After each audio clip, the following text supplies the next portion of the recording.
FP? Why, I'm so loud in my headphones here. Turn me down in my headphones, Lovin. Turn me down. I feel loud. It's good to be back on the roast. FP Santangelo in for Joe Shasky the Butcher. Good morning to everybody out there. Get out their graveyard shift. You'll love this one, FP. Always say good morning to the firefighters, to the cops, to the people. Get off the roadways if you're driving safely. And I always say good morning to the overnight dancers because they're out there grinding too. Like everybody else, the truck drivers, carpenters, recology workers, garbage men, they're all out there grinding. YouTube and Twitch, what up, what up, what up? Brought to you by First NorCal Credit Union. Upgrade your savings dividend. Open a First NorCal first-class money market today, as well as a Comcast business text line. FP, I always love working with you, man. Dude, What's great to see you, man. It's great to see you. Dude, that open just woke me up. Yeah, no, I had trouble sleeping last night. I'm going to be caffeinated out of my head today. Oh, man. And you just like blew my brains out with that. I'm good, dude. I'm ready to go. Let's rock. Well, let's rock and roll. The Warriors are back on the floor today. I do want to pepper you with some baseball questions. I know there's like this reputation because I saw the tweets and I see the DMs. Even when I'm off of work, I see it all. They're saying, Bonte's a gatekeeper of baseball. He doesn't allow nobody to talk baseball on this show. When I'm probably the biggest baseball fan on this show. See, there's a difference between being a Giants fan and a fan of the game. Like, we can break down Giants all you want to, but I look around the league, my Baltimore Orioles, you got the Atlanta Braves, you got the Marlins, who are always pesky down in South Beach, Miami. What are the Cardinals doing? What are the Cubs doing? I talk all things baseball. All things, not just Giants, FP. Dude, I love that you love the game. You're telling me like you're in the fan. I've never gotten into the fantasy side of anything. I don't do fantasy football. I don't do fantasy baseball. And I should because it keeps you locked in. It does. And sometimes when you're in a market or you follow a team or you broadcast for a team like you do, you get so fine focused on that team that you start to lose sight of the rest of the league. Right. So you just kind of lock into the team that the Warriors are playing or you lock into the team that the Giants are playing and your knowledge of the rest of the league starts to like get worse. Right. So if you do play fantasy, like we were talking about before we went on the air, you stay like up to date on all the teams. So all of them. Maybe I'll just like nerd out this year and go fantasy baseball with you. You got a league? I may have one for you. Let's go. Guess who won the league last year? You? No, I did not. Oh, I was terrible last year. I got rid of I was the worst GM by far. All my guys got hot late, and I traded them all by the time. Trey Turner, Julio Rodriguez, Marcell Ozuna. I had Ronald Acuna Jr. Darryl Acuna Johnson won the league last year. And we got a Pasoy problem in the clubhouse. That guy won the league last year. Darryl Acuna Johnson. Could not believe it. He was last. Around the studio naked. Well, we don't want that. We definitely don't need that. We don't even need that from FP. And he's the former athlete of the station here. Listen, our league has been going on since about 2006. So almost, about 17, 18 years. And what fantasy baseball allows you to do, as you mentioned, I know the closers of all these different teams, the relievers of all these different teams, the prospects, the farm system, all these players coming up. And it keeps you locked in, especially when the Giants are 81-81 or struggling to win 80 games. And this year, when I think about the Giants, I'm not excited about them, FP. I'm intrigued by them. And what I mean by that is I want to see if Luciano's a dude. I want to see if Schmidt's a dude, Casey Schmidt. I want to see if Tyrone Strada's a long-term fixture at second base. I want to see what the hell the rotation looks like. Who's Hicks? Keaton Wynn going to really be one of your five guys in that starting rotation. I'm intrigued to see what the plan is for Farhan Zaidi after crushing them all season. I crushed them all season. All season. I'm not going to do that this year. I'm going to see how it plays out, but I'm intrigued with the team. Not necessarily excited, but just intrigued with some of the components that they have on this roster. What would make you excited? If Luciano had a surge like Jonathan Kuminga with the Golden State Warriors. Because then I know, okay, I finally got a dude. So you're in look and see mode right now, kind of feel them out. And if Luciano turns out to be a dude. Could be Luciano, could be Kyle Harrison, could be Casey Schmidt. Or the Patrick Bailey. Now, I don't like the photos of Patrick Bailey. I'm not going to dissect the photos. Dude, we've been talking about him. I've talked to 2 or 3 people down there, and I've gotten different reviews. One has said that he is like 25 pounds, bro, is 25 pounds. Right. Like if you put on 25 pounds of solid muscle, it's still 25 pounds more than your body's used to carrying. But maybe if you go to like how much he lost during the course of the season, and then maybe he put on 10 pounds. But then I've had a couple of people tell me that he looks big. Let's just say that. Yeah, for lack he looks like Vontae Hill. I don't want to fat shame anybody. He looks like Vontae Hill pre-soda diet. And then I've had other people tell me that he looks like he's in shape and he put on some good weight in order to withstand the rigors of 162. There you go. I got to see. I got to be boots. I'm going I'm going on the 9th. Oh, wow. So I'll be boots on the ground. We're going to call you. I'll text you. No, we're not going to text you. We're going to call you. Dude, don't flake on me. Don't flake on me like I flaked on your Super Bowl Sunday. Yeah, whatever. You think I'm in Scottsdale on spring break? I'm going to be up for your show? I'll be just getting in, maybe. You won't be up at 9 o'clock? No, dude. Scottsdale, come on, FP. Come on, you got to dude. retire, dog. Dude, I'm the guy that the lights come on in the place. And they're like, you got to leave. Come so on, no, FP. I will not be doing the morning roast from Scottsdale. FP, it's time to let it go, man. We got to get you some sleep, big dog. Much as I love you, I'm not going to be doing. Well, maybe the last hour I'll get up for you. Come on, man. You're getting OG up there, man. You got the salt and pepper rolling in. I know. I'm too old to be staying out that late. Come on, man. No, but Scottsdale. So I know all about Scottsdale. Well, I've never. Well, as a coach, I experienced Scottsdale with the Giants. As a player, you're getting up at 7. I was married then when I played. Right. So like you're in Scottsdale, get the kids. You wake up in the morning. You go to the ballpark. The cool thing about Dusty, I don't know, you probably know this. He would give every player your own personal day off. So Bonte, he would come into Bonte, March 9th is your day off. Wow. You don't even come to the ballpark. Wow. So he would stagger it so every player had one day off during spring training where you didn't have to show up. Wow. Do something with the family. Just don't come on March 9th is your day. Wow. JT Snow, your day's March 10th. Like Aurelia, your day's March 11th. Oh, that's cool. And everybody had, so it was like a recharge day because spring training, I don't know. It's long. It's too long. Yeah, what is 6 weeks? Yeah. But as a coach, you had to get up early. Mm-hmm. And I was over there Indian school trying to learn how to coach, which I was not a good coach. But anyways.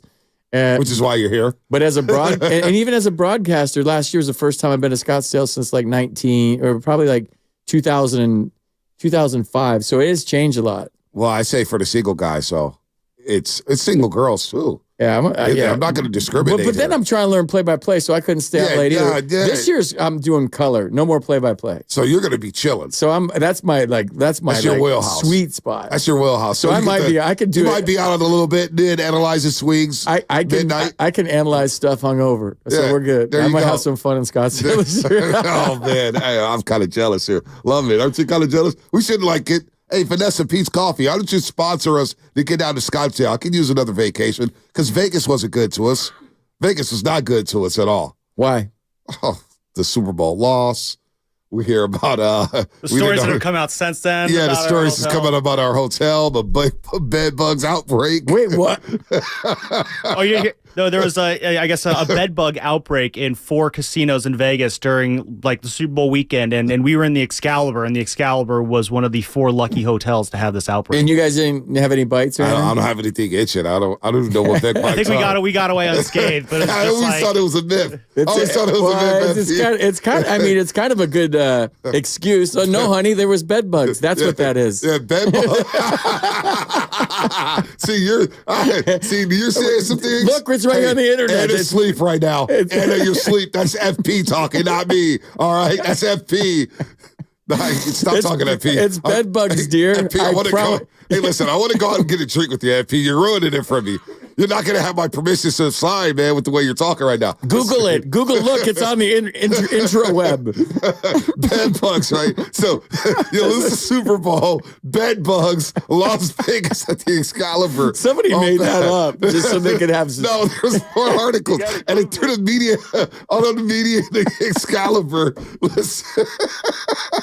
The Excalibur. I already knew what time it was. That's genius, whoever thought of that. Matt Nahegan, our program director, this guy, I'm telling you, man, this guy's a hoot. Our program director, the Excalibur? It's a good hotel, right? I said, dude, when's the last time you've been to Vegas? It's a bootleg hotel. The Excalibur is the hotel where broke college kids go to stay to try to get through a weekend for the Pac-12 tournament or something. I was looking for when I was flying down to Vegas. I'm walking in, into the casino. I'm thinking like, man, there's gonna be so many people here, so many famous people. I wonder if I might see someone famous here, like in the casino or something like that. I walk onto the Excalibur floor. I take one look around. Yeah, there ain't a single famous person in this hotel. No, it was the trailer park of Las Vegas. It's the 80-year-old woman smoking a smeg and talking through her throat thing. Right. Oh, she was really cool, actually. I was hanging out with her at the craps table. It's the waitresses walking around the slot machines, and they got like bullet holes in her thighs and whatnot. Would you like a drink? What you like, baby? He's like, no. You're like, what is that on your neck? And she's like, bed bugs. And you're like, no, it isn't. Bed bugs. So, Scottsdale would be a lot better than Las Vegas. I do love Scottsdale, man. Maybe. Oh, I love me some Phoenix. I almost moved to Phoenix, man. Really? Yeah. I don't like the desert. I don't. I mean, I like to visit it, and spring training there is fun, but I need water. Yeah, I mean, I don't like the dust that gets on your car, and it's just dry, and it's 174 degrees in the summer. But as a single guy, let me tell you, I did a spin class in Tempe one year. My best friend, his ex-girlfriend, he's married now, went to a spin class out there, and I said, "Yeah, I'm sold on Phoenix." And then Mill Avenue, and then all that stuff. Tempe, let me shut up, man. All right, yeah, be careful. This thing is on. Be careful. See that red light? See, it's FP's fault, man. It's on. It's FP. I try to give Sam Lubman his game. You already know what time it is, FP. You've been around the block a couple times. Help my boy Sam Lubman one of these days. We're going to about to spring training and go have some fun. But the Warriors are back on the floor as well. And they play the LA Lakers. They've won 8 of 10. And like the Giants, they've got some young guys who have helped this team. That's what I want to see with the Giants. Some of these young guys help elevate everything. But, boy, the Warriors are back after winning 8 of 10. Feels like there's a good vibe, although they almost blew that game against the Utah Jazz Thursday night. And, of course, they blew that game against the Clippers last Wednesday. The Lakers have been the bugaboo, but no LeBron James tonight, except Curry's coming in hot. I mean, my thing is when I think about the Warriors, FP, what a success this year for the Golden State Warriors. You come into this market, you're a baseball guy, but you're a pro athlete. You understand the banners that they've hung up over the last 10 years. What would mean success for the Golden State Warriors this season? Is it Jonathan Kuminga continuing his ascension as a bona fide player in this league? Is it Brandon Podziemski continuing to build and making an all-rookie team? Maybe. What is success for the Golden State Warriors this season, FP? You tell me. Winning another ring. That is it right there? I think so when you've set the bar so high. And I was talking about it, Bonte. You had some time off, and I've been here all week, that I think this is one of Steve Kerr's best coaching jobs. Because you could already say the season is a success in some terms when I think as human beings, you lose somebody that close. You don't only lose a coach, you watch him pass away right in front of you. Right. And to be able to navigate, negotiate through those rough waters and to win 8 out of 10, be one game over 500. I'm not about moral victories, but these are human beings, dude. And when you see something like that, even on a lesser scale, but maybe just as traumatic in a sense that, like with Fred Warner watching Dre Greenlaw like blow out right in front of him, and he threw his helmet down. He's like, no, in the biggest game of his life, to have to get through that mentally, to go out there and compartmentalize that, and what these guys have gone through this year and where they're at. And now they're trending in the right direction, and they're playing with. And you see, you forgot more about the Warriors than I'll ever know. But they're playing with an energy now that they haven't played with all season. They're actually playing defense all of a sudden. They're playing like a cohesive unit. They've kind of put the "here we go again" mentality to bed when they start to like lose big leads, and they've had so many heartbreaking. They've had so many heartbreaking losses, and they've had so much heartbreak this year, like real life stuff. And that they're trending in the right direction. And I want to ask you this. In baseball, you can lose momentum during the All-Star break. In baseball, you can lose your swing during an All-Star break. You lose your timing. 3 or 4 days off is a lot. Is this going to affect the momentum they had going into the break? I thought about it. They've played a lot of games. You think about last week, two trips to Salt Lake City in the same week, a Monday and a Thursday. You played the Clippers, and you had a back-to-back. And it felt like this whole organization, although they had to reset with Decky passing away, unfortunately, they needed a complete reset to get away from the game. I think about Klay Thompson, right? Yes, he scored 35 in that game before the All-Star break, coming off the bench for the first time since 2012. Again, to me, it doesn't matter who starts, who comes off the bench. The problem is, for some of these guys, is who's going to be finishing in the last 5 minutes of the game. That's something I've been consistent about. Like, who cares about, number 3, Chris Paul starting in the lineup. No. Who's playing in crunch time? That's where money is made. That's where legacies are made. That's something I'm going to be watching here. But a guy like Clay, just get away from the game. Go away for a little bit. You had an up and down first half. You're not starting. Clear your mind. Go out there for some ocean water. Get in your boat. Chill. Moses Moody, just get away. J.K., temper down a little bit. Przybski, I know he went to Indianapolis. So I think a break for this team that's a little older. They've had their ups and downs, including Steve Kerr. A nice reset and a recharge, I think, was important for this team going into the break. So I think they'll be able to pick up right where they left off, winning 8 of 10. And I think a break will do some good for this team, especially when your first game back, you're at Chase Center and you play the LA Lakers. Yeah, you'll be charged up for that.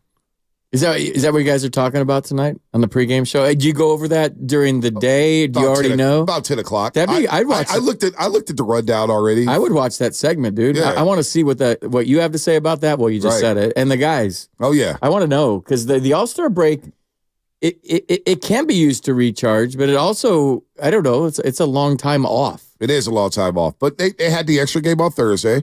Steph obviously going to the All-Star game with Sabrina, doing the 3-point shootout with Sabrina, which was a lot of fun. Yeah, your thoughts. The game itself stunk. Dude, yeah, your thoughts. Yeah, I mean, I was done at the second quarter. I started playing Madden, and I'm a basketball junkie. I was just like a kid.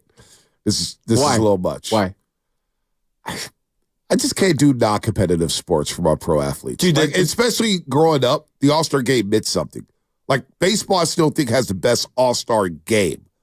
They still play hard through 9. They're still throwing 100. Guys are still trying to hit them 500 feet. They're playing the game hard. Obviously, it means something with the whole, with the rules or whatnot, the home field or whatnot. I don't know they got rid of that, but it just feels competitive. Football, obviously, with the flag football, there's no more pads. It's 7-on-7. Okay, great. It's a lot of fun here and there, but I can veer in and out. Basketball, when guys are shooting from half court, and you're not playing any defense, and the lane's wide open. The guys are going in for wide open dunks and doing dunk contest dunks. That's not appealing to me. And for the last 4 years of FP, I've taken a vacation during the All-Star break, knowing that, okay, this is a dead zone in sports. It's a nice recharge from football and basketball from the first 50-plus games. But Sunday was just, all right, I can't do this. And it felt like they were going back to the, with the whole Elam ending. They were getting competitive. They're starting to, okay, guys are bringing some intensity. No, we've fallen back on hard times. So the team scores over 200 points in a 48-minute game. That's a joke. That's a joke, FP. Dude, well, I was doing the show with Joe on Monday, so I felt like as part of my show prep, I had to watch. Right. And even knowing that we could be talking about the All-Star game a lot on Monday, even knowing that I got to do my prep because I like to work hard to be prepared for this, I still turned it off. Oh, I turned it off. And I kind of felt guilty, like, well, I think it's a story and it's something to bring on the air that I did turn it off. Absolutely. So I just turned it off. And Absolutely. And I watched reruns of The Bachelor. I was texting with Bully. You were watching Bachelor. I'm a Bachelor guy. Oh, man. This season's great. See, I've been rewatching The Sopranos because my girls never watched The Sopranos. Just lost a lot of credibility there. Yeah, I mean, you watch I love The Bachelor. Joey this year is the best Bachelor they've ever had. You got to watch. So I did a Bachelor draft one time. That was the only time I watched The Bachelor because one of the Bachelors I picked actually won the pool. Because the guy I picked stuck around the longest or whatnot. I just don't have time for The Bachelor. Dude, I'm undefeated. Fantasy Bachelor? Basically? Yeah, we did Fantasy Bachelor. Yeah, dude. I have back in 2016. I have chat groups with my buddies from DC that we still watch it. But they watch it now on the East Coast, so it's all screwed up. And I'm on the West Coast. We know FP tried to get on that show. I did. Yeah, I believe it. No, I legit believe it. I had a chance to do that. Really? And I said no. Yeah. No, why'd you say no? My agent was friends with a guy, and they wanted a single father and an ex-professional athlete one year. And why'd you say no? I didn't want me kissing girls on TV and let my kids see that. And plus, I didn't want the object of the game is to get married at the end. You don't think you would have any cool points with like FP Jr.? Like, no, Dad, they were young you then. totally backed that girl, dude. Man. Oh my God, Pops, look at you. They were 10 and 8 then. Yeah, that's probably not good. Yeah. That's right. No, but it had some legs. Trust me, it did. Look at you. So since then, I've been a fan of the show. Oh gosh. And this year's really good. And Bonte, like, I know we're losing people, but no, we're not. No, people love this. Trust me. But dude, they're waiting for us to get into the bougie hour. Last 7 seasons, I picked the winner on day one. Like when they get out of the limo, so I'm undefeated. This year, spoiler alert, I had the winner, and she was like trending in the right direction. And something didn't line up. She has some infertility issues. And then Joey wanted to be engaged for like 2 or 3 years before I got married. And she walked off the show. So my streak's over. Oh, my God. So now my number 2 is trending in the right direction. Oh, wow. Here's the thing with The Bachelor. I'm going to stop. I have to like the guy to like the show. And this year's guy is super authentic. And he's just a good dude. He's a guy that you'd want to go have beers with. He's normal. How was Jesse Palmer? Jesse Palmer's doing a good job. I mean, he's hosting it. I looked this up the other day.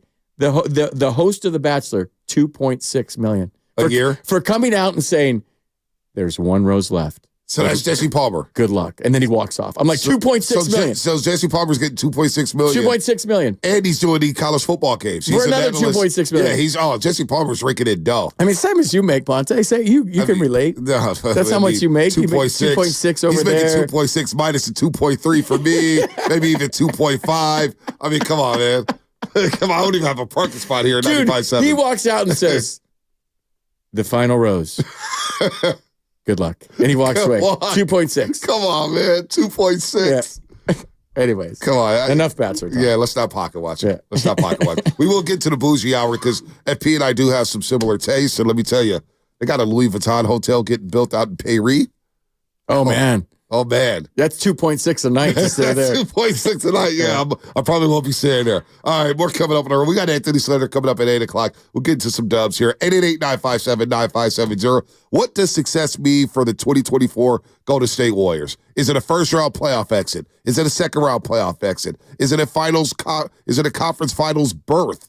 What is success for this season's Golden State Warriors? We'll get to that. And FP said this is Steve Kerr's best coaching job of his tenure with the Golden State Warriors. Do you agree with that? Let's get to that. That's all coming up as it is, a Warriors game day presented by Xfinity at home or on the go. You'll get the fastest internet to all your devices.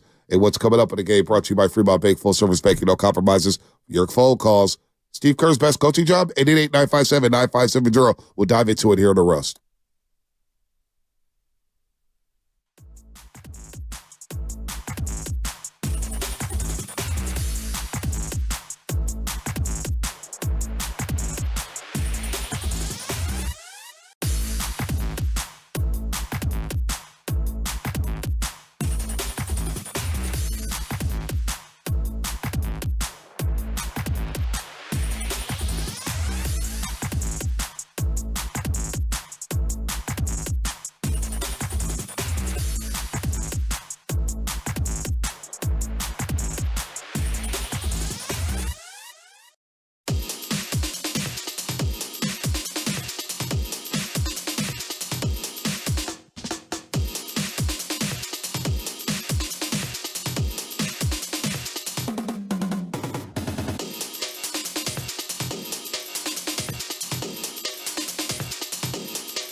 Now, back to the morning roast with Bonta and Shasky.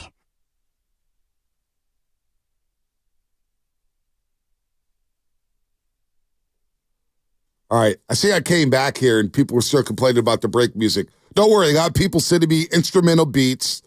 The break music, the YouTube music will be changed. Give me no more than 3 weeks. YouTube, pardon me. 3 weeks. Give me 3 weeks and the music will be flipped. We're working on it. Trust me. Everybody cares about the wrong things around here. YouTube music. We'll get it going. I listen to you guys sometimes when I get up early, and then I listen to the afternoon show. But I do it on YouTube, and yeah, the break music on YouTube is it's just brutal, huh? Yeah, you just got to mute it. And then they changed it this week. They changed it. Yeah, it's this week. It's a new beat. It was obnoxious if I'm remembering. No, right. Our YouTube beat. They need head knockers. They need slappers. All right. None of this little video game music from like, come on, man. Like none of this stuff. None of this crap. We got to take care of our people. All right. Get you some 95.7 The Game gear right now at BreakingT.com/957. We got all sorts of cool apparel for you to wear whenever you want, win or lose, as well as some awesome gear repping the shows here at 95.7 The Game. Go to BreakingT.com/957. We're just talking about Raymond Ritter during the break. Yeah, Raymond, we were talking trash to you. Big time trash. Well, I was wondering if I should asking for two tonight's not good. So yes, the Lakers. No LeBron though. I would love to go. No LeBron. I would love to go. Just saying. Speaking of Raymond, on air bag. You want to just the walk? Lakers stink. You want to just walk in with me? Yeah. I'm kidding. Yeah, walk in. You got security with you. You got like big dudes with earpieces in, honestly, and suits on. Hey, sometimes they do. I know. I saw. Call them the King's Guard. Hey, they do ask. They go, "Hey, Bonta, you need security to walk to your car?" I'll look at them. And go, not tonight. I'm kidding. I'm not that big time, man. They use the security for Festus and Bully. But by the way, I want to shout out the Bay Area Sports Hall of Fame inductees.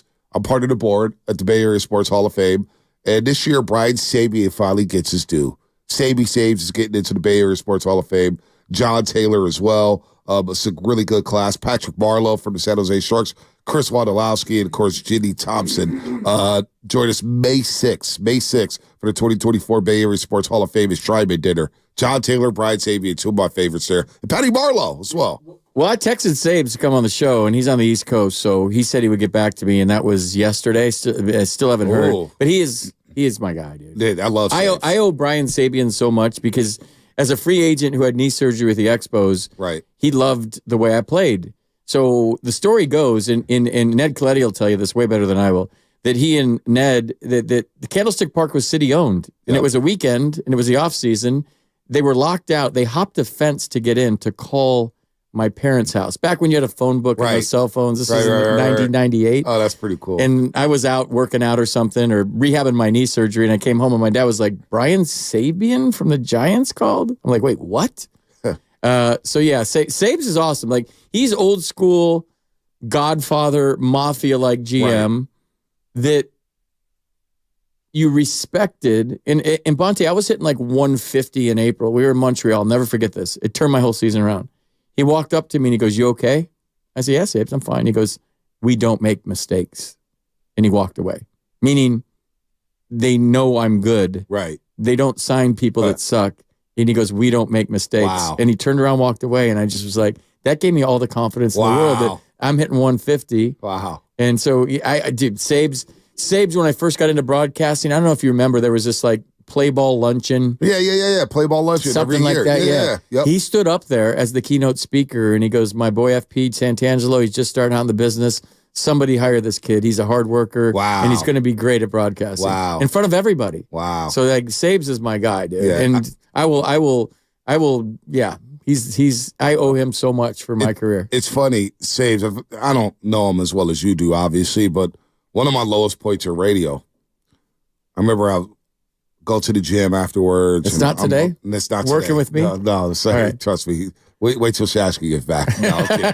He's also done shows with me, too. So. I did that yesterday. Long-winded London. Did you get a word in? No, he was good, man. All right, our pre-show calls, whenever I talk to him at night, he just starts yakety. Vegas, Excalibur Sportsbook. I slipped a Xanax in his coffee yesterday. Well, no, I should have done that. He was good. Because he does not come up for air. Anyways, I interrupted you. Sorry. No, he comes on. Well, those are my time to talk anyway. So. You interrupt me, it's nothing changes here on the roast. Shasky does it all the time. No, listen, one of my lowest points of radio. I'm walking down the block after going to the gym downtown, and I see Brian Sabian just walking around. And I learned this through Cobb's Comedy Club with all these famous comics where I was like, I'm not going to beg these guys for pictures. I'm just going to have a decent, normal, human conversation. They love that stuff. And it worked out. So I see Sabian, I was like, man, Brian Sabian, big fan. And he sat there talking to me for 5 minutes just about the inner workings of why people are not trading, the old relationships. There's no relationships with these new analytical geeks dealing with other GMs. He was just talking, and this was Bumgarner's last year. And I was like, Sabes, thanks for everything, man. It was just that cool. It's like, all right, man, what are you doing these days? Kind of knew who I was. It's like, oh, yeah, you were working with Rado the other day. Like, he was tapped into the sports radio landscape, to everything that was going on with the media. Really good dude. And so I know we've been fighting to get him into the Bay Area Sports Hall of Fame for quite some time. I mean, he should be on the Wall of Fame with the Giants. He should be honored for what he did with this organization, FP. Come on. I agree. You're preaching to the choir. I think he borderline should be in the Cooperstown Hall of Fame. I'm not mad at that. Yeah. He's just old school, dude. He believes in relationships. I had Ned on my old show, and Ned was telling me about how he and Brian would get into these huge arguments. Right. But that's healthy, and there were healthy arguments, and they would sit there and give and take, and I think this, and dude, we're so non-confrontational as a society now that if somebody has a different opinion than you, they go to HR and say he's bullying me. In a healthy work environment, give and take is productive. So Ned would tell me that they would get in these arguments. They would come to work the next day and not talk. They would leave just pissed off at each other, and they would go for a walk every day around the lunch break. And they say, "Hey, you know what? You did have some good points last night, and I'm hearing where you're coming from. And well, I like what you said about this. That's how you grow." Right. In life as an organization, right. If everyone's just like, great idea, Bonte, you're right. Great idea, FP, you're right. Yeah. Sam, that's great, you're Nobody right. Gets better. But if one person says, hey, in a very like honest and open way that I disagree with you and here's why, people get butthurt now. Oh, yeah, no. You and it's just like, this guy, I can't work with this guy. He disagreed with me. There's no gray area. There's no gray area anymore. Yeah. Everything's black and white. There's no gray area.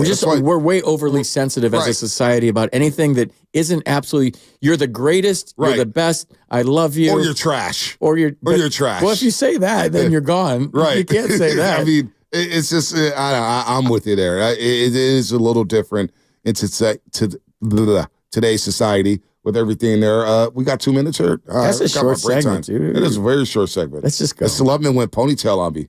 He went ponytail on me. Look at him back there. We were talking about the Warriors and Steve Kerr. You said Steve Kerr has done his best job this season, and you cited the rotations, guys being in and out of the lineup, youngsters, old veterans. How do you pull the lever of Andrew Wiggins?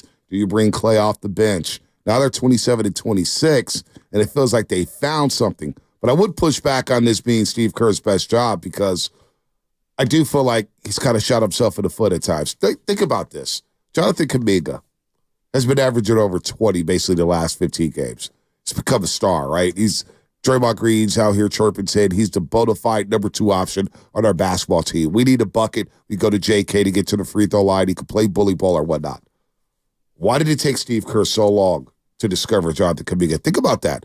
Early December, he was out of the rotation.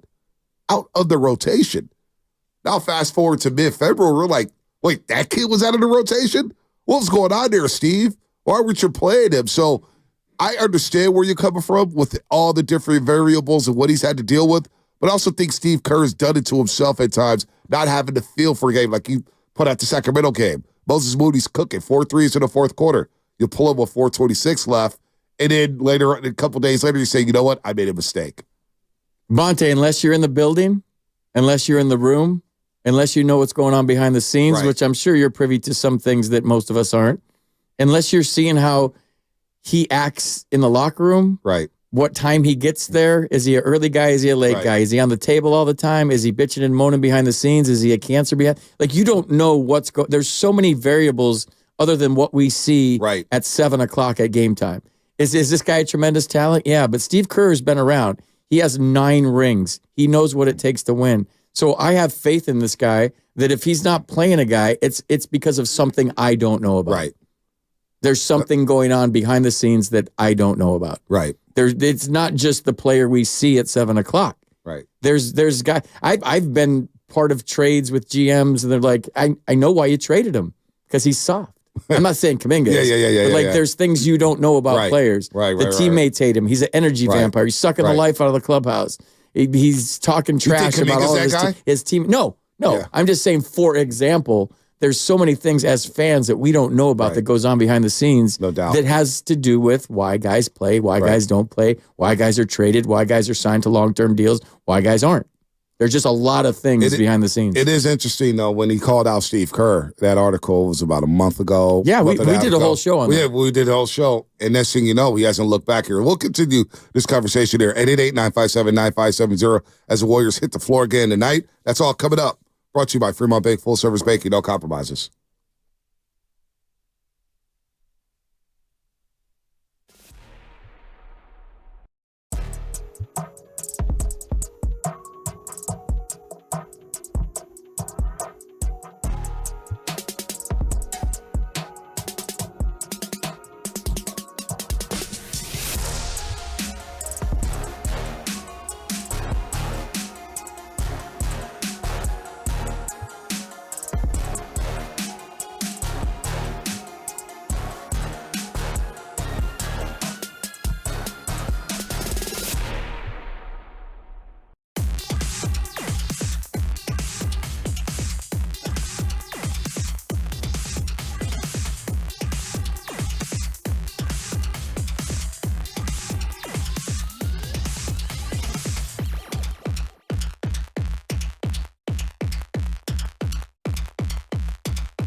All right, FP Santangelo Sr. in for Joe Shasky the Butcher as the segment is sponsored by Golden State Lumber, serving the Bay Area for 3 generations. When you succeed, we succeed. Visit GoldenStateLumber.com. Spring training in full effect. Pablo Sandoval back. I did not see that one coming. Did not see Panda being in the Giants spring roster. Oh, whatever. We'll get to that. Anthony Slater, 8 o'clock. Warriors back on the floor today against the L.A. Lakers. No LeBron James. And remember a few weeks ago we had that double overtime extravaganza at Chase Center where LeBron drops like 36, 20, 15. The oldest player in NBA history to have a triple-double that looks like that. Career high 20 rebounds. Steph dropped 46 in that basketball game. The Warriors are 8-2 since that point when they lost 145 to 144. We're chiming in on Steve Kerr here. We'll just start there as we get ready for, the second half of the season. Warriors at 27-26. They're 14-14 at home, 13-12 on the road. So reestablishing home court over the last, 20-plus games here is very important. Over the next 29, I should say. 14-14 at home. They had a stretch FP for 4 years when they did lose 14 home games. What do they need to do in your mind? What's their record in the last 29 for them to, get to a 7 or a 6? To get to a 6 or 7 seed, I feel like they have to be 21-8. 21-8. And I saw something, and I have it in my phone, where they have the easiest schedule in the NBA coming up. Easiest schedule, but when you're the Golden State Warriors, can you really say, hey, we got an easy schedule? They're 27-26. Maybe other teams are looking at them saying, that's the easy game for us. That could be a possibility, but by the numbers, 5th easiest schedule. When they had the tough stretch through 20 games, I saw easiest schedule here. They didn't get easier. Look, they got some teams here. 13 games left at home. I believe 7 of those teams are over 500. Then they have 16 games on the road, and I believe 8 teams are over 500 that they're playing on the road here. My data could be wrong here, but I'm looking at the schedule. Look, you have New Orleans at home. You had 2 games against Utah. Those should be gimmies. Indiana's at home. They get up and down. It's not going to be an easy game. Memphis should be a gimme. Should be. Although Martin Luther King Jr. Day did happen in Memphis. You play the Knicks at home. You play the Bulls who are taking. The Bucks are a mess. And then you have these next 3 here, Lakers, Charlotte, Denver. Can you get me 2-1? 3-0 would be great. But can you get me to 2-1? Pardon me. Ugh. Before a 4-game road trip. Can you get me to 2-1? Well, one, dude, you know this. It's just one at a time. Go 1-0 today.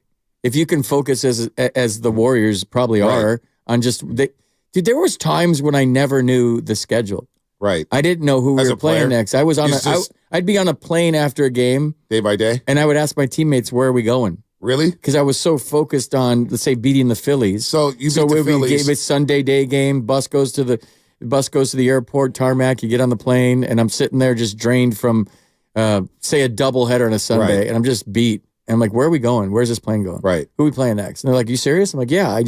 You're so in the 1-0 mentality. So the Warriors are locked in day by day. 1-0. Lakers today, Hornets tomorrow, Nuggets on Sunday. Yeah, and as fans, we look at the schedule, but as players, you're just like, today, Lakers. Today.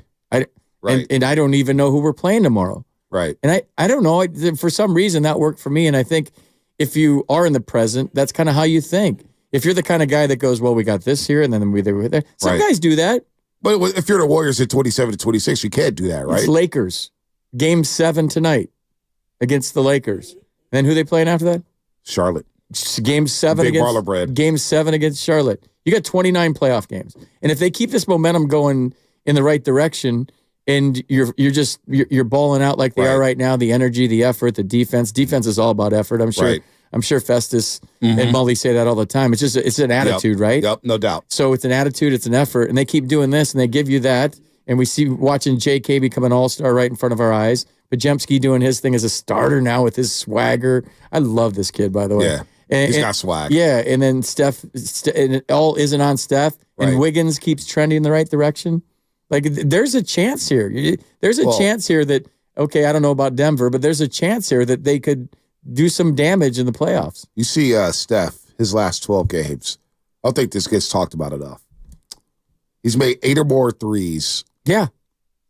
In 6 of his last 11 games. Fitz talks about it, trust me. Right. All the time. Last 12. 80 for 170, 47% from three. Last 12. So as long as you have Steph, you have a chance. Right. Right?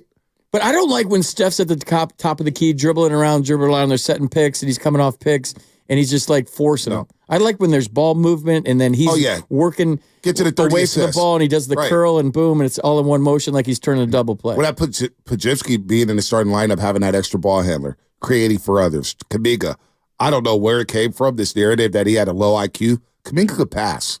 He's got a very high IQ for such a young player. Knows how to play the game. Obviously, you have Draymond Green, who can pass with the best of them. Now the ball's hopping around because you got more spacing. You got another ball handler. That's where Klay Thompson comes in. He's going to come off the bench or whatnot. But again, if he sees his 28, 30 minutes, he'll be happy. But Pod's coming in, getting that ball, hopping around there. You get Klay out there. Obviously, the spacing is going to be a little bit better than when Podziemski's out there. But you know the ball's going to stick to Klay.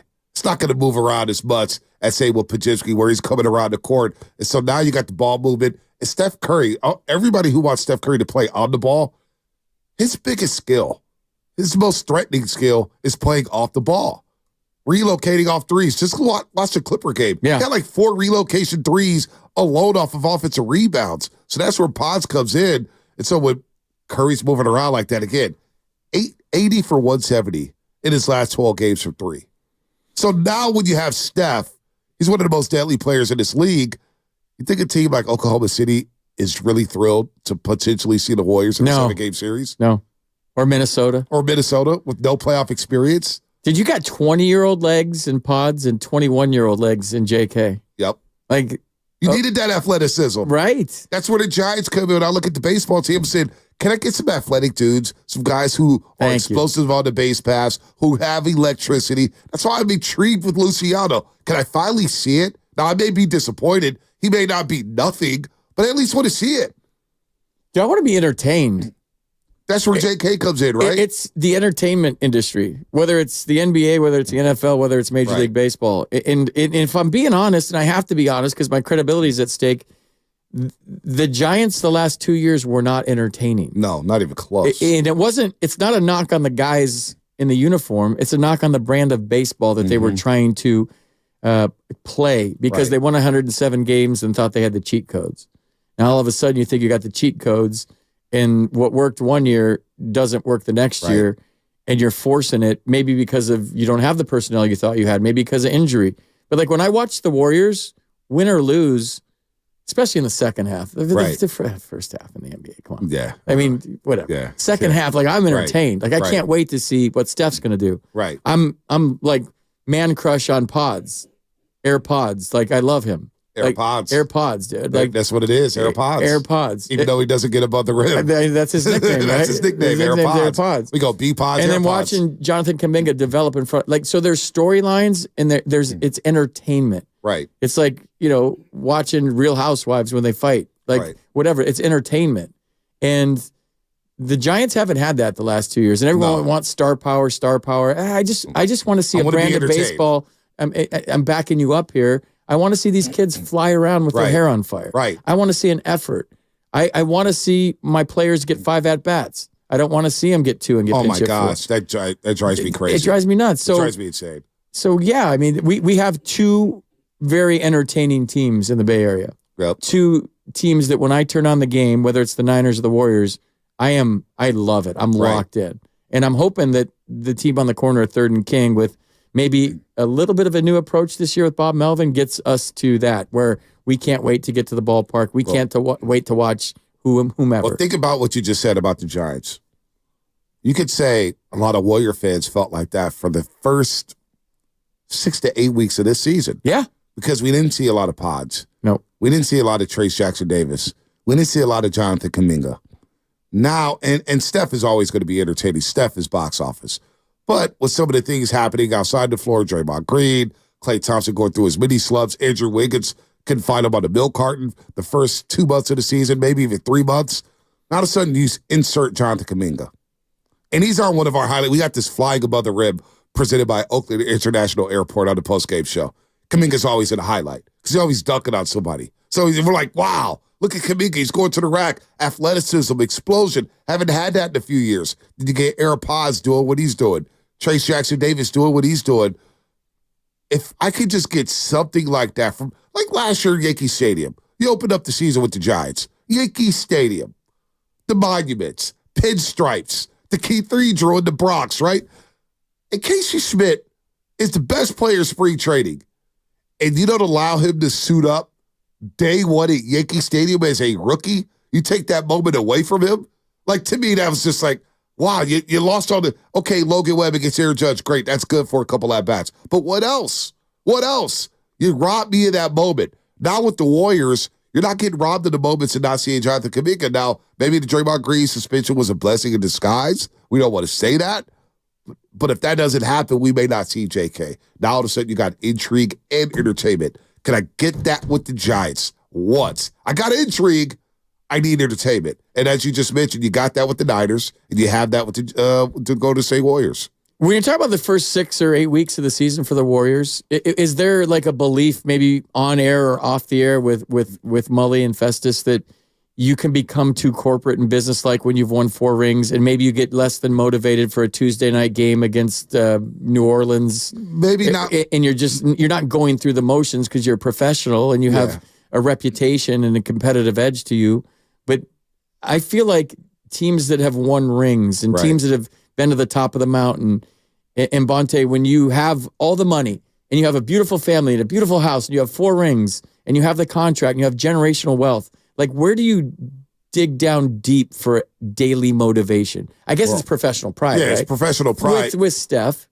But like, can you go just like maybe go through the motions a little bit, because you get such an adrenaline rush from the finals and the playoffs. Right. Like, how do you get up for a game? I always wondered that. Yeah. How do you get up for like a Wednesday game against nobody on the road with a small crowd? Maybe you could tell me this because you were the Lord knows I didn't play professional sports.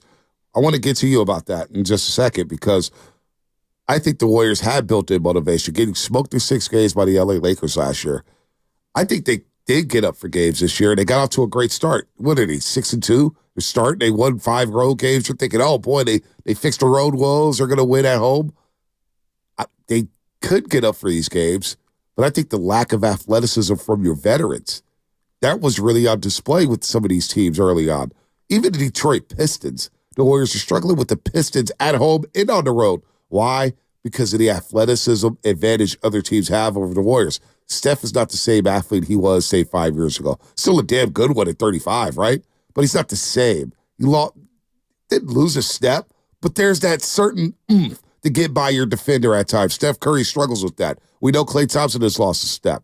We know Draymond Green is not the same 6'6" defender that he was, say, 5 years ago. So when you lose some of that athleticism and some of that tread off the tires, okay, who can pick me up?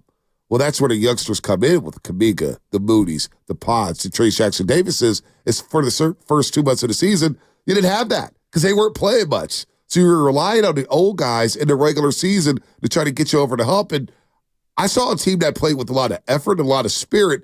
They just didn't have the dogs, the athletes to get it done over the top and hold those fourth quarter leads. This is why they blown so many 15-point leads. But now you have this insertion of athletic ability with Jonathan Kuminga and Pods and Trace Jackson Davis. And all of a sudden you can help out those veterans getting those 50-50 balls. All of a sudden you can steal a possession here and there where you can pick these guys up. And with the JK dunk, that picks up everybody, right? Picks up the crowd, picks up your teammates, gets people off the sideline. So I think they were getting up for games, FP. I just think those old legs are screaming a different thing. You know, Father Time's undefeated. Yeah, undefeated. And there comes a point as an athlete when your knowledge and your experience meets your athletic ability. Right. It's a perfect marriage as an athlete.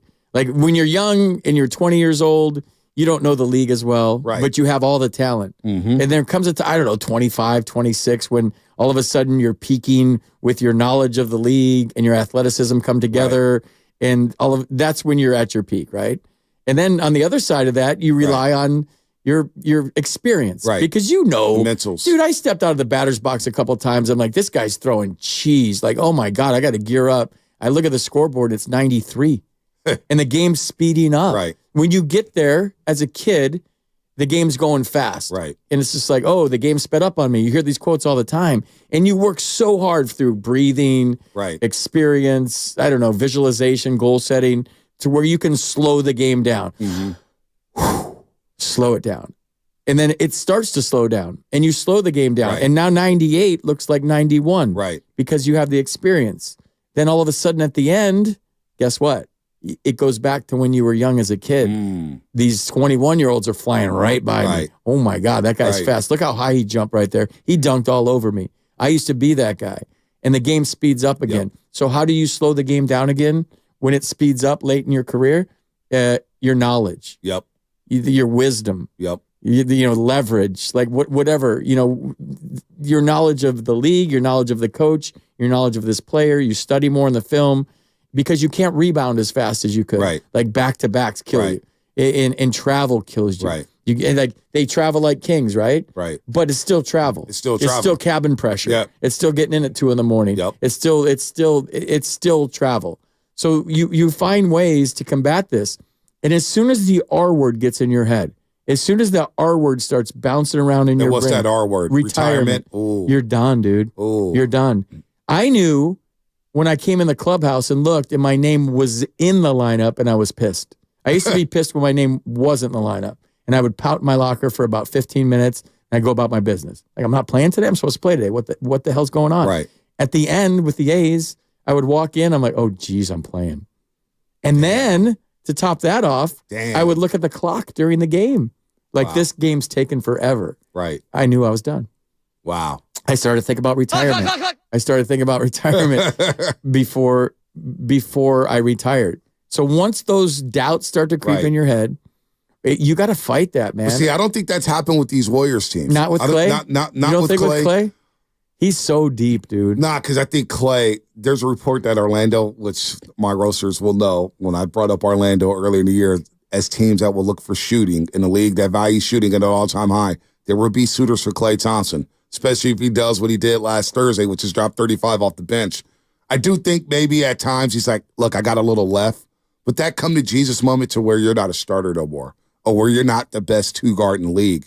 I do think that was a battle with Klay Thompson. You got the ego. You got the ego. Like, he was at the top of the top, and he's fighting. So remember all season, I want to get back to being an all-star, being the best two-way guard. Probably not going to happen, especially at this age with the way you move, those leg injuries or whatnot. You could just tell he's a different player. That's okay. He's still serviceable. Like, I'm not going to scoff at 17 points a game and his career low shooting at 37.5% from three. You know how many players in this league will take 37.5% from three? It's a lot of guys' best shooter. Like, Damian Lillard will take 38% from three, and he's a great three-point shooter. So I don't know if the R word has crept into his dome, but that realization that's another R word for you, FP, realization that, hey, I'm not the top two guard in the league anymore. And on this team, I may not be the best finisher for this roster. I may not fit with the pieces that we have, so how do I adjust? That's where the knowledge and the experience comes through for a Klay Thompson like that. And I think him embracing that, hey, I'm going to come off the bench. I know I'm going to get 28 to 30 minutes, and I'm playing against second units to where I'm going to get my shot. Klay Thompson should have a lot of great nights over the last 29 if he's playing with the second unit and guys who are going to create more shots for him, like a JK, like a Paz, like a Chris Paul when he does come back. And he's so authentic in his quotes. I love it. He just play for your teammates, play for the fun of the game, play for the dubs, not the name on the back of the jersey. That's when I'm at my best, when winning is the only thing that matters. When you go out there as an athlete and you do that, everything else takes care of itself. Exactly. I talked to Brandon Crawford a couple of times this season who was having trouble with his usage. Yep. And we were hanging out and it was off the field and he was kind of bummed out a lot this year because he was. And I said, dude, you've had a career that all of us wish we could have had. Like, you got 2 rings. Like, you've been an all-star. Gold gloves. You almost won an MVP. You have the gold gloves. Like, your career is amazing. I said, so every time you start to get bummed about the way Gabe is using you, like, there was times when he started him against a lefty when he hadn't played in 3 days. Like, you just don't do that to a veteran with resume like he has and accomplishments and achievements. And he was frustrated. And I get it. So I told him, like, perspective and the lens you look through things, the competitor will always come out and that's going to be, and the ego is always going to be there. I don't care who you are, what you've done. If you're at the highest level, you have an ego. You do. Mm-hmm. But I was trying to get him to look at things like from a different lens about like kind of what he's accomplished in his career and how lucky he is. And that's the same thing. The reason I bring that up is it's kind of the same thing with Klay right now. Right. kind of bummed, probably. Yep. 6th man. But it seems like he's embracing it. Yep. It seems like he has the right mindset. And if he, I don't know that this is permanent. Like Steve said, he's going to stick with it right now. With it right now. But if he keeps throwing him 35 off the bench, he's going to start. He start Andrew again. Wiggins is starting again. Yeah. Andrew Wiggins is starting again. He was coming off the bench. So Steve it's going to be a fill thing. And that you have to fill it out with 29 games left. No, the only guy who's guaranteed a spot is Stephen Curry. Let's be real. Steph Curry is guaranteed a spot. JK is too, right? JK, dude, you got to play JK. He's an all-star. You got to. But now I want to see, he only played 24 minutes last Thursday. I am interested to see now that the guys are coming back, how much rope will JK have again? Are we going to see less minutes from JK? The end of the Utah game, I don't know if I like what I saw. In terms of the rotation, you saw the finishing lineup. If Clay's hot, how you not finish with him? If Steph's he's going to finish. Dre's going to finish because of his defensive knowledge and his defensive IQ.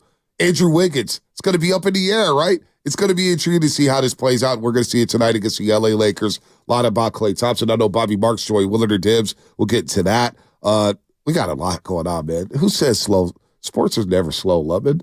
Never. You good back there, Lubman? You good? When did I say sports were slow? I don't know. You're talking Giants all day long. Yeah, it's because there's a lot of fun Giant stuff to talk about. How is he the biggest Giants fan you know, FP? Who, Love? Yeah. No. I grew up here. All my my friends are huge Giants fans. They're all fanatics. Wow, just like that. I like, you know what I do? Hurt to hear. You know what I like to do is I like to refer to them all the time on the air. Like I talk to my friends and they say, when maybe I'm not even, maybe it's my opinion.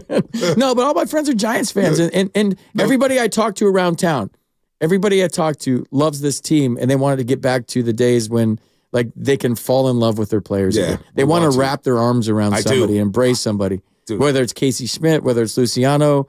It's hard to do it with a pitcher that pitches every 5 days, but Logan's a great guy. Maybe Patrick Bailey. I'm in love with Gunnar Henderson now. Just my like boy Atley. The same feelings we have about Pajemski and Kuminga right now, Giants fans want to feel that. I want to feel like that. Yeah. Give him that last 2 months that Gunnar Henderson got with the Orioles last year. Audi Rutschman, who we're going to see in the home run derby. Yeah, that was Bonte trying to say Adley Rutschman. Audi Rutschman. It's Rushman. Yeah, I know. Audi Rutschman. Audi Rutschman. My Orioles. Whatever. My Orioles. Diehard Orioles fan, Bonte Hill. My Orioles. My Orioles. On Masson. Hey,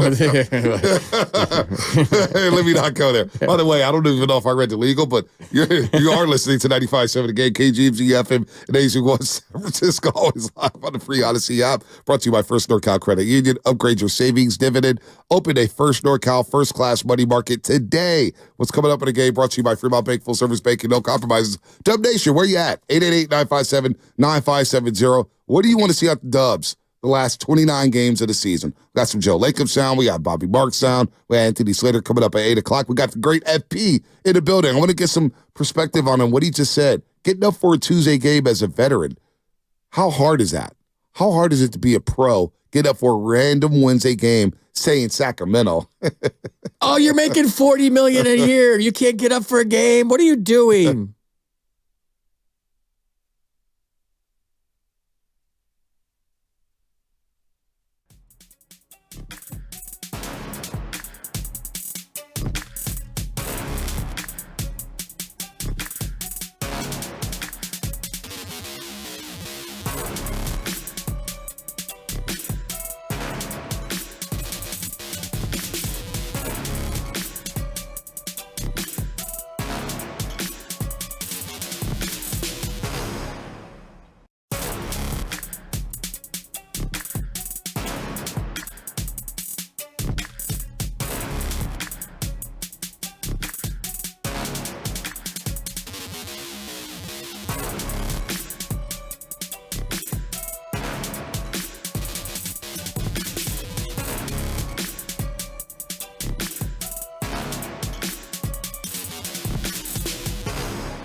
Now, back to the morning roast with Bonte and Shasky.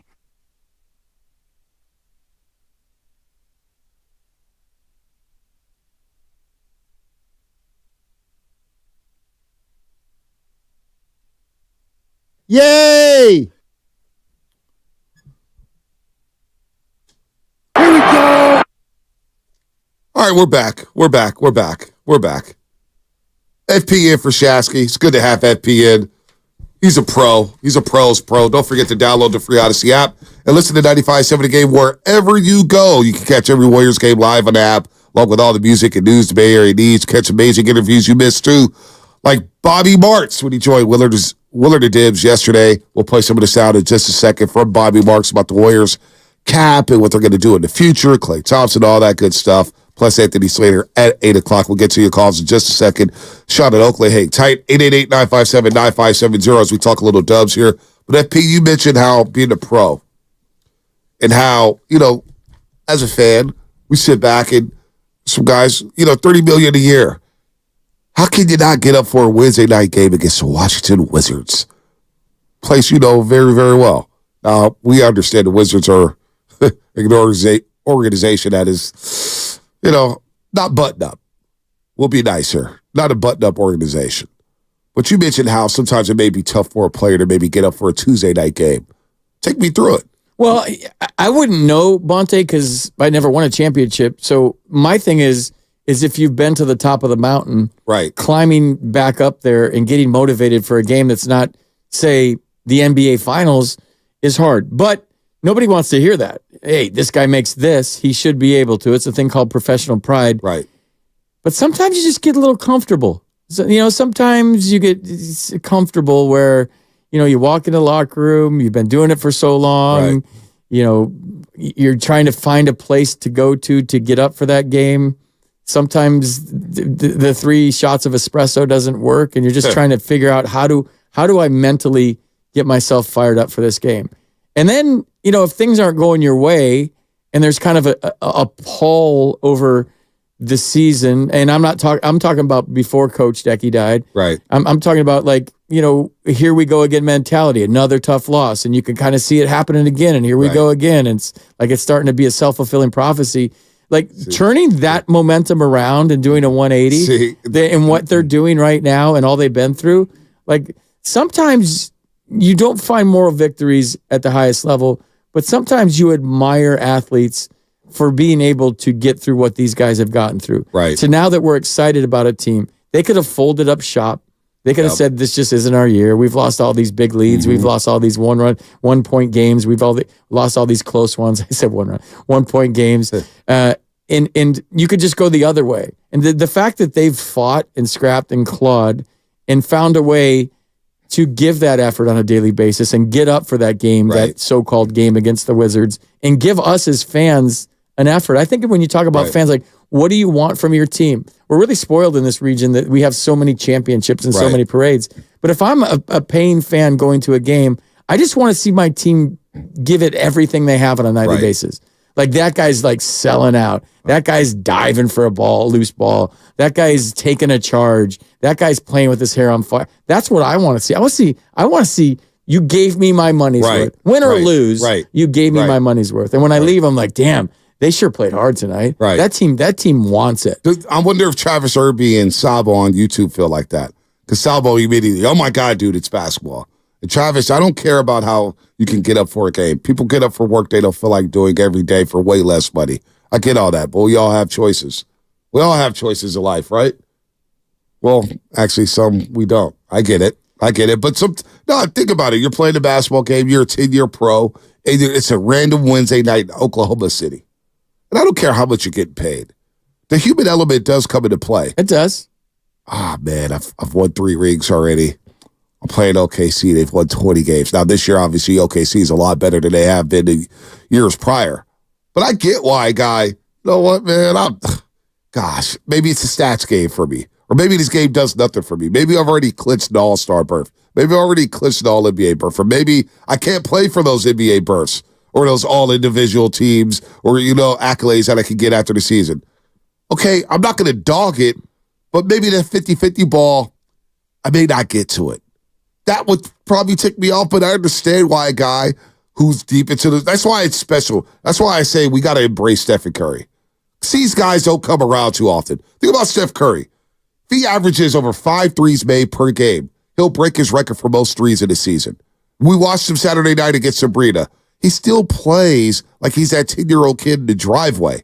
Guys like that don't come around very often. That's why we should definitely embrace Steph Curry, what he's doing right now over the last 10 games. He's averaging 31, 5, and 5. And we flippantly just say, oh, that's just Steph. Like, that doesn't happen. You play with Barry. That's what it was like, right?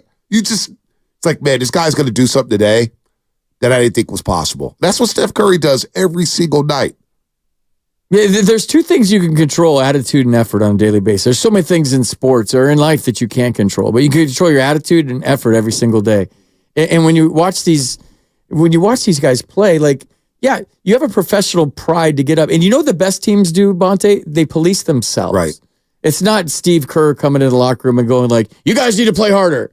It's Steph Curry. It's Draymond going like, dude, that's unacceptable. Right. We've set a standard here that's this, and you guys are doing this. And you're bitching about this, and you're moaning about that, and you didn't dive for that ball. The best team I was on was the 2001 A's, and we policed ourselves. Art Howe had nothing to do with anything in the clubhouse. We policed ourselves. If we got on guys that weren't going well, and it was the veterans, the young guys, and that's how you build a atmosphere that's conducive to success. Yeah. When you hold each other accountable, when you can have that tough conversation with Barry Zito because he was out till 4 in the morning the night before he started and he gave up 5 runs in the 3rd inning. Like, you got to have those tough conversations. Right. And I don't know if the landscape has changed so much in our world and in sports that you can have those anymore. I don't know. I feel like a guy like Draymond could pull somebody aside and be like, dude, come on. Yeah, got to pick it up. Police yourself. And then the professional pride takes over. It doesn't matter to me, and I know it matters a lot to fans, that you're making $30 million. You have to get up for every game. You have to go out and dive for loose balls every single night because you're making $30 million. Like, I understand the responsibility that comes with making that much money, but like, then there's the human element of it. Like, that's a human being. And some fans will never get that. Some days you come in at 6 in the morning, I bet, and you're like, how am I going to do it? Oh, today? Today. But you're a pro. You're a pro. You work the post game. You sleep 4 hours. You come in and do the morning show. You have an obligation. You feel like to be in a great mood every day so that people in their cars driving to work can be entertained. Exactly. And that's the same thing that goes along with it. God forbid I wake up, it's like, gosh, I want to see Lubman in an hour. Nothing like starting your day with Sam Lubman. Oh, my girl.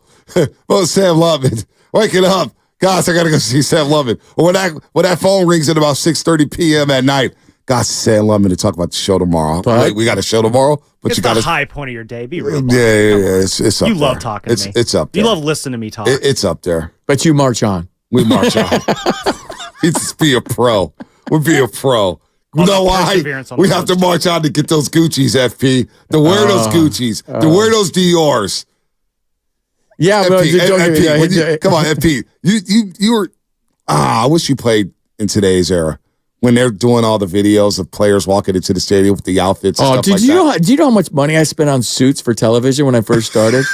Because I'm my own corporation. It's okay to be bougie. And I would spend way too much money. Then you get a little sponsorship, and they start. And then I got like a photo shoot in a magazine for being best dressed. Did you really? Oh yeah, I'll bring it tomorrow. What? Oh yeah. Oh my god. I was pocket squares too. Yeah. Pocket squares. It was like Ovechkin and then me, and like we're just like we're doing like these things like This is awesome. Yeah. This is the stuff I'm talking about right here. I got so many tailored suits. Just walking into the stadium with my name on the lapel inside, stitched in. I got my suits tailored for the. I got my suits tailored before the season. There's a zipper on one of my suits that says FP's Fly. Oh my gosh. Oh my god. Humble brags right now. Oh my gosh. So, I don't want to know the location of that zipper. Dude, I need a job just to support my my clothes habit, habit. See, that's the thing. When I walk into Chase Center, sometimes I got the suit. I'm like, oh, I know I feel good. Yeah. I play good. The show's going to be good. Yeah. I always, that's the one thing I get jealous about. Not the money. Well, the money. Dude, Festus has stepped up his suit game lately. Festus has been on point. Lately. On point. I mean, he's always been good, but he's stepped it up a next level. He's on another notch. Yeah, the pocket squares. Yeah, the pocket square. I can't do all that. The tie. He had like a tie clip. He had a baby blue outfit on the other night. He had a Carolina blue outfit on the other night. Like, that's dope. Are you a tennis shoes with a suit type of guy? No, I don't understand that yet, and that's something I got to get to. I rocked the Jordans with the suit last week. It's a good look. It's a good look, but I don't know if it's me yet.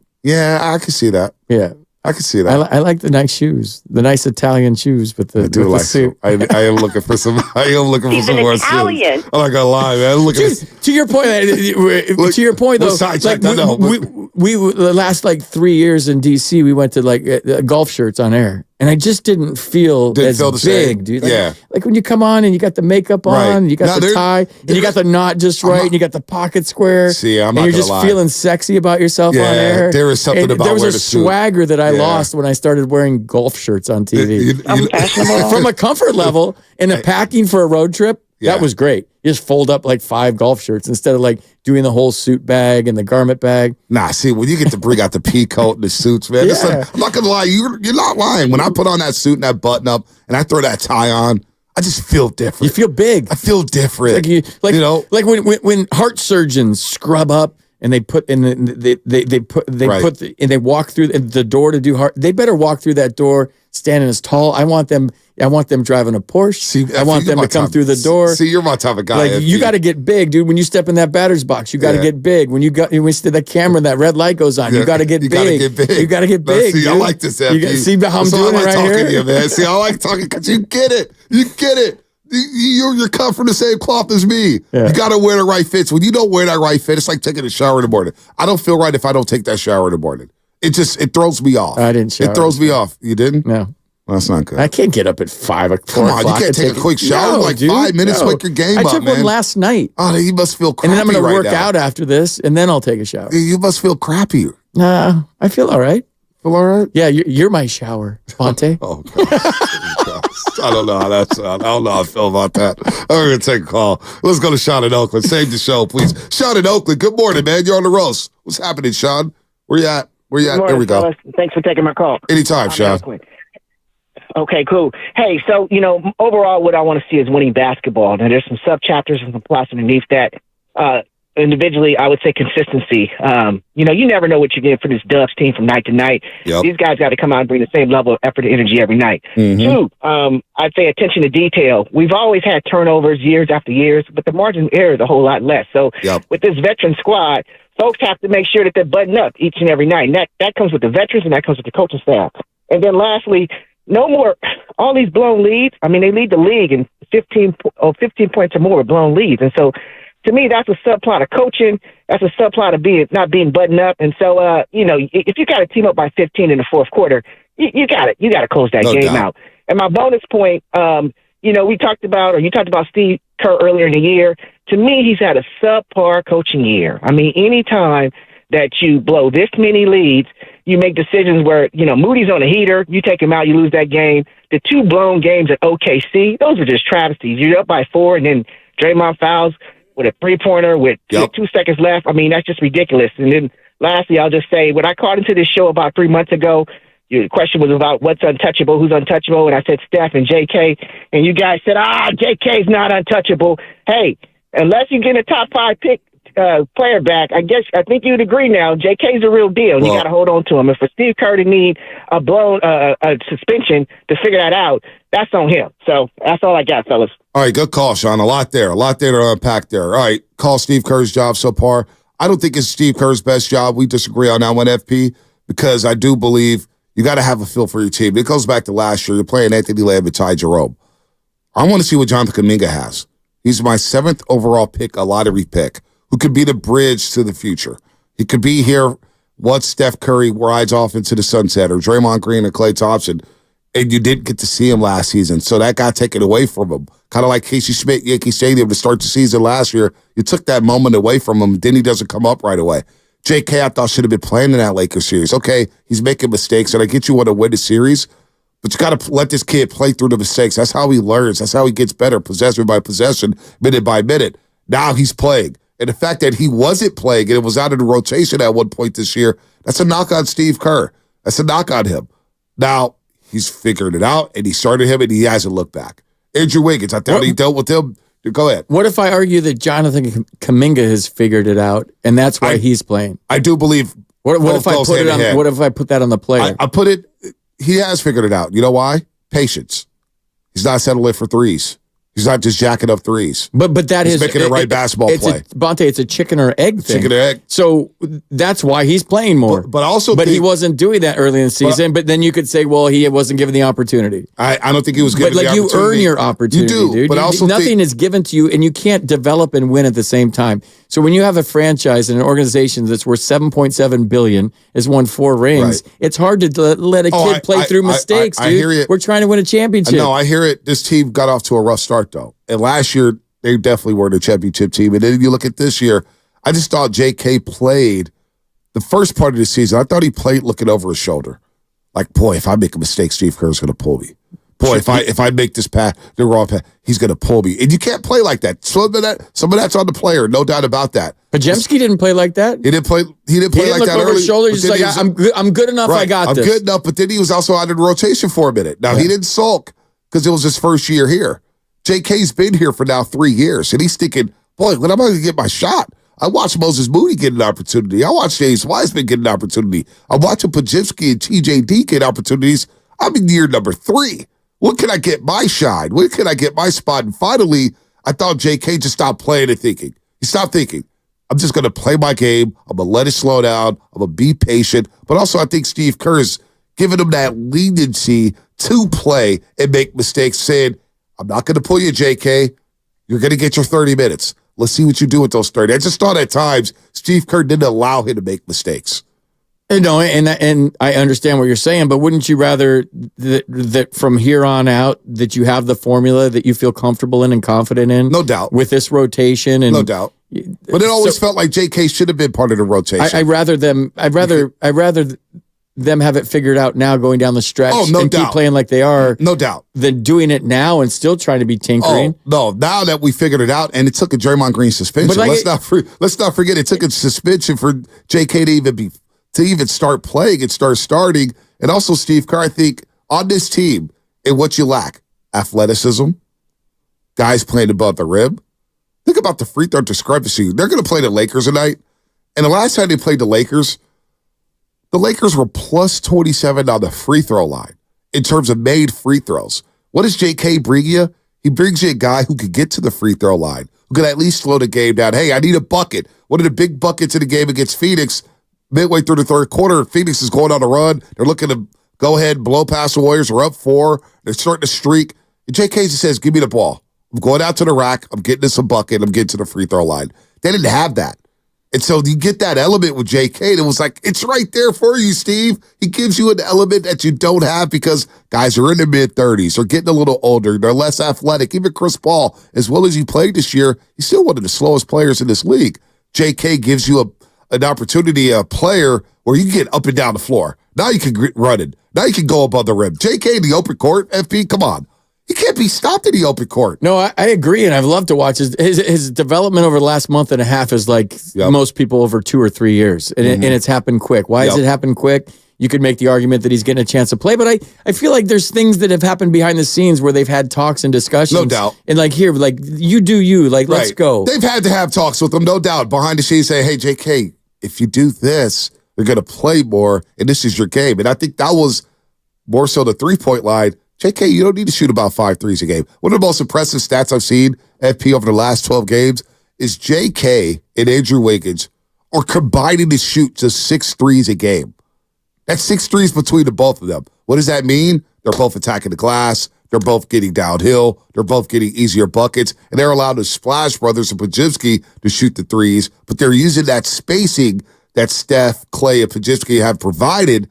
And they're going down lane and they're attacking downhill. I think that's been a big adjustment for those 2 players there. Yeah, aggressive, fearless approach. Yep. But Bonte, like if we were sitting here with Steve Kerr off the record and he was one of our best friends and we're having a beer, I think, and this is just pure speculation and experience of how things go behind the scenes, I think he would say something like, "Yeah, you're right. Like early in the season, I'm searching. Like I don't know, I'm trying to find the right combination of this Rubik's cube to put a winning." Formula out there late in the games, early in the games. I'm trying to figure the rotations. I was searching. But on the other hand, Jonathan Kuminga finally gave me the excuse to play him more and let him go. And early in the season, I wasn't seeing things in practice. Right. I wasn't seeing his attitude on the airplane, on the bus, in the locker room. No doubt. I don't know. This is just speculating. Right? We're role playing. Obviously, when the report comes out, FP, the attitude's not there, right? Yeah. So now, all of a sudden, he's giving me reason to play him. He's left all the variables out of it. Like where I want to play him now, I have to play him now. Podziemski, same way. Like he's still feeling his way. He's a 20-year-old kid, first go around the NBA. Now all of a sudden he's giving me excuses and he's letting me let him go out there and just do his thing. Where early in the season, maybe I couldn't. So when I didn't have the confidence in these guys that I have now, I'm sitting here trying to put the pieces of the puzzle together.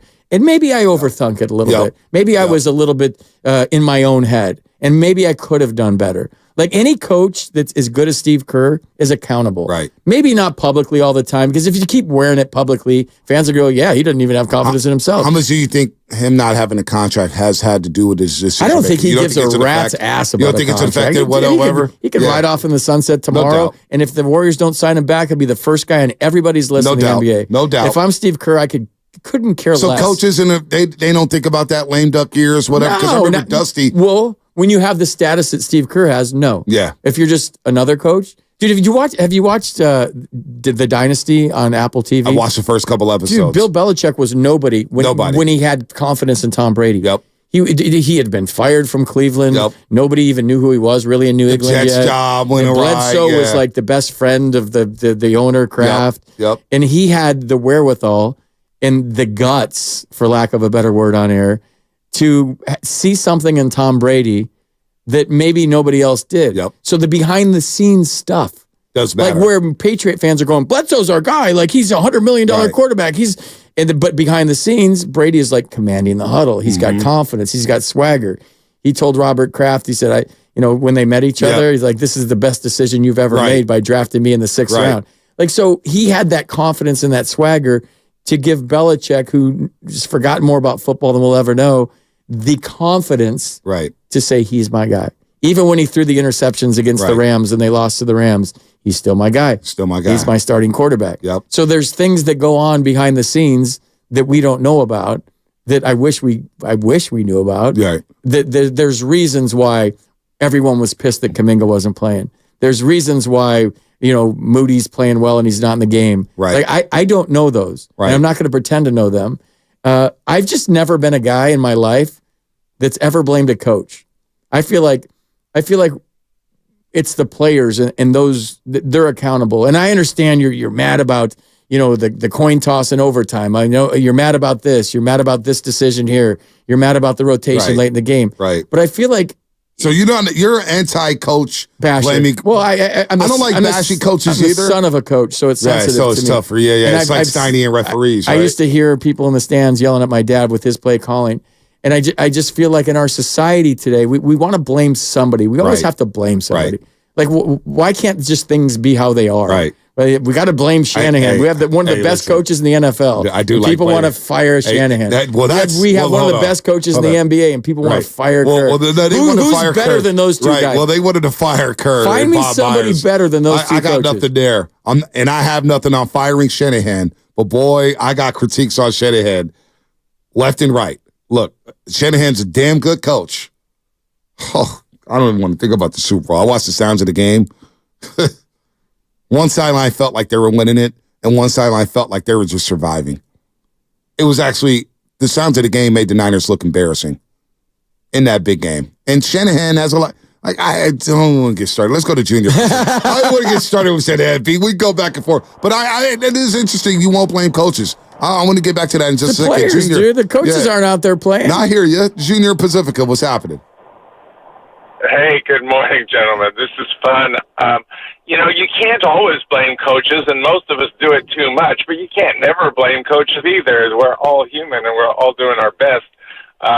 And with Kuminga, like basketball, different than baseball. There are certain people, if you see Kuminga out on a court, and you're the coach, his coach, it is your, whatever your religion is, duty to develop that young man. And there are, of course, many others on NBA courts. You see them do a couple things on the court, you say, I've got to do the best I can to get this person to their potential. Mm-hmm. And Kuminga had to say publicly, play me or trade me. in his own words or his representation's words. So Steve Kerr was not infallible on this one. He had to have his hand forced publicly, and we're all lucky if that little rupture heals and everyone can be productive. And that's what I'm seeing, and it is working that way. But it was not that Kerr was doing everything right, and then suddenly Kuminga jogs left instead of right, and suddenly he's worth being on a basketball court. No, he was being left to wilt, and he forced himself onto the court with the support of a lot of other people around the scenes. And Kerr had to listen, had to play him, and then Kuminga got the court minutes on an NBA court when it mattered that made the difference in his development, and that's what we see now. QED. Thank you, guys. Good call, Junior. You know, it just doesn't look the best, FP.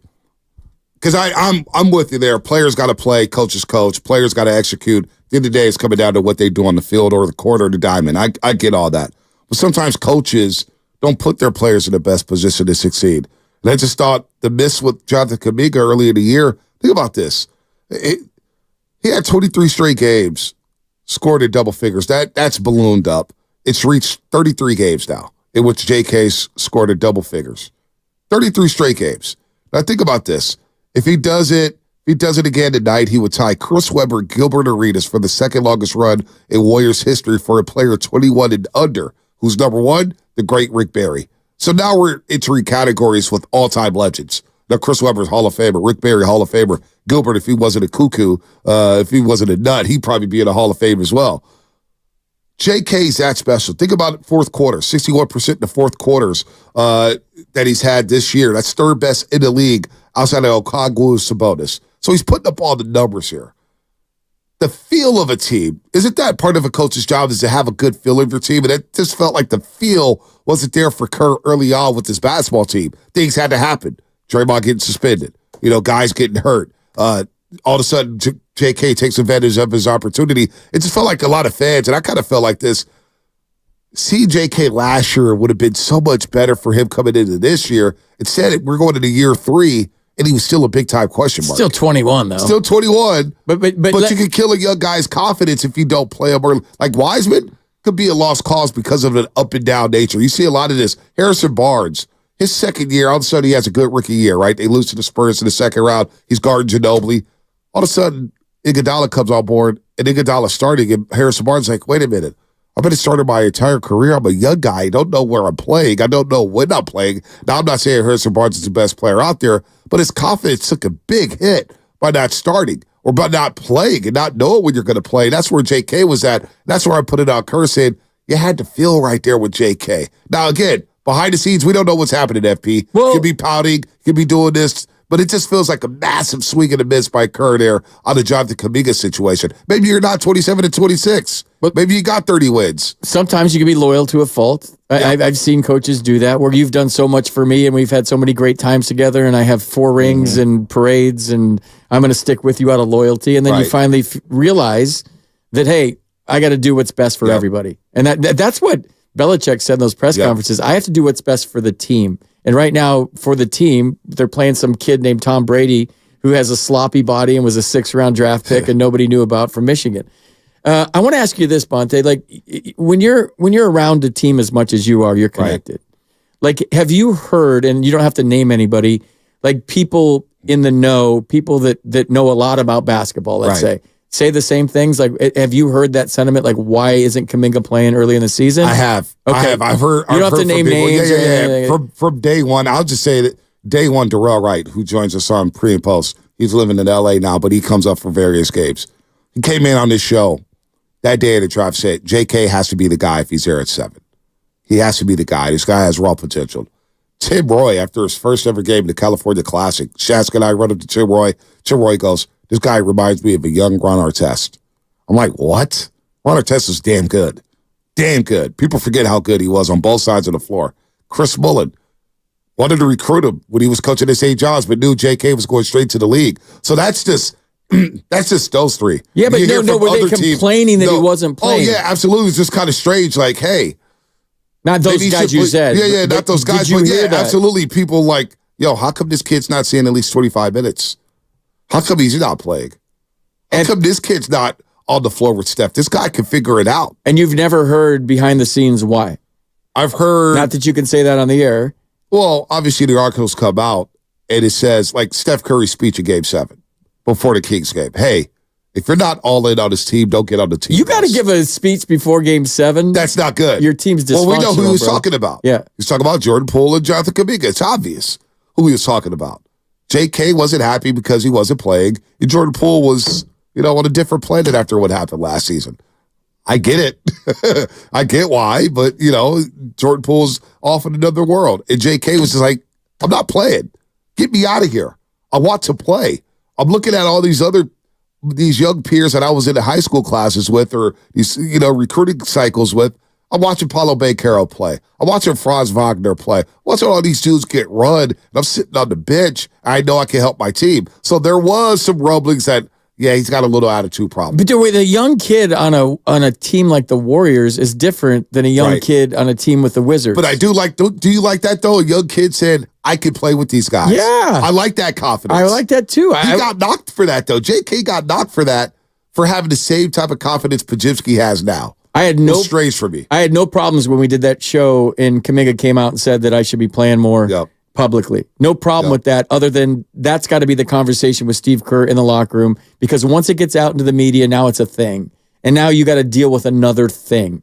Like, have that confidence, want to play. If I ever pinch hit for a guy and he's like, thanks for pinch hitting for me, coach, and he puts his bat in the rack, if I pinch hit for a guy, I'm a big league manager, I want him throwing his helmet, I want him throwing his bat, I want to hear some F-bombs behind. I don't want them to be happy. But I also don't want them going to the media and airing their grievance. That was a bad look. Come to me, bro. Right. Come to me, look me in the eye and say, it's BS and I'm not playing. And then we'll have a chat about it. I'll tell you why. Right. And my reasons are right because I'm the coach. Yep. And this is what you need to work on. Or maybe, damn, this guy's got a lot of confidence in himself. Maybe I'm missing something here and I'll look at this differently.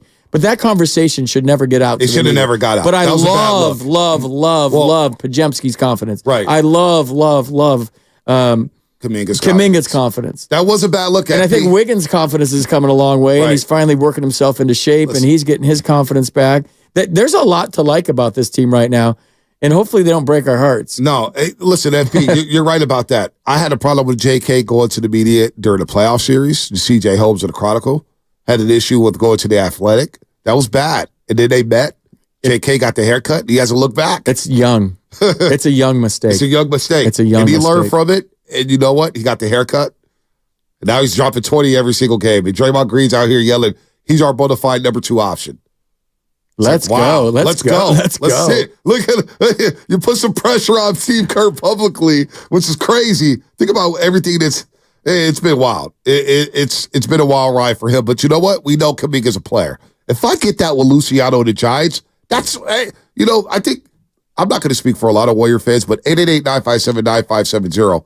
If the Warriors lost in the second round of the playoffs this year, but you knew you had 2 dudes in Kuminga, Podziemski, I think a lot of Warrior fans would be like, okay, cool. Now we got Steph still playing in his prime. You got J.K., you got Podziemski, you got Draymond Green. Let's build off of that.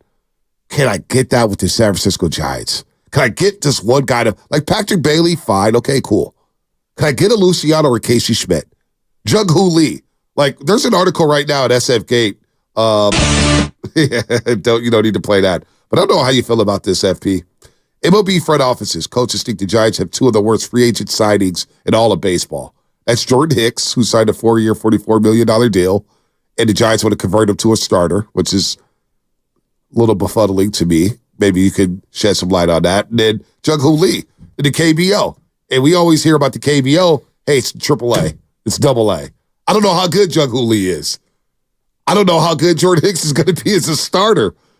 Mike Krukow said earlier this offseason, the Giants will sign a star.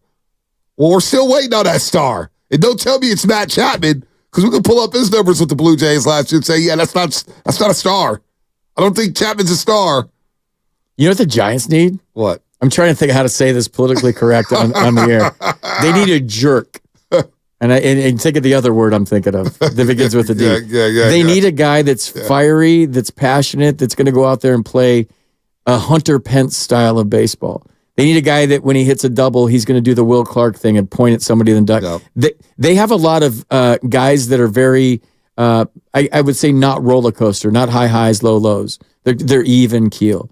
And every once in a while, you need a guy. And I saw a team in 2019 win a World Series with Adam Eaton, a guy that's just going to get in your face if you're not playing the right way. Like a guy that's a little feisty, for lack of a better word. Fire hydrant. No. Fire hydrant. And I'm not saying it like because that's how I played. I'm just saying when you have too much of one thing, and you need to balance it out. Yep. If you had a bunch of fiery guys, that's not good either because guys are fighting in the clubhouse all the time. But when you have a bunch of like very even keel guys, whether it's Lamont Wade Jr., whether it's J.D. Davis, whether it's Mike Yastrzemski, whether it's Patrick Bailey, whether it's you name them, they're all very even keel dudes. Yeah, we can't have a bunch of choir boys. You need somebody. You need some dudes throw some helmets. You need a Pajemski. You need a Charlie Hustle. You need a Pajemski. Yeah. Like you need somebody that's just going to go out there and just play hard every single day and show some emotion. Giants fans want emotion.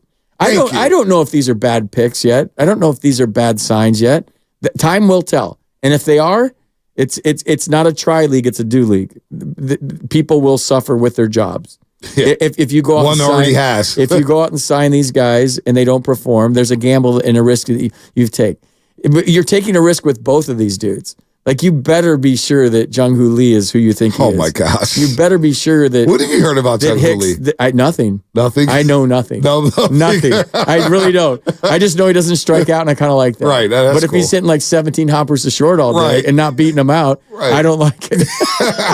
Jordan Hicks all of a sudden is going to become a starter. If Jordan Hicks hits Lucille with a fastball, like we're all in trouble because it's going to be a snowball fight every night. He's got to throw strikes. I don't care if he throws 117. Oh my god! Like Sid Finch, he's got to throw strikes. So, I mean, Farhan took some chances here, and there's no other way to put it. So that article could be right. But I like to judge people on their body of work. So I'll let you know. I guess around the All-Star break, how this is going. So the Niners they got like jerks. I guess you could say jerks, and like Deebo Samuel's kind of a jerk, a good jerk. He's a tone setter. George Kittle, tone setter. Trey Greenlaw will pile drive you out of bounds. Yeah, he's trying to kill you. The Warriors have Draymond Green. William Ball grown to love Draymond Green. Well, at times. At times. I was wrong about him, dude. Like I thought they would be better off without him because I thought it was selfish to get suspended, and, the availability is a huge tool. He's been balling. He's been great. He's been great on the court. He's been great on the court. And I was wrong, and they need him. They do need him. Trust me, they do need him. But the Giants don't have that guy. We have a guy, Anthony Slater, who's kind of a jerk on our show. He'll join us in a couple minutes. He's a jerk? Yeah, Love is a jerk. I'm a jerk. FP, you're too nice, man. No. FP just smiling ear to ear, man. Trust me. You can think of anyways. FP stands for You think about it. Yeah, I'm not. Yeah. I'm not as nice as I play.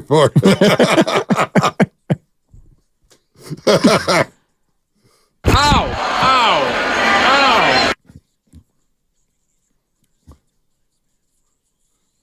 We need jerks.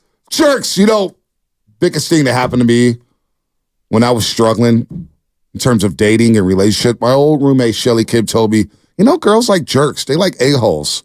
You need a little jerk in you.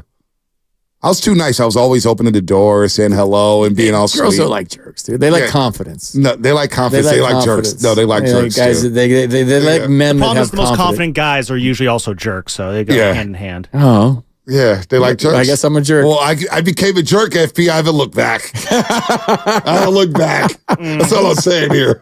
You got to have a little a-hole to you. Injury report. Thank you, Shelly Kim. Warriors and Lakers are back on the court tonight, but the king will not be. No, we're not talking about me, Vontae Hill. We're talking about LeBron James. He's listed as out as he continues to deal with an ankle injury. He received treatment during the injury during the All-Star break and was limited to just 8 minutes of Sunday's game. Also out for the Lakers is Christian Wood with a left knee injury, but Anthony Davis is probable with Achilles soreness. He's probably going to go tonight against the Golden State Warriors as the Warriors try to beat the Lakers. Remember, they're 8-2 since losing that double OT game to the Lakers a few Saturdays ago. The injury report brought to you by Boxer & Gerson, Northern California's premier workers' compensation law firm. Helping injured workers get their lives back for over 40 years. What's coming up in the game brought to you by Fremont Bank, full service banking, no compromises. The one and only Anthony Slater. And no, he's not a jerk. You're my shower, Vontae.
got FP in the building with me. Good morning to everybody out there. Get off their graveyard shift. All the overnight dancers, good morning to you. All the truck drivers, carpenters, janitors, firefighters, cops, highway patrol officers. You know it. Good morning to everybody out there. Postal, everybody who's working with the Postal Service. Who else did I leave out? Officers, parking officers in San Mateo, San Jose. You name it. And P, you got anybody you want to say good morning to? No. I already took the overnight dancers away. No, you stole my answer. Yeah. It's the Morning Loving YouTube and Twitch. Brought to you by First NorCal Credit Union. All the hitchhikers out there. All the hitchhikers out there. Does anybody hitchhike anymore? No, I don't know. That's a great question. Nobody hitchhikes. Nobody anymore. hitchhikes. It's like a phone booth. Why would anybody pick up a hitchhiker anymore? No. After all the movies we come on. Who's picking up hitchhikers in today's day and age? Who picked them up in the 70s? I don't know. Crazy people? Like I don't know. Serial killer waiting to get in your car. Upgrade your savings dividend. Open a First NorCal first class money market today. Shout out to the Comcast business text line. Good morning to you all. We'll get back to the lines in just a second. 888-957-9570. I already see this. 650. Giants need a Kevin Mitchell type. Dudes just sucking dudes in the jaw. I'm not mad at that. Dude, I love Mitch. Mitch. Mitch is the best. I love the Huggy Bear. He's such a good dude. I love him. I also love Anthony Slater, our 95.7 The Game insider here in the Boxer Girls and Guest line. Anthony Slater does a great job covering the Golden State Warriors. And here we go. Lakers tonight, baby. Back in business for, I guess, quote-unquote, the second half of the season. 29 games left. Warriors are 14-14 at home. What do you think, Slater? With the Warriors winning 8 of their last 10 games, they're on a fire. Steph Curry's hot. Kuminga's playing well. Clay's coming off the bench. Where do you have the Warriors? Where do they stand here in the West post-All-Star break? I still think they're in the worst position of these 6 teams, 5 through 10, that are all fighting for the different pods, obviously, because they have the worst record. 29 games left, so yeah, I think they have the most games of any teams. It's like their strength of schedule's not bad. You know, I know they have 3 Spurs games. They got a lot of games against inferior opponents, but you know, what do you to me, like, you need to at least get into the 7-8 bracket of the play-in, and obviously 5 or 6 is the target to get out of the play-in. What do they got to win out of 29 to get there? Like 20, like 20 and 9. Can they win 5-6? Can they win 20 to 21 games, Anthony? I mean, you know, they're at Boston. They got 3 Lakers games, obviously, in this stretch. You know, they play the Bucks. I mean, you know, I guess every game is essentially winnable in the modern NBA. But you know, for this team to go 20 and 9 over a 29 game stretch, I mean, it's ambitious. You will be facing teams that are tanking more than they were, right? You know, that's the part of the NBA calendar where if you're heading out of the playoffs, you're almost wanting to lose games. So maybe they'll get some gimme wins there, but it's going to be a challenge. I'll say that. Yeah, but if they do play well and they're rolling, Anthony, at the end of the season, teams like OKC and Minnesota don't want to see the Golden State Warriors, right? No, they probably don't want to see the Lakers either. But, you know, should they want to see the Suns with KD, Booker? And, you know, there's a lot of danger at the bottom of the West. I mean, sure, if you could handpick your opponent, maybe you're going to I hope the Pelicans get into the 7 if you're the 2 seed, or, you know, even the Kings. But, yeah, you don't want to face Steph, but you don't want to face LeBron. So, I don't know. To me, the way, that's the truth about it. Like, the Warriors in no way are confirmed to be in the playoffs. But once they get in, I think the West might be wild this year. Yeah, I think it will be too. I mean, like, if you're Minnesota, they're one of the best teams in the league, no doubt about it. But if they get into a series with the Warriors, how does that look? The pressure is different. Chet Holmgren all of a sudden in Oklahoma City. Maybe he's not getting those threes up late in the game. Those games could have went either way with the Golden State Warriors and the Oklahoma City Thunder. They're probably saying the same thing when Steph hit that layup in the opening of the IST tournament. So when they do get in, you know, maybe they could strike fear into some of those younger teams, Anthony. But I guess my question here is what is success for this season's Warriors team? Is it a second-round playoff berth? Is it a championship? Is it a conference finals berth? What are you hearing inside that organization that says, okay, this is a successful season if this happens or if that happens? What is a successful season for the Warriors, Anthony? Well, I mean, I guess that kind of depends on who you ask, right? If you're just talking to like Steph or Draymond or, you know, Steve Kerr, certainly Klay Thompson at this point, they're not going to be like, oh, you know, 1 round and out and we'll feel fine, right? They're still like having this faint idea of a title run, you know, especially at the stage they are in their career and life. If you were asking, you know, me, maybe a neutral observer, or even, you know, people within the front office, like, right, I think there's, you know, how does the youth look at the end of the season? Is Jonathan Kuminga still on the, rapid upward trajectory? Does he get playoff experience? Sure, maybe they go deep into the second round and get eliminated, but maybe coming off that series, you're like, geez, Kuminga's like a top 2, top 3 type player. Anthony, what if you were Mike Dunleavy and I asked you the same question and you answer for Mike Dunleavy? What do you think Mike Dunleavy says is a successful season here over the next 29 in the playoffs? Look like a legit threat, number one. Have Steph Curry still look like, an MVP candidate that for the next several seasons can maintain being a 1 on a title team. Draymond Green staying eligible and productive, right? Going through the playoff, through all this, and still, having no more, I guess, issues with the league. And then the young guys, as I mentioned, Kuminga, Podziemski, we can even go down to Trace Jackson-Davis, maybe a Moses Moody cameo, like those guys looking like they're on the ascent. And then Mike Dunleavy enters the offseason with still a top 5 player in the league, and then a core below him that feels to everyone on the outside world like they're rising, where he can, bring the roster together next year with this layer of youth, or theoretically this summer when they might try to be creative, go out and use some of those pieces to get, a bulkier, better top end of the roster to go really legitimately chase down a title next season. Because I don't know how you feel. I'm still a little bit skeptical, like this team can go get a title. Yeah, I don't know if they can get by Denver. We'll see how this whole thing shakes out. Your article, your piece on Podziemski, the fearless mindset of the Warriors, Brandon Podziemski, he's got a delusion to him as the title. Anthony, great piece, man. Outstanding stuff. What did you learn about Brandon Podziemski? I mean, and can you share some of the things in the article with the listeners right now?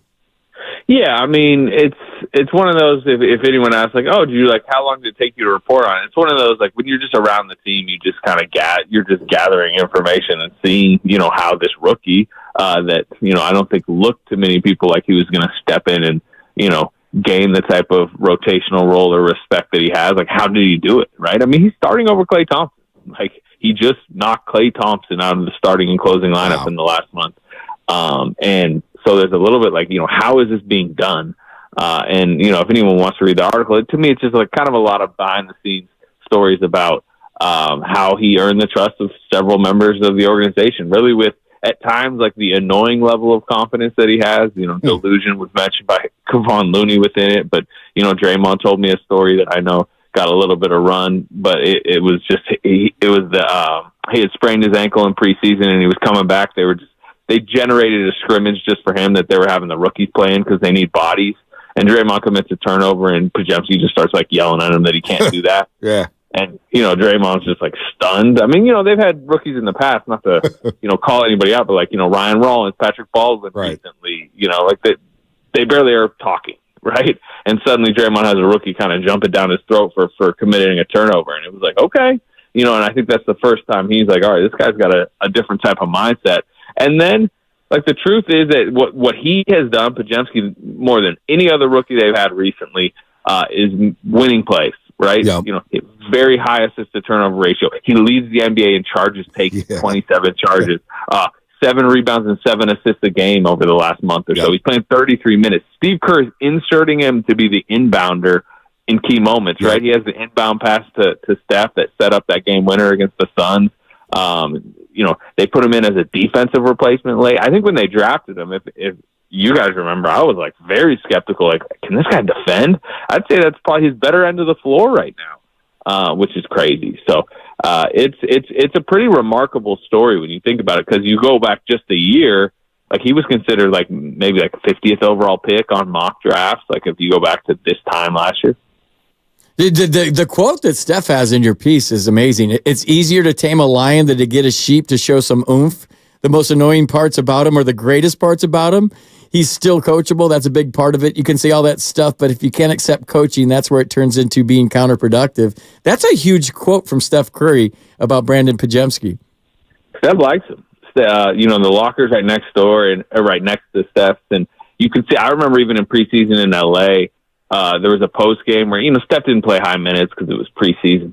And he's doing like a really heavy lift post game and doing he's going through a real, I guess, strenuous circuit. And Podziemski's just following him like station to station, doing what he's doing. And like, you could tell even in a moment, like Steph's almost looking like, why this rookie he's just following me, doing what I'm doing, right? And that's like the more annoying parts, right? He's just like, he tries to insert himself in every conversation. He's in the group chat, like ripping on veterans, and it's like, whack this little kid away, man, like stop it. But then it's like, he's doing it to learn stuff. He's doing it to try to insert himself, and then he's getting on the court, and that's the main thing here, right? It would be a lot more annoying if he wasn't just producing on a nightly basis. So once he's doing that, Steph sees, look, he's helping this late stage of my career. So they've really embraced him. Let me ask you this, Anthony. We have Anthony Slater here on the Morning Roast on 95.7 The Game, FPN for Shasky. What you know about FP Santangelo? We'll get to that in just a second, Anthony. You get your baseball knowledge. Anthony's a big Cleveland Guardians fan, believe it or not. Cleveland Guardians. Random. Yeah. I really know that's cool. Yeah, I guess that's cool. He likes torture. He likes Major League, the movie, I guess. I don't know. It has been torture. It has been torture. What's more likely over the next 29 games? Steve Kerr coaching his final 29 games as head coach of the Warriors, or Klay Thompson playing in his final 29 games as a member of the Golden State Warriors? These are the questions where you're trying to get me aggregated, right? No, I'm just having a conversation. I know, look, I don't do anything with the Twitter stuff. I leave it alone. Our Twitter account gets me in trouble, believe it or not. I have nothing to do with it. Blame Sam Lutman for that. I'll just say this. I would probably, if I had to choose one of those two, speculatively, I would say it's more likely that it would be Klay's final 29 because his money is taxed and his money is a lot harder as like a Tetris piece to fit with the whole second apron coming. And Joe Lacob even mentioning to Tim Kawakami the other day that they might even try to get out of the tax. Like there's a little motivation for that. Like, Klay Thompson's making $43 million. He's going to have to take some type of pay cut, but the Warriors would have to really have him take a pay cut if you're going to get under the tax. So to me, there's a lot more complications there. And there's more suitors out there that I think would be kind of potentially there to steal Klay Thompson away. Whereas, Steve Kerr, the money's not taxed. As long as both sides want to be around, everything Steve Kerr said is he wants to coach long term. Every time I've talked to him on or off the record, he's very motivated to continue coaching the Warriors. And Joe Lacob has only said and shown that he does want Steve Kerr here long term. So I think they'll come to an agreement. It's just about a dollar amount eventually. So Klay, if he does hit the open market. So I've got a bet with a couple YouTubers here that Klay could get up to $30 million a year. What do you think Klay will demand on the open market, or what teams would be willing to give him if he does bolt from the Golden State Warriors and say in Orlando, or Philadelphia, Milwaukee? What do you think he gets per year in his next deal? Yeah, I think, look, he turned out 2 for 48, so it's about 24 a year as an extension this past summer. You'd say he's probably, lost some value with the season he's had. He has career lows right now. I would guess like the 20 range, but all you need is one team that's willing to overpay, right? Like the Rockets last year gave Van Vliet whatever they gave him a year. It was over 30. Yeah. They gave Dylan Brooks over 20 when I'm not sure anybody else in the league was giving Dylan Brooks more than the mid-level exception. So if there is a team out there, and I know the Orlando Magic's been floated recently by Shams, by Mark Stein. It's also something I've heard. Like if they're just, hey, like they have, if they generate a decent amount of cap space, want a Klay Thompson type personality and a shooter, a spacer, because offense is their problem at times in the building, maybe they would overpay. And go to what you're talking about, like a $30 million range, right. And that maybe that depends on how the rest of his season goes. But generally, my guess would be down more towards like 20. Gotcha. Anthony Slater, he'll be at Chase Center tonight. When the second half of the season gets underway, it gets the L.A. Lakers and no LeBron James. However, last time these two teams played out, it was an absolute classic at Chase Center. And the Warriors have won 8 of 10 since that double OT loss to the L.A. Lakers back on that Saturday night a few weeks ago. Anthony, continue the great work at The Athletic, man. We'll talk to you next week, and I'll see you at Chase tonight. Yeah, all right, fellas. See you. Anytime, Anthony Slater. I forgot to ask him about FP. It's a big baseball. Dude, no. We don't need to ask. No, stop. What's your favorite FP moment? Fire hydrant. What was your favorite FP moment? Stop. That one time when I was mixing Gatorade at the end of the bench. That was really, really probably one of my greatest games. Was it purple or blue? No, it was green. Oh, okay. Yeah. What kind of seeds were you eating? I didn't do seeds. Yeah, you did the dip. Yeah. Yeah, you look like a dipper. Yeah. It was bad, dude. It was bad. When'd you quit? The day I retired. Really? Yeah. I put a lot of things in my body. It's well documented. But that's the worst thing. That's the one thing I still worry about today. Really? I dipped Copenhagen for 22 years. Oh, wow. And the day I said the day I retire, it's the day I stop. And then, yeah, I can't say what happened. No. My son may or may not have drank a spitter when he was like 4 years old. Oh, my God. But yeah, I put the nicotine patches on. Oh, man. I was not easy to be around for a couple of months. I did dip at one baseball game. It's bad, They were dude. playing, and I was so lightheaded for like 3 innings. I was like, I didn't know this stuff did. I know it does it to you. Terrible. That feeling, oh my gosh, I terrible. felt sick. It's the worst. It is. It's not good. Guys don't do it much anymore, so To that's be able good. to quit, man. Players Good do for not you. use smokeless tobacco anymore. Good for It's you. rare that you see a guy doing it. Wow, good for Which you, is FD. good. Very good. Proud of you, man. Thanks. Proud of you. Thanks. Let's go to Danker in the city. Danker, all right. Oh, he's still online. He was screening this call here. Anthony said a lot. The last question there. He sees Steve Kerr maybe getting an extension and Clay moving on here as Joe Lacob may try to get under the tax threshold. Joe Lacob's got to be thinking, boy, if we don't get out the first round of the playoffs, we have the most expensive roster of basketball. There will be a lot of changes on this basketball team. No doubt. You want to win. You want to win. Who's better than Steve Kerr out there? For everybody that wants Steve Kerr out and they're saying that this is his last year. Well, find me somebody better. Well, you didn't. And then you'll have maybe a little bit of an argument. Doc Rivers? No. I'm kidding. No. I'm kidding. How many rings Doc have? No, he's got one. Okay. And Doc is. I like Doc. I do like him. But no, he had an interview the other day. I think he was talking to our buddy Frank Isola. He said, I really didn't want to take the job. I said, really? It's like, Doc, if you didn't want to take the job, why'd you take the job? But that's like Dusty right now, or Dusty at the end when he was with the Astros. You get to a point where you're so established that you could say whatever you want. Dusty used to do that in D.C., right. And the PR staff would be like, "Oh no," he said. Well, I knew Dusty. I knew Dusty was done in D.C. when Bryce Harper after who they lose to the Cubs. Yeah, and they asked Bryce, "Would you like Dusty back?" He goes, "Well, I don't make those decisions." Blah blah blah. I was like, "Oh, Dusty's gone." All Bryce had to say is like, "Yeah, we love Dusty around here." Which, my knowledge, that's from afar. You would know more than me. I know a lot. You know a lot. I know a lot. And you probably knew that it wasn't working out there. The owners were asking me questions, and I was like, "He's the best." I don't understand. They weren't happy. They weren't happy. Yeah, they thought that whoever they hired should win a World Series, and if they don't, we're getting rid of him. Oh boy, he won 96 games. I know. And got fired. He got fired. It's That's like not cool. Marty dude. Schottenheimer, 14-2 with the Chargers, fired. That's not cool. But if you were around last week, obviously post Super Bowl, and we'll see who the Niners hires as defensive coordinator. There's a lot of fire Shanahan calls. A lot of fire at Kyle Shanahan, which is unbelievable. Look, Shanahan. Dude, don't get me going. I don't understand that. I just don't understand that. It's stupidity. It's stupidity. Who's better? Who's better? You can say Andy Reid. Dude, you have a fan base that gets to a Super Bowl, gets an NFC championship, and you want the coach fired. Like, do you know how hard it is to get to that point? Do you know how hard it is to put yourself out there on the biggest stage and be that vulnerable to either win or lose a Super Bowl, and every decision you make is being scrutinized as part of the job? Fired. I get it. Fired. But you lose, and you're that entitled, you're that spoiled as a sports fan that you want your coach fired? Fired. That's idiotic to me. Well, it's also, I feel like you're telling me you know nothing about football if you want Kyle Shanahan fired. No, you know nothing. You're a football You dummy. literally don't know anything about football. You don't know anything. You don't. Can you be frustrated with some of the decisions? Yes. Can you be frustrated that your team didn't win the Super Bowl? Yes. But if you want one of the best coaches in the NFL, one of the greatest offensive minds in the NFL, a guy that those guys will run through a wall for to be fired, you're screaming at the top of your lungs to me that you know nothing about the sport. Fired! Nothing. Fire Shanahan! Nothing. Get him out of here! Same with Come on, Ed Pete, get him out of here! Same with Kerr.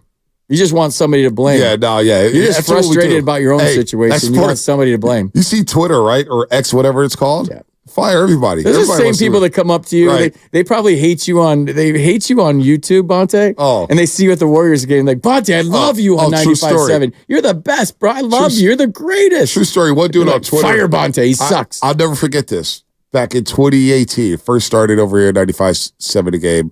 Or actually about a year in with Greg Papa. And this guy on Twitter, like, you ever come to the Oakland Coliseum for an A's game, you better keep your head on the swivel, homie. That's what he told me. Right? Really? Yeah.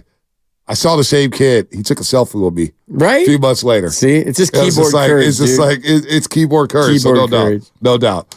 Somebody says here on YouTube, Bonte is washed. I am washed. Bonte doesn't yell at strippers anymore because they all wanted him fired. Yeah, I had to say overnight dancers because Yeah, same guy's gonna ask you for a selfie and an autograph. Somebody, you like the overnight dancers. You say what's up to them. Anyway, something I was gonna say. Klay Thompson, when it comes to players. And we can get to this on the other side because I know we got a break. But it is amazing to me to watch Klay Thompson not play basketball for 941 days. Rehab. Show how vulnerable he is. Show how much he wears his emotions on the sleeve. Shows how much he loves the game of basketball. And people want, just like the way he gets discussed around here, it absolutely disgusts me. Because we want players to be loyal. We want players to wear our uniform. We want players to embrace the community. And Klay Thompson's done that. And yet it's like, get Klay Thompson out of here. Get his ass on the bench. Get him out of here. He's done. He's this and that. The dialogue around Klay, it disturbs me. It really does. And of all the players, the point fingers at and blame, and we know what he is and what he isn't, it disturbs me how much Klay gets ridiculed around. If you want to do that nationally, if national guys want to do that, fine. But not the Bay Area. FP. Well, let's get into that. I want to get into that. What do we get into that? Let's get into that. Let's get that on the other side. We'll get to your calls here. Nick and Danker. We'll get to you on the other side. That's all coming up. Brought to you by Fremont Bank, full service banking, no compromises.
This is Stephen Curry, and you're listening to The Morning Roast with Bonte and The Butcher on 95.7 The Game.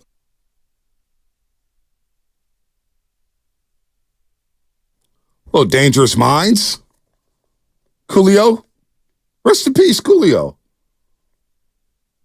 That was a random death. Rest in peace, Coolio. Had the twigs in his head. By the way, we're back on the roast. Back. Like we never left. And get you some 95.7 The Game gear right now at breakingt.com/957. We got all sorts of cool apparel for you to wear whenever you want, win or lose, as well as some awesome gear repping the shows here at 95.7 The Game. Go to breakingt.com/957. Warriors back on the floor tonight against the LA Lakers. They've won 8 of their last 10, 27-26. The Lakers right now hot as well. They've won 4 straight road games. They've won 6 of 7. They'll be without LeBron James, but Anthony Davis has been on a heater. Rui Hachimura had a career high in Utah going into the All-Star break. So the Lakers are coming in on fire as well. It should be a very competitive game between the two teams here at Chase Center to get this second half started. Warriors 14-14 at home. Got to stack some wins at home, folks. What happened to the home court dominance? Hasn't been there this season, but we're discussing Klay, and obviously Klay went to the bench for the first time since 2012, March of 2012. And he came in his first quarter, shot 7 times. And he's up, scored 35 points. He's up, lighting it up, taking the most shots on the team, and he played 30 minutes, which is where he was playing at before, 28 to 30 minutes, but going to the bench. And a lot of people said this, hey, he needs to go off the bench, blah, blah, blah, blah, blah. But Klay's biggest issue was not finishing games. Not finishing games. So that ego there, that ego blow of saying, man, I'm not even a starter, but I'm not even finishing games on the Golden State Warriors. I've helped this team win 4 championships. But the dialogue to me, FP, has been discussing is supporting Klay Thompson. As fans, I'm thinking, man, this is one of your guys. 2 leg injuries. Got hurt in the NBA Finals game at the height of his powers. He comes back after missing 941 days, all that rehab. And yet some of the dialogue this season about Klay Thompson has just been nasty. This guy's a legend. He's a statue guy. He's won 4 championships. He's one of the best players in organizational history. Yet you hear some of the stuff about him, and it doesn't sit well with me, FP. It doesn't. Paula Abdul, what have you done for me lately? Yeah, a little bit of that. Oh, $43 million, gets paid $43 million. We got paid before the Achilles tendon tear. Why do you think this is? I have my reasons, but why do you think there's so much polarization with him? I don't know. When he's been a low maintenance guy, he's been lovable Klay, China Klay, toaster Klay, in the boat Klay, drop top Klay, embracing all the youngsters Klay. You know, I'm not sacrificing bleep Klay. I'm scaffold Klay in New York City, just walking around, and all of a sudden I get interviewed by a local news station. I'm talking about the scaffolds and all that stuff. I mean, I don't know why. I don't know. What do you think? Well, I mean, he's very vulnerable and authentic in his quotes. Don't we want that in our athletes? Yeah, but then we get it and then we use it against them. Right? We want our athletes to be like straightforward and frank and tell us what they're thinking, and he does. I will say this, Bonte, and being on the East Coast for a long time, I haven't been around the whole dynamic. Right. What I see sometimes, and I think lends itself to criticism, is he doesn't look like he's having fun playing basketball at times. Like he's just got that deep look where he's so frustrated this year. Right. And I think fans gravitate towards Steph with the smiles and that what he does after he makes a 3-pointer. And Podziemski looks like he's having fun. Klay looks like he's working a lot. And I think fans see that and they think, well, is he having fun? Like my dad said he doesn't like Klay Thompson. Wow. And my dad loves everybody. I'm like, why? He goes, he looks like he's mad all the time. He looks like he's bitter all the time. Right. I just don't like how his body language, how aloof he looks. And so your dad wasn't a big Brandon Belt fan then? No, I don't know. I never asked him about that. But yeah, probably. He doesn't like body language. But like my dad's a coach. Like he gets it more than most people because he's coached for a living. So he said that. I'm like, really? I like Klay a lot. Yeah. So I don't know why he gets criticized so much. I think what he's done recently has made me like him even more. The fact that he's wrapping his arms around not being a starter at the moment. Mm-hmm. I think they'll go with this until they don't go with it. I don't think it's permanent. Mm-hmm. I think if he keeps throwing in 35 a game, he's going to start, dude. I don't know about finishing. I don't know that. I don't know about that. And that was my big talking point. I remember we did this Warrior Summit. It was Willard, it was Dibbs, it was Steiny, it was Goo, it was myself and Shasky.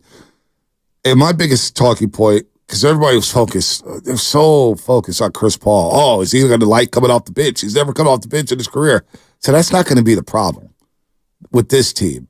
This team is going to be who's finishing games. Right. And Wiggins said early on, as long as we're winning, I don't care about finishing.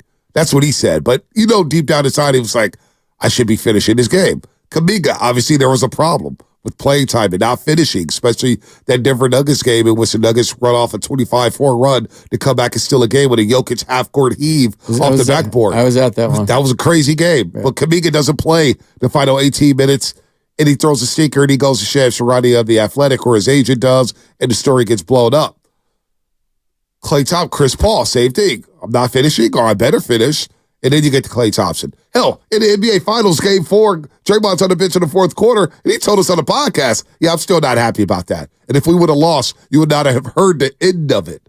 So then you get to Klay Thompson. And after the Brooklyn game, he's all, he's in the locker room like, man, I don't know, man. So he has been in that place of darkness, trying to reclaim what he had.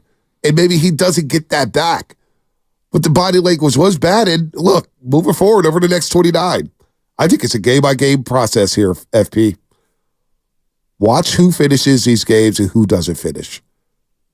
And who's going to be able to handle that. It doesn't matter if you start, though. But it doesn't matter if you start. To me, it doesn't matter. It's about who's playing in the last 5 minutes. Does it matter to them? I think it does matter to them. If they start? For some, maybe. Hearing your name in the bright lights, being on the floor to start. I think for some people it does matter. Maybe for Klay, I don't want to psychoanalyze him. He embraced coming off the bench in Utah Thursday, and he dropped 35. That's one game. He's a sensitive dude. I remember when Barkley said that stuff about him, that he's no longer the same player. Last year, he was sensitive to it and commented on it. This year, saying that he doesn't care what people think, which means he absolutely cares what people think. Oh, yeah, no doubt. I think we all care what people think about us to a certain extent. It's just a matter of how much you care about it. I think that he just puts himself out there. He seems like a dude I'd want to hang out with off the court. Right. He seems like a dude that's super authentic, and that's what I think I gravitate towards, is a guy that's just keeping it real. I root for him, man. I don't think we all realize how hard it is to come back from any injury. Right. We just act like you're going to get your hair cut. And like, oh, Brock Purdy. So take me through rehab. Dude, rehab. Anybody that's what did you rehab? How long did you have to rehab? I had a broken kneecap with shards of my kneecap because I got hit by a pitch, went into my patella tendon, and I kind of buzzsawed my patella tendon, the chips, the bone chips that were in there. Who hit you with the pitch? Oh, man, I'm trying to think. I can't remember. You don't even hold a grudge. You don't even remember. And I'm just drawing a blank on the name. I'm getting bad with names. Yeah, you're getting OG. You're OG status now, it was an Asian pitcher for the Mets. I'm trying to think of his name. Oh, was it? They threw cutters, and I went to bunt, and the ball hit me in the kneecap. Oh, broke my kneecap. I played half the season with a broken kneecap. Wow. Trying to drug up and take pain pills. Wow. But yeah, the rehab from that, like the surgery itself, everyone just says, oh, he's going in for a scope. Oh, Brock Purdy's getting this. Like the rehab and the intensity of the rehab, not just to get back to work, but to get back to the highest level and play against the best athletes in the world, and to just keep having to do that. And you start from, when you're going under anesthesia and you're having a surgery, you don't know if you're ever going to play again. Those thoughts go through your head. Like when the last thing you think of when you're going under anesthesia and you hear your heartbeat go from beep, beep, beep to beep, beep, beep, beep, beep, because you're just worried about going under. And then when you come back and you can't walk and you see your muscles atrophied and your leg looks like your forearm and you're just like, how am I going to get back? And then you go do the work and it's 5 days a week and it's stuff that makes you throw up because you're working so hard. And then you're just trying to get back. And for Klay, to all the injuries that he's had to get back there, right? All the work physically, and I think more importantly, mentally, of not just not knowing. And then they tell you you're good, test it out. And you're scared to test it out because you don't want to go all the way back to the beginning and go under the knife and come back. And to have the confidence to use it like you used to use it, whether it's your legs, whether it's your arm, whatever it is, and to have that confidence to let it rip. Whether a guy had Tommy John surgery and he's like, I don't know. Yeah, right. All of it's more about, I just think we think people are, oh, he had surgery and he's back. There's just so much that goes into it, man. There's so much from just the mental aspect. Is it more of it. mental than physical when you're going through these rehab? I think Because it's Klay both, Thompson dude. went through 941. It's both. And he was so mentally rattled by the injuries. They go on to win the championship, 6 games at Boston. And Klay that next offseason says, I'm not playing 5-on-5. I'm going to do individual workouts because I fear something happening in the offseason. So it's more mental than physical, no doubt. Well, when you have an injury and you miss time like Klay did, you don't feel like you're part of the team. You feel like you're an outcast. No matter how much he's done, no matter how many rings he's won, when you're on the injured list or the disabled list or whatever they call it now, you just feel like an outcast, like you're not part of it. Wow. And then for him to fear getting hurt again, to go through the rehab, go through the surgeries are painful, man. You come out of surgery, anybody that's had surgery knows this. You come out of surgery and the medication wears off, like you're in tears. Right. To go through all that again, to go through the rehab, to build himself back up, to feel like part of the team, to be able to know that it works again, to test it 100%, and all that he went through to get back. He don't want to do that again ever. Wow. Ever. They didn't have to play at a championship level, right? Not just any level, a championship level. Right. That's a lot. Wow. So, I feel like we're just so desensitized to, he had a successful surgery. Like, what is an unsuccessful surgery? Do we ever say that? Where you didn't come out of anesthesia? Like, is that unsuccessful? Because yeah. So I don't know. All surgeries are successful. To me, the most important part from an athlete's standpoint is who you have doing your rehab. Like, who is your rehab therapist? Who's your physical therapist? Are they going to put you in a place where you're going to get better quicker and then be able to strengthen everything around it so that you can use it to the highest. That's good. Highest well potential. said, FP. Well said, because I don't think a lot of people like myself who haven't played pro sports and our roasters out there listening, 888-957-9570, don't always get that perspective of behind the scenes going through rehab. And I don't think people understand how mentally taxing that could be. Now, with Klay Thompson back, coming off the bench, how can this help the team? Because at the end of the day, it's about wins and losses. Like, we can talk about player psyche, and I'm with that with Klay Thompson. I think we need to be vulnerable to what he's gone through here. And look, he's one of our guys. He's one of our guys, one of our statue guys. If we're not going to support him, then who the hell is? You know what I'm saying? We got to protect our guy here. I'm not saying wait Paul Palms and pass out hard slices or whatnot, but at some point you're going to need Klay to win big games. The spacing he provides, even if he's shooting 37% from three, just watch the clips. You watch a game, FP. Teams are saying we cannot leave Klay Thompson wide open. We still fear that he could knock down 14 threes in a game against us. Teams still fear that. You don't think Utah did on Thursday night? We're like, oh boy, Klay's back. I was sitting with my guy who works, I'm not going to reveal his name, but he works with the LA Clippers. And he asked me about Klay. He goes, what's the deal with Klay? I said, man, I think Klay's still a damn good shooter. He goes, oh, the rest of the league does too. Trust me. We're very intrigued to see what the Warriors do with Klay Thompson. This is a guy from the Clippers watching games from afar saying that guy's still a threat. So if the Warriors want to get to where a lot of fans want them to get to, which is second round, third round, finals, whatnot, they're going to need Klay Thompson's shot at some point. You're going to need him to start shooting better. You're going to need his spacing to help Kuminga and Wiggins and Pods get to the cup, help out Draymond Green, and have another shooter alongside Stephen Curry. Because there's some games here over the past couple of weeks. If you look at the box score, it's Steph's 9 of 18 from three, and the team is 10 of 37. You know what I'm saying? Well, I like when Klay lets the game come to him. Yeah. I feel like sometimes he forces it. And if he's got the mentality based on his quotes where he just wants to win and do whatever it takes to win, then that's the attitude where the game comes to you. And maybe even coming off the bench, too. You don't have to force it. Come off the bench. You got an open look. Take it.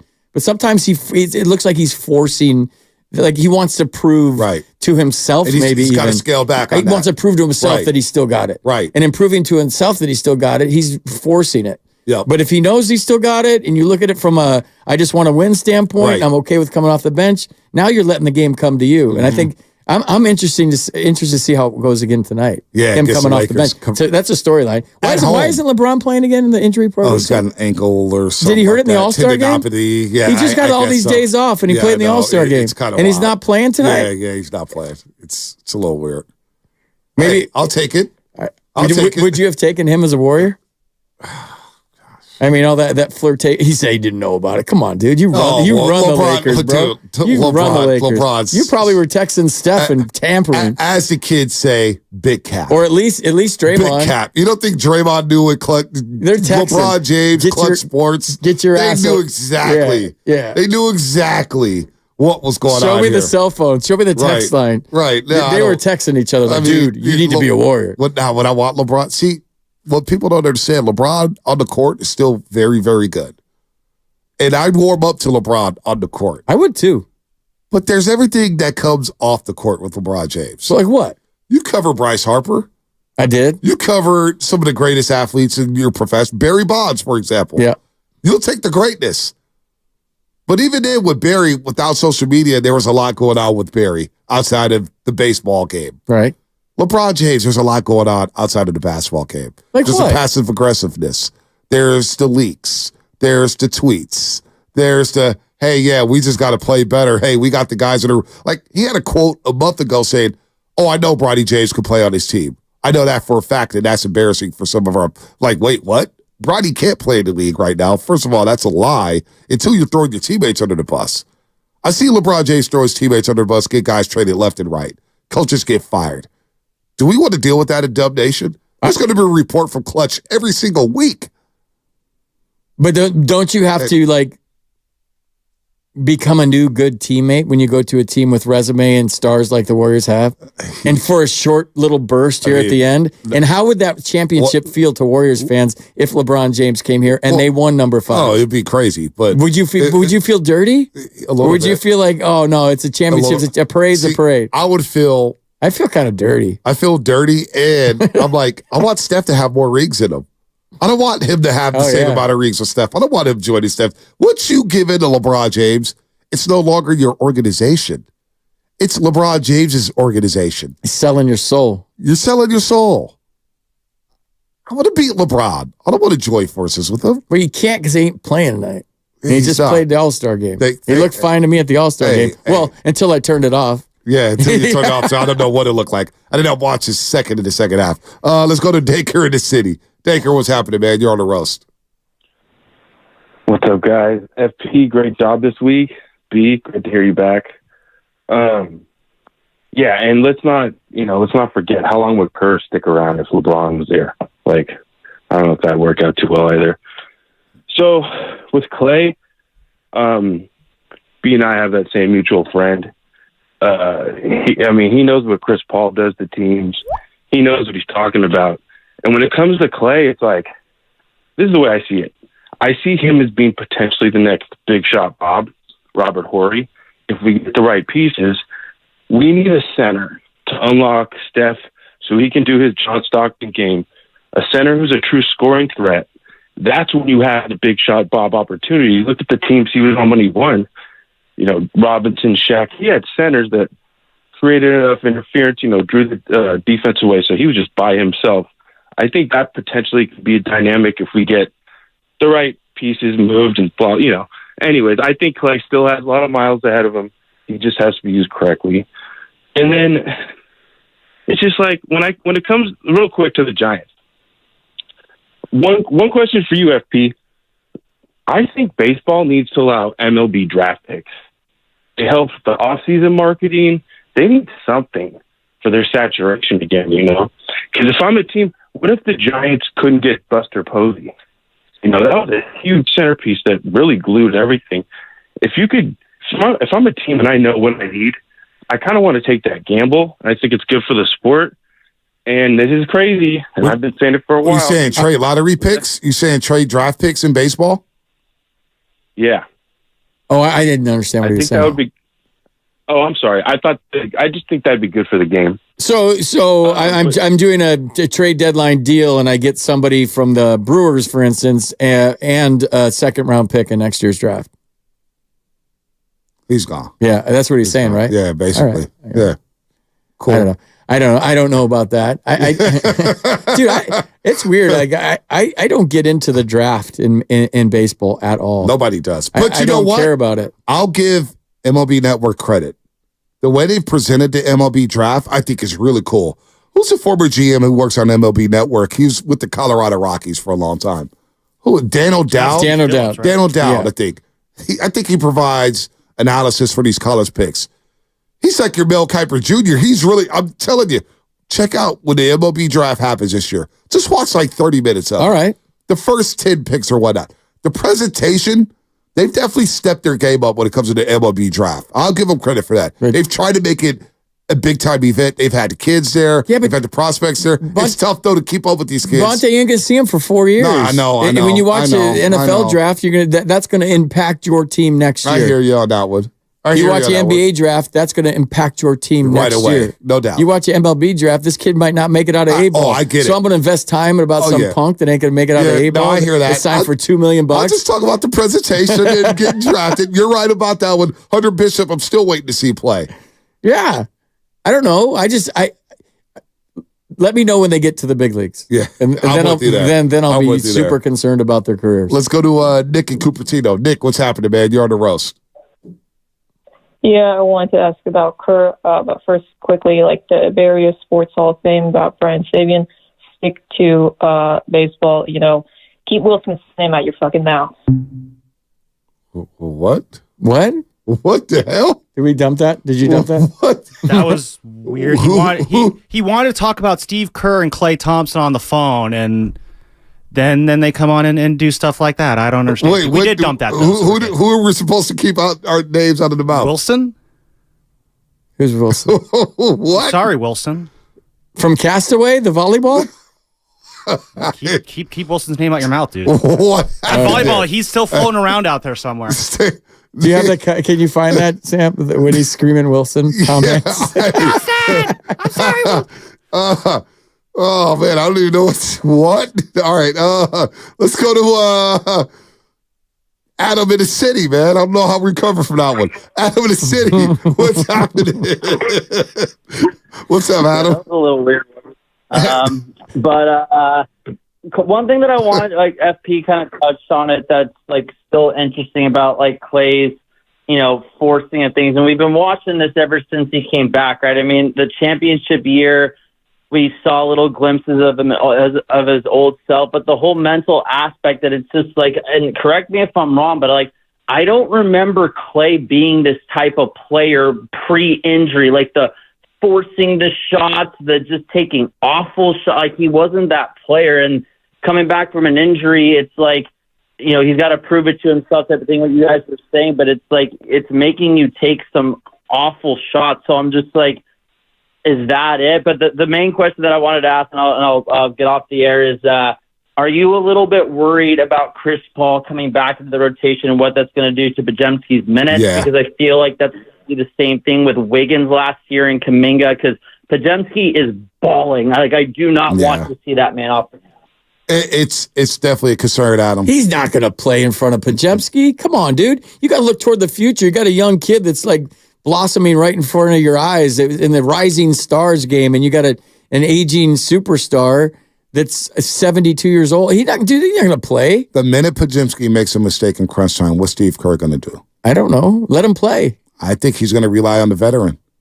Chris Paul doesn't turn the ball over. Does Podziemski turn the ball over? I know he takes like some... No, he doesn't. But then defensively too, where do you need to be? Remember the Utah game? We could have been playing overtime. We interviewed Podziemski right after the game. He was still sulking from that wide open three. That wide open three, not playing it, being out of position there defensively. I don't know. It's a great question, and it's something that's going to loom here. Chris Paul's a Hall of Fame talent. He's a Hall of Fame mind, and you talk about a guy who commands respect in the locker room. I think Chris Paul's been great for the youngsters, especially Podziemski, been great for Kuminga, but he will play. He will play. What does that mean for Podziemski? What does that mean for Kuminga? I have no idea, but Chris Paul is going to play, FP.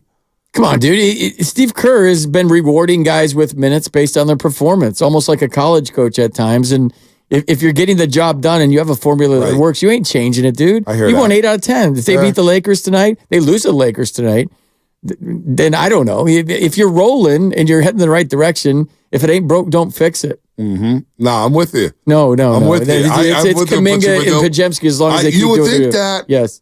You would think that. But boy, Chris Paul will have a role. What has he done this year, though? Like Chris Paul? He's played. He hasn't turned the ball over. He's played smart basketball. He's probably been a great influence off the court to the younger players. He might be a great coach someday. He's still got game. Like it's not like he's a bad player. But like if I got a 20-year-old and a 21-year-old, I'm with you. And I'm looking toward aging superstars, maybe at the twilight of their career, I have to think about the the 20,000 foot view here. What about the playoffs? You get to the playoffs and you're in a situation to win a game and close a game. Are you going to close it with the 21 and 20-year-old, or are you going to do it with Chris Paul? You dance with the girl that brought you. Oh, I absolutely. Like if you get to the playoffs with these guys and they're playing the right way, yes, absolutely. I'm with you. Because that's even a bigger part of their development. I'm with you, but I do have a feeling that Steve Kerr thinks differently about that situation. It's very intriguing to see what happens. Chris Paul's probably not coming back for another 10 days, 10 to 14 days, but we shall see what happens. I do get concerned about that. If Podziemski goes through a little bit of a rut, he gives Steve Kerr every excuse and every reason to play Chris Paul a little bit more. He will play. How much will he play? That will be determined. We shall find out at some point.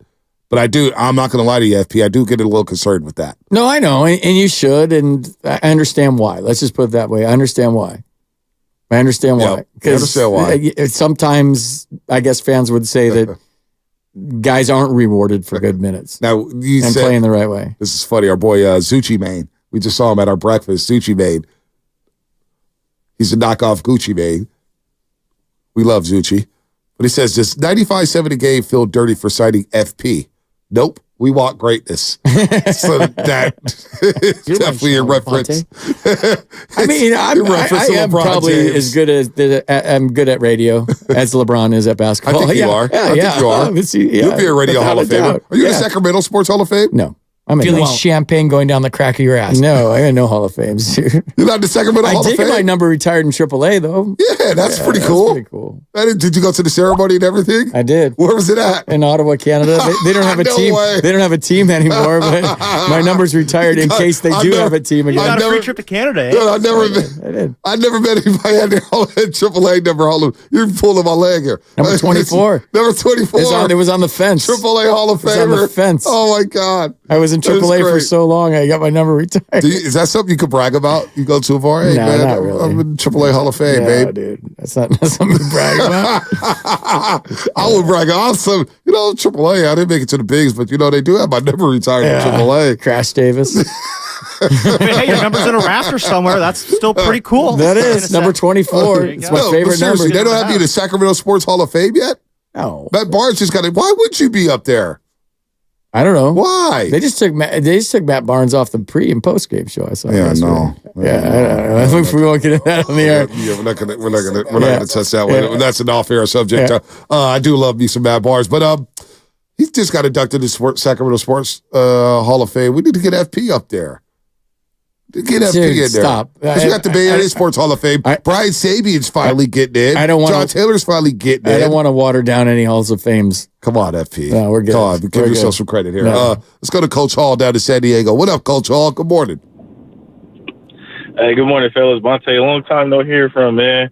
I got a question for you, but first, I think with the Klay Thompson piece, if he's able to take less money, and I would never ask nobody to do that, like get your money by all means, I think that gives us way more options to, get a second star maybe, or really it'll open up for him when Chris Paul comes back. I think Dario will benefit as well, and I can see that second unit with the Chris Paul, Klay Thompson, Dario, like extending the lead or hell, getting us a lead oftentimes.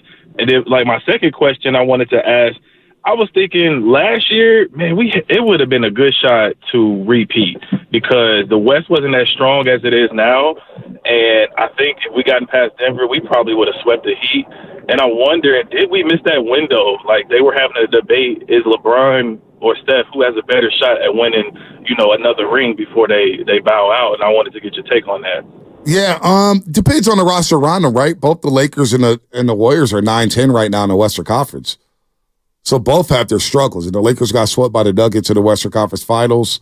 The West is very, very strong. It's as deep as I've seen it. I don't know how great it is, per se, but it is. There's a lot of parity there. There's a lot of good basketball teams out West. It depends on what the Warriors do this offseason. Who wants to pair with Stephen Curry? Can they make deals? Money will be off the table. Do they re-sign Klay? Chris Paul, the team option, probably opt out of that, and he becomes a free agent. He walks. Then you got the Kuminga extension looming. I don't know who has necessarily the better chance. They're both still playing at a high level in terms of Steph Curry and LeBron James. So they are still attractive pieces in terms of, if a guy's a free agent, it's like, dude, I could go play with Steph. He's still dropping 30 a game. He's still shooting over 40 from three. He's still cooking dudes left It's the and right. Warriors too, man. It's the And Warriors. it's the Warriors, the second most valuable franchise in all the sports. Let me ask you this, Bonte. Is there any scenario in your mind that you can see the Warriors winning a championship this year? Any scenario? It's tough for me to envision it. I feel like Bonte in Las Vegas at Allegiant Stadium in the third quarter of the Super Bowl. I just didn't see the Niners winning. I was just like, I just don't see it happening. Dude, I was having negative thoughts. Yeah, too. I was having a lot of negative thoughts. I was in a very, very dark place. Well, what I was thinking is, obviously we're switching gears a little bit here. And I was thinking they're making too many mistakes to win. You have to be great. You have to be great. And your superstars have to be superstars. They have to be, and they weren't.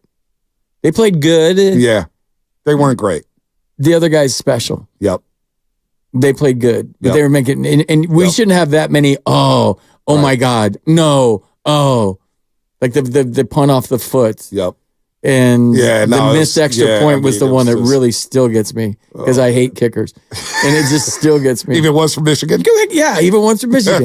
You got to make an extra point. But like he hit the middle of that football and it was a low-line drive. He hit 250-plus yarders. That changed everything. I know. We're like 16-13. Dude. Like, You see, you know what's funny? Before the kick, Lubman and Chassie sit next to me. I go, he better make this kick. Because I felt something fishy was in the air. On the extra point? On the extra point. Every I'm extra literally point, yelling. Didn't he make every one this year? But he used every bit of the 18 feet 6 inches of the uprights. There was never one right down the middle. Right. No, it was bad. Shanahan on the sounds of the game, too.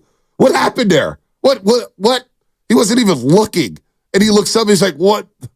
Unbelievable. But dude, I see the Warriors. And I hope Steph Curry's listening because he loves the doubters.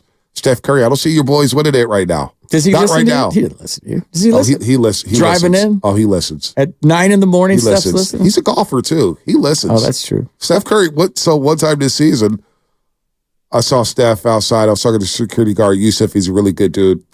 And we're talking. And Steph comes by. What's up, Bonte? He goes, don't you got to get up early in the morning? He goes, oh, wait, it's Sunday. Never mind. You get to sleep in tomorrow. He knew my schedule. He knows that I'm a loudmouth from 6 to 10. They know. They know. They listen to Steiny. They listen. Hey, the players listen to FP. You know, Bryce Harper even said it. Your boy Bryce even said it. Yeah, I'm driving in, listening to 94 WIP. That's true, they do. The players are listening. That's true. Yeah, come on, FP. They That's listen, true. right? What are they saying? When you're behind the scenes and they're like, yo, I just heard this clown on 95.7 The Game say that I'm washed up. Well, doing the post-game show, they used to listen driving home last year. They'd tell me, you know what you're talking about. I like listening.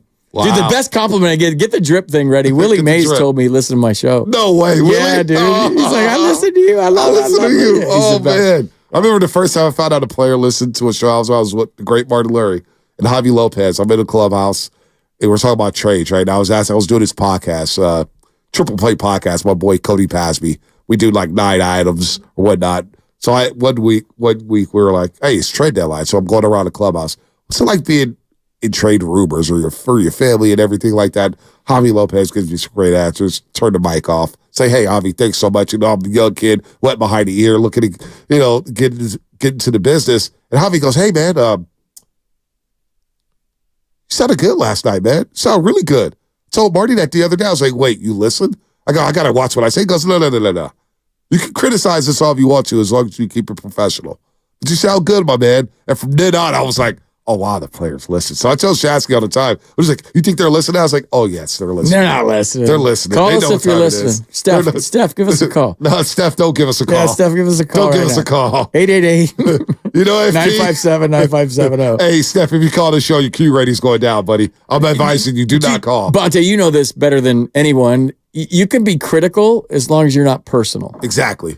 And you have to show face. Yep. There's nothing worse than sitting in a little room like this, being critical and never going to the ballpark. Never go to the game. Or never going to the game. Yep. You got to show face. You got to go to the locker rooms. And then if you show face and you're there, you give them an opportunity to come up to you and say, like, I heard what you said last night. Right. That's not true.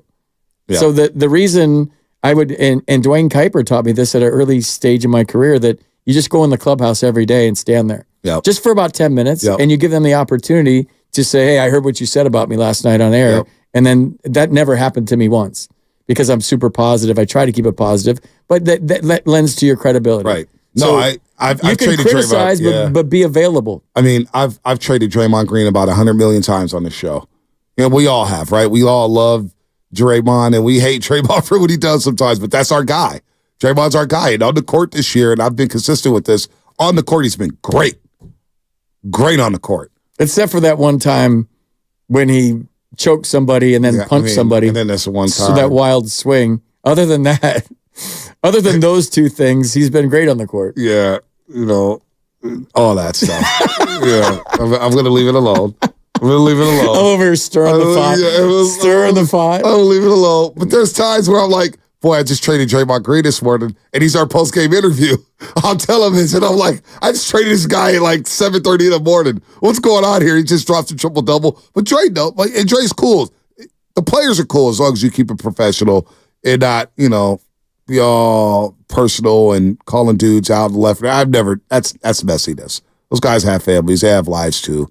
But no, it is weird though when you say something on air that you're critical and you're like, oh man, I got to run around him. Like I wrote a story. You feel guilty. Feel guilty. I wrote a story. City College San Francisco football team has been good forever under George Rush. Now he's retired. Jimmy College coaches. He's got a couple national championships under his belt. But City, when I was a sports editor on their school paper, our headline was bowed, not beaten. City College drops to 1-3. First time they lost 3 games in a season in 20 years. And it was like the first month. And they were on the front page, and they did not like it. I didn't walk around that gym for a week because I was like, oh, these football players are looking for me. Coach Rush is not happy. They were ticked off. But I spun it. It was like, hey, look, you're such a big deal. Think about it. You haven't lost 3 games in the season in 20 years. So it gave him that perspective. It's like, it's a big deal. It's a story. And you're going to see me around. I'm going to be around every single week because I guess previous writers will write stuff and never show their face or never give the sports teams coverage. And from that moment on, me and Russ became like best friends. Because you're a pro. I try to be. You handle that like a pro. I try to be. I got criticized the first game I did on air in D.C. Opening day, my first year. They didn't even introduce me. I had no press, no like go on a morning show. No PR. It was just opening day. Here's FP. Here's FP. Those people had no idea who the hell I was, if I even played. So this article comes out in the Post the next day about how the new broadcaster was timid. He didn't articulate his thoughts well. He was this. It was just a rip job. Yeah. So I go down the clubhouse the next day and I find the reporter and I look her in the eye and I say, hey, a lot of your points you made were right. I go, I was nervous. It was my first game.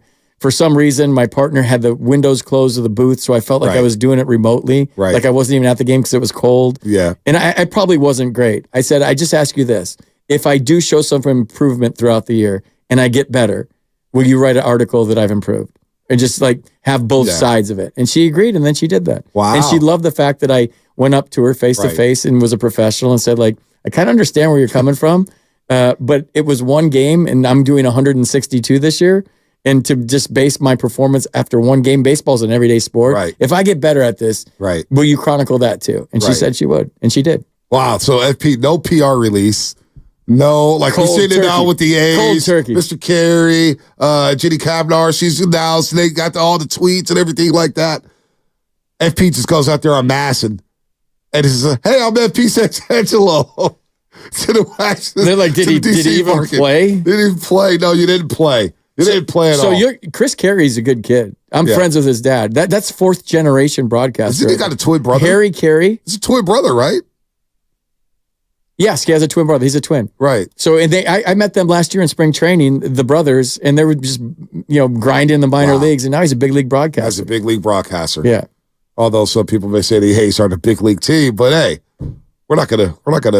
Dude, it's a big league job. It's a big league job. By the way, you're listening to 95.7 The Game, KGMZ FM, and AC1 San Francisco. Song out of search 95.7 The Game. Be sure to like and subscribe to the channel while you are there. Brought to you by First NorCal Credit Union. Upgrade your savings dividend. Open a First NorCal First Class Money Market today. Shout out to the Comcast Business Text Line and what's coming up on the game. Brought to you by Safeway. We're going to get into more Warriors, some Giants. We're going to just kick some things around here. 888-957-9570. We're going to rat-a-tat-tat some things with FP Santangelo. Still want the broadcasting aspect, the professional aspect, everything that goes into it. We got FP. We got to take advantage of it here on the Morning Roast. He's got 8 hours of sleep. He looks refreshed and rejuvenated. Where's Lubman at? I haven't heard from Lubman all day. Where you at, Lubman? I'm saving it for the show call later. Oh. He's all talked out from yesterday. He's still crushed that you crushed him on the air earlier. No, with Shasky.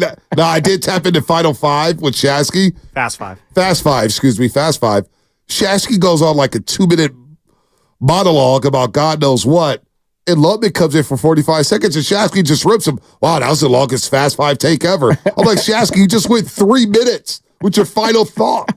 This is the same guy who, made Mike Florio not want to come on the show for several months after Shasky got on him for talking too long. We had to kiss Mike Florio's ass and even buy his book.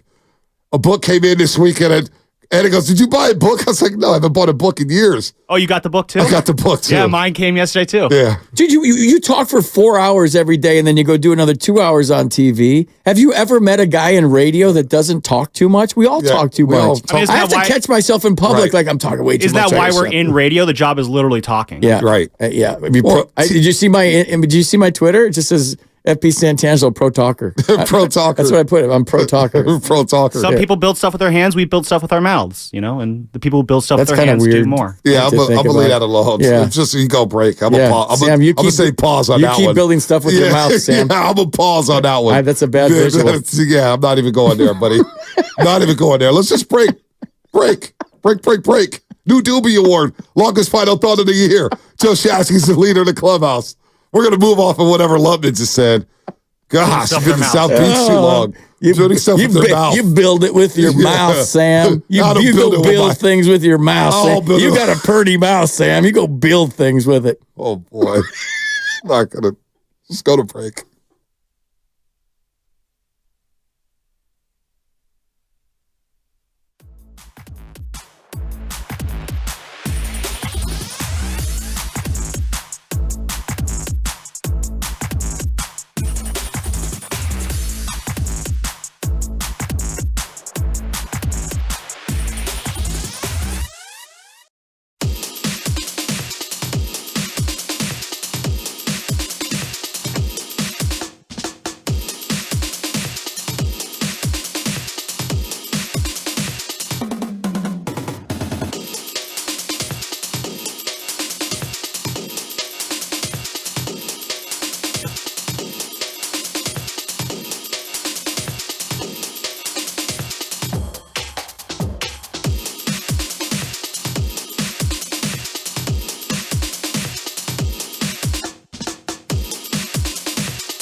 I will never roast you, Clay. I will never roast you. I heart you, my man. By the way, Lubman come in with some funky tunes. I like this. Download the free Odyssey app and listen to 95.7 The Game wherever you go. Catch every Warriors game live on the app, along with all the music and news the Bay Area needs. Music and news the Bay Area needs. Catch amazing interviews you missed too, like my boy Monty Poole. Joyce Steiny and Guru yesterday to talk some Dubs.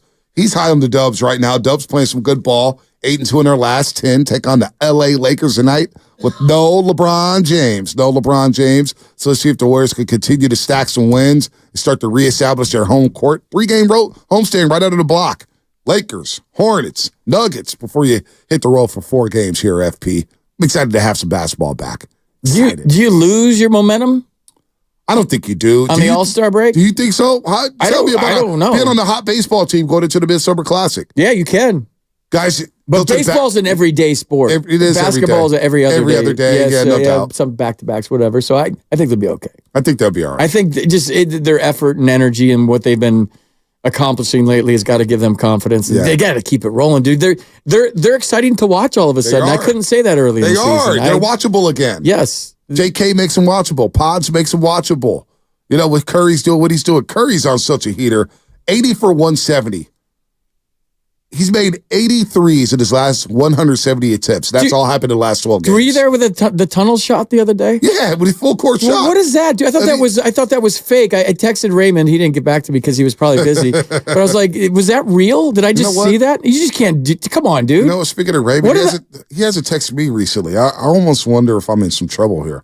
When I don't hear from Raven, it kind of worries me. Well, he's probably taking a break. He probably needed a recharge on the All-Star break, too. He was in Indianapolis. That's the hardest working PR guy in the history of sports. He was in Indianapolis freezing his ass off out there at Indy. Can you tell him trying to get tickets tonight? And he's the best ever, too. No, but he is. He's a good dude. Very good dude. Raymond Ritter, if you're out there, we're talking Warriors. We're talking Warriors. But the reason I texted Raymond, because he was standing right next to Steph. Yeah. And he just chunked it from the tunnel. And it's dude, come on. What are the odds of doing that? I know. That's one in what? That's crazy. For Steph, 1 in 100? Yeah. More than that? I'm surprised he didn't strain his shoulder. Think about how much strength you need to toss that basketball over 94 feet. And that's probably 120 feet. All net. Has he ever done that before? Does he do that shot every night? He tries to do that shot every night. But he's not made it. Tried to do that. Has he made it? I don't think he's made that one. That's insane, dude. Senior Vice President of Communications, Raymond Ritter, 4-time NBA champion. I'm looking at his Twitter profile. I follow him. He doesn't follow me. He's never on Twitter. Oh, he does. When's his last tweet? 19 hours ago. Okay. Bay Area like Sports I said, he's always on Twitter. Bay Area Sports Hall of Fame. He's on the board just like me. Or he's just retweeting stuff? He's retweeting. No, he also get your tickets now at bashoff.org. I just did that May 6th. You want to come to the ceremony? It was a lot of fun last year. It was a hell of a class last year. Buster Posey, Patrick Willis, and Andre Ward headlining the class last year. This year, you get John Taylor, you get Brian Sabian, Ginny Thompson, Chris Wondolowski, and of course, Patrick Marlowe, the greatest San Jose Shark of all time. So I'm part of the board as well. I had to vote in this. Who'd you vote for? I definitely voted for Sabes. Did you? Good. Oh yeah, of course. I'm a Sabian guy. That's pro Sabes. That should have happened a long time ago. Should have happened. He's the godfather around here. Raymond Ritter, maybe we need to vote him in. Yeah. Hey, Raymond. I don't know if you heard, but FP's looking for 2 tickets tonight against the LA Lakers. Maybe don't say that, dude. That's a bad look. That I'm begging for tickets. The fans are going to get mad. Joe Shasky. You're going to get mad. Shasky does it all the time. He begs people for everything. You pay like the rest of us. You think you're entitled. Or you could just, hey, Matt Nahiga, could you put in a media credential? Whatever. Get the little paper credential. If it's free, it's me, and I need not 3 but 2. You need 2? You need 2 media credentials? No, 2 tickets. Oh man, that's a big ask for the Lakers. Dude. Yeah, I'm not going to do it. My girl always. I won't ask. It's the Lakers. I'm not going to ask for 2 tickets for the Lakers. I won't do that. They better win tonight. I hate the Lakers. I hate the Lakers. Well, I used to love the Lakers, dude. I was a Magic Showtime Lakers guy. I grew up a Magic Johnson fan. My whole wall. Like growing up, basketball is my sport. Were you a fan of Magic? I had a little cement court behind my house, and I had a light, and I'd stay out there till like midnight and shooting baskets, like in 6th, 7th, and 8th grade. You're shooting baskets, thinking that. I played like Magic. I played in the Parochial Athletic League, passing behind my back, look away passes. You didn't care about I was Magic. Jason Williams before Jason Williams. You didn't care about Magic. I was white chocolate. I was white chocolate, baby. No, you cared about the Forum Club is what you cared about. No, dude, Magic was my guy because I'm from Michigan, growing up there. Yeah, Even though we're Wolverines, he went to Michigan State, but he transferred from Sexton to Everett, or vice versa. I forget how it goes. Everett, yeah. There's a big thing in college when he was Irvin. Irvin, he was still Irvin. Irvin Johnson. He was still Irvin back in Irvin those days. So Johnson. then I followed him from like the national championship game against Larry Bird, Michigan State, Indiana State, alley-oops to Greg Kelser. Like, and then yeah. You know whose ears just perked up right now? It was Kenny Loggins had the theme song for that tournament. This is it. Make no mistake where Look you at are. you. Yeah, you want to become. Dude, I was all hoops. Hey, listen, if you want to become best friends with Matthew Steinmetz, let's talk about that Final Four in what, 1979? Yeah. Yay! 79, In 80. Salt Lake City, Utah. Dude, that sounds like what was that? Who were the teams? Final Four. When you play that Steinmetz sound, it reminds me of that. What was the puppet show on? And the guy goes, Buffett "Yay! Babies? I pooped! Yay! I pooped today! Yay! I don't know who that is. Yeah, anyway. I haven't got there yet. With anyways, back to the point. Like my whole wall was Sports Illustrated posters of Magic, and I cut out the covers. Like literally, my wall was wallpapered with Magic Johnson. Wow. Like he was my guy. So I was a Showtime Lakers guy as a kid. Could you name the 4 Final Four teams that year? Was Penn in there? Penn was one, right? Michigan State. Michigan State, Indiana State. I don't know who Indiana State beat. I know Michigan boat raced Penn. Yeah, Penn was in the Final Four. Indiana State. All the nerds got to the Final all the Four nerds there. got there. Who's They in were that? Who's that studying final in the team? rooms. Steinmetz is going to be mad at us. I'm going to guess it was Indiana State beat. I don't know. Oh no, look that But up. it was dude. 1970. You watched the 30 for 30 on that. It was a white guy versus a black guy. It no was doubt. Larry Bird, and Indiana State is as rural as it gets, and Michigan State, the kid from the hood, and Magic. Dude, it was like I don't know that there's ever been a bigger NBA final. I mean, NCAA final in the history of the sport. No, that was huge. You're Googling right now, aren't No, you? I'm Googling right now because You're I trying got to see who Indiana State beat. So 1980. Michigan State didn't win. They won every game by like 20. DePaul. I got it. DePaul Blue Demons. Aguirre. Mark McGuire. Mark Aguirre. Yeah. Chicago's own. DePaul. Wow. DePaul, Indiana State, Michigan State, and of course UPenn. That tournament might have put March Madness on the map. Not only that, but it also was a saving grace for the NBA, right? Getting Magic and Bird. It basically saved the NBA from having tape delay finals to we need this live. Did you saw the whole thing? Right? And he got drafted by the Celtics and Boston's White and Larry Bird and Magic to LA. Dude, it was dude, I get perfect. goosebumps thinking about that. Perfect. That 30 for 30 was awesome. It was awesome. And now they're friends. Now they're when friends. they hated each other, Now and they're apparently friends. Larry talked more smack than anybody in the history of the NBA, and then backed it up. So that's why I don't want LeBron on the Warriors. Why? We have our Bird and Magic.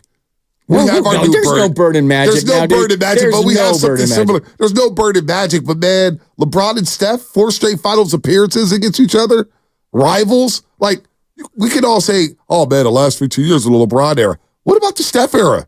Steph won 2 MVPs. He won 4 rings. He's changed the way the game is played. Dude, he doesn't have a villain, though. LeBron wasn't that villain? He I tried don't know. to be. You would know more than me, He but tried to be. I would say LeBron was that villain for Steph. I mean, the closest we've had to a modern day Bird Magic was when LeBron was on the Cavs and you had that, East Coast, West Coast, Steph on the West, LeBron on the East. Like, yeah, I would say that's closer to LeBron to Bird Magic. I wasn't there for the first one. Yeah, but it doesn't have the racial element to it. It doesn't have the guy that plays on the ground versus a guy that plays in the air. Oh, you do have that with LeBron and Steph. Steph played underneath the rim. No, I guess you do. LeBron played above the rim. You do, you're right. Light skin, dark seat. Yeah. With the brothers here, style, actually. the style of play was very different. You do. Hey, with the brothers, So light skin, Steph dark is- skin is a big thing. Steph is Larry Bird. Dark skin guys can't stand me. Steph is such a better shooter than Larry Bird. He's the best ever. Oh, Larry Bird was a damn good shooter, too. Yeah, he was. No, Steph is the best ever. I'm not saying that, Steph. You are the best ever, but Larry can shoot it, too. That was a lot of fun. Let's get to Bob and Belmont. What the hell does Bob want to talk about? Bob, what do you want to talk about this morning?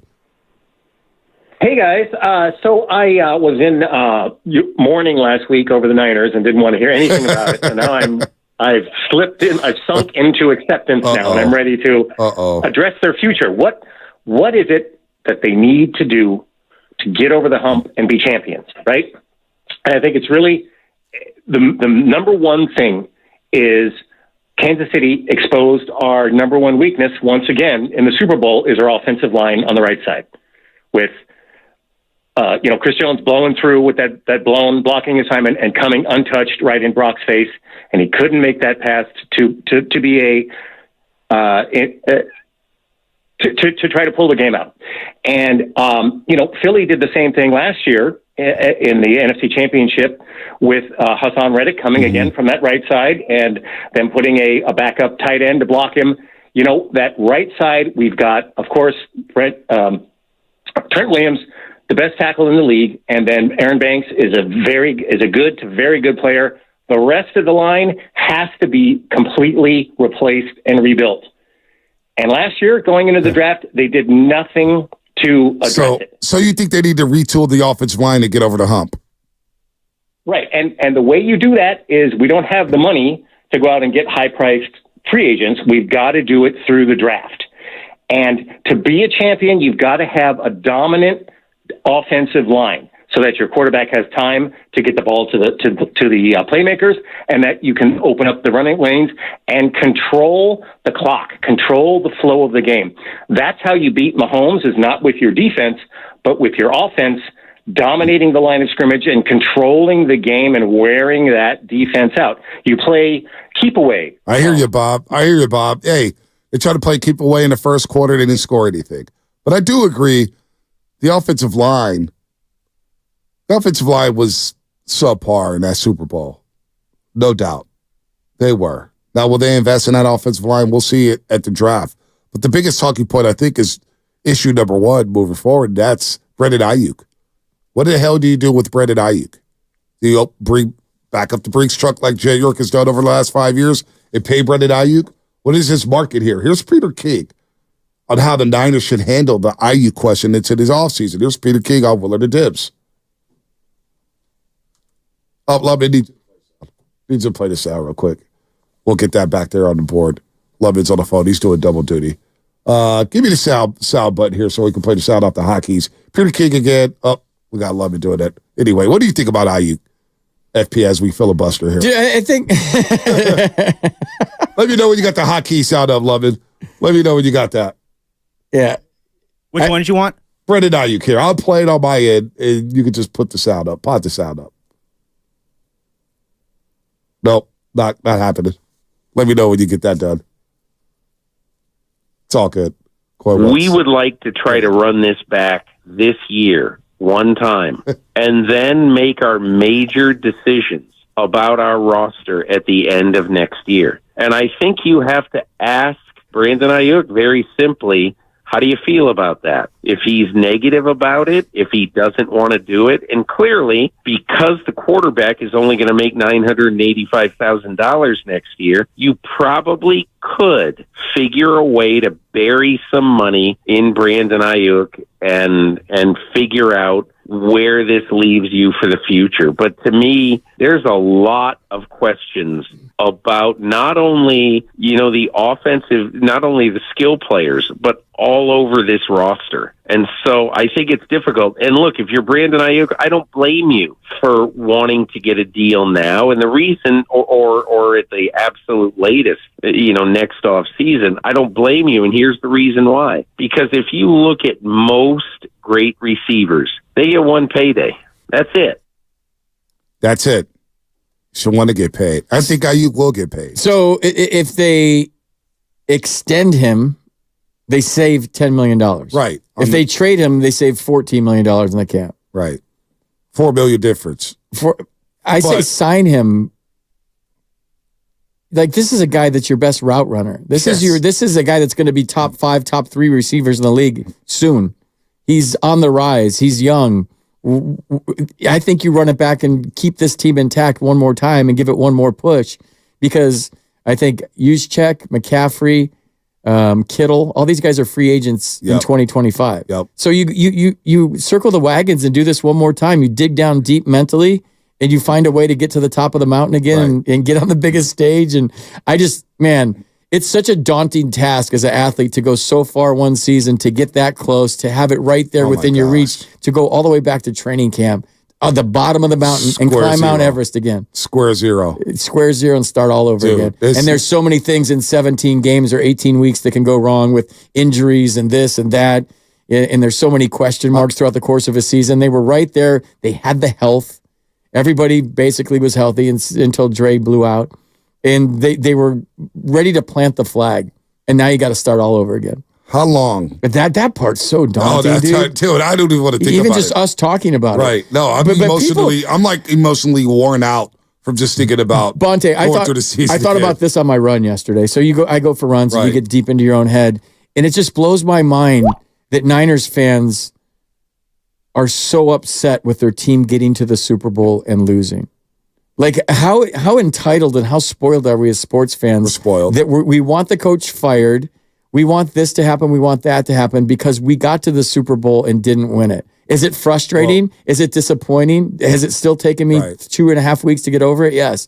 But like to want people, like I'm on a run thinking like, are we this entitled as a fan base that our team got to the Super Bowl? How cool is that on Sunday that I'm doing a pregame show in downtown San Francisco about our team and you're in Vegas and you're at the game and our team is in the Super Bowl? Like only one team goes home happy, and this is not loser talk. Second place sucks, and it sucked that they didn't win. Yep. I'm not saying it's okay, but like for people to be this pissed off about your team getting to the Super Bowl and not winning, that you want the coach fired and you want this guy fired or this guy traded, and that part blows my mind, dude. Are we that spoiled as a fan base? Yes, we are. I'll answer your question, dude. Yes, yes, we are spoiled. Do you know how hard and how much work they put in, no doubt. Time they put in, and film study and meetings from training camp and sitting on the training table and putting themselves together with duct tape and baling wire and taking all kinds of medication and getting treatment and fighting through every single week to win games to get to that point, and now we're mad at them for that? We're mad at them for selling out all season. They sold out in the Super Bowl. Did they make mistakes? Did they make dumb mistakes? Could this happen, this play? Yeah, whatever. But we're mad at that? We're mad that they gave us all that entertainment for 18 weeks and got to the championship game. You know what it is? And we're upset at that? Well, first of Screw that, First dude. of all, the Shanahan getting fired stuff is nonsense because he's not getting fired. He just signed an extension in You late could September. be frustrated. I get it. He's not going to get fired. But like late September, he got the extension. He got the, he's not going anywhere, number one.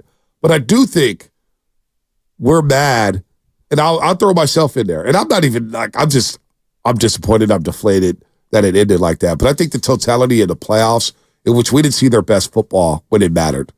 We didn't see their best football against the Green Bay Packers. That's a great point. We didn't see their best football against the Detroit Lions. We definitely didn't see their best football against the Kansas City Chiefs. And I was like, man, if could have put together one game, maybe even for 3 quarters, not even 2 quarters or 4 quarters, because they didn't do that all postseason. And the way that game played out, the way that, like a lot of fans are saying, we just held Patrick Mahomes to 19 points in the first half. I mean, in regulation. And you still didn't win that football game. There's a lot of frustration. And then when you add the 30-year wait. Like, think about how mad Giants fans we used to get 0-2.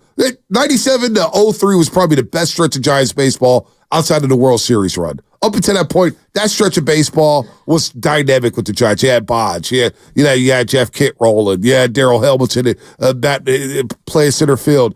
You had that great run for so many years, and you didn't come up with the championship. And I think we were so irate during that time. It was like, we just want to see a championship. We want that parade. We're trying to be in a bridesmaid, trying to get close and close and close. And it feels like that now with the Niners, because there's a new generation of Niner fans that wasn't around for the 80s and the early 90s. And I think them just waiting, getting so close over the last 5 years and getting that Super Bowl championship, the frustration's at an all-time high. Because there's a realization that what you said, you got to start from the bottom. You got to start all over again. And you realize that, Detroit's going to be better. Green Bay's going to be better.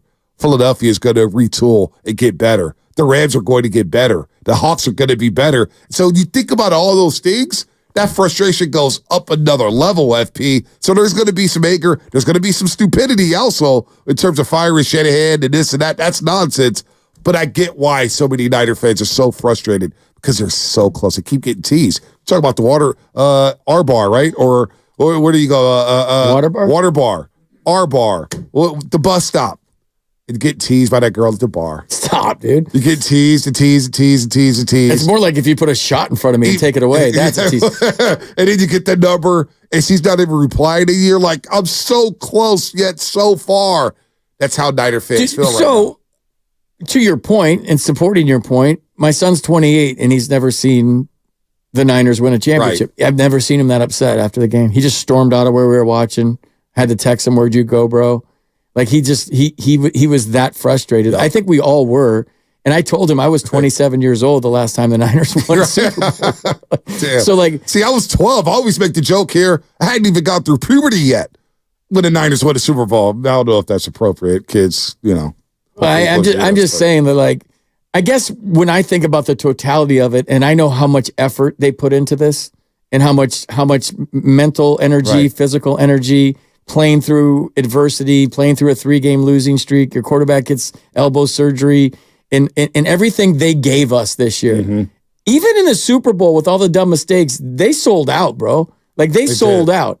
And I can't get upset and think people should be fired or things should change. I'm not even upset about Brandon Ayuk going, or his family going on social media and saying, don't forget what got you there. Right. I'm okay with that. Yeah. I want him to want the football. Yep. I want George Kittle to want the football. I don't know where they disappeared. Everyone was saying they should have ran the football more. No, they shouldn't have. Not in the second half, because if you notice, the Chiefs put another man in the box, and they were run blitzing the whole second half. Yep. They took McCaffrey away. If you ran McCaffrey, we were running into this wall right here. He would have got 1 yard, 2 yards, no yards. So, in that regard, I think they did a great job. Spagnuolo did a great job of saying Brock Purdy beat us. Yep, and he couldn't. And he couldn't. And the deep shots. He's good, but he's not special. No. And he's good, but he's not great. And that's the part. He's good enough. He's not great. Maybe he'll be great. Sorry, I'm no. You're making a great point here about Brock Purdy, because we said that last week on the show, and you get to your point earlier about, hey, if you say this, you're a hater. If you say this, you're just kissing booty. Brock Purdy had a very, very good season. Obviously, the voters thought that. The players thought. He finished 4th in MVP voting. But in the playoffs, we just talk about the Niners not playing their best football. Brock Purdy is one of those players who didn't play his best football. For 3 quarters against Green Bay, he was not good. You know what's even scarier? Nice English. You know what's even scarier? What if he did play his best football? They win a Super Bowl. But what if what you saw is his best football? What if we on the biggest stage? That's the scary thought. Then you know what? We're back to the drawing board after next season. I don't think that's the case, and I'm probably just being a sports talk guy right now. But I don't know what the ceiling is, FP. Because Kansas City, to your point, I'm watching the game and I'm like, dude, they got everybody lined up 8 yards within the box. Now I don't agree with the 8 pass plays per 1 run in the third quarter. Maybe you mix it up. Maybe because Ross Tucker, I was listening to somebody. Oh, it's Tony Romo. When I went back to he on the broadcast, he goes, okay, we know they're stacking the box on first down. Run it again on second. Now, maybe it only gets you a yard. Then you got to rethink everything. The optics of it didn't look good in a 10-3 game. But to your point about Purdy, he didn't play well for 3 quarters against Green Bay. He didn't play well in the first half against Detroit.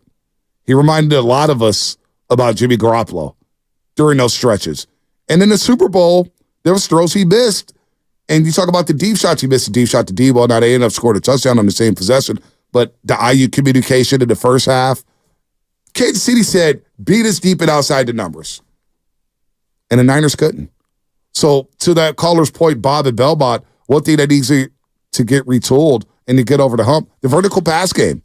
The Niners' vertical passing game is not elite. It's not great. It's not where you needed to be to win that Lombardi Trophy. I would tinker with the wideouts. I would get another good route runner that's another threat. Yep. Even though they have so many weapons, you're like, do they need another one? I think they do. They couldn't get separation from these guys, right? There's some sticky coverage. There was some sticky coverage. All right, we got some calls here. Good to see my girls back on the line. Let's go to Riff Raff in Daly City first. Riff Raff, what's happening? Hey, guys. How you doing? Good. Oh, I didn't know you were a Wolverine, FP. My mom was, so I grew up maize and blue, just by blood. Oh, okay, go blue. My mom went to Michigan, too. Come on, can you sing the fight song, Riff Raff? Hail to the victors. Valiant hail to the conquering heroes. Hail to Michigan. I lost $500 on Alabama at the Rose Bowl. Go ahead, Riff Raff. Yeah, I go back to Bo. Anyway, real quick, talk about hiring coaches. All glory to the players when they win. You know, the coaches get all the blame.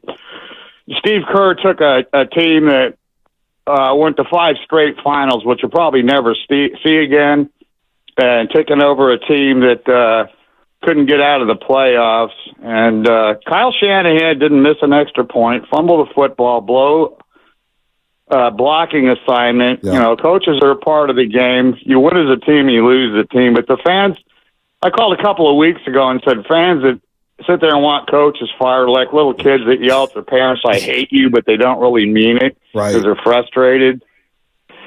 But that's a good analogy, by the way. I love that. That's a good. What's that? Who are you going to get better than Kyle? Who are you going to get better than Steve Kerr? It's crazy, man. That's what I've been saying all morning. Like, if you got somebody better, please show me, because you don't. You don't. Yeah, well, my mom went to Michigan. My family's from Detroit. Ask a Lion fan if they would like the success we've had.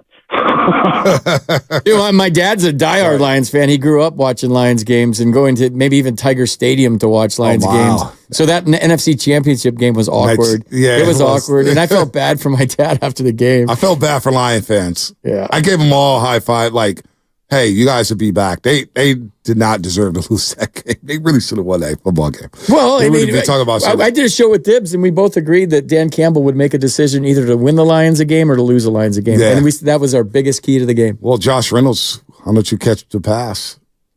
Yeah. Right there in the hands anyway. Take the points, man. Take the points. Doug in Berkeley, before we get to my main girl. I can't wait to hear from her. Doug in Berkeley, what's happening? Hey, good morning. Thanks for taking the call. No problem. Hey, listen, I don't mean to be harsh. A couple of things. The last fan, you can't equate Steve Kerr with Kyle Shanahan. Steve Kerr's won multiple championships all over the place, including here. Shanahan's won none. Okay, so stop that. Shanahan's a good coach. He's a good coach. He should not be fired.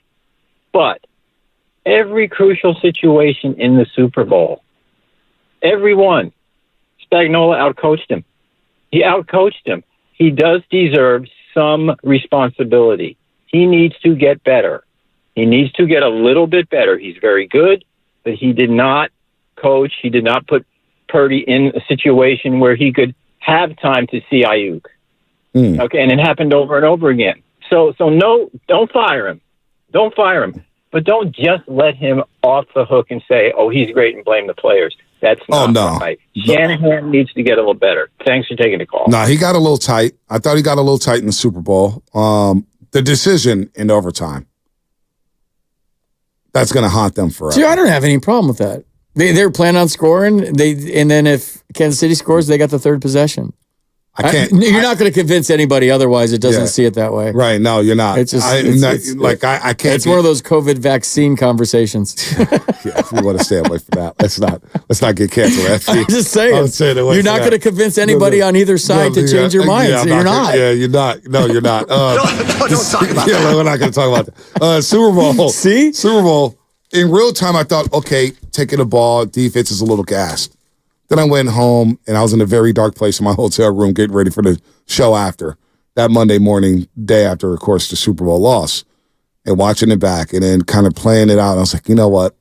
You get all these long commercial breaks during the Super Bowl. You got the coin toss. I know the defense is a little tired, but I can't be thinking about a third possession when number 15, Patrick Mahomes, is on the other sideline. Dude, blame Usher. You got to blame Usher for the long wait at halftime. Usher That's his was fault. awesome. It's He his was fault, awesome. though. But they had malfunction. Oh, I know. They didn't get. You off were the there. Yeah, they didn't get off the field. I was like, wow.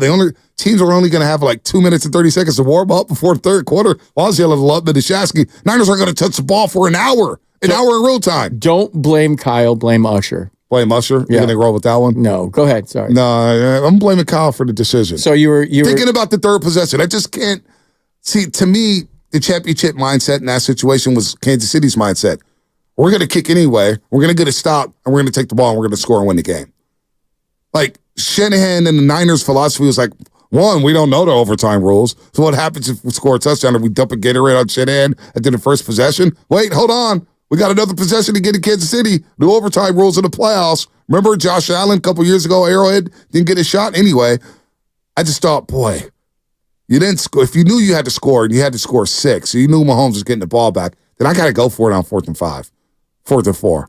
I know it's sacrilegious to do so, but I got to get 6 at least. At least. But the defense was on the field, right? At the end of the game, the Niners end of the defense. game, So then they would have had to been on defense again after that. What I'm saying, without Dre Greenlaw. Yeah, but what I'm saying, though, I'm not. You gave up 19 points. I'm not going to convince you. You got a long commercial break. You got the coin toss. It's enough rest. It's the Super Bowl, damn it. Defense, get your ass out there. Well, Bosa didn't even play. Right. Well, Bosa was taking snaps off. He's taking snaps off. Which is, don't get me started because I'm a little upset about that too. It's a Super Bowl. Bosa, you got $120 million in guaranteed money, 20 more than we wanted to give you. You're complaining about conditioning and this and that all throughout the season. I don't want to hear it. You decided to hold out. We paid you. I need you on the field in the Super Bowl. I need you on the field. I agree. It's just no excuse for that. And there's also no excuse for me not to take this call in Oakland. Tony in Oakland. Yeah, Tony. You love Tony, FP. I do. She called the other morning. Tony. Well, we all missed you, Bonte. Oh, and thank you. so, just like you, it's all about potency. I hope Nat shared with you that sheet that I put on his Twitter feed, Conquer Space and Win. I didn't Did you see that? No, I didn't. I don't even know. I didn't find you on Twitter, Tony. Okay, well, ask Matt. He knows. Okay. So this is the deal here. It all has to do with potency. And the thing is, most are, they're waiting to be potent and has to be actualized. So Shanahan isn't a potent leader right now. We have players, but we don't have the potent leader. And so, for instance, where do most of them go to get it? Purdy goes to God. Mahomes goes to God. McCaffrey goes to God. And let's see, who does Shanahan go to? He goes to analytics, which is just like AI, right? For instance, I brought up briefly, Nelson beat Napoleon. You know why? Because he said, never mind the maneuvers, just go straight at them. To be a leader, you must find strength within yourself, and then you're able, then the players look to you for courage. What kind of courage can they get from Shanahan? And let's face it, you guys were talking about Purdy may not be this or that. Well, Mahomes wasn't great either in the first half, but you know what? He's with Reed, and he gets in. He finds the cornerstone, and then he's lit. And it's, people, the whole thing is you can go out and find all these new players. But my God, you spend millions and you don't have a potent leader to turn them on like Nelson. And you know what? This guy Nelson, there are few leaders that have this. And, one time he was walking, there was a story on the boat, right? And someone offered him a boat cloak. And he said, no, I don't need that. I have zeal for a king and country. Now, with another person saying that, it might sound ludicrous or, the person's whatever. But with that guy, he made your heart glow. You know what that is? Tony, why do you make so much sense every time you call? Because this is, people trying to get at the mystery, whether it's in religion or sports, a tennis player spending their life on a rectangle, they're looking for this. You got to look at that sheet. What about FP? Do you think FP, hold on, Tony, do you think FP was looking for that when he was in that batter's box? Oh, yes. Some batters, they go to the batter's box, before the game, and all they need, they're looking for that feel. And it may just take one strike, and they got it, and then they leave because they're walking away with the cornerstone. There you go. Bonte, I'm trying to tell you, hardly anyone knows this, especially that Stephen A. You should be in his, I'm good here, Tony. Tony, I'm good here, Tony. I appreciate the compliment. Tony in Oakland, everybody. That's Tony good stuff. She called you the other day, huh? Yeah, she did. Did Shasky run her off the airways? I told her that I'm a fan of microdosing. I think that's the way to go. And she sees things so clearly. It's awesome. I do think she sees things very clearly. I'm impotent. When does that crack come into play? No. Potent, the definition, having great power, influence, or effect, in case you're wondering. Wow. Tony always dropping dimes. Potent means really strong, but not like a bodybuilder. See, Tony, I tried to give her Roaster of the Year. I want to meet Tony. I don't know what her ad is on Twitter yet, but we'll figure it out. I want to party with Tony. I want to party with Tony and just go places. You think he want to party with Brianna? Aaron Rodgers, Tony, and myself. Let's not go there. Let's go to Fast Five, though. Oh.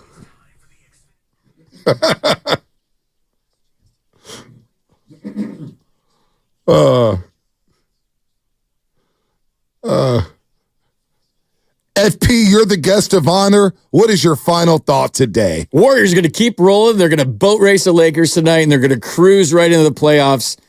I don't know about a championship, but I think there's some good things coming our way. Oh, there it is. There it is, FP. I got a final thought, and it's an announcement.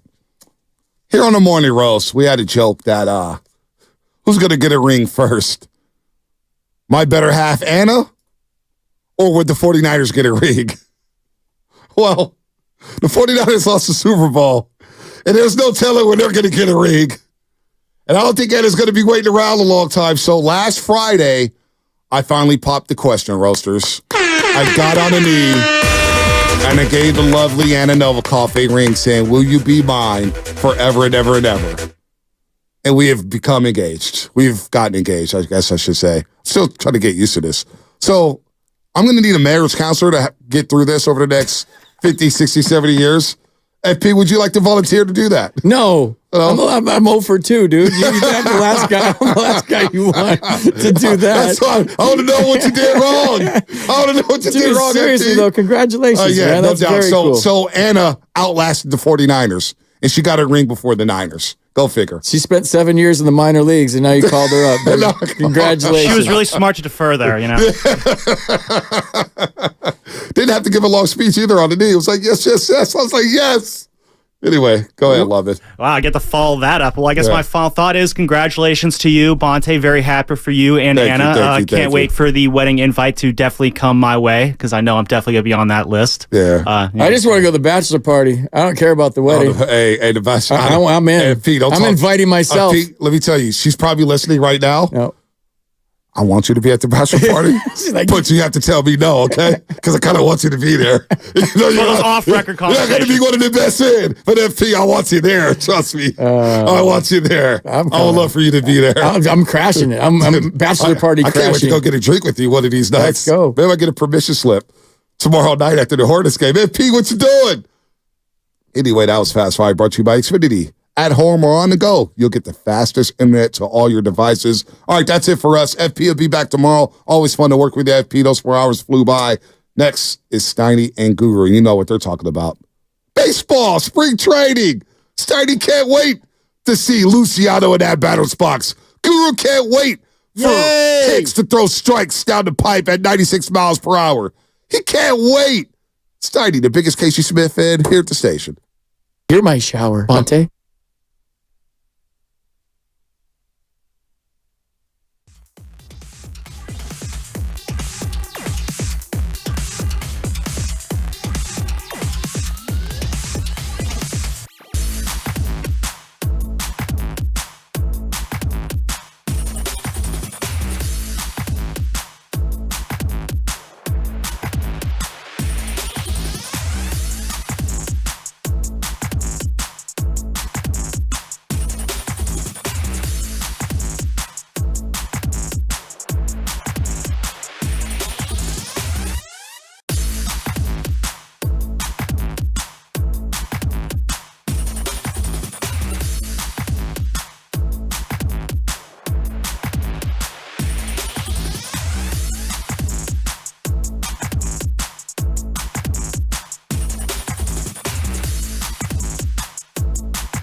All right, good morning, everybody. Matt Steinmetz, Daryl the Guru Johnson with you. What's up, Goo? Warriors, Lakers, Thirsty Thursdays. Evan will be doing the pre and post. I'll be at the game to see my boy Andy, so I'm ready to go. Well, you know what? I'm just going to ad lib 30 seconds into the show. You out at the arena tonight, E? Are you doing it for little Ballast Point? Chachi's? Burrito Villa? I was waiting for the headphones. No, it'll probably be like the team store pre and then maybe one of the restaurants post game. I'm looking for something to do tonight. I'm looking for a place to watch that game. Yeah. No LeBron. Okay. All right, Q. Can you bear with me for a second here? You got it, baby. All right. So yesterday I got home from work and just following stuff and thinking about the All-Star. So let me get this straight. So we had the worst All-Star game in the history of All-Star games. Facts. On Sunday. Everybody agrees. It was a joke. We complained about it for a couple days. Yesterday we come in, and we're talking about the second half of the season. I'm excited. 29 games. Here comes LeBron. Lakers in 9th. And this guy ain't playing.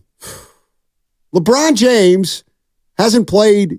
What did he play? 9 minutes in the All-Star game. 14, 9, yeah. Okay. Evan corrected me. I thought it was 7, but... And I understand that some Warrior fans may be happy about it, even though their record with and without LeBron's virtually the same. Right. But I get it. If you're a Warrior fan, you're like, we'll take it. We'll take it. But if you're a basketball fan, you're thinking, this is a freaking joke, man. This is a joke. Yeah. Second half, there's a big game, 9 versus 10. I'm looking at ESPN for the last week. Which team's more equipped to make a run? Lakers 4 games cares? Over. Yeah. They don't. They don't care. Why should we? And I'm like, well, Steiny, you can't go in on Thursday and do a show about, I don't care anymore because the players themselves don't care, even though I feel like doing it. Mm-hmm. Like, how could I'm so much less excited about this game tonight because that guy ain't playing. Because it is. Go ahead, man. It's a joke. This league's a joke right now. Okay. So then I'm like, well, you can't come in and do 4 hours of negativity. I get it. You might say, you do that every day, Steiny. You've mastered it. Okay, so I wake up this morning and I realize it is the 44th anniversary of the Miracle on Ice. If you don't know what the Miracle on Ice was, it was 1980. The U.S. Olympic hockey team beat the Soviet Union in the medal round and then went on to win the gold medal in one of the greatest upsets of all time, one of the greatest sporting events of all time. It happened 44 years ago, which puts me at about... And I remember where I was. Wow, man. I remember where I was. And where were you? I was at a friend's, our family friends were named the Shuttlesworths. That was their last name. Wow. Not Jesus. Yeah, you know where I was going. Mr. Shuttlesworth was a white guy, teacher at Governor Mifflin, but our family were friends. We went over to their house. They had a really cool little basement, like a little basement lab with a couch. And, it was like a man cave, but it was like a basement man cave. And I remember watching the game and hearing Al Michaels, do you believe in miracles? And I'm contrasting that with this.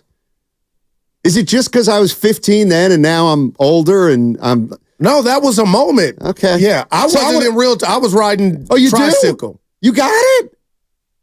Oh, play it. Now we've got Bedlam. Oh, I love Brooks' reaction. Here it is again.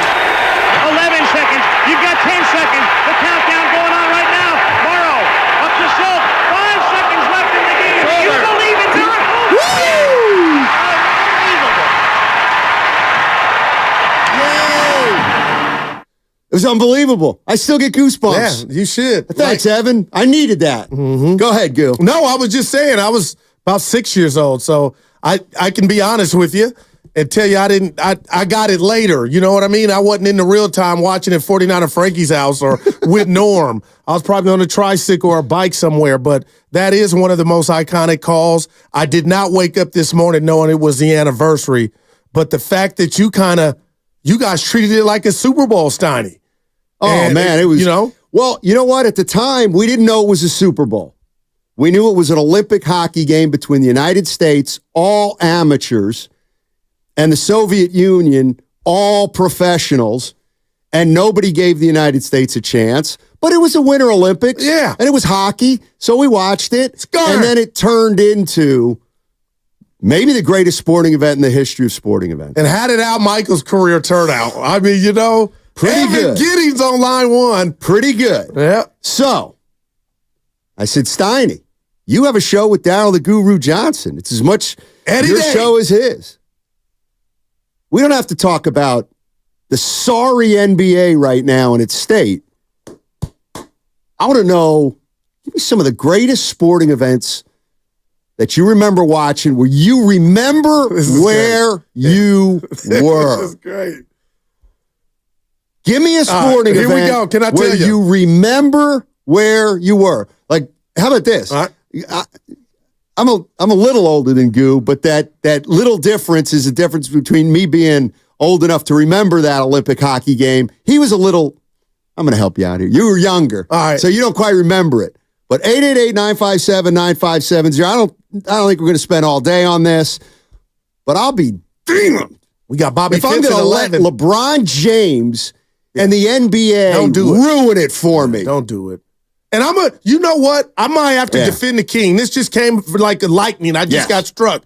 Remember yesterday I made fun of the King that when he went up to dunk in the game, he had piano back?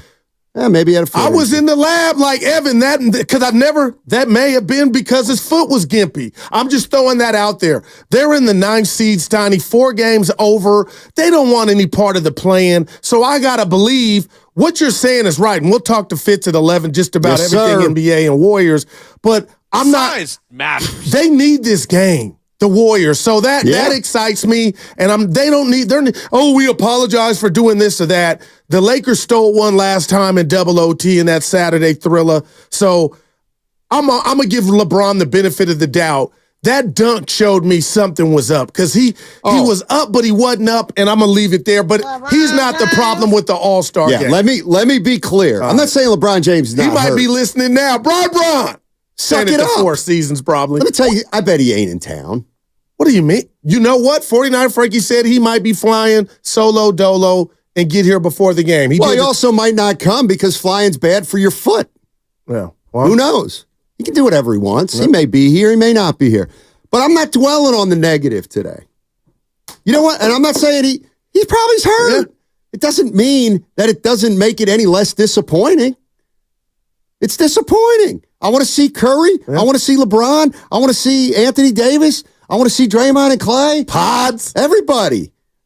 I come in here, big game to start the second half. Big game. What do you mean? 9-10? The Warriors want to make a run. Lakers can get. LeBron's not playing. It's just a drag, man. But I ain't having that today.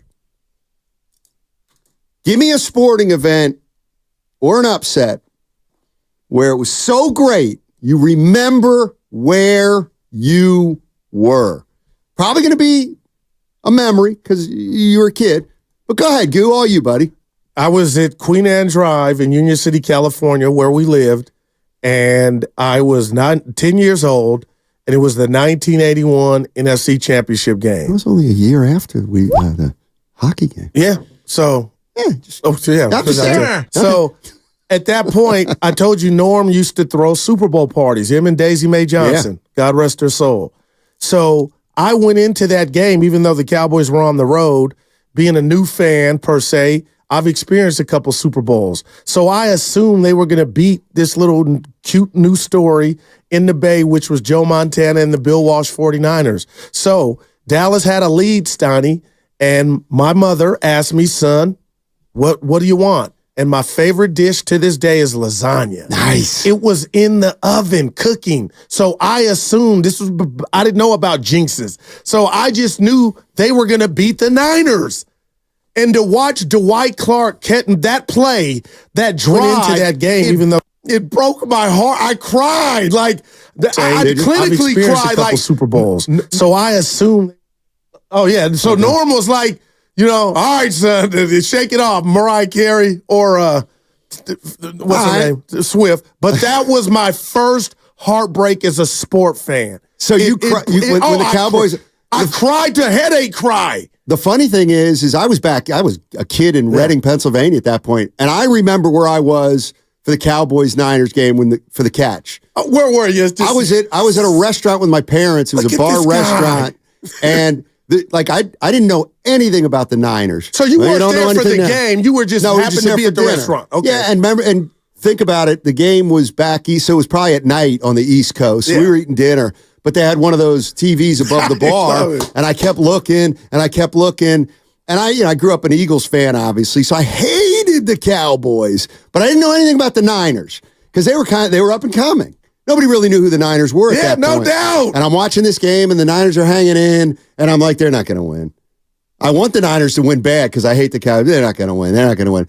And then the catch, and then after the catch, I just remember getting up and kind of walking up closer because I watched that last drive where somebody almost got loose on Drew a tackle. Pearson almost, people forget about Dallas got the ball again, and Danny White fumbled. Exactly. Yeah. Exactly. So I absolutely remember where I was. And by the way, let me credit estimated eyes. Because you're right. This is where I was going. I was like, Steiny, you can't go in and do your show today and talk about, hey, nobody cares anymore about the NBA. LeBron not playing, the leagues that can't do that. And I thought, well, you know what? Why can't the Warriors win it all? That would be less surprising than the U.S. Olympic hockey team beating the Soviet Union and then coming back to knock off Finland. Wow. So now I'm thinking, well, you know what? Why not? Why not? You get up to 6, 7. Right. You know what? How about this, Bay Area? For a day, let me be positive and say the Warriors can do it. I don't know how I'll feel tomorrow. But you know what? This Warriors win a couple rounds and make some noise. That wouldn't be the craziest thing in the world. No, and so you gave me one when you started, and I love it with the hockey. 888-957-9570. You know the number. Let's start out on a positive, fun, good note today. You give me we just watched the worst sporting event of all time as far as I'm concerned, and that is the NBA All-Star Game. So let's talk about some of the greatest games you ever saw, the best memories you have. Where were you? What happened? Give me one more for you after the hockey, because I gave you my NFC Championship game. Okay. And you don't got to go in order, man. This is what's so beautiful about it, but these are moments. 888-957-9570 if you want to jump into the conversation. It would be 1986 or 85. Villanova upsets Georgetown in the NCAA championship game. That was a big one, too. So at that point, I was at 1985. So that puts me spring of 85. Look at him. Your boy's a junior in college. I'll let that there. Your guy's a junior in college. School, yeah. So I went to college in Lancaster, Pennsylvania. All right, Lancaster, Pennsylvania is about an hour and 50. That's never gotten a drop before. Thank you. There's never been a drop for Lancaster. Nobody knows. No, the drop is not about where you were. It's about... I went to college? Yes, that's why he gave you the drop. It's also a fine, according to Ross Tucker. We're going to have a lot of fines today. I'm going to have to pay a lot. How did he remember that? So Lancaster, Pennsylvania, it's about an hour and 15 minutes to Philadelphia and about an hour and a half to Washington, D.C., where Georgetown was. So the game's always on a Monday. We watch the Saturday games, and now my buddies are like, let's take a road trip. Time to take a road trip for the NCAA championship.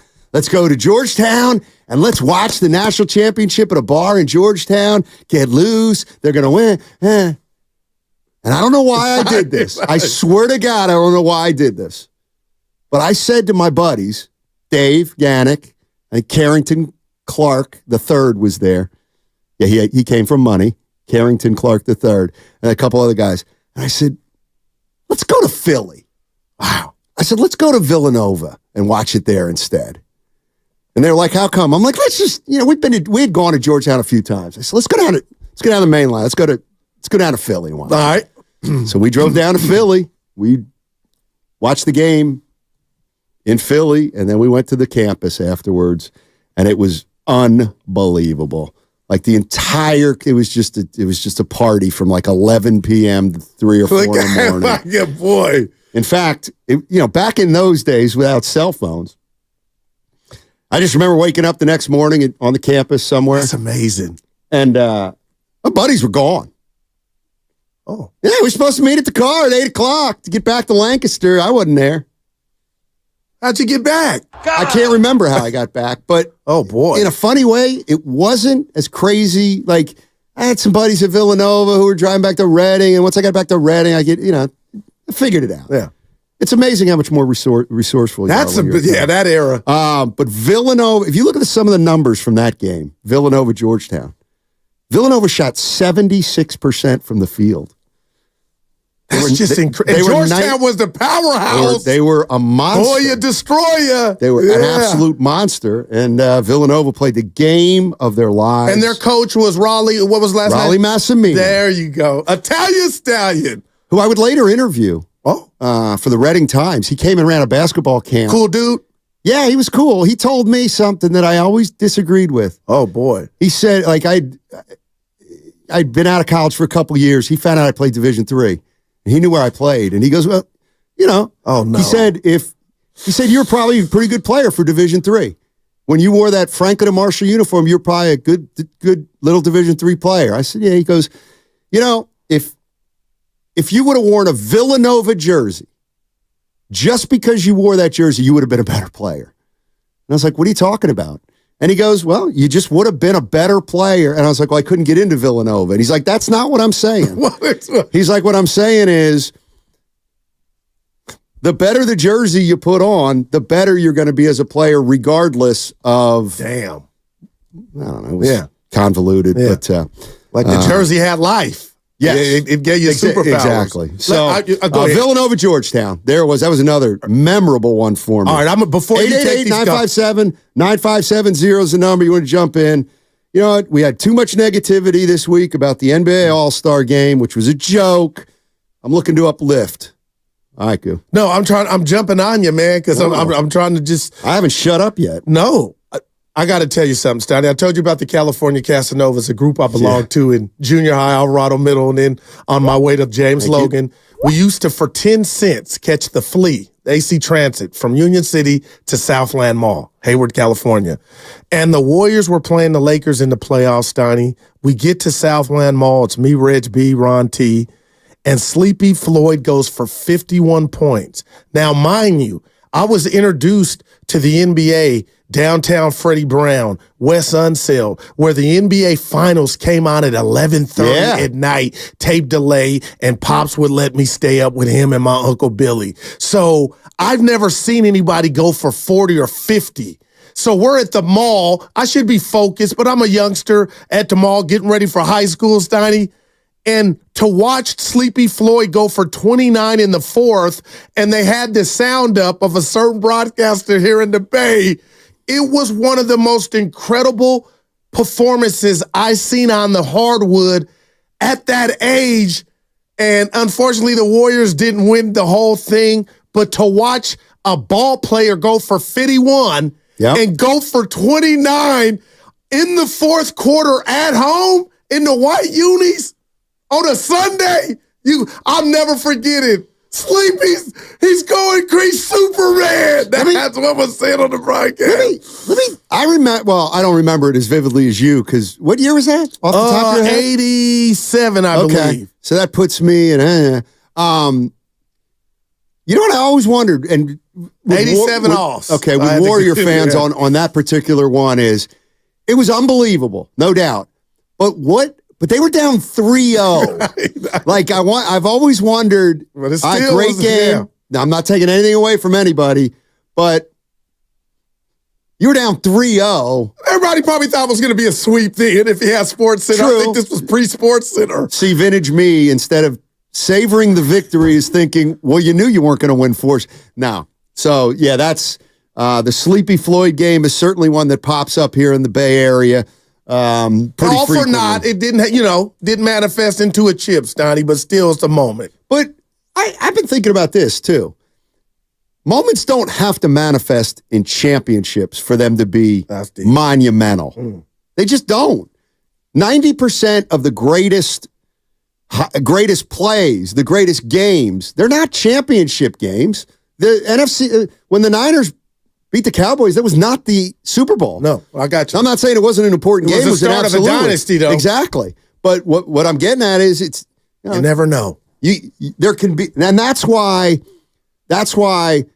last year when Curry scored 50 against the Sacramento Kings, it's monumental.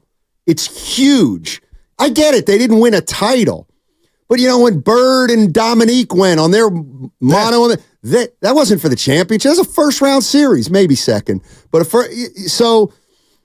just because a team may not win a title doesn't mean that you might not go to a game and witness something you'll remember for the rest of your life. That's deep, man. I can't wait to hear from the people, man. 650 Steiny, did the Globetrotters count? Absolutely. Hell yes, the Globetrotters count. It's an American institution. I've seen them only once. Although it'd be better if you said you saw them lose. Oh, yeah. That never happened. What? You know what? Globetrotters had to be undefeated, right? Well, you would think. You would think. Yeah. Oh, man. 888-957-9570. Throwing that All-Star game away. We're looking forward to the second half of the season. And, hey, man, if the Lakers and LeBron want to give the Warriors a game, go take it tonight. Well, you know what? Well, we got to be careful, too, right? Why? Because the Lakers, they wouldn't beat Boston. Oh, I see what you're saying. Without Bron and AD. No, I'm just, yeah. And I don't mean I didn't care about fear. I didn't mean I don't care about LeBron. I mean, I'm not saying he got hurt. I mean, I'm not saying he's faking it. He may be hurt. It's still a bummer. Still a big-time bummer. 888-957-9570 is the number. This is from the 925. Guru, feels like Steiny's feeling his pain pills today. Honestly, just aspirin, just Tylenol. What does that mean? They're insinuating you're in a good mood? I'm forcing myself to be in a good mood. We got fits at because 11. LeBron James and the NBA are trying to bring me down. Don't let him. And I'm not going to let him. I'm not going to let him. I do believe he's hurt. Of course he's hurt. Well, sit your ass down for the All-Star game, which was nothing. Where'd that come from? That just means your I'm boy mad. on the move, Kirk Cousins. Who? Maybe. What did I miss? It's possible. 49ers? Is he linked to the Niners? What if that happened? Wait, did you hear? No, I see. Okay, you're just looking at the TV. Yeah.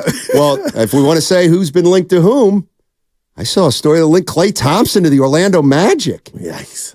We'll see. All right, 888-957-9570 is the number. Steiny and Guru with you on 95.7 The Game. I'm dubbing this Don't Let the NBA Bring You Down Day. I'm going out with a smile. I like that.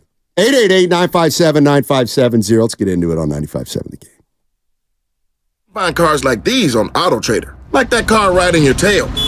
Or if you're tailgating right now, all those cars doubling as kitchens.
Hey, Steiny, you're doing a wonderful job. Now, back to Steiny and Guru on 95.7 The Game. Steiny and Goo.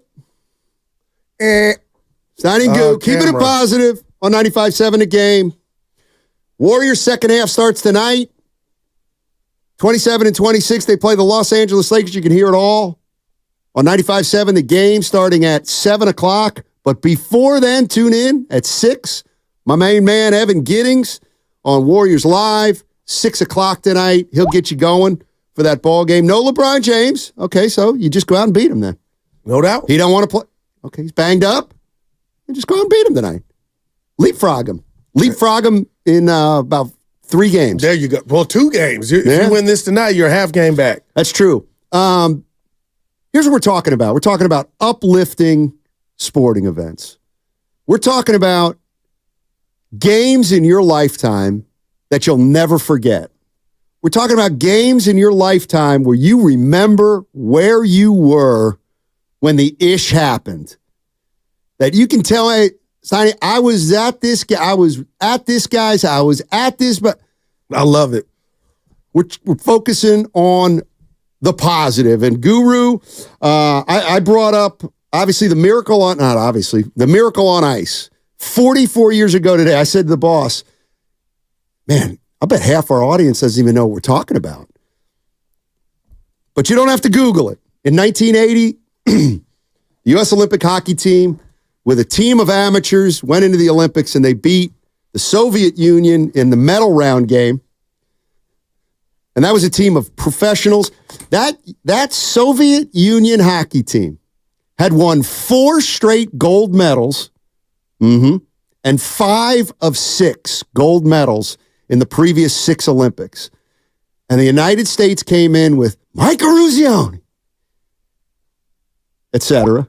They had a goaltender named Jim Craig. Herb Brooks, the coach. And they pulled, it may have been the greatest upset in sports history. I was also, there are 2 things here. We're talking sports upsets and then just greatest sporting events of all time. Guru referenced the 1981 NFC Championship where the Dwight Clark dynasty started. Yeah. And Montana had 3 picks that game. Did he? Yeah. But that was a different era. Good knowledge. Yeah. Watch it before. You mentioned, you know what, you were brave enough and secure enough to mention that you cried. Oh. Now you cried tears of despondency. Right. Yeah, they're like, babe. The last time I remember crying was 1978. Celtics. New York Yankees. Oh boy. Dodgers got him then, huh? No, it was a year that the Boston Red Sox led the American League East by 14.5 games in the summer over the Yankees. The Yankees caught them. They caught them and forced a 1-game playoff in Fenway Park. Oh, Bucky That Dent. was the Bucky Dent homer. Bucky Dent. Although what few remember is, you know who had the game-winning RBI in that game? Reggie Jackson. Because the Yankees won 5-4 and Reggie homered later in that game. That proved to be the game winner. So why in my mind the game was Bucky Dent's homer was the decide. That was in the 5th inning. They were the way I remember it. Boy, Red Sox were up 2-0. Mike Torres on the mound, and Bucky Dent hit a 3-run homer. Just so cleared that wasn't a walk-off. No, but it made it 3-2. Oh, 49 Frankie's mad at me now. Boy, the Yankees tacked on. The Yankees tacked on a couple more, and then they withstood a couple runs. And Reggie hit one after. Correct. Wow. And the last out of the game was a Carl Yastrzemski foul out with runners on base to Craig Nettles. Wow. Wait a minute. Greg Nettles with the G. He spelled it Graig, I believe. Goose Gossage with the save. And when the ball fell into Nettles' glove, I dropped to my knees. And I was a Yankee fan. Wow, man. I just started crying. But that was tears of joy. Yeah, that was when I need tears of like, when the Celtics got lost or something. I need that type of headache stuff. I do remember the Magic Johnson baby hook that hurt the Celtics in the finals. Before you grab these calls? Yeah. As a father, yes. The one I got to be careful here because I love my kids and my sons. But the one thing I didn't do right is they played the games, but the phone was introduced to technology. They didn't love it like me. And I just wonder where I went wrong. You would think there would be two baby gurus behind me. They just, they played hoop. They didn't like baseball. Football's on. Like, I couldn't force them to love it like Norm. He didn't force me. I gravitated to it. But I guess I didn't have to battle technology. My two sons don't like sports like I do. You know why? And that's I did something wrong. No, you didn't, Goo. You did not do anything wrong. You did the best you could. Sports left your kids down. Sports has let the younger generation Technology down. may have stole them. You know what I mean? Like, I didn't have to, maybe I wouldn't be as deep into it. But anyway, I need a shrink. They like sports, but they're not into it. Like, I could be, hey, I got a ticket tonight to work. Well, LeBron's not playing. Well, Curry is. That's it. Hey, I got tickets to the game tonight. Who's playing? Who's not? Give me that injury report. Amin in San Francisco. Give me a memory. Give me something uplifting. What's going on, Amin? Hey, guys. How you doing? Dynamite. Turn that radio down.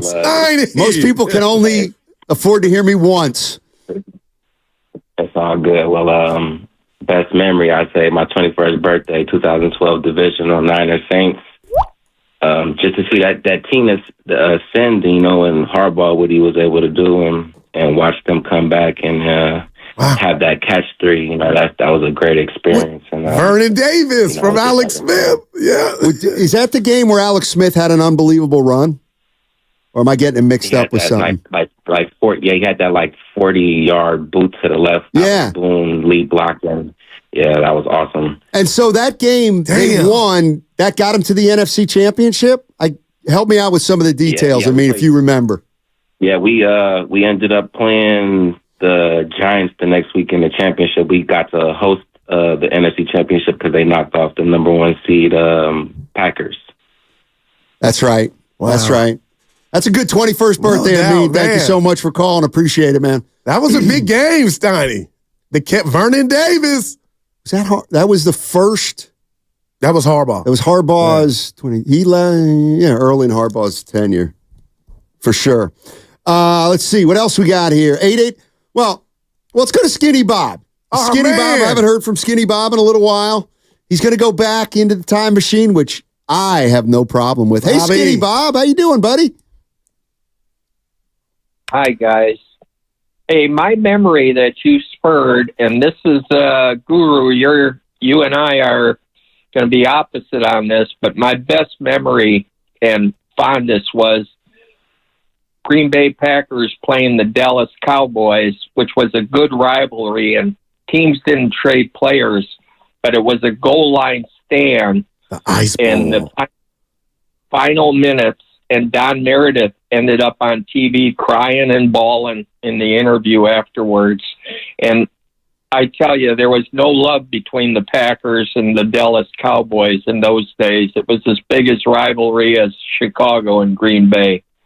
Also, on the hockey game, I remember seeing that, and the Cold War was in full swing, so it even added more benefit because we were totally Russia enemy big time. Nothing like today where it's homogenized. Right. Yeah. You guys, I tell you, you bring back some good memories.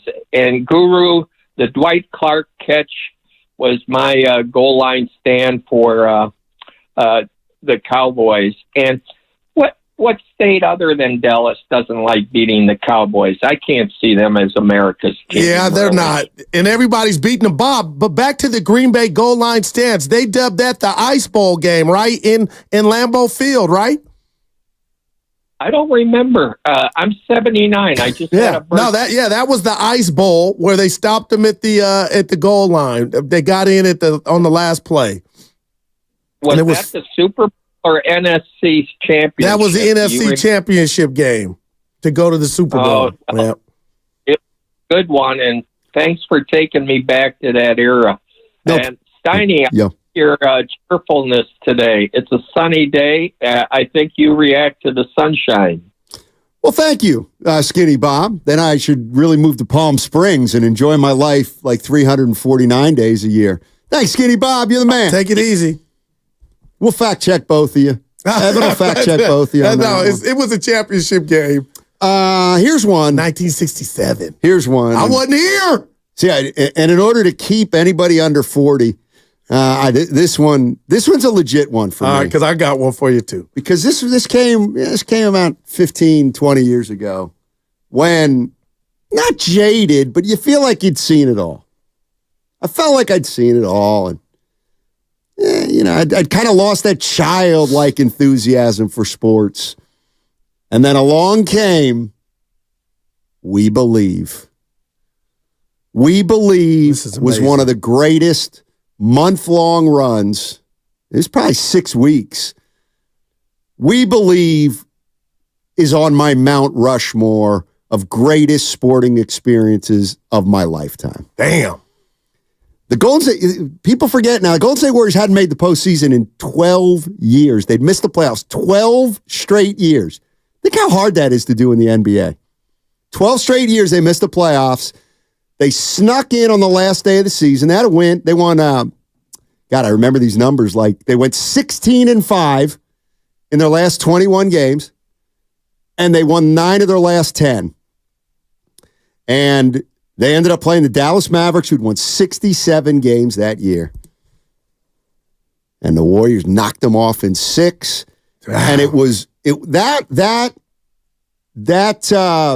environment, to me, was by far the greatest NBA environment I've ever been involved in my entire life. We Believe was comparable to being at great high school basketball games with student section cheering and chants. And very few, the Warriors had done well against the Mavericks, but I think very few thought they could really pull off what they pulled off, and they ended up winning that series in 6 games, and it was absolutely incredible. And of course, part of that was the Baron Davis dunk, but that was against Utah, not so much. I was at Union City Chili's for you remember some game. of that? Yeah, give it to me. It felt like I was at the arena. They Warriors. Yeah. And I'm looking around like, this is not the arena, but it feels like it. That didn't culminate in a chip, but no, it's almost greater than it didn't. It was something bigger than a chip, if that makes any sense.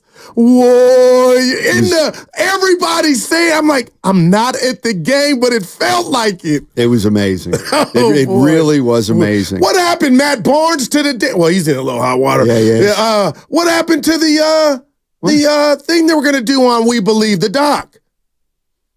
You know those guys. They'll get around to it. But there is showtime. Somebody, come on. Who's taking the bull by the horns on that? Baron Davis? Come on. He's got a million things going on. Yeah. I don't need that. Who's that? I don't know. It's just, it's Kaiser. Oh, Permanente. Dude, they calling me too. Yeah. They're worried about my blood pressure. They've never heard me sound like this. Let's go to John in Martinez. What's going on, John? How you doing? I'm good, guys. How you doing today? Dynamite. Talk to us. Dynamite. So I got a date if you guys can come up with what the event was. All December 13th, 2013. San Francisco Niners.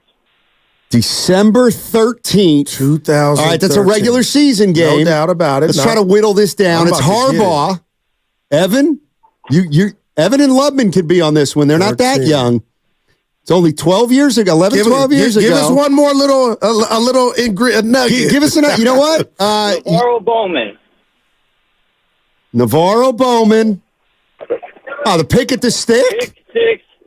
Last game at Candlestick. Oh, man. So the last game at Candlestick? Last game at Candlestick, Navarro Bowman running it back. 11 years. Men came out after the game and saying, end of the road. And me and my brother in the stands crying. Last game at the stick. Last time we'd be there. Well, you know what's interesting is, John, thank you so much for the call. I had a little, but it doesn't matter that you or I are like, oh, that's right. For John, that was the big boy. Last game at the stick, I could. I remember it now. But it did.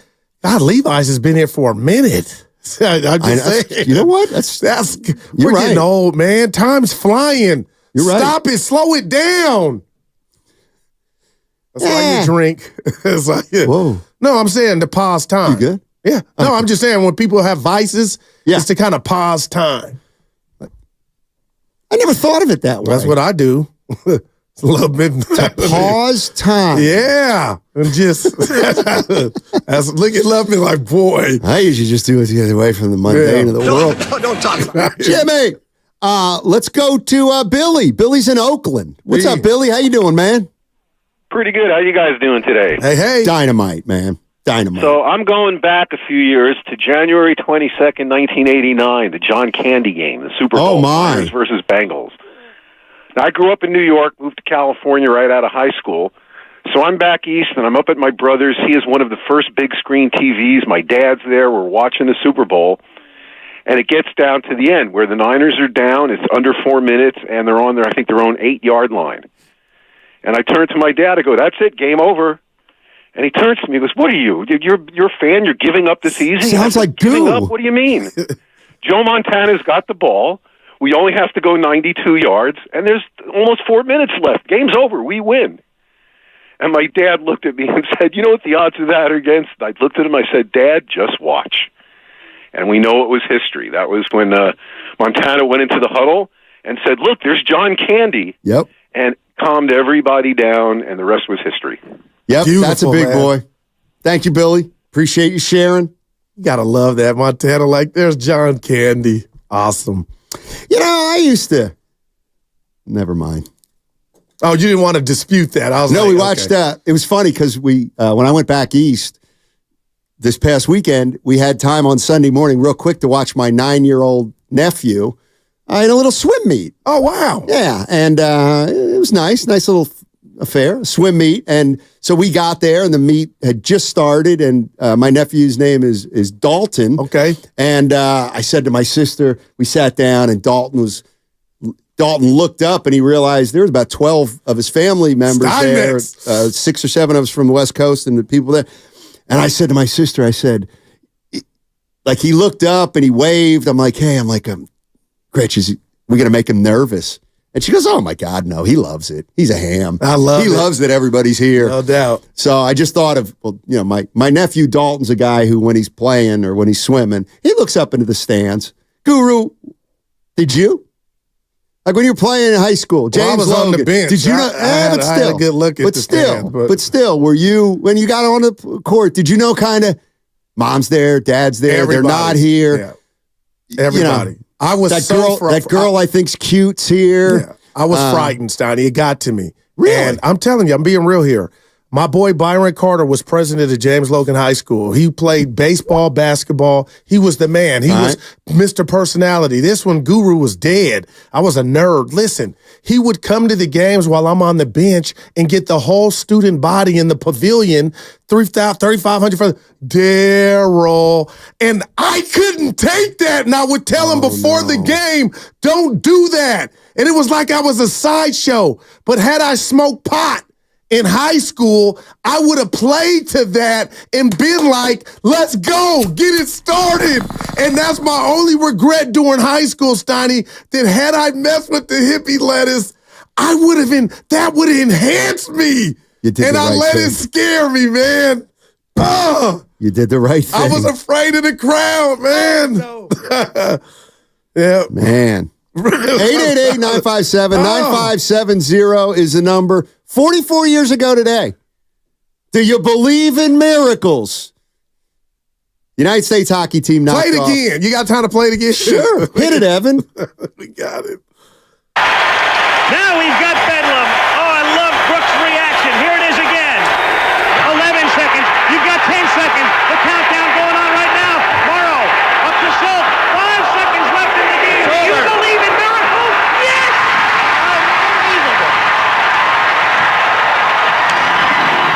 Unbelievable. Man. Tell you not the most unbelievable thing. That was to get the winner of that team, the winner of that game got into the finals. Like the US had to go beat Finland 2 days later They were down 3-2 to the U.S. team was down 3-2 to the Soviet Union. They'd won 5 of the previous 6 gold medals in the Winter Olympics. They were down 3-2 to start the third period. They won 4-3. And then playing Finland, they had to get up after that game and they were down 2-1 to Finland going into the third period. They won 3-2. Oh, man. God, how could you not ball? If you were, I shouldn't give too many details of this game because I may didn't cry that but one, I may, did you? No, I may have. You got when Micah Ruzioni was up on the gold medal stand, he was a captain. Craig might have been up there too, and Ruzioni looks out and he waves for the entire team to come up to the gold medal platform. You got emotional. Woo! That's what it's about, man. Again, it was different times. It was politically charged. We're in a Cold War with the Soviet Union, so it was a big, big rivalry. That's one where, that's up there. City Boy. What's up, City Boy? How you doing, buddy? Yo, what's up, guys? What's up, baby? Yeah, well, you guys, it's like nostalgia. I love that. I love the conversation today about all the fun games that we've been to in our life, and I have one in particular. I'd love to share a second one if you have time. Sure, but the sort of, it wasn't that it was the most impactful game in the world. It was just a regular season game at Oracle. But let me tell you, I was lucky enough that night to get some free seats. Do you remember where Nate Thurman used to sit?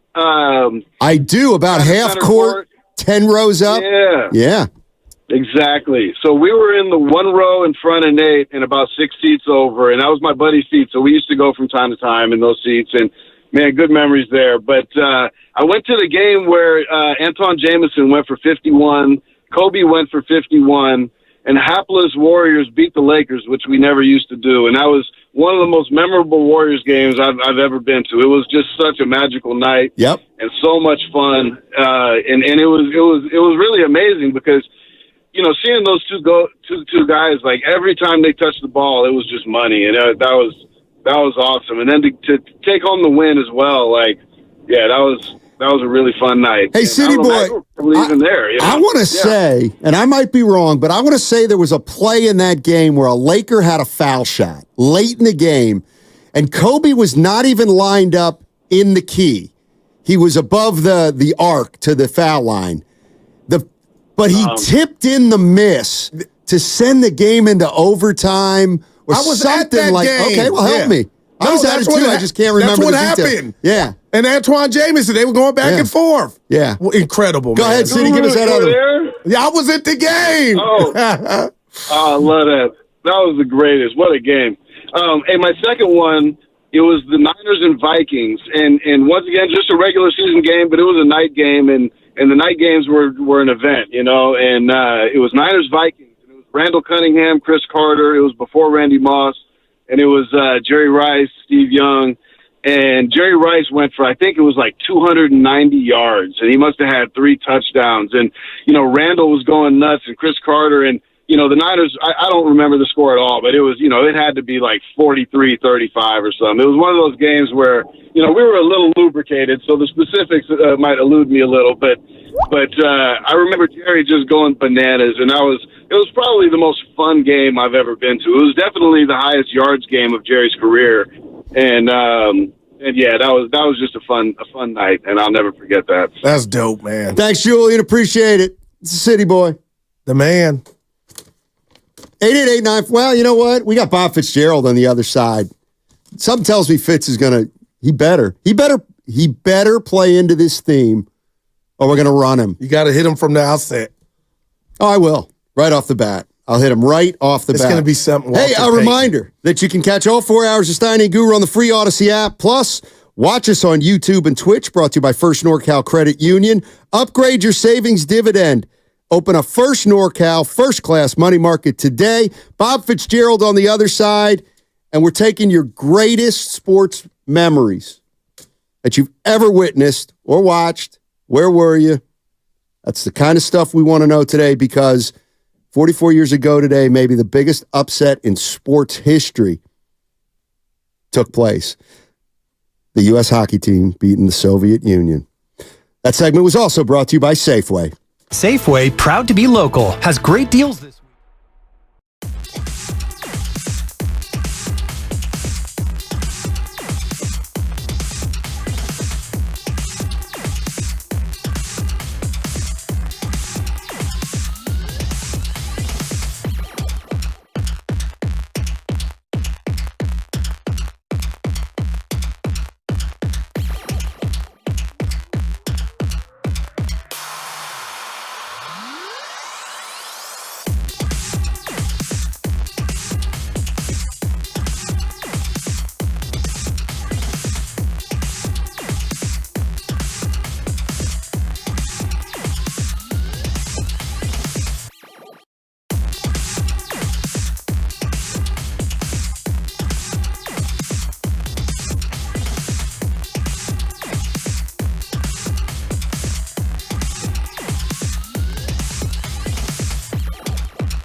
We are keeping this super positive today.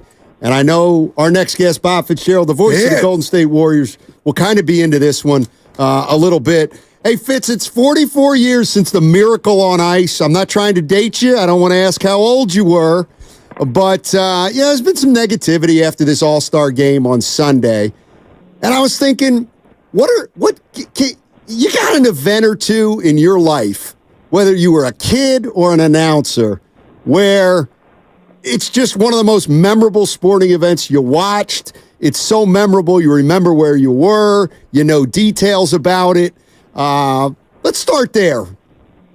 Well, I mean, you're asking two good questions. I remember I was in my parents' kitchen watching The Miracle on Ice on a black and white TV. Wow. So I remember everything about that. I think the coolest thing that, it was in the movie Miracle, but I don't think people really know, because I love like pregame speeches and halftime speeches in sports, and a lot of different coaches that have given them, and they beat the Russians, but that was not for the gold medal. Yep.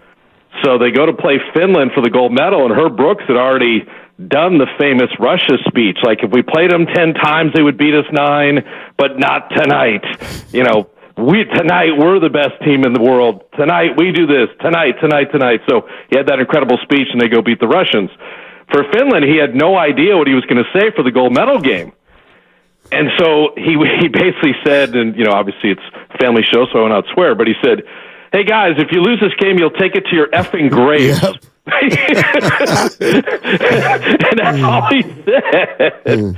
So, no, I love that team. I mean, you had Micah Ruzioni and Jim Craig, and I mean, I love that team. So as a kid, definitely remember that. I remember my 9th birthday was Bulls-Warriors Game 7 of the Western Finals in 1975, and the Warriors win that and go on to beat Washington for their championship.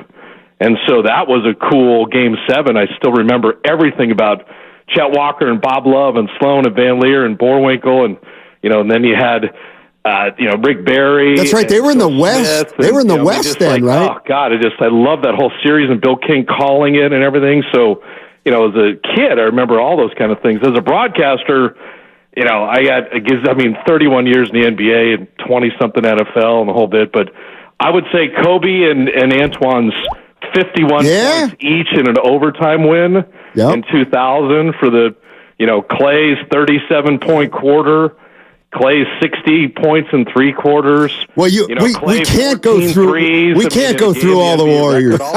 We can't go through all the Warriors ones in the last 10 years. Yeah, there's a lot of them. I threw "We Believe" out there. That's one everybody remembers fondly. Oh, for sure. I mean, "We Believe." I will tell people, like, the parade to me is still the biggest. Like, you talk for a living, and all of a sudden you're going to MC this parade, and you walk out and here's 1.5 million people at Lake Merritt. I don't care how much you speak for a living. Like that, I was the first person out there to start it up, and it was like the jolt of holy.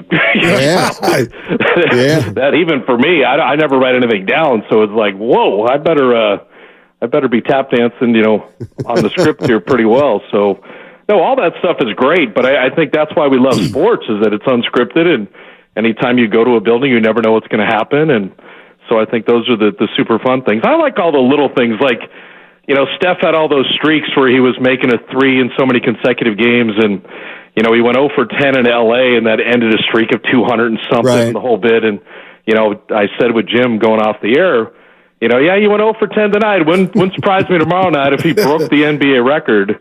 And we flew home back to back, and he made 13 and set the new NBA record. Oh, I don't even remember that detail. That was on the heels of an 0 for 10. Wow.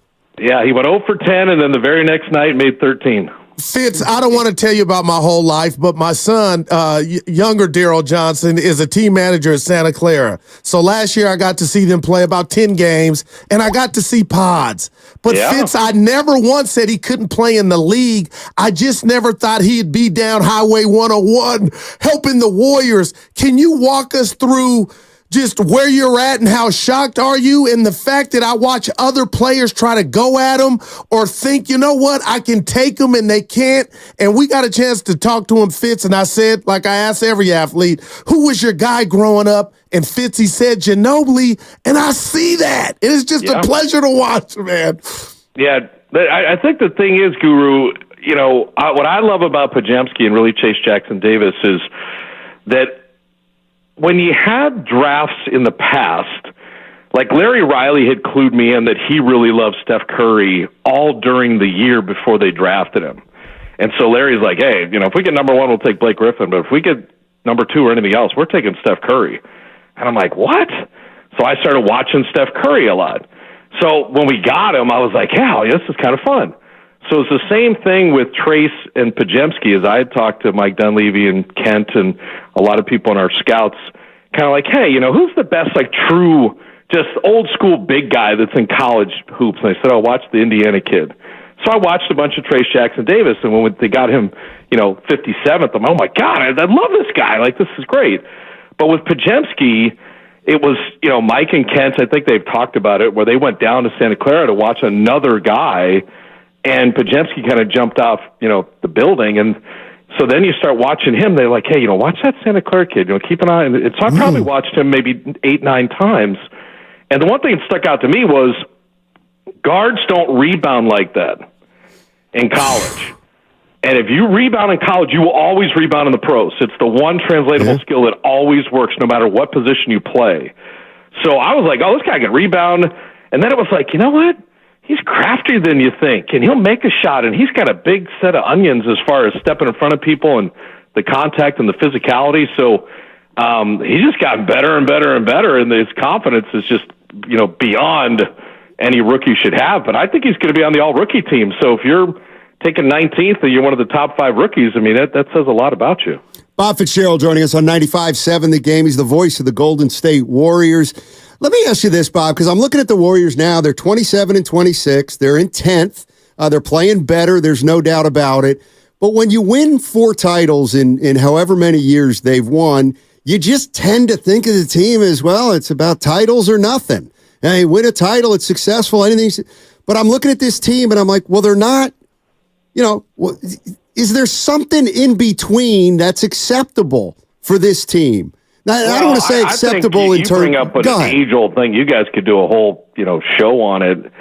I don't buy the it's titles or else in sports. My favorite year is the Warriors' 73-9 year, and they didn't win the title, but they went 88-18.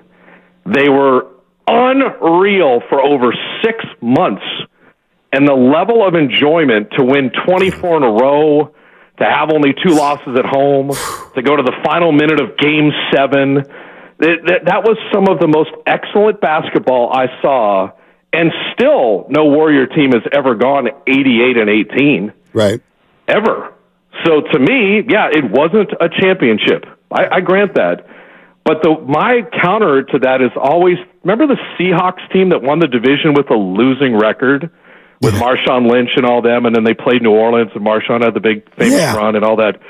If that Seahawks team that was a losing record in the regular season went and won the Super Bowl, would that have been some great year? Like, is that what life is all about? Like, just, well, we won the title, but yeah, you're you know, whatever, 6-10, right? You know, 7-9, like you were garbage for the whole year. Like, I just don't buy that. I don't. So to me, the season is so long, and every year has its own kind of, you know, rhythm to it. And I like great stuff over a prolonged period of time. You know, so it's one of those, like if you play golf, man, if you have like 16 great holes and you blow up on 17 and 18, it's not like you had a bad round. You had an incredible round. You just finished bad. Right. So, you know, I love winning the championship. Believe me, I love it. But 73-9? Are you kidding? 73-9? Like, are you kidding me? Wow. You know, and then it wasn't like they dipped out in the first round and, you know, and fell apart. It took a LeBron block and a Kyrie 3 to beat them at the end of Game 7. There's nothing wrong with that. Like, that's why I love Frazier and Ali. You know, Frazier won and Ali won, but those fights were incredible. Mm-hmm. You know, so, do you want to be Larry Holmes or do you want to be Muhammad Ali? Right. Larry Holmes was undefeated. And who'd he ever beat? Who'd he ever fight? He was champion. Oh, I'm champion, but based on what? Terry Cooney, yeah. But if you're Ali, you didn't win all the time, but you're still talked about now. You still matter. So, I don't know where society morphed into this whole, if you don't win the title. The best baseball team ever doesn't have the World Series title. The best football NFL record, Patriots, don't have the Super Bowl title. The best hockey team, the Detroit Red Wings, best season, don't have the Stanley Cup. And the best Warrior team ever, 73-9, best NBA, doesn't have the championship. But Fitz, doesn't that make it, from a fan, short for fanatic, the great Pete Franklin, I hear you, but doesn't that make it worse? Like the heartbreak is more because you say, and everybody knew that your team was the best, and you kind of didn't hoist up the trophy at the end. Yeah, but then, it's the same thing we're going through with the Niners in the Super Bowl. The Niners and Chiefs played, okay, and they played into overtime. But the teams that stink are the 30 other ones, not the Niners and the Chiefs. You want to be the Atlanta Falcons or the Bears? Or are you kidding me? No, I don't get. It's like they have that thing on Netflix now, the Four Falls in Buffalo. Yep. Buffalo rallied up to get to Super Bowl after Super Bowl after Super Bowl. They didn't win it, but God, was that an incredible success and an incredible team to gather up and get back to the dance every single time like that. Would you want to be the second richest person in the world? I would. Yeah, I no, that's a great one. That's a great one, Bob. Hey, it's like, Warren Buffett has more than me, but I've got $48 billion, and I think I'll be fine. So, we got to get from a sports thing. You need to enjoy each game, then you need to enjoy each month and enjoy each season, and take for it what you can take for it. But this whole my team doesn't win the title, screw that. Like in college football, there's 120 teams. So maybe your team goes 11-1 and they made the playoffs or they won the Rose Bowl or this or that, but there's only going to be one champion. If you're living your whole life like I've got to win the championship or else, but your life's going to be a huge disappointment. Wow, Fitz. That's the way I look at it. And all I'm thinking about too, you said some profound stuff, is I got to check out that Buffalo doc, because as much as I say they didn't win it, they got to 4 bowls. Come on. So I'm going to check that out. Hey, I've missed you, but I'm glad I didn't talk to you after the Raptor home game here and the Pelican game. Bob, I needed therapy, and now all of a sudden, Kuminga's emergence, they're getting easy buckets, pods, everybody's making contributions, but the bouquet of flowers go to Draymond Green. I've been passionate about his stuff off the court, and I'm nobody to judge, Bob, but he reminded me and everybody his impact on this team. Stephen Curry's shots, or the quality of shots have changed. I've just been mesmerized by Dre, and I'm telling Steiny at every turn, I apologize. And Bob, nobody knows what's around the corner, but I'm excited, and I think they got some action, and it all changed when Dre came back. They went from the worst defensive team in the league to a top 5 defensive team with the insertion of one dude. Like that's kind of remarkable, And now Chris Paul being out too hurts defensively because Chris is so good. But they still have ways to go, particularly in fourth quarters. They're not a good fourth quarter defensive team right now. But with Draymond, it unlocked Kuminga. It got Wiggins back to himself. Steph is Steph, but he's even better with Draymond. And defensively, he just does so many things. And you guys know the game at such a high level. It's not just who Draymond's guarding, but it's all the other mistakes that he covers up and the things that he blows up for the other team when they're trying to run sets, because he's such a genius and already knows what kind of play they're trying to get into. So, I think, Matt, you ask a great question, if it's not title, where do you fit in? I want them to be in the postseason and get to a 7-game series where, okay, hey, here are the Warriors. They finish, in the 7-8, and they win the play-in, and so now they're the 7th seed, and they catch OKC in round 1, right? Mm-hmm. And they go to OKC, and they win game 1. And now the Thunder go, oh, crap, we got a 7-gamer against the Warriors? Because the thing I'll say is they have 2 games against the Thunder where if they would have fouled up 3, they win both those games. True. They've played Minnesota head up. They've played Denver. It took Jokic to hit a 40-footer. Where have the Warriors been outclassed by the elite teams? Like Minnesota, Clippers, OKC, Denver, they have way better records than the Warriors. But in the games against those teams, those games weren't competitive? The Warriors look like they didn't belong on the court against them? I don't think so. Fitz. Yeah, Fitz, I think the second half of the season is going to be fun. It's going to be exciting, and I don't think anybody really, really knows where it's headed, and that's kind of the way I like it. Yeah, and I think, too, is like you look at the math at 27 and 26, like if you finished 18 and 11, which would be a nice closing run, particularly with the road games they have, that's 45 wins. This year, 45 wins, that's probably 8. Yeah. You know, I mean, that's the way the West is right now. I mean, that's probably 8 or 9. So these games like tonight against the Lakers, and when you're playing, you know, that last game against the Pelicans will be for a tiebreaker. You got 3 games left against Dallas. Like, these are all just monster games. So can't wait. You know, I like where the league is at in terms of the talent level in the West, the competitiveness, but I still, you know, and maybe it's the last days of Ali or the last days of Joe Frazier, whatever. You give the Warriors a 7-game series where they can just sit and focus on just you, and you've got Steph, and you've got Draymond, and you've got Klay Thompson, and you've got Pajemski and Kuminga and Chris Paul. You know, you're bringing Šarić off the bench and Moody, and those, like, you want the Warriors? Like, that's who you want? Like, because Minnesota and OKC and the Clippers have some long, vast playoff history I'm unaware of? Like, okay.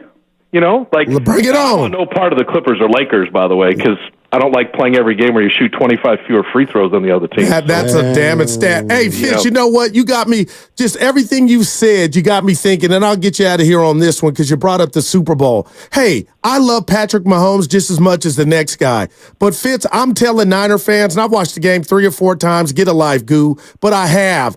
And they won the game. They earned it. But if I'm a Niner fan, and I've told the fans, that game, they could have won the game, Fitz. I know Mahomes is great, but the Niners played well enough to win that game. You say what to that? Well, here's the one thing I'm going to say, and unfortunately it's in Niner history and it hurts twice. When you have a lead late in a football game, like, I don't know, maybe you're up 10-6 with 2 minutes left in the third quarter. For the love of God, do not put anyone back to field a punt. I don't get it. Kyle Williams, now, you know, with Ray and the ball bouncing off a Luter, if they punt the ball to you and nobody is back and it bounces 10 yards, so what? You get the ball. That game was decided because the free touchdown for Kansas City came off a muffed punt. Damn. Stop putting people back to return punts when you have the lead. I'll tell you what, I thought of it. Stop putting people back there to field punts, and can we foul all the time up, you know, when we're up 3? And think about this. Think of Michigan, Alabama. That Michigan kid nearly fumbled the ball at his own 5-yard line. Yeah. Wow. Alabama would have recovered at the 1. Yeah. That kid would have been Steve Bartman. His life would have never been the same. Like, stop putting punt returners back when you have a lead in the second half in a football game. Stop it. Wow. I'm glad I asked you. Yeah, I'm glad I asked. The ball could bounce backwards 10 yards or forward 10 yards. 10 yards is not worth losing possession of the ball. We've got to stop this. It's like bunting in baseball. This strategy doesn't work. The disaster element is too big. Wow. The disaster element, I love it. They're going to talk about Purdy and Shanahan and the defense and overtime. The fumbled punt was the whole game. It gave Kansas City a free touchdown. Wow. All right, Fitz. Take it easy, baby. Save some up for the second part of the season, buddy. I'm ready. I'm just getting started. I'm going to go rewatch the Super Bowl. There you go. Guru said. Yeah, there you go, man. Fitz. Bob, thank you so much for joining us. Appreciate it. That's Bob Fitzgerald, TV voice of the Golden State Warriors. Little concept there, maybe, huh? Bob, there are some things that Bob believes, and he believes in very fervently. One is you always must foul when you're up 3 or more. When he's out on the bump. That one's coming. You know what? That rule is coming. That's almost becoming standard now. Up 3, less than 5 foul. Yep. Foul. Remember, I used to be like, oh, that's the easy way out. Well, you want to win the damn game. But a lot of old school guys, Popovich might still might not do it automatically. I have to check. But what about what he said early, Stoney? Fitz, the 70. I agree with him 100%. I knew you did. That was like you're slow. So let me just take you through it. Yeah. So this is what I mean, especially in light of what happened after the finals. Ain't nobody would give that year back, and I'll tell you why. The Warriors started playing that year in October, November, December, January, February, March, April. That's 7 months of unbelievable. They were 24-0 to start the season. Man. They go to the playoffs. They win. They lose in Game 7. Was it heartbreaking? Yeah. Was it the most heart? Yeah, it was. And 6 days later, they signed Durant. That took a little sting out of losing a 73-win finals year. Like, nobody's given up one game for what happened before that. That year was beyond and it magical. always will be, but Stoney, it was like inches or minutes away from being the greatest season ever. Yeah. But to Fitz, it still is. And, if you look at season, tell me, regular season. I'm being real. I'd rather be a Niner fan than the team I root for. And they, you know what I'm saying? They ain't got a bowl, but they get there. They give you an opportunity. So I guess it's all about perspective. But the greater and the more responsibility that one has when you have been identified as the favorite, to me, Stoney, if you don't go do it, just equates to more heartbreak. That's all for me. I got to believe Fitz is right. So what Fitz said was, if you take the 4 greatest regular seasons in the history of football, basketball, baseball, and hockey, none of those teams went on to win a championship. Now, that to me is fascinating.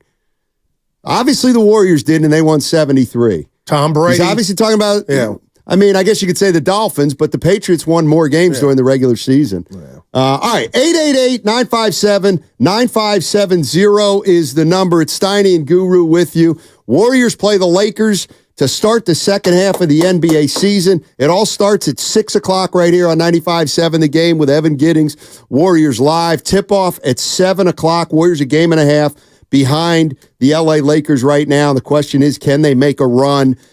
It's the 44th anniversary of maybe the greatest spectacle in sports ever, maybe the greatest upset in sports history.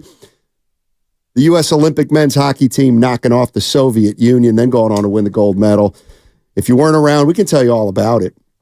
But I want to know what some of the greatest sporting events that you've ever seen, what they are, and if you can remember where you were.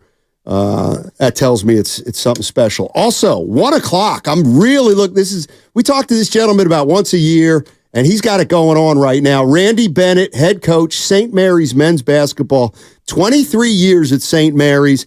St. Mary's, if you haven't been paying attention, they own the longest win streak in the country right now at 14 games. Randy Bennett, longtime Bay Area guy. We're going to talk to him. I'm looking forward to that. Talking about Mahaney. What's going on with Mahaney and Marshallonis? The M&Ms. Evan got me on him. M&Ms. Favorite. It's pretty good. M&Ms. Okay, this segment brought to you by Fremont Bank. Full service banking, no compromises. For the love of God, do not put anyone back to field a punt. So what? I'm Bob.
it. Believe me, I really love it. I was going to ask. Now, back to Steiny and Guru on 95.7 The Game. Yeah, for some reason, I'm not crazy about that one. Why does the camera just betray me? Well, it betrays me because I get up at every segment. Well, I did too. All right, I know Twitch and YouTube wants to see me. But the undertone in Evan's voice when he says, old man. I know. Fix your camera. I don't like it either. It's not that hard, Goo. You can always tell. I know Evan. Evan's mood. I know Evan better than if anybody. If he goes, he'll go, camera. Camera. That means he's in a good mood. If he's not, he'll be like, fix your camera. I quit. I used to have the Evan Very cam, simple. but I don't turn it on as frequently as I used to. I know when he's running hot. He's seething. Here's where we're at today. We're having fun. Yay! All right. If that's this got me rethinking everything about how I look at sports. Fitzy and I on the same page. You gotta get the chip, man. No, That's why Jordan was on the floor crying. So would you give up We Believe? Not worth it because they lost the next round? And the 73-9, let's be honest, that he is 24-0. That was so crazy, but there is pain. And I guess when I want to rejoice, I don't want any pain. You've been married 56 years. You never cheated. I want that marriage. Not all. Jimmy stepped out on me 8 times. I took him back. We're still married. But I want that. Doesn't the fact that you've suffered great pain make the high even better? Because if let's say the 49ers can break through in the next year or two. Now, I get it. You'd like this. Oh, it should have been. I know. This is kind of guy you'll be like, they should have had 3, Steiny. Okay, what do you say we appreciate the one after everybody said we couldn't do it? But some don't get They got to get one like first. Buffalo. I'm going to watch that, whatever's on that That Netflix. sounds like a real uplifting series. It's actually pretty good. Is it? Yeah, it is very good. I'm Gets into a lot of OG legends that are forgotten because they lost 4 Super Bowls. We had Andre Reed on the show. Yeah, he's still Thurman Thomas. Bruce Smith. Good God. The boss. Jim Kelly. The boss came in. You know what the boss has been hot on for the last day? And I'm like, well, what are we going to do with that, boss? The boss is in on the that Patriots doc. Oh, yeah, Apple TV. 10-part series? Is that true? Yeah. That seems like a lot. Well, they won like 6. Is Massage Gate in there? You mean the footballs? No, for Kraft. Simmer. Oh. Yeah, that was I thought you meant the you know what, Evan? the That's deflated bad. footballs. Yeah. Is it? It should be. I mean, you got 10 shows? You better hit it all. Deflategate. Yeah, that was just one. And what about when he filmed the Jets or whatever? Spygate. There's a lot of gates. You have a 10-part series? By the end of a 10-part series like that, I better know everything about Belichick's wife and love life after that. Well, it's all depending on who's doing it. It's not like the Bob Marley movie. Oh. His son, Ziggy Marley had a lot to do with this, how it was portrayed. So That's there was fair. a lot of... It's kind of like... But if somebody from afar did it, they're just, hey, we're showing you Steiny's dark side. Yeah. We don't care. It was kind of like the little memorial service I had for my dad on Saturday. Oh, man. Those are all guy memorial was perfect. services. That's what I mean. The guy was perfect. You should be as you go out. All right. No, but who would get up there and say, yeah, he owed me 40? You think the Patriots are in a gated community? That's a 3. That's it. I think that's a good one. Let's say 4, and let me reassess it. No, we're giving too many 4s out, man. Stop! Who was that? Fitz. Wait, give me... What? Stop! Stop it! Oh, I've been going to work He back has here. me thinking, though, if you're up, Steiny late third, just pull the punt returner. Pull him. What do you got to lose? He has me thinking like, damn. Hold on. It's not worth it. If you say, so Steiny, you just let Fitz ramble. You're right. Where did the punt and the turnover occur? It was down deep in the 49ers. But it was the time, too, late third quarter. Right, but he was saying 10 yards don't matter. It does if it's a difference between the 13 and the 2. Well, his point is there's no turnover in where it's at. Right. There's no turnover. Yeah, you're right. That did change. You're right, but you want to start from the 1? Yeah. Oh, okay. Steve. Oh, boy. The boy. Oh, boy. The early 2024 nominee for the year for drop. Steve's in San Francisco. What's up, Steve? How you doing, man? Doing well. And just to answer that last point, I would much rather take it at the 1 than give Kansas City 7 points in that situation. Well, you don't get the hindsight.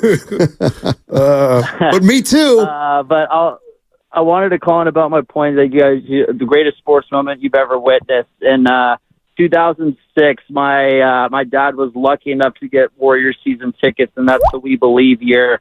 And I was at the Game 3 game against Dallas where Barron hit the half-court shot to tie the game.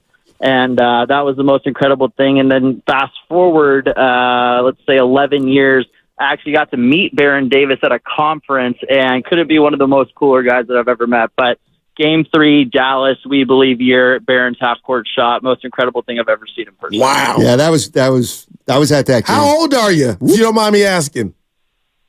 I'll be 32 in June. Wow, man. That's awesome. Ooh, so that means he hasn't seen a Niner Super Bowl. Essentially. He would be in a club. Before you grab another one, can I give you one? So, May 7th, 1989. You already know where I'm going? No. Okay. May 7th. Yeah, 1989. Okay, well, couldn't have been the World Series. It was a Sunday. I lived on Queen Anne Drive. Drive. There's no football. It can't be the NFL. This is the way I do it. Okay. Can't be the NFL, and it might be the NBA, but go ahead. Okay, and we were playing Queensboro. They were the street next over. So we had a showdown. So we went to Alvarado Middle on a Sunday to play. I said, you know what? The Bulls are playing the Cavs. I'm a Michael Jordan stan. Okay. It was on CBS. I can't go. Norm wanted me to work on my craft, gave me the deer hunting gray TV that we used to take. Remember those miniature gray TVs? I take it to the field. So I'm telling the guys, they're twisting my arm to play. And I'm like, dude, I got to. And I saw Jordan make one of the greatest shots ever against Craig Elo and beat that Cav team. And I saw it laying down horizontally on the grass and jumped up. But it wasn't a 61 against Boston. This was a series win. They were going to, this got them there. 5. Yeah, no doubt. Yeah. Brad Doherty. What was the white guy with the blonde hair that had D? Craig Elo. Yeah. Craig Elo, yeah. Dude, Mark Price. What's the other dude? Ron Harper might have been on that Cleveland team. And they had another tall guy. What's my guy's name? He was a leaper. Was Steve Kerr? Larry Nance. He said it was Kerr. Kerr might have been on one of those teams, quite frankly. Man, I can't, on the Bulls. He played for Cleveland, I'm going to pull it up. But Stoddy, that to me was, it went in. He hung. And it was great D. He did. Michael. Yeah. I'm just glad, finally, we're going to get equal time. The No Bull Tour, baby. You want to talk about something, I'll pay.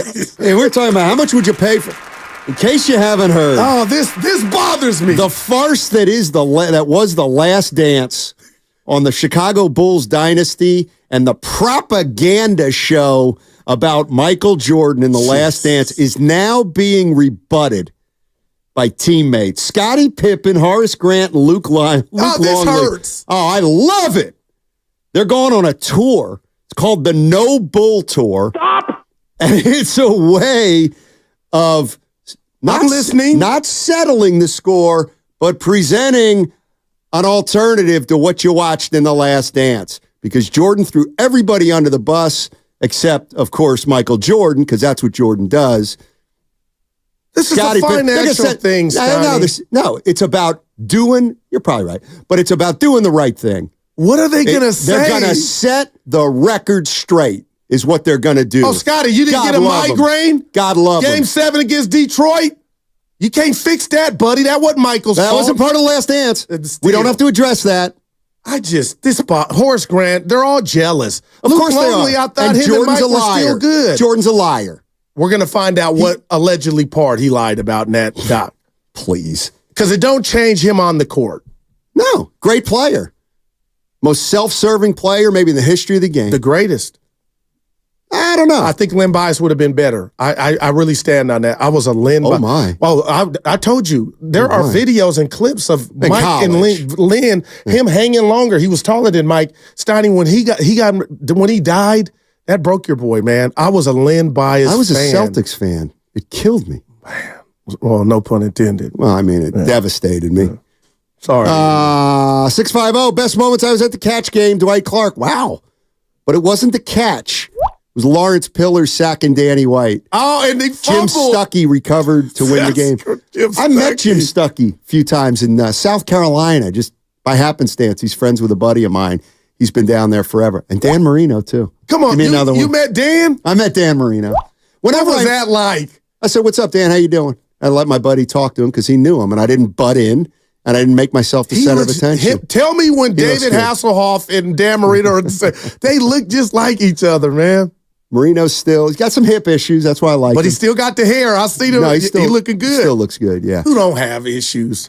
Well, Evan, when you're young. Evan's got issues now. You know what? I've never heard him complain. Sam physically. Lubman seems relatively conflict-free. Congrats, Sam. Appreciate that. Ed is in San Jose. What's up, Ed? How you doing, man? Eddie. I'm doing great. It's the first time I've ever called a radio show. I felt compelled. There's some things out there that's being mentioned. Sweet. But the one memory that I got was an important one for me was a Monday night. I took my father to Candlestick to watch the Raiders play the 49ers, and that was a game where Jerry Rice broke the record. Was that the Monday night game? Yeah, he said Monday night. Raiders were all white. Yep. I think it was at like a 94, something like that. He was going off that game. He ran in a touchdown, caught 2 passes, and broke that record. That was a great one. Appreciate the call, Ed. Man. Ed in San Jose. That's big. It's a big game. I remember, I don't remember it as well as Ed, but many do. Wow, man, this is awesome. Cyrus in Oakland put something on the Comcast business text line that I checked, and he's absolutely right. And I get it that this happened a long time ago, the Miracle on Ice, but he's right. So before the Olympics were in Lake Placid, which is upstate New York. All right. That year, 1980. Before the Olympics, the United States played the Soviet Union on February 10th. It was 12 days before the actual Olympic game. They played them in an exhibition, essentially. It counted, but it wasn't in the Olympics. It was just, they're playing a game leading up to the Olympics, so both teams. Soviet Union beat the United States 10-3 That was in hockey. So the U.S. had been beaten 10-3 by the Soviets less than 2 weeks before they pulled off that monumental upset. Cyrus, thank you so much for bringing that up. That's what's known as context. Great context, ladies and gentlemen. Just great. I have.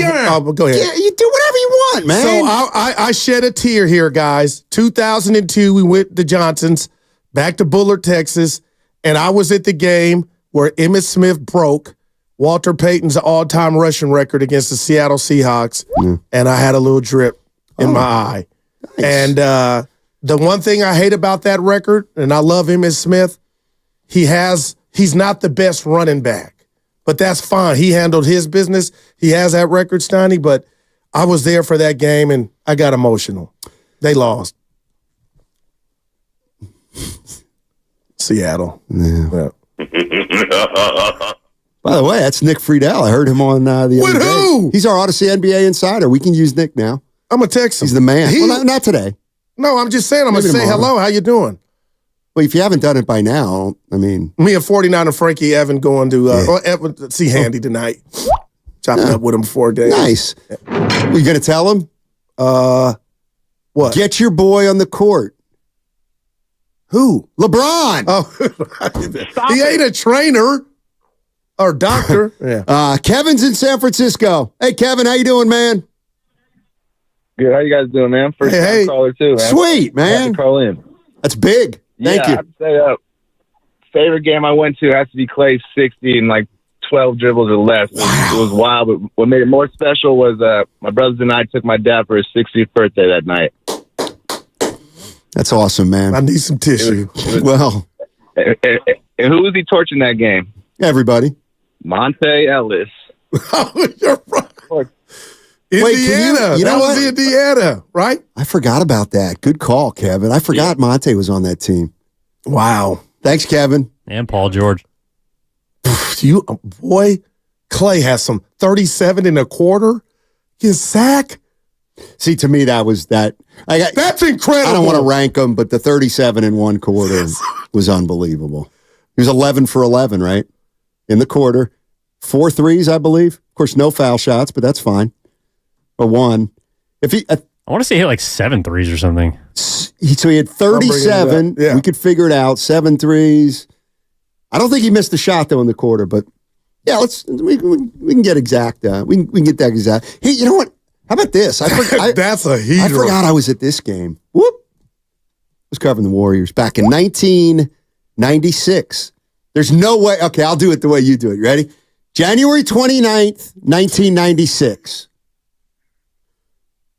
Okay, can't be baseball. All right. Not quite the Super Bowl. Oh, it's NBA. It is NBA. Right. Remember this? Magic Johnson returns after being diagnosed with HIV.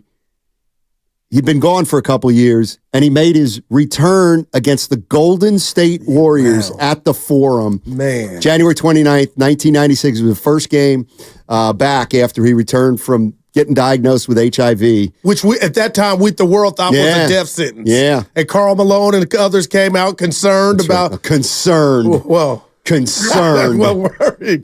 Yeah. Anyway. Man. Lakers won that game. That's another thing I remember. I want to say Joe Smith, Spree, they got beat. My favorite Warrior of all time. Spree? Yeah. Before Curry. I'm sorry, man. Did you see the Paul George podcast? Who? Spree made first team All NBA one year when Jordan was retired. Right. But go ahead. I didn't see the podcast you had mentioned. Oh, it was Paul George talking to Brian Shaw about the PJ Carlesimo. I put it on the Vine. Getting choked by Spreewell. Your boy was asking for it if that's true, and I believe B. Shaw was telling the truth. You can't just drop explicits to dudes. Oh my God. In college, you can. He was get them hands put. Stoney, I'm not disagreeing with it. To get them off. No kidding. Then Spreewell went back. If you go watch Brian Shaw, he was choking him. He wouldn't let go. Kicking other assistant coaches trying to get him. They finally got him off him. They got him out of the gym. Spreewell went upstairs. Gary St. Jean was the GM. Gary St. Jean was in his office. Believe it or not, he was on the phone with Arn Tellem, who was the agent for Spreewell at the time. This is a story I heard. Who told him he could wear whatever he wanted and pay I could double back with saying and get some details here. But what happened was, incident at practice. They got Spreewell off the floor. St. Jean knew what had happened because he was watching it. There was about 5 or 10 minutes that elapsed. St. Jean calls Spreewell's agent, Arn Tellem, and says, Arn, we got a big problem here in Golden State right now with Spree. What happened? This is what happened. He attacked Carlos. St. Jean was on the phone with Arn Tellem. Spreewell barges into his office, says, who are you on the phone with? Spree and St. Jean were tight. They had a good relationship.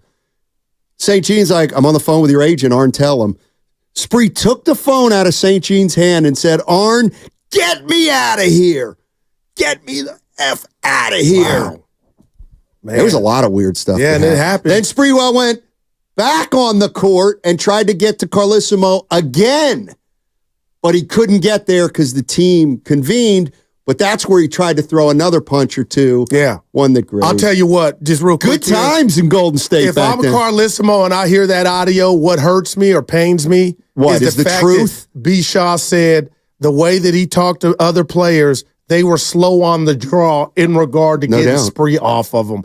That hurt me for Carlesimo. And maybe he's a changed guy, but dude, when a guy tells you, he ain't choked out, huh? They kind of deserve it. You know, that's when it's like, oh boy. Yeah, I think there was something to that, believe it or not. Man. I believe it or not. By the way, Klay Thompson in that quarter, 13 of 13, 9 for 9 from 3. Wow. What were the Kings doing? So he had 2 foul shots. He got to the line twice. Yes. Gotcha. He said I was just going to keep shooting until I missed, and I didn't miss. Of course. Wow, that's incredible. Adrian's in South City. Hey, Adrian, how you doing, man? Hey, good, and yourself? Dynamite. Good. Love the show, guys. First time caller. So I just want to give my best moment in sports history. Unfortunately, I wasn't there in person when this happened, but I want to say it was in 2014 when Travis Ishikawa hit the go-ahead home run at the bottom of the ninth to send us to the World Series for the third time in 5 years. That's up there. I believe it's one of Joe Buck's greatest calls. Remember, I sent it to you. Nobody responded, but he captured that moment like nothing I've ever heard in my life, man. It's Evan. It's in my top 5, man. That was a moment in the rain. You know what you'll find if you're a team that's won multiple titles, you've got almost a dozen moments like that. Like you think about the Giants winning in 10, 12, and 14. I mean, what do we got? We got Bumgarner's performance in Game 7. Cody Ross's homer. I mean, we got Ishikawa. I mean, even Marco Scutaro in the rain, not doing anything except having his hands out, became an iconic moment.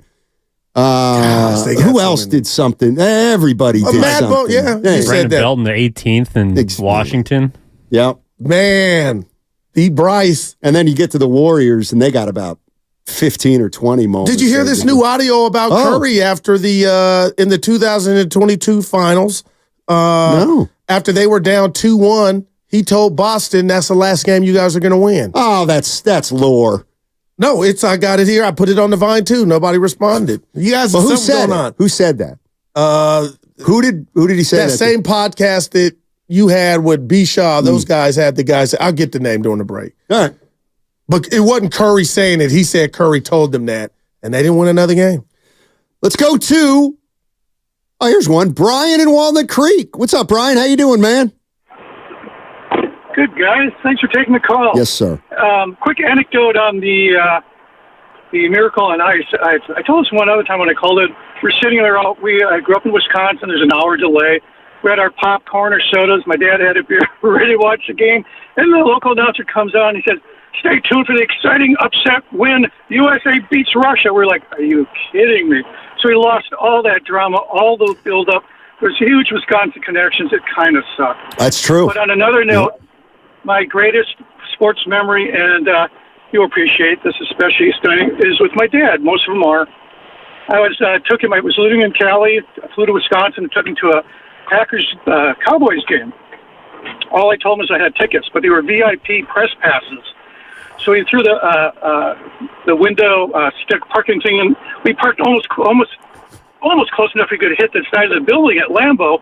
We're getting out of the car, put my dad's pass over his neck, and he goes, "What is this?" And I look to my right, and Troy Aikman is walking by. I go, "Hey, Troy, where do we go?" He said, "Follow me." So we walked into the press room where they had breakfast waiting for all of us.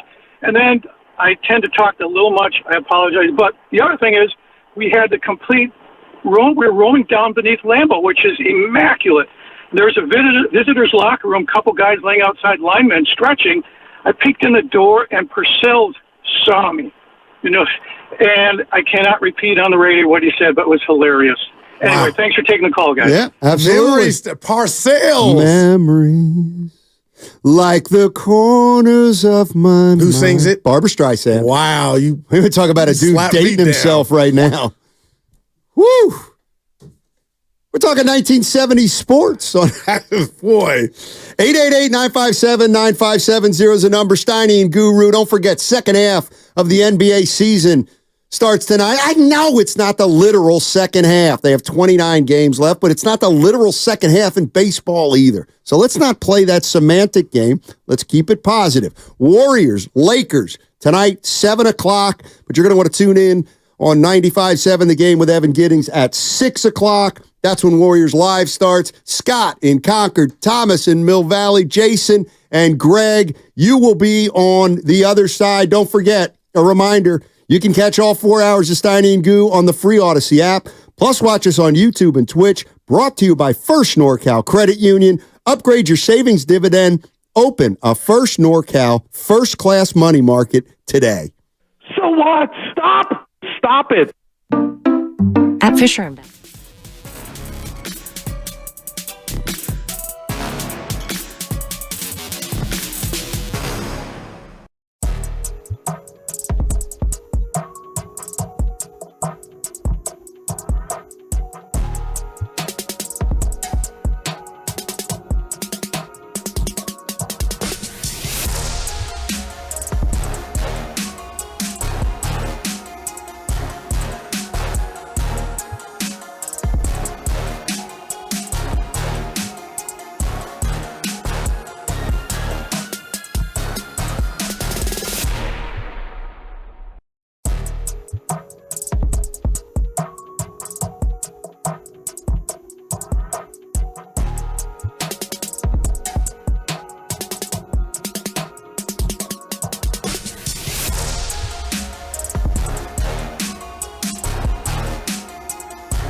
this. Now, back to Steiny and Guru on 95.7 The Game.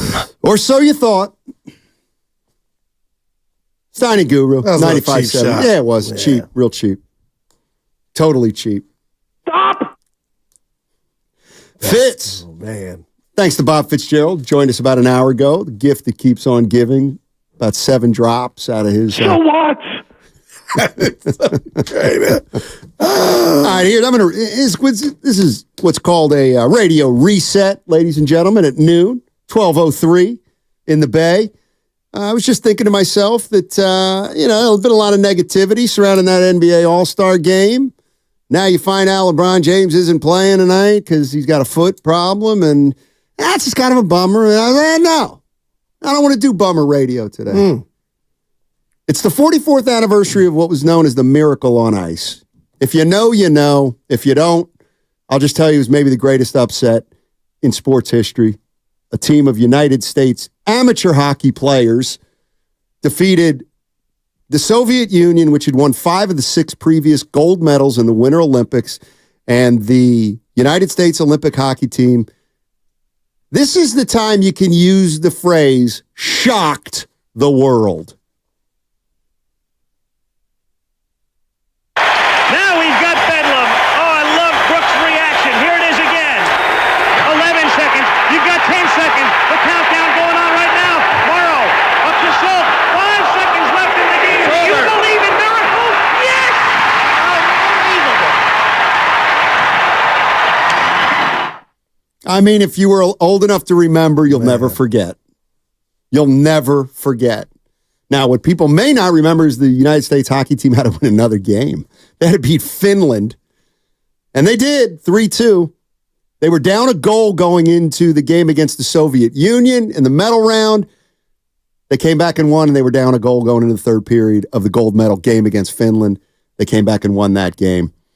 And the rest is greatest hockey moment ever, huh? Oh, well, yeah, it has to outside of an individual fan being a fan of a team that ended up winning it all. But yeah, we got a bunch of people that want to jump in here, and we'd like nothing more than for them to do that. Let's go to Scott in Concord. Hey, Scott. Hey, can you hear me? Loud and clear, my man. Hey, it's awesome. Really good topic. You guys do a great job. I wanted to bring up the Sea of Hands game. Remind us. It was Raiders versus Miami playoffs in '74, and Stabler threw that pass in the end zone with 2 hands at the end of the game that Clarence Davis caught. Wow. Do you remember that? I certainly remember Sea of Hands. I do not remember the details of it. Do you remember if it was the AFC Championship, the AFC playoff game? It was the AFC playoff game, and that year Miami and the Raiders were supposed to be the 2 best teams, and they were supposed to be playing for, the best. Whoever won that game was going to win the Super Bowl, and it ended up the Raiders won, and they didn't win the Super Bowl. They couldn't get past Pittsburgh once again. Is that well? But they beat Miami. We take our victories. Thank you, Scott. We're just celebrating a great. I wonder if I'm looking at the Sea of Hands game, Steiny. I wonder if that Pittsburgh loss was the Immaculate Reception. Yeah, I don't know. Let's see. 70, man. It felt like back in those days, and again, I was just a young kid. It felt like they were in it every year. The Raiders and the Steelers and the Raiders. Dolphins, too. Dolphins. Oilers had a little bit of a run, but they never really broke through. Let's go to Holly in San Jose. Hey. What's up, Holly? A little bit of a different one here, but every bit as important. Hey, Holly. Hey, guys. How are my 2 favorite radio hosts? Oh, we're fine. What's cracking?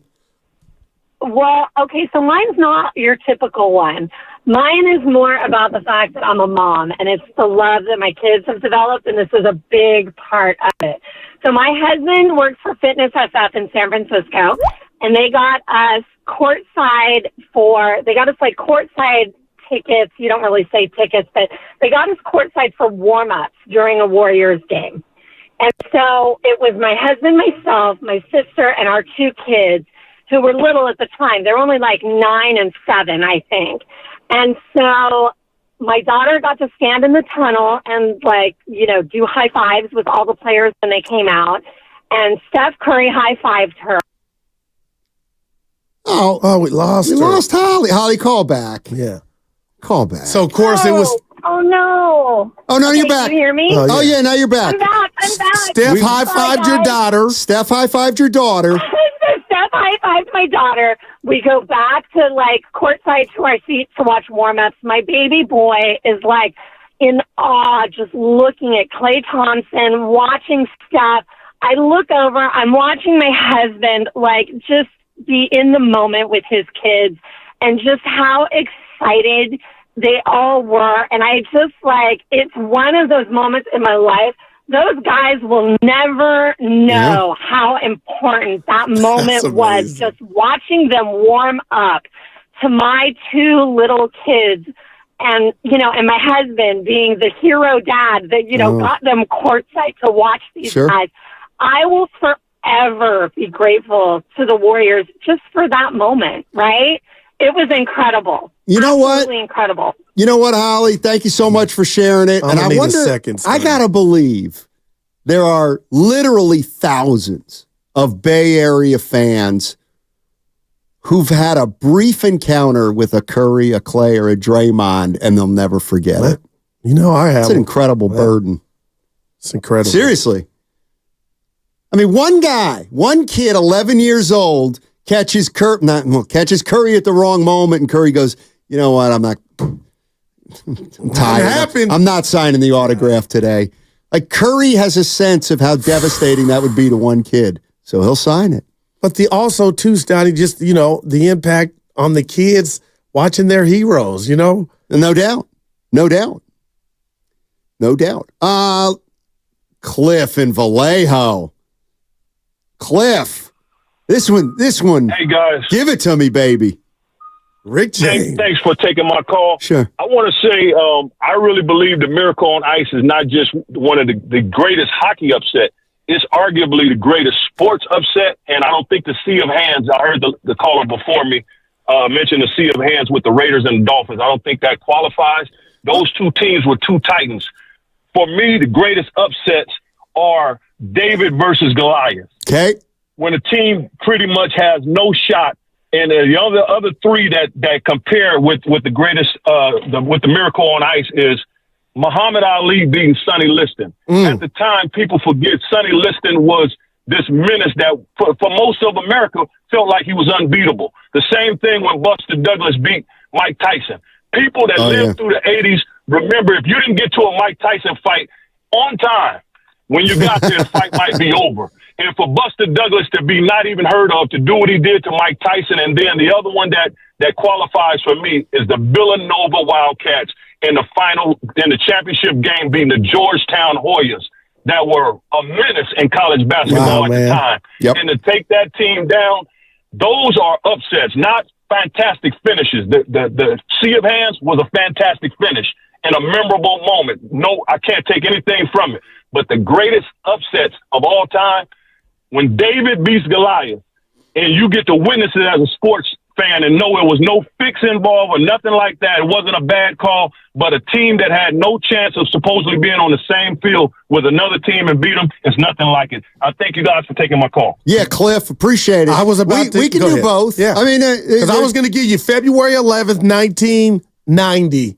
That was my next one coming out my choppers, was Tyson Douglas in Tokyo. The problem with that was nobody saw it live. Well, yeah, because it was like in Japan. Yeah, I was at 49er Frankie's house. Pay-per-view, you had it. You got it? Yeah, no, but Frankie did. Oh, you got a Tyson Buster Douglas? Yeah, it was pay-per-view. I know you could. You had but to have the box. Like Buster, it was almost like I shouldn't say this, but it was like almost an exhibition fight. Like nobody... He was 42-1 underdog. Yeah. Mike Tyson had stuff. This was when Mike was Hollywood. He had the stuff going on out the ring with Robin Givens. And to watch him reach for his mouthpiece was like watching Superman. Mike Tyson was the dude, 37-0. Yeah. Well, the other thing is it doesn't matter. It doesn't matter. You can tell us the greatest sporting event you ever watched. Cliff makes a distinction. Cliff and Vallejo makes a distinction between an upset and just a great game, and that's fair to do. If we're going to talk upsets, I think there's one out there that we haven't talked about that's one of the most monumental. That was not an upset. I hated that. No, I'll tell you a much bigger upset. Chaminade over Virginia. No doubt about it. A Division II school beat Virginia. They were number 1 in the country with Ralph Sampson. Wow. They were in a holiday tournament in Hawaii. I believe it was the Chaminade Silver Swords. That was their nickname. Wow. And a Division II team beat Virginia. They were the number 1 team in the country, Division I. So that's just, I tell that for no other reason than put some respect on D2 and D3. Mm-hmm. Let's go to. They still host the Maui Classic every year, by the way. Do they still? Yeah. Wow. Are they still D2? No, I'm probably asking you tough stuff right now. Let's go to Steve. Steve's in San Ramon. By the way, coming up in 45 minutes, Randy Bennett. We're going to have Randy Bennett on. We visit with Randy once a year. He's got the hottest team in the country right now at St. Mary's. 14 in a row. He's got the M&Ms, Marshallonis and Mahaney. I love Marshallonis. Of course, Sharunas Marshallonis' son. And my sources are saying he plays a little bit like his dad. That means he's the toughest player in the conference. Jumper might not be where Pops was yet. Well, Pops was, oof. Boy. Pops was bad. Pops had this move where he would, if you were in the triple, anybody out there remember this about Marshallonis? If he was defending you, you'd be in the triple threat position with the ball like kind of in front of you. He would literally drop to his knees and grab the ball with both hands. He was so strong, and he would just rip guys defensively. Marshallonis was incredible. Not the greatest player ever played in the league, but just a nightmare in a good way. Steve's in San Ramon. Hey, Steve, how you doing, buddy? Good. How you doing, guys? Doing well. I tuned in because when you mentioned the 80 Olympics, I got chills when you played back that last 10 seconds of Al Michaels. Unbelievable, isn't it? Yeah, I was a high school kid. The whole family was there. And like you were saying, for people that don't know that weren't living in those times, I mean, between the Cold War, the Iran hostages, inflation, gas lines, the country couldn't have been more in the dumps. And then you hear that the Russians beat our all-star team, and they beat the Olympic team like 10-3, like a couple weeks earlier. Correct. And to have them go in and win like that was just, I think it's the greatest sports event in the history of sports. Might be. Just for everything that was worldwide, what was going on. It was incredible. Man.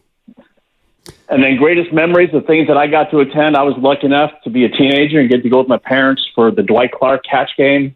Man. I mean, that's... A few times I got to see my dad cry. Oh, congrats. Wow. Pops. That's beautiful moment. Then got to enjoy Alex Smith, the Vernon Davis. And then what a lot of people don't remember also, too, was Garcia and Owens and that crazy comeback against the Giants in the playoffs.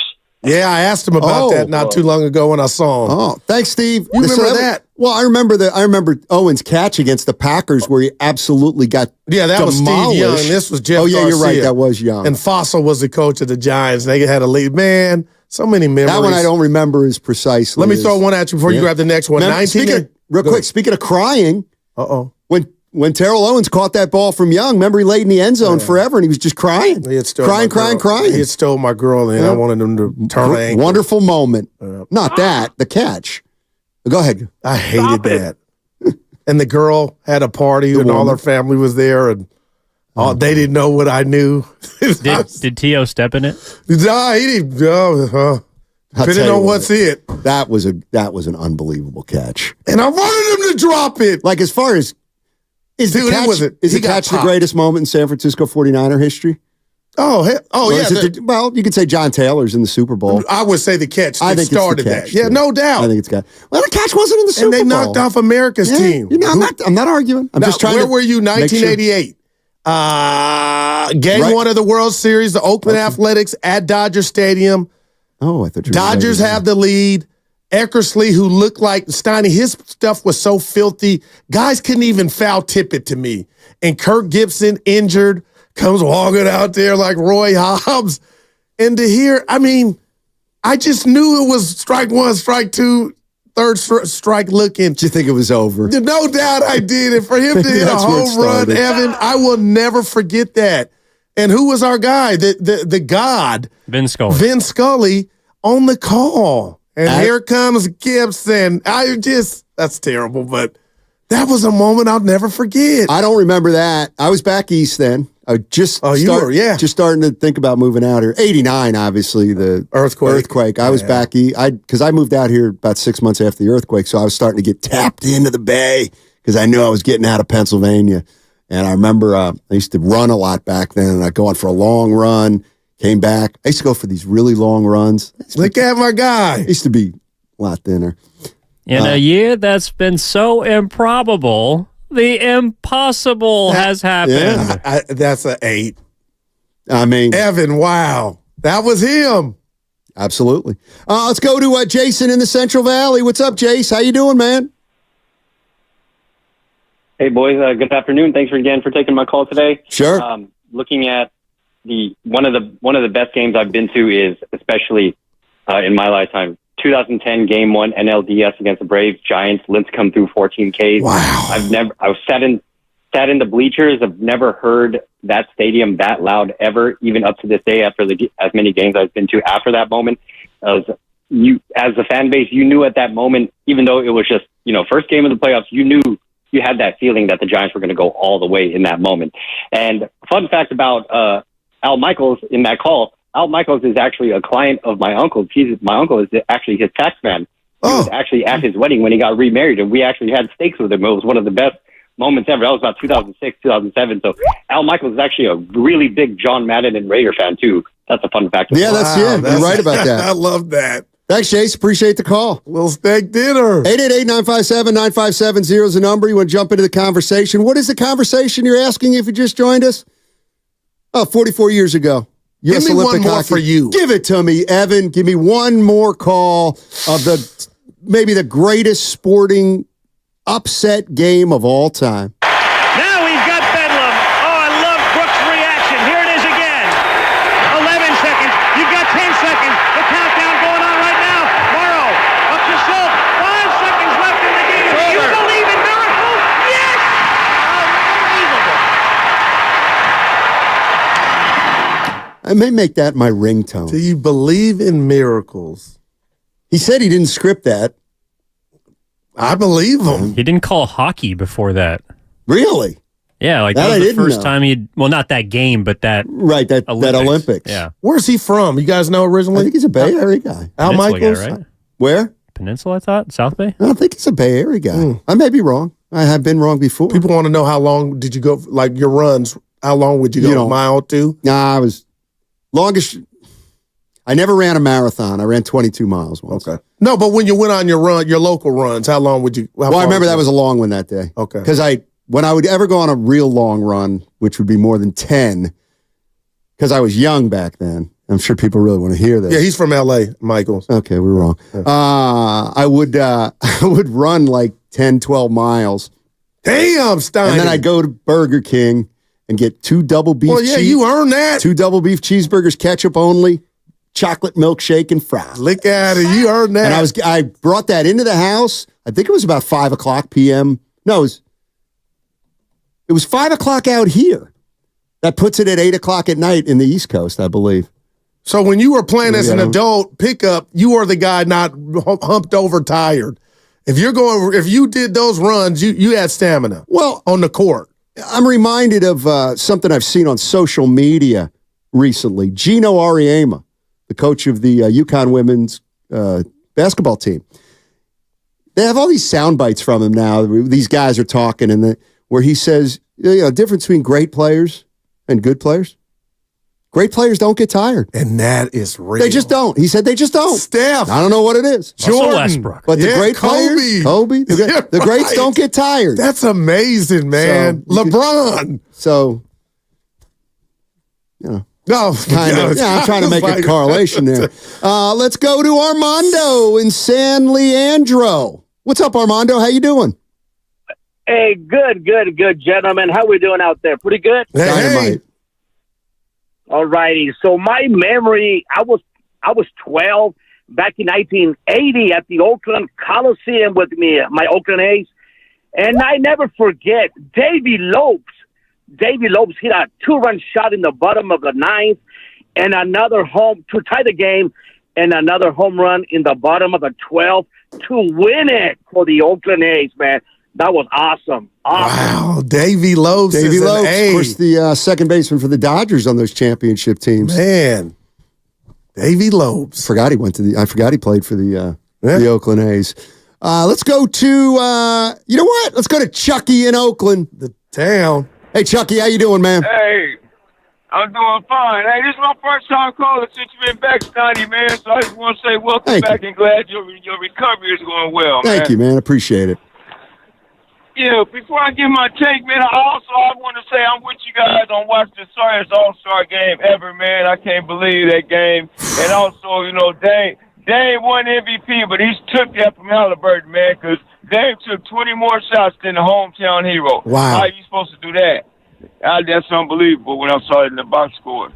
So, yeah, my game is with Magic Johnson, man. I was a Lakers fan, man, Showtime era, man. And when in the finals, when Magic took over, when Kareem went down, you know, thought it was all bad when Kareem went down, and Magic put the Lakers on his back, man, and just took care of that game, man, and won that game and with that sky hook, man. That was amazing. On a Friday night, Shaka. That was on a Friday night. Yep. Hey, that was amazing. And Stoney, I want to say, when you're talking about the kids and how Curry, you know, make sure that he signed all the time, man. Yep. You know, when he be stopping for the kids, that reminded me when you had mentioned, because we don't want the kids to carry resentments like the resentment you carried when you told this story about Dr. J not wanting to score. That was the time, man. Good call. Thanks for the call. It was Thanks, Turquoise Irvin, too, right? Yeah. She was on your I'm list. still down on her and the good Man, doctor. Doc looks good, man. Him and the Big O. Yeah. There's somebody on the YouTube chat. It was Pierce. He brought up an interesting one. I'd not forgotten, but about when the Yankees went up 3-0 on the Red Sox, and the Red Sox became the first team in 2004. baseball history? Yep. Or sports history to come back from 3-0. Baseball, at least. Oh, that hurt New York. Yeah. We hadn't heard that hate one. to see it. Look at you. You hate to see it. Couple other things. The Magic Johnson, 1980. That was when Magic was a rookie. And the Kareem Lakers got to the finals against the Philadelphia 76ers, and they headed back for Game 6 at the Spectrum in Philadelphia. The Lakers led 3-2 in a very competitive series, but their star center and icon, Kareem Abdul-Jabbar, did not make the trip to Philadelphia because of severe migraines. Damn, Cap. And as they boarded the plane to Philadelphia out of LAX, their charter, Magic Johnson got on last. And he sat in Kareem Abdul-Jabbar's seat, ladies and gentlemen. The rest of the team was ready to leave it open. Jabbar sat in the same seat on the plane every single trip. Magic sat down in Kareem's seat. They went to Philadelphia, and Magic proceeded to score. And these numbers are right off the top of my head. 42, 15, and 7. Magic Johnson in Game 6 of the finals, and they ended up bringing it home. All right, coming up in a half hour, Randy Bennett, head coach of the hottest team in NCAA college men's basketball. They've won 14 in a row. He's coming up at 1 o'clock. We got a half hour yet to get into. Let's go. What you think of some of the greatest sports memories, some of the greatest sports games you've ever witnessed. Is there a game out there? You can remember where you were. You can remember details to it. 888-957-9570. And then Randy Bennett, 1 o'clock on 95.7 The Game. We're warriors! Wendy's new breakfast 2 for $3 Biggie bundles let you create your own delicious combo. Choose from a sausage biscuit, egg and cheese biscuit,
And this is why I'm such a loser. Now, do I know how to milk a cow? No. Have I ever milked a cow? No. But you put a cow in front of me and it's ready, I can milk it. Stop! Now, back to Steiny and Guru on 95.7 The Game. I'm just curious.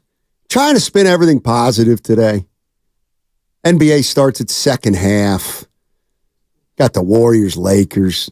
44th anniversary of maybe the greatest sporting event / upset in the history of sports. The U.S. Olympic men's hockey team knocking off the Soviet Union, 1980. We don't need to keep it in the 80s. Yeah, anytime. Give me something that uplifted you. A sporting event that you'll never, ever forget. You don't have to be there. You can remember where you were. If it's a big game, you can remember where you were. You got to love me. I do. And my friends. Look, 49er Frankie, the house I was out. I've come around on 49er Frankie. Oh, you met him too. Yeah, I love the boss met him too. The bottom line is, my Mount Rushmore is you, 49er Frankie, Relaford, and then Big Fella's working his way up, the guy who didn't Big like Dex. me. Big Dex is getting there. And you met Kane. Remember, he came to the old ship. But he didn't. No, he liked you. Kane's got work to do. Melo's the one you kind of fronted on at the parade when he was with his wife. I said, hey, Melo's Steiny, and you look like, oh. Anyway, fun fact, the night of the Buster Douglas fight, Frankie texted me, don't forget we had the 15-inch in my room with the slam dunk Jordan and Dominique in 1988 in Chicago. So he had two screens going. Gotcha. God, I love sports, man. You know what? So do I. And that's why we're doing this, because this week's been a little bit of a downer. Yeah, well, I've been watching more college hoop than I ever have. Did you see Nekty? He don't do it for me. I know he doesn't. I wonder why. Give me the feel. I wonder why. I know why. Well, he's not going top 10 or top 20. Yeah. Nah. He's going top 20. Oh, he's going top 20. Yeah, he's going top 20. That could be our next bet. I don't want to hate on any kid's future, though. No, why not? Well, I like Marshallonis. That's my new guy. The M&Ms. Yes. Marshallonis and Mahaney. Yep. What's Mahaney going to do in the league? He's only a sophomore. Let's hold off. Well, he could dip if he wanted to. Well, they go to school. According to Evan, he could use a little more seasoning. Yeah, he's not. I guess he's not having a great year, Mahaney. Okay. All right. But who cares? They've won 14 in a row. They're the hottest team in college basketball, men's college basketball, the St. Mary's Gales. Are they clicking too soon? Like, you got the tournament. It's almost March. Well, you got the conference I would tournament. say it's the perfect time to be clicking. Yeah. Clicking. Let's go to, I'm interested in this one. Thomas is in Mill Valley, and the way it's described here, I have no recollection of this game, but Thomas in Mill Valley, the floor is yours. Thomas, don't do this to me. Tommy. Oh, crashed and burned. Oh, boy. Here's what it had. He had 2013 Warriors comeback against the Raptors in 2013. I think they might have been down like 100. Well, I remember a game in the Eric Musselman era where the Warriors lost a game to the Raptors where they scored 2 points in the fourth quarter. Oh, yeah. 1-2-2. Well, that would have been Mark Jackson. No, Warriors, 2013. That one. Yeah. Marky. Ain't got a job since, man. Let's go to Davis. Davis is in the Bay. What's up, Davis? How you doing, man? I'm doing good. How about you guys? We're doing well, man. Having a ball. So, I want to talk about, you said some recent games. How about the Lamont Butler for SDSU buzzer beater in the Final Four? First ever buzzer beater while the team was down to win the Final Four. I can admit I hate for Frankie. If you're listening, I apologize. Wait, that one don't come right to mind for your boy. I need more details on that one. He hung up. Evan probably wasn't here. He's talking about the SDSU game winner from last year's March Madness. San Diego. San Diego SDSU. SDSU. Oh, my bad. I heard wrong. Gotcha. Oh, yeah, that was classic game. Now that I what about the Villanova game recently where the guy hit the shot and Jay Wright just said, boom? DiVincenzo was in that game. I think DiVincenzo and made your the boy, pass. Who? Jalen Brunson? Yeah. Nice. I want to say. Nice. Let's go to Jeff in Oakland. wants to talk about the Miracle on Ice. Get to know it if you don't. What's up, Jeff? Hey guys. I was I think 11 years old back in Detroit, and I guess they were showing the game on tape delay, like on prime time. Yes. Yes. So we're watching third period. I don't know, 5 or 10 minutes left, and we go to a commercial break. And the local news guy comes on with a teaser. So stay tuned. We're going to have highlights of the upset of the hockey, Soviets while we're watching. So we're all like, oh, no. You know what? I've heard that anecdote from a few people, not necessarily on the air, about something like we were trying to. I think the game was tape delayed for some, maybe not for others. I may be wrong, but you're not the first person who said that something happened in some region where they said, yeah, we're showing highlights of the upset and the game wasn't over because it was on. The game was over, but it was on tape delay, and a lot of people thought they were watching live. I think the guy was Bill Bonds. He had to apologize when the news started that he realized he spoiled it for everybody. Yeah. Thanks, Jeff, for the call. And don't forget, if Jeff was in Detroit, that's Hockey Town. Well, I know Hockey Town's Toronto, but what I'm saying is... What's their team nickname? Who? Detroit. Red Wings. No, he got Vancouver. Canucks? I don't think you can stump me. Ottawa. Senators. I don't think you can stump me on an NHL team. The Predators. Oh, I'm getting a little We call them the Preds. Yeah, don't do that. Florida? I got Panthers. it. Oh, look at my boy. Charlotte, before you even ask Hurricanes. Are they still there? Edmonton. Carolina. Oilers. Las Vegas. Golden Knights. Look at my boy. Steiny. Wow. I think Columbus. Blue Jackets. I didn't know. Yeah. Look at little Mr. NHL over there. Uh-huh. Wow. I got one before you go. Go right now. 1981. Oh, okay. My era. January. Okay, it's living like an NFL playoff game. It's a Super Bowl. Or NBA. Okay. Oh, it was in January back then. Okay. Well, no. Evan, I'll get the date. It's Super Bowl. It was a Super Bowl. Redskins, Raiders. Okay. Marcus Allen went on the most incredible run of my life as for a running back. 74 yards, cut it back against the grain against the Redskins and the Hogs. Donnie, you remember that run? Marcus I actually Allen, do. It was I remember incredible. the highlight. It was the best run of my young life, and I'll never forget it. And I'm not even a Raider fan. Here's one. I know we got a ton of Raider fans out there. Here's one that I remember.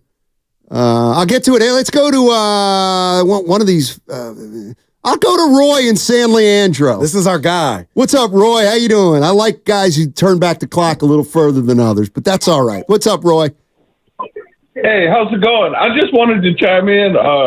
You remember when Gaylord Perry and Ray Washburn pitched those back-to-back no-hitters?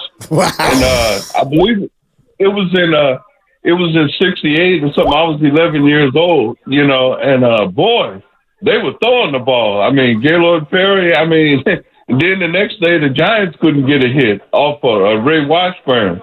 But I don't know if you guys remember that, but that was a long time ago. I don't remember that. I just wanted. I wanted to chime in because the next season, Jim Maloney and this guy named Wilson, I can't think of Don Wilson, with the Houston Astros, they did the same thing. Wow, man. No hitting. That's great knowledge. Appreciate the call. Thanks, Roy. Appreciate it. I didn't remember that, Steiny. Damn. Here's one. I know we got a lot of Raider fans out there, and this one hit me the opposite way. I'm trying to think. Let me get the date. 1981. Wait a minute. That's the year you said. Yeah, that was a Super Bowl they got to. January 25th. Just win, baby. Remember that? Yeah. The Philadelphia Eagles and the Oakland Raiders in the Super Bowl. The Super Bowl that Rod Martin had 3 interceptions. And the Raiders, they handled the Eagles. And I believe Super Bowl, I don't know, it was 81, so do the math. Rod Martin, 3 interceptions in the Super Bowl.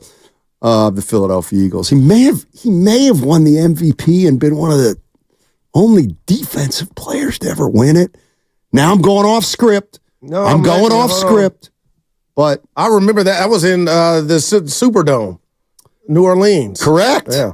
And how about this? 5 days after the Iran hostage crisis ended. Man. Boy, that'll keep them tuned in. I do want to say one thing, because this has come up 2 or 3 times. City Boy said it and Fitz said it. The game where Kobe Bryant had 51 and Antoine Jameson had 51. Okay. that game was at Oracle Arena, and the Warriors won that. Yeah. But what gave it that little boost was the Warriors played the night before in Seattle. They lost. But Antoine Jameson had 51 points. Right. So Jameson actually scored 51 points back-to-back nights. No doubt. Good call. They Key lost Arena. to Seattle, and then they came home for that game against the Lakers, and he had 51 again. Yeah. Like that adds a little bit of little bit of Antoine context. could put it. He don't come back much. Who? Antoine. Like I don't see him. Just He in was general. working for it. Yeah. Might have been working for the Wizards a few years And I must have misspoke, Stoney. The Raiders, Redskins was 84. Okay. Yeah. So the Raiders were getting them in. 81 and 84. Let's go to Greg in San Francisco. What's up, G? Hey, what's up, guys? How you doing? Dynamite. Awesome. Well, I know somebody else called about the 2010 Giants game. Yeah. But we have to put some context on there. Can I do that? Put it on. Do it, baby. So we have to remember that, like, we have this kid named Buster Posey who 6 months before that was like in Fresno. So we had no idea whether he was going to be any good. And that game, Tim Lincecum started off a little shaky, and then he got hotter and better and better. And like I was sitting behind the dugout, and you know how he started the game and his jersey would be tucked in, and then like by the 7th inning, it's like half hanging out like a flag. And he just got better and better. But here's the kicker, right? Because, like, Brian, we remember the bullpen, they'd warm up. Brian Wilson, like, around 7th to 8th inning, warming up. So everybody, like, just like the caller earlier said, how loud it was. Let me just say, everybody's expecting in that stadium for Brian Wilson to come out in the 9th inning and close that game out. But that's not what happened. First guy out of the dugout, number 55, the whole stadium went nuts. And I got to tell you, I went to 20 games last year, 27 games the year before. Anyhow, I have not heard the stadium get that loud since that day. And yeah, like that was Lincecum's debut in the postseason, 14 strikeouts. I mean, that whole year, we couldn't believe that we were even going to go into the playoffs. And like, the fact that we obviously won 3 in the next 5 years, like, I mean, that I feel that game, like, is the game that almost, like, catapulted us into the future. And that guy, Buster Posey, obviously, first ballot Hall of Famer. And, that game, just incredible. Lincecum to finish the whole game all the way throughout, I mean, at the end of the game, this has never happened. I was hugging the people next to me. We were all hugging. It was like, I mean, like, wow, like that was amazing. I mean, I went there with Phil Ting, who's our San Francisco assemblyman. Shout out to Phil Ting. Yeah, Phil. We had some nice, we're in a nice spot, but like the whole crowd, it was just like electric love. It was awesome. Sweet. I mean, thanks, man. Appreciate it. The Tinger. I remember him. Wow. Councilman. Couple things on the text line. I gotta address some of these. Somebody brought this game up, and I'm gonna take them one further. No, I can't find it. Somebody brought up a women's college game. There it is. Pierce Evans. I'm gonna do Pierce Evans one better. He said, how about 1998 when Harvard beat Stanford in the women's NCAA college basketball tournament? I actually remember that game. I'm going to throw a name at you. Give it to me. Am I right, Pierce? You can tell me if I'm right or wrong. Did Harvard have a player named Allison Feaster? I don't know. Allison Feaster. I think they might have. And by the way, go ahead. Somebody goes, Steiny, you think you know East Coast hockey? Name the 4 teams that are in the Beanpot tournament. Da-da-da-da. All right, I swear. What is the Beanpot tournament? It's a college. I know that. It's a college hockey tournament. Here we go. All Boston teams. Okay. All right, wow. Well, so it's the Beanpot. Boston. I have Boston College. I did not look this up. Boston University. Got to be Harvard. The fourth one's the trickiest. Holy Cross? Oh, man, you're on fire. Keep going because you're still... I'm impressed. I need a college in Boston or a university. I can't think There's of... only one more. Howard, Boston College, Drexel. Boston University, and go ahead. I would have said Providence. Northeastern. Wow. Well, you know what they say. Didn't Meatloaf say it? 3 out of 4 ain't bad? So what? That might have been 2 out of 3 ain't bad. I got one for you. Give it to me. February 6, 1988. I was February. sophomore in high school. Got to be a Super Bowl. I went over to Palo Alto to watch Stanford take on the number 1 UCLA Bruins, and they upset them. Todd Lickey, the lefty. Okay. Yeah, I had to Google to make sure I got the date, but Steiny watching people storm the court and me really thinking they beat the number 1 team was like worthy of the NBA championship. But Todd Lipke, he could ball, Steiny. I don't think he went to the league. Yes, he did. Played for the Denver Nuggets. Okay, you are right. Lefty. And probably another team or two. By the way, great one here from Alex on the YouTube chat. I think Evan said, well, I think there's only one other team. There's 32 colleges. Division I hockey program. But it's pretty funny. No, it's Boston's got 32 colleges. It's incorrect. I'm not saying that he was wrong. But D1, he was wrong. Evan, yeah. The big boys. Yeah, that's all. Yes, the big boys. By the way, they are the Huskies. Your hockey knowledge, man. Thank God we didn't bring that up in Jeopardy. Speaking, here's a little context from my guy, Derek. Derek, my hockey guy from Detroit. Here's what he said about that gold medal, not the gold medal game, the game where the United States beat the Soviet Union. My buddy Derek says, fun fact about that game. Russia did not pull their goalie. They were down a goal. They did not pull their goalie.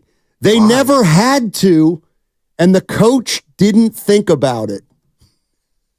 That's Kyle Shanahan. Hey. No, man, you better pull his ass, man. Boy. Ty's in Oakland. What's up, Ty? Hey, guys. I want to go back to 1994. NCAA championship game, Final Four. Scotty Thurman over Christian Laettner. The guy earlier who said it was the first time that somebody had come from behind on a last-second shot was totally wrong. Oh. I had just moved to California 2 years before from Arkansas. It was the greatest moment in sports history of my life at the time, probably ever.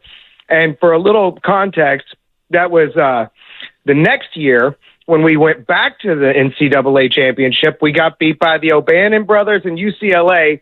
Yep. And on that team was one Bob Myers.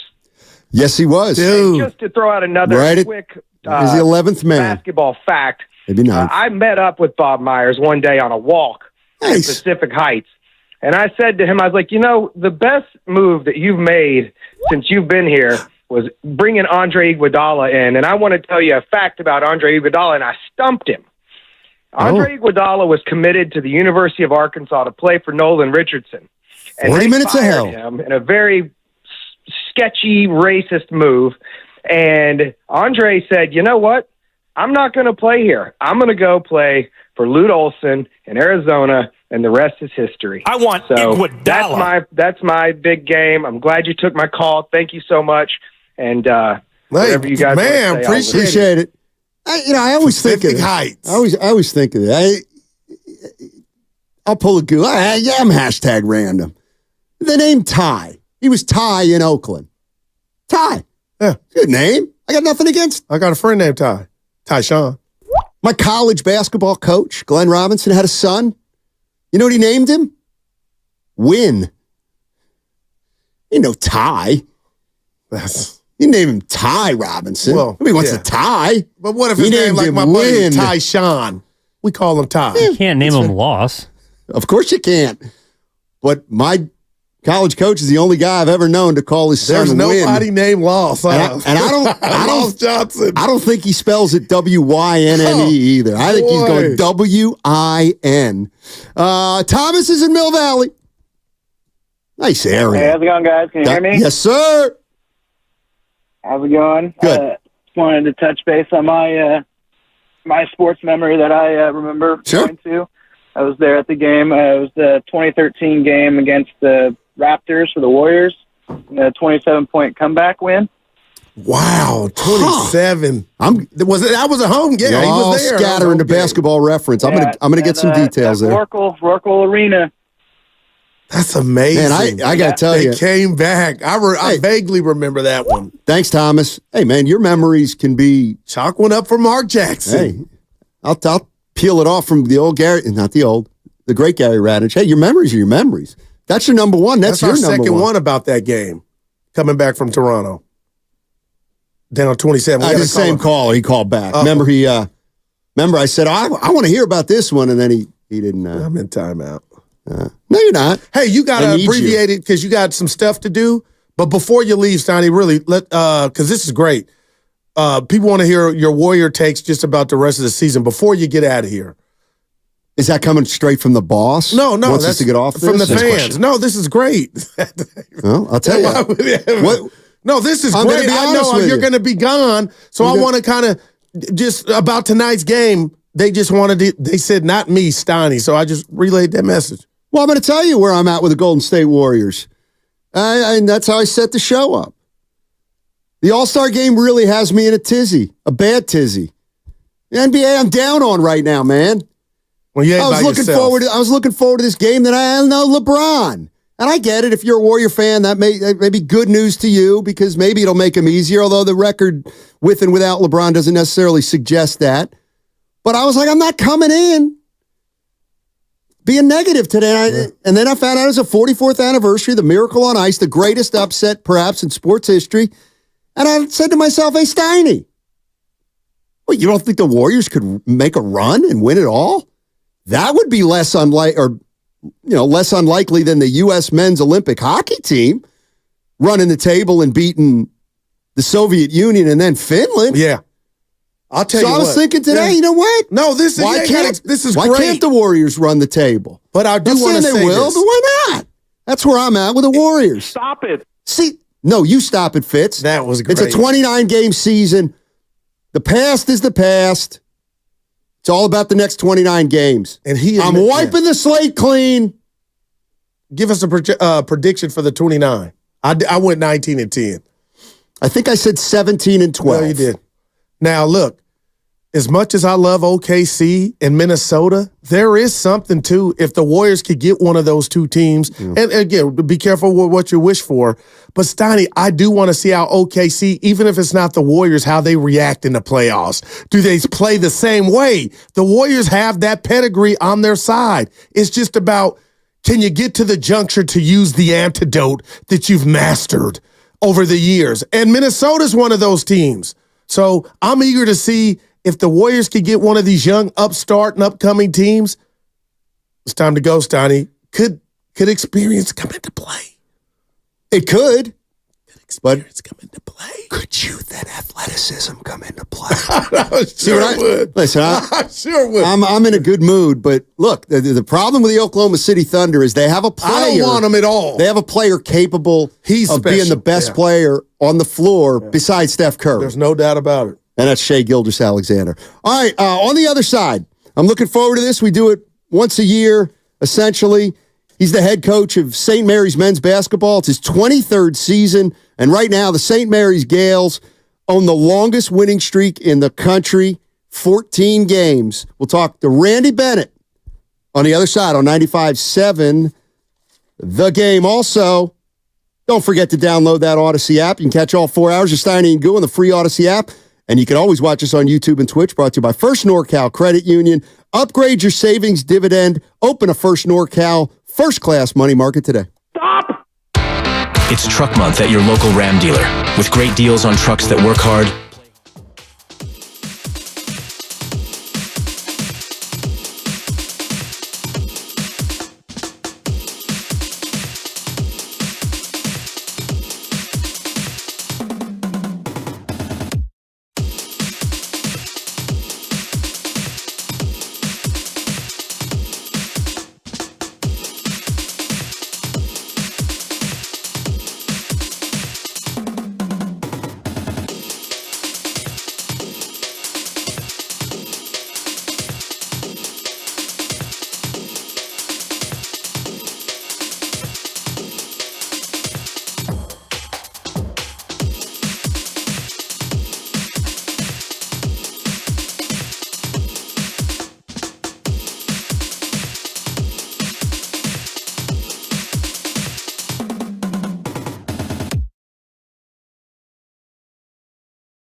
Union.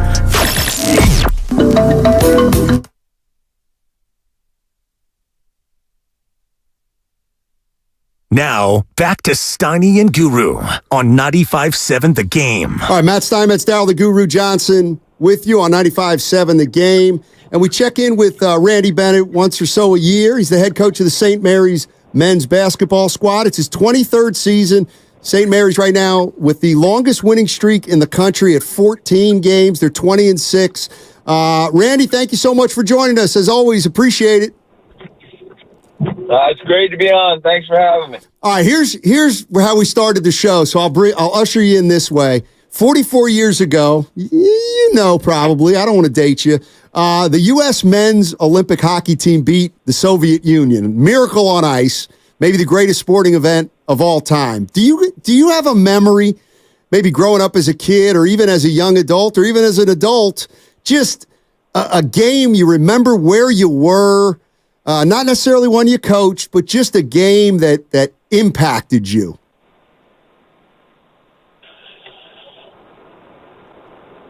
I remember some games like that. Some of them I was too young on. I remember the big ice bowl between the Colts and the Cowboys when I was like 8, something like that.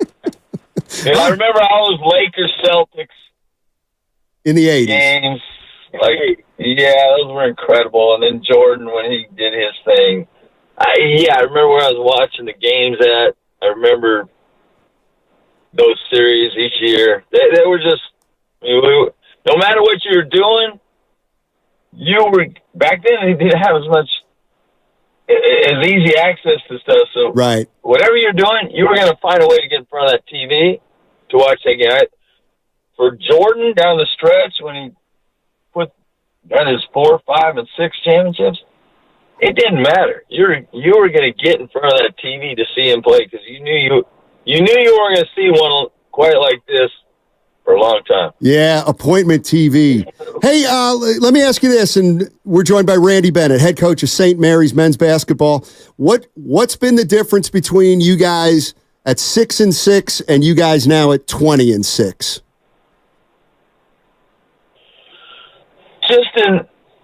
Just guys getting older and better and more experienced at their positions, and it sounds like, well, how can you do that one year? You can.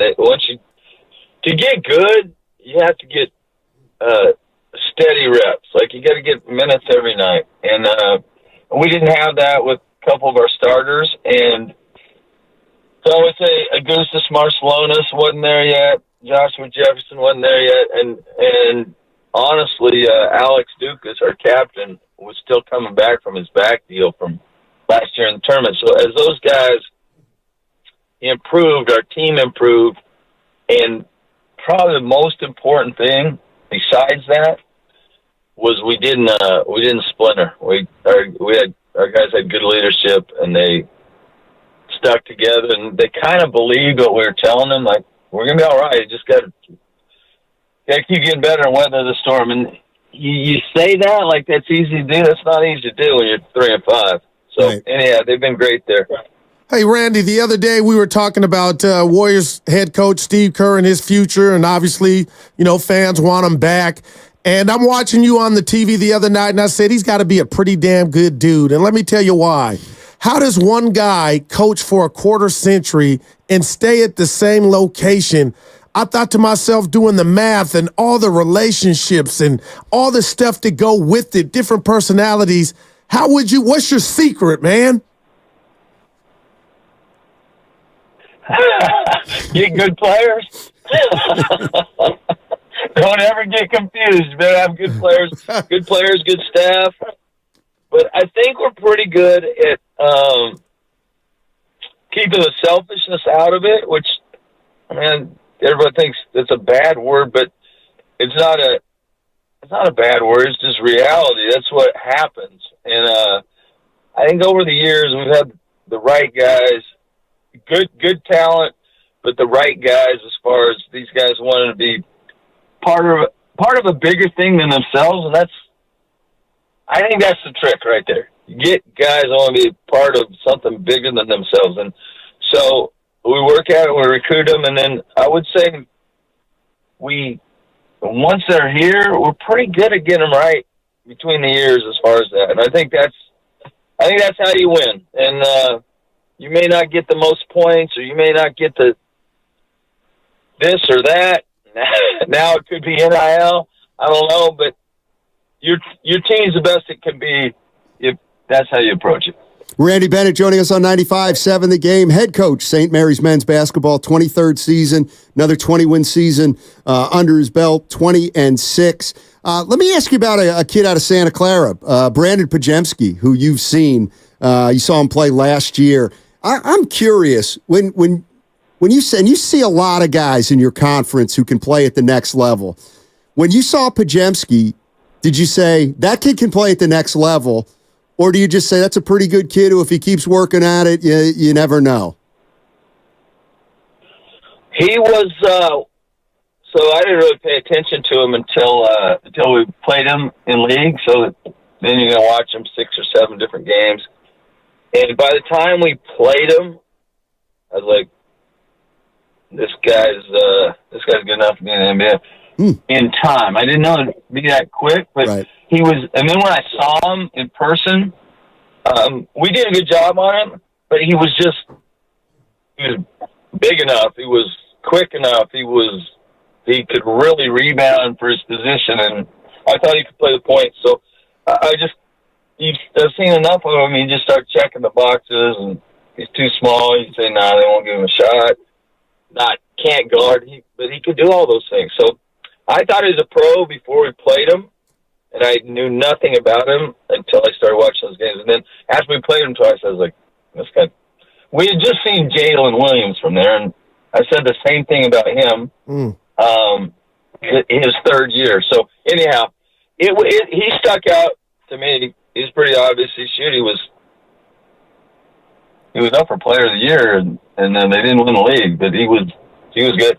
Randy, he is good. Randy, I don't want to sound like an old fogey here, but hopefully you didn't watch too much of the NBA All-Star Game. And I told my partner and anybody that'll listen, I think the 3-ball and its impact has been bad for the game. I kind of missed the low post stuff, just, a variety. When you watch college basketball now, and I ask you about the 3-point ball, how's its impact been on your game? Yeah, in college, I think the low post games still very, very effective, and you just have to get guys that are good enough. But I think, some of the teams out west we're pretty heavy on it, but Gonzaga has been heavy on it and put so many pros in the NBA because they've had really good posts, but they become really good posts. Which came first, the chicken or the egg? But they give the guy the ball in the post so they get good, and then that translates. But obviously they're pretty good when they got them. But sometimes you'll see programs that if they don't use them, I can almost tell you if there's not a program that puts the ball in post and plays off their post man, he's not gonna number, and then thus you're not gonna get good over year after year after year. You just stay the same. So I think it's key in college. I think it's hard to win without it. People try, but I think winning at the top, like UConn last year, they were really good in the post, and they played through the post. So, having said that, you better have some good shooting around them, right? Otherwise, it's a lot easier to guard them. Randy Bennett joining us on 95.7 The Game, head coach, St. Mary's men's basketball. I'm interested in this. You've sent some guys to the pros. Obviously, Patty Mills, Matthew Dellavedova, Londale. You got. If I ask you, you got 2 guys on your team I've heard of, Mahaney and Marshallonis. Like if I said to you, hey, Randy, can they play at the next level? Like how careful are you going to be with the answer? And just how do you talk to them about the next level if it's possible? Or are you listening to me right now and saying, yeah, they're a long way from their next? Like, how do you know? And then what do you do with that information once you have it? It's a phenomenal question because that's where you don't want to ruin the kid. Like if the people who tell me, hey, you're a pro, like it's not healthy to say it that way. Like, you better say it like, if you improve in these things, you could possibly be a pro, because it is so hard to make it. Even our guys who made it, I mean, Patty barely made it, and then he turned it into a great career. Dellavedova didn't get drafted, and he turned it into a great career. But, I mean, those guys could have easily not made it. Right. And we would have never – Lawndale, too. We would have never been talking about this. But so I think it's – yes, but, like, those are two examples. I have no problem talking about those two. They have a chance because they're big enough for their position, and you're going to have to be able to guard it, defend your position. But if you can do that, and then if you're big enough, you can guard it, and then you have to get your offensive package where it's elite. And but we've had a lot of success with point guards. They're both point guards. I think I have some good comparisons for them.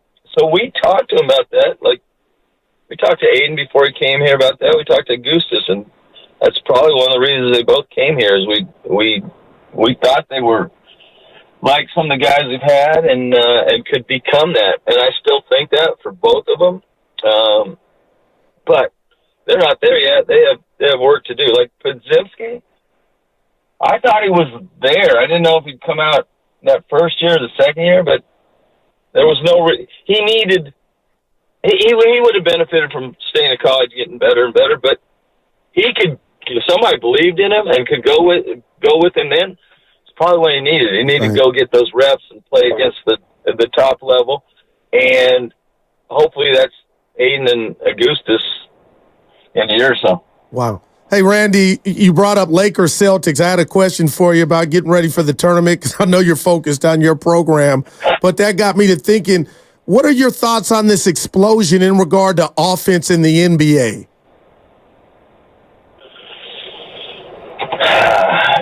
You mean no defense? Right, there you go. You can say you hate it. You can say it, yeah. My partner's, he's upset, and so am I to a degree. I don't know. It's kind of the Warriors kind of started some of it because they had elite shooters, elite players, but they guarded. Yeah. Golden State guarded, and they were one of the top teams every year defensively. So, but then I think people just kind of took that, and, hey, get more shooters, don't even worry about any inside game, and we'll just outscore you. But at the end of the day, I don't think you're going to win it doing that. But I'm old school. I like to. So am I. Fighting it out of both ends. Yeah. Hey, Randy, thank you so much for giving us. Give me those Celtics and Lakers from the 80s. There you go. I'm with you. I'm with you there. Although now we're getting talked down to for being old heads. But hey, Randy, thank you so much for joining us. Really appreciate it. Good luck on the rest of the season. And take it easy. Thanks again, man. Hey, anytime you want to talk to an old head, just give me a call. All right, Randy. Take care, buddy. That's Randy Bennett. He might be the best coach you've never heard of, but if you haven't heard of him, you should. 23 years in one locale. He can do other things, relationships. Like, he's good. He's 23, he's quarter century. He's the kind of guy that I thought he was going to say when he said, "Now I didn't be at 23 years at St. Mary. Nobody else wanted me." Oh, like he's that kind of guy.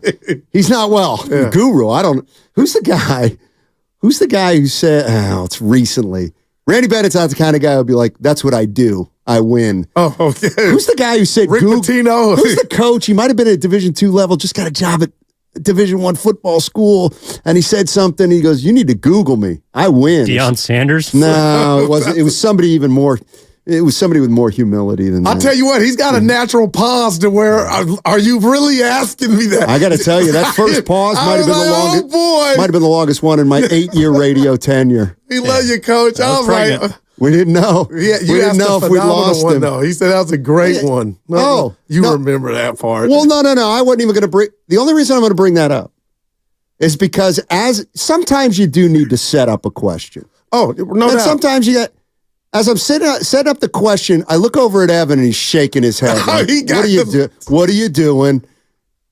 And then he don't know he has that look. And then his boss, essentially, Evan Giddings' boss, because Evan Giddings does St. Mary's sports. I love announcing. it. Yeah. Phenomenal. I thought he said phenomenal question. It might have been better than look at my guys. I'm having a hell.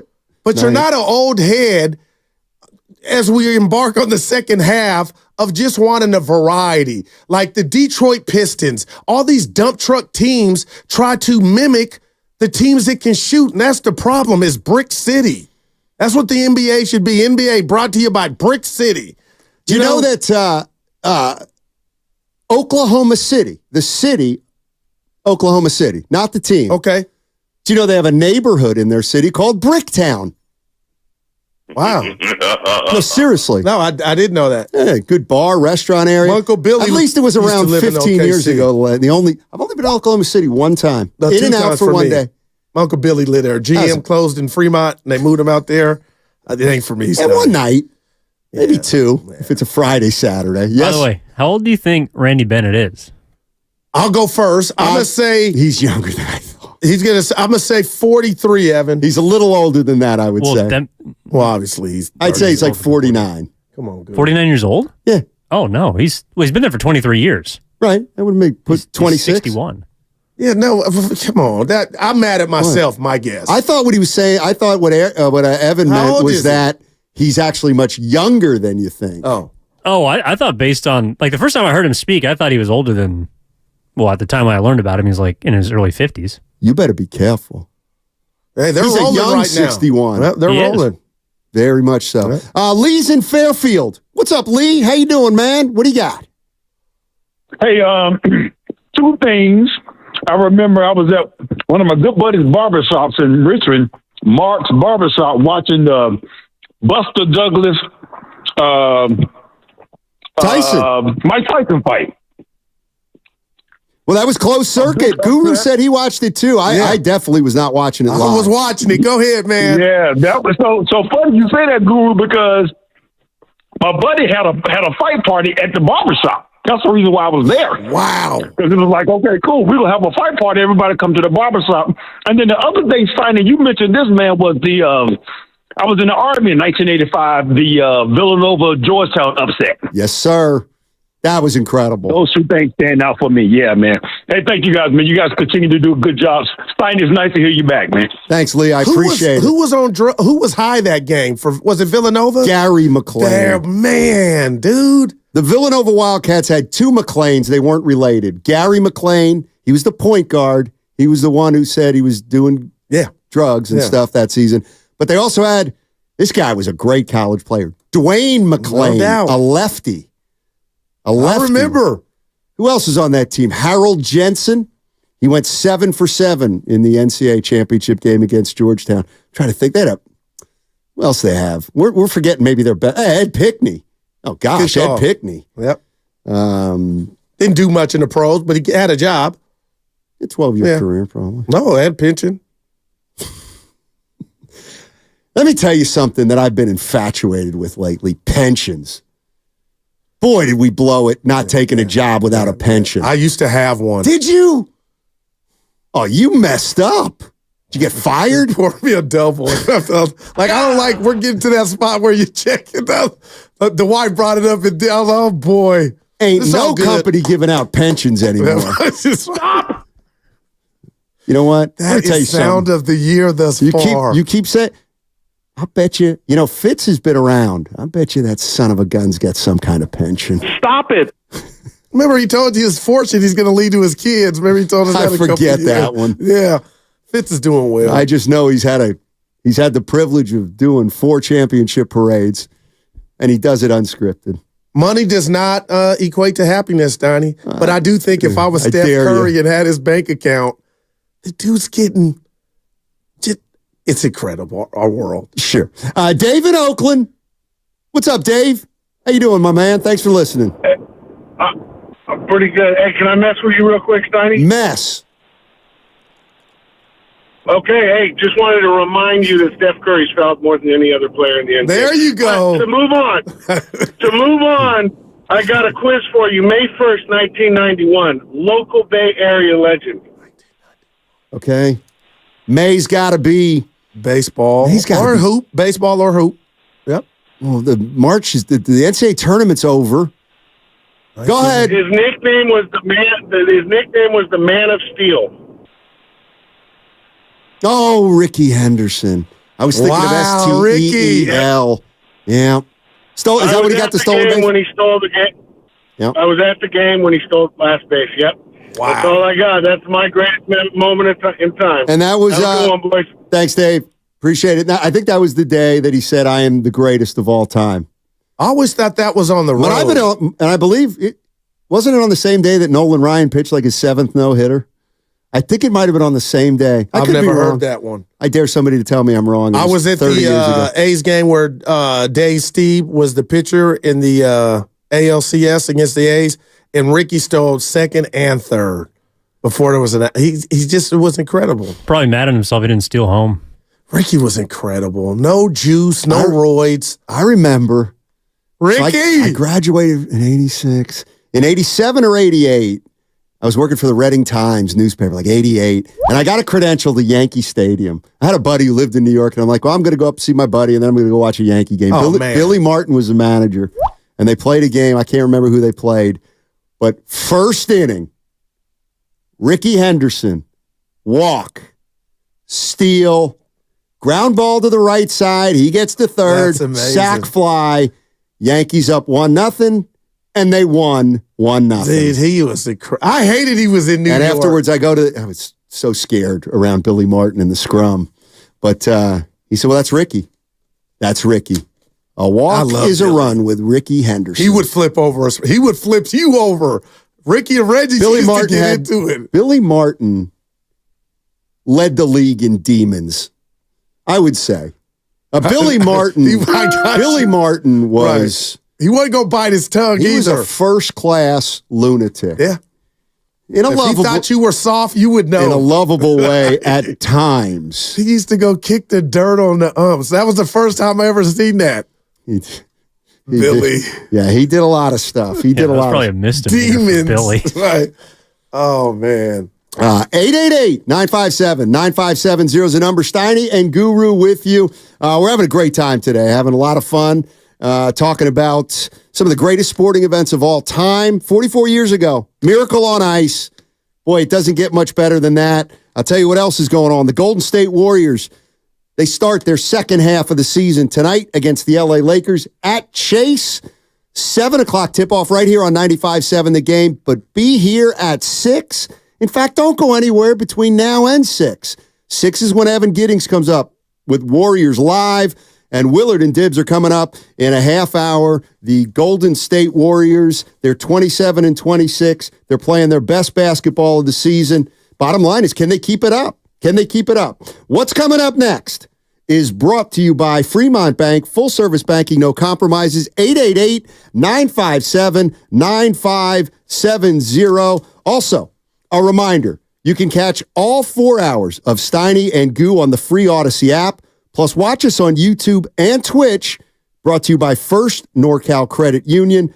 Upgrade your savings dividend, open a First NorCal first-class money market today. And once again, what's coming up next, it's brought to you by Fremont Bank, full-service banking, no compromises. You don't have to ask that again. You can stop asking that question.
Maybe you did miss me. Why? Now, back to Steiny and Guru on 95.7 The Game. Steiny and Guru, 95.7 The Game. Warriors, Lakers, tonight, 7 o'clock. Let's get this thing going, Goo. Revenge, baby. They owe the Lakers the Saturday night double OT loss. How do you remember that far back? It was about a week ago. But is there anything that you haven't heard, a memory or a game, Bay Area related, that you thought you might hear? I brought up the Kirk Gibson homer. No Barry Bonds. Nobody's brought up Bonds being there or breaking the record. Did anybody bring up the John Taylor catch? I think I just John referenced Candy. it. Yeah, somebody called me. That was that drive. So I want to say, yeah. Evan, we hadn't went to you. Because you're younger than us. What stands out to you? One of those like, man, I was there. Well, I was there for Steph's I'm Back game in Portland. Like, that was pretty fun in 2016. In Portland. Oh, in Portland. Yeah, that was in Portland. Came off the pitch. If you don't mind, why were me asking? That's where. What are you doing in Portland? Gosh. You hadn't worked here. You hadn't. No, I was working for the Trailblazers radio station. Actually, where I got my start. He knows Travis Detmers. Yeah, he's the voice of the Blazers. I'm kidding. Anyway, go. Anyways, I know Trav. Yeah, no, it was awesome. We got seats to that game. We're all at least I was in the stands rooting for the Warriors. That was a lot of fun. I want to say the game where I actually do remember where I was. Maybe Warriors fans don't like it, but when Ray Allen hit the corner three against the Spurs in the 2013 finals, where were you? I was at my house, and my dad was wondering why we were watching that game because I think the game was over.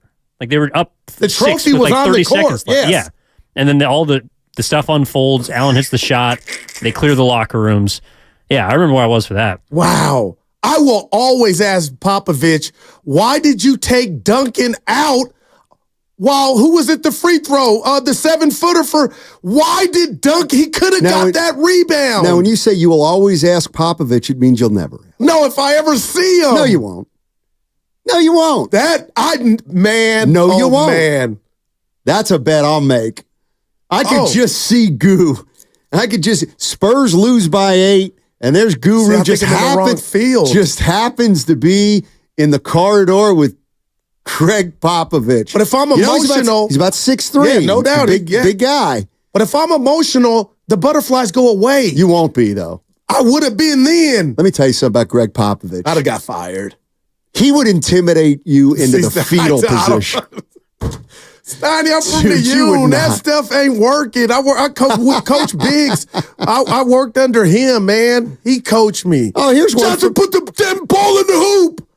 And the gym would just echo like, that's not helping me, coach. I don't think you remember that. I'm Brad Sellers. He didn't Come say on. put the ball in the hoop. He Johnson said He said guard somebody. No, please. That was the easy part. By the way, here's one that hasn't been brought up, I don't believe, from the 925. Pablo Sandoval, 3 homers. Man. Against the Tigers in the 2 World off Series. of Verlander. Including one that made Verlander go, wow. Remember that? No. The first one. He threw a high fastball. Yes, you know I'm right, Evan. Made him regret the night before. Wow. Wasn't that the story that Verlander was out the night before? I don't know. The World Series? Yeah, he got K'd up then.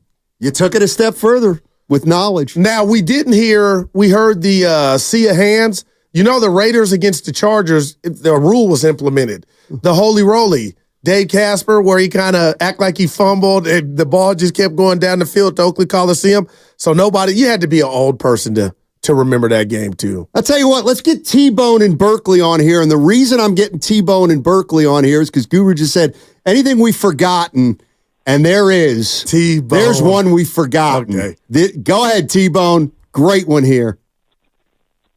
Oh, yeah, I got 2. I was at the Oakland Coliseum when Ricky went for his 117th steal, and Fred Chicken Stanley got picked off at second base, fell down, so he could go for it, but Derwood Merrill called him out. Oh, I was bitter. This is the one, though. This is the one. Here we go. This could be one. This is on the Mount Rushmore. Go ahead. I'm sorry. This is pretty cool. I was at the play. I was a Cal band assistant, so I'm 14 years old, an assistant for the Cal band. I'm on the Stanford side of the bench, and the play happens. So calamity on the field, everybody's going crazy. The cannon goes off, and my goodness, the place goes just delirious. pandemonium, as Bill King would say, just all over the place. But I'm on the Stanford side of the bench with these huge football players, and I've got a Cal Band assistant. It says Cal Band ASS on it. Little blue shirt. And I'm like 5'8", soaking wet. So I decided to get real small real quick and kind of slink back to get out of the way because those Stanford boys were upset. Yeah. That's incredible. That was amazing. Yeah, no, That was T-Bone, amazing. thank you very much. Appreciate it. I mean, I remember, what year was that? Shoot. Off the top of anybody's head?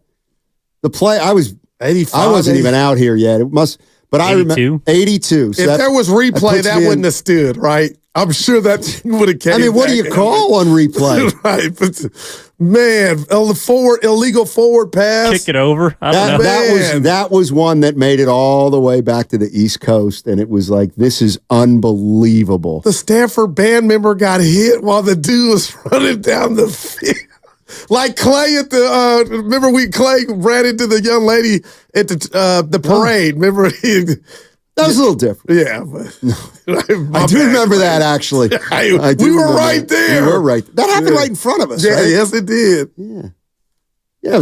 Yeah. The play. What's the next parade we're going to have in the Bay Area, Gil? Mm-hmm. Well, you don't get one every year. So the Gales are going to run the table. There you go. NCAA. That's actually, I was going to ask Randy that. We had Randy Bennett on, head coach of St. Mary's. They're the hottest team in men's basketball college right now. I was going to say, did they go into, but I think I asked him this before. Did they go into the year saying, let's win the national championship? Probably not. Yeah, I think they say, let's win the conference. And they got a shot to do that this year. I think the furthest they've gone is, in my lifetime, the Sweet 16. So the 2 games they've won is the most. Yeah, I think they beat Villanova. It was like Kyle Lowry's team back when Dellavedova was on the squad. Hey, I got a little trivia before you get out of here, Stoney. Oh, you and Evan. So over the All-Star weekend, Jamal Crawford, Jay Crossover, did a podcast, and he has Draymond Green. The 4 guys outside of him he would build his squad with. 4 guys. Active players? Active players. So that he's he would the 5th starter? He's the 5th starter. And right. before you guess, real quick here, he said, I'll bring all the dog for him.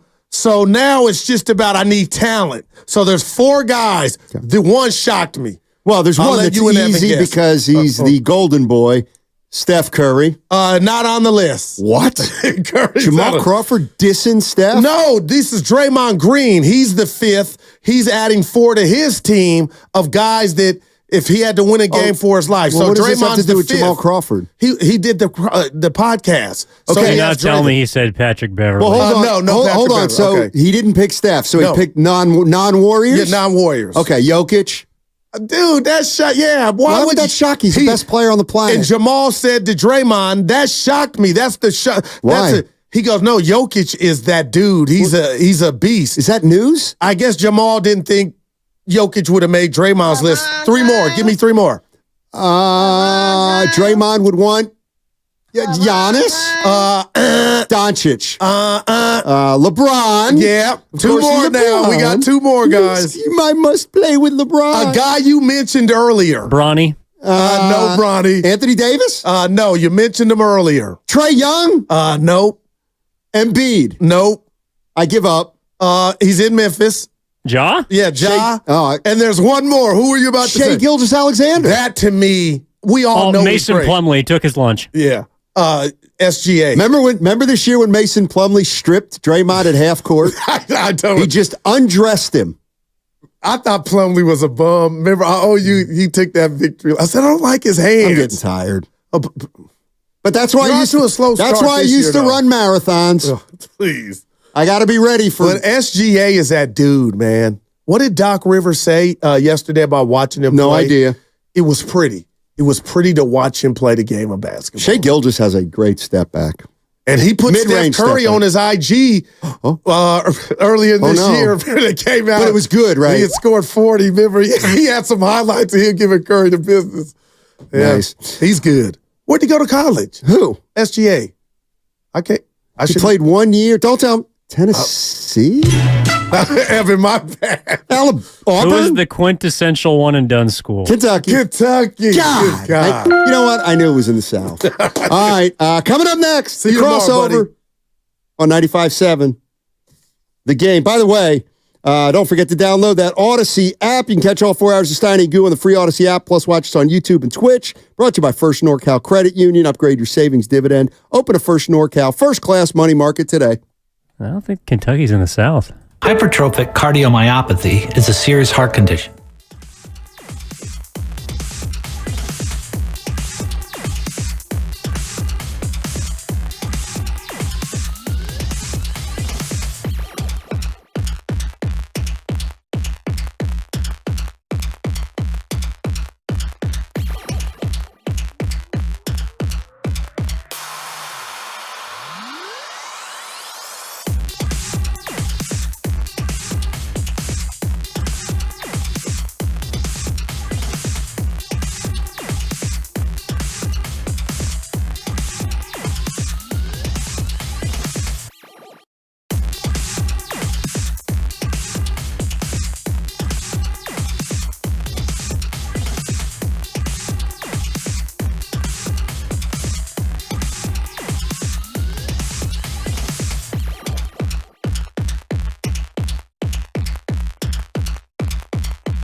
break for Kevin. Because I think it's going to be a lot of Lakers today. I'm busting wood. Now, back to Steiny and Guru on 95.7 The Game. No, Steiny. He had an appointment, and I'm with Shaq and Kobe. Kobe and Shaq. It's time for the crossover with Willard and Dibbs. And we kind of went college radio with today was about just moment in sports because the Miracle on Ice, Dibbs was 44 years ago today. Man. I don't know where I was, Willard. I didn't front. But I have other items to where I know where I was at for the catch. You said 44 years ago? Mm-hmm. Yeah. I was 5. Okay, well, there you go. No. Where were you? Yeah, boy. I was there? man. Yeah, he was Al Michaels. Steiny was in the dorm color room analyst, watching. actually. Okay. Yeah, I was chain smoking somewhere, Goo. I was an When you old can man. smoke anywhere and everywhere. I don't remember watching it live. I don't think it was on live out here. It was on tape delay, and I was at the Fulton's house. Shout out The Fultons. Larry Fulton and Sister Mo, rest in peace, and Chris and Mike, their kids. They were renting a house in San Anselmo, and for some reason, I found my way over there in 1980. So I must have been 11 and a half at that point. I remember watching it back on tape delay and thinking, nothing about it because I wasn't a big hockey guy. And the Olympics, whatever. And then you watch it and you realize that this is actually something special. And then they win and you realize, oh my God, that's history right there. So because I know Mr. Tom Willard, God rest his soul, Dwayne Dibley, if I asked you to, Say that in the right order. You made it sound like my dad was dead. No. Very, very, he's very I wanted much to let with the us. people I know pops for both of my guys here. Yes. What's a moment for you in sports that you remember where you were at, time, stop, Goo? If you ask me that point blank range, I can give you, because mine was the catch. I was heartbroken. My mom had, God rest her soul, lasagna waiting for me. We thought we had won. I know. I hate that you were heartbroken in like the greatest moment in all of our lives. I know. No, I love that you. I'm glad that you. Oh my! Well, there's 1,000 of them. Yeah, but one. So many. Give us one. I'll give. I will. What's the first one? Here, give me a second to think about it. What's the first one that pops out to you? As far as like watching on TV? Yeah, or just like that was a moment. Wow. Probably watching the Gibson. You mentioned it earlier. And I'll never forget. When Gibson goes yard off of Eckersley, I was sitting down in Northridge at the time, which 1988 is my the first of 5 glorious junior years. Look at my guy down at Cal State Northridge, and just watching it on a tiny TV and seeing it and not believing it. I was in LA, so that was a big deal. People going crazy, and I was heartbroken. There's a bunch of them, but I think for all of us, similar to what you just said, you're a Cowboys fan, you thought you had it. Gosh. Like there's a different journey for each of us with each team. The 49ers had won oodles of rings by the time I went to college. So it was undefeated in the ball. So it's like as much as I love that team, I was overly fulfilled before there was no I didn't have a chance to get mad. Like it just popped out and Joe Montana, 7 years old. Here we go. Just win the Super Bowl every other year. So for me, and then the Warriors was a much longer wait until I was deeper into adulthood. And it wasn't much longer of a wait than the Giants, but at least the Warriors, I don't know. I was a big, Mitch, Tim, and Chris guy and all that. But I can still tell you the color of the ottoman, the position that it was on. It was an ottoman game. Who was sitting in my lap? It was my son. Everything is a total moment in time as Brian Wilson strikes out. Man. The last Ranger and Buster Posey gets up and runs out to the mound for the Buster hug. Like, that was tears. Man. Like alligator tears. That was. I get it. And that was my 3-year-old son. He's now 17. That was my 3-year-old son looking up at me and being like, Daddy, what's wrong? Right. Daddy, what's wrong? Normally I cry, Daddy. Yeah, exactly. That is, man. So that for me is probably. And did you know why you were crying? Oh, yeah. Just tears of joy. Yeah. 35 years of. Is that right? Yeah, 35 years. 35 years Shout out Bochy. of loving that team. And think about, now this is probably why. Think of the near misses. Yeah. All right. You were there in 2002. The quake. Okay. Yeah. 89. And then in 02. The strike. What about the strike when you guys had 100? Right? Matt Williams was about to break the record. 106 wins and don't even make the playoffs. 103, no wild I'm card. sorry, 103. Yeah, 103 wins, no playoffs. Yep. And then 02, Goo. This is great. I have a credential. No way. And I'm in the building and I'm sitting in Anaheim.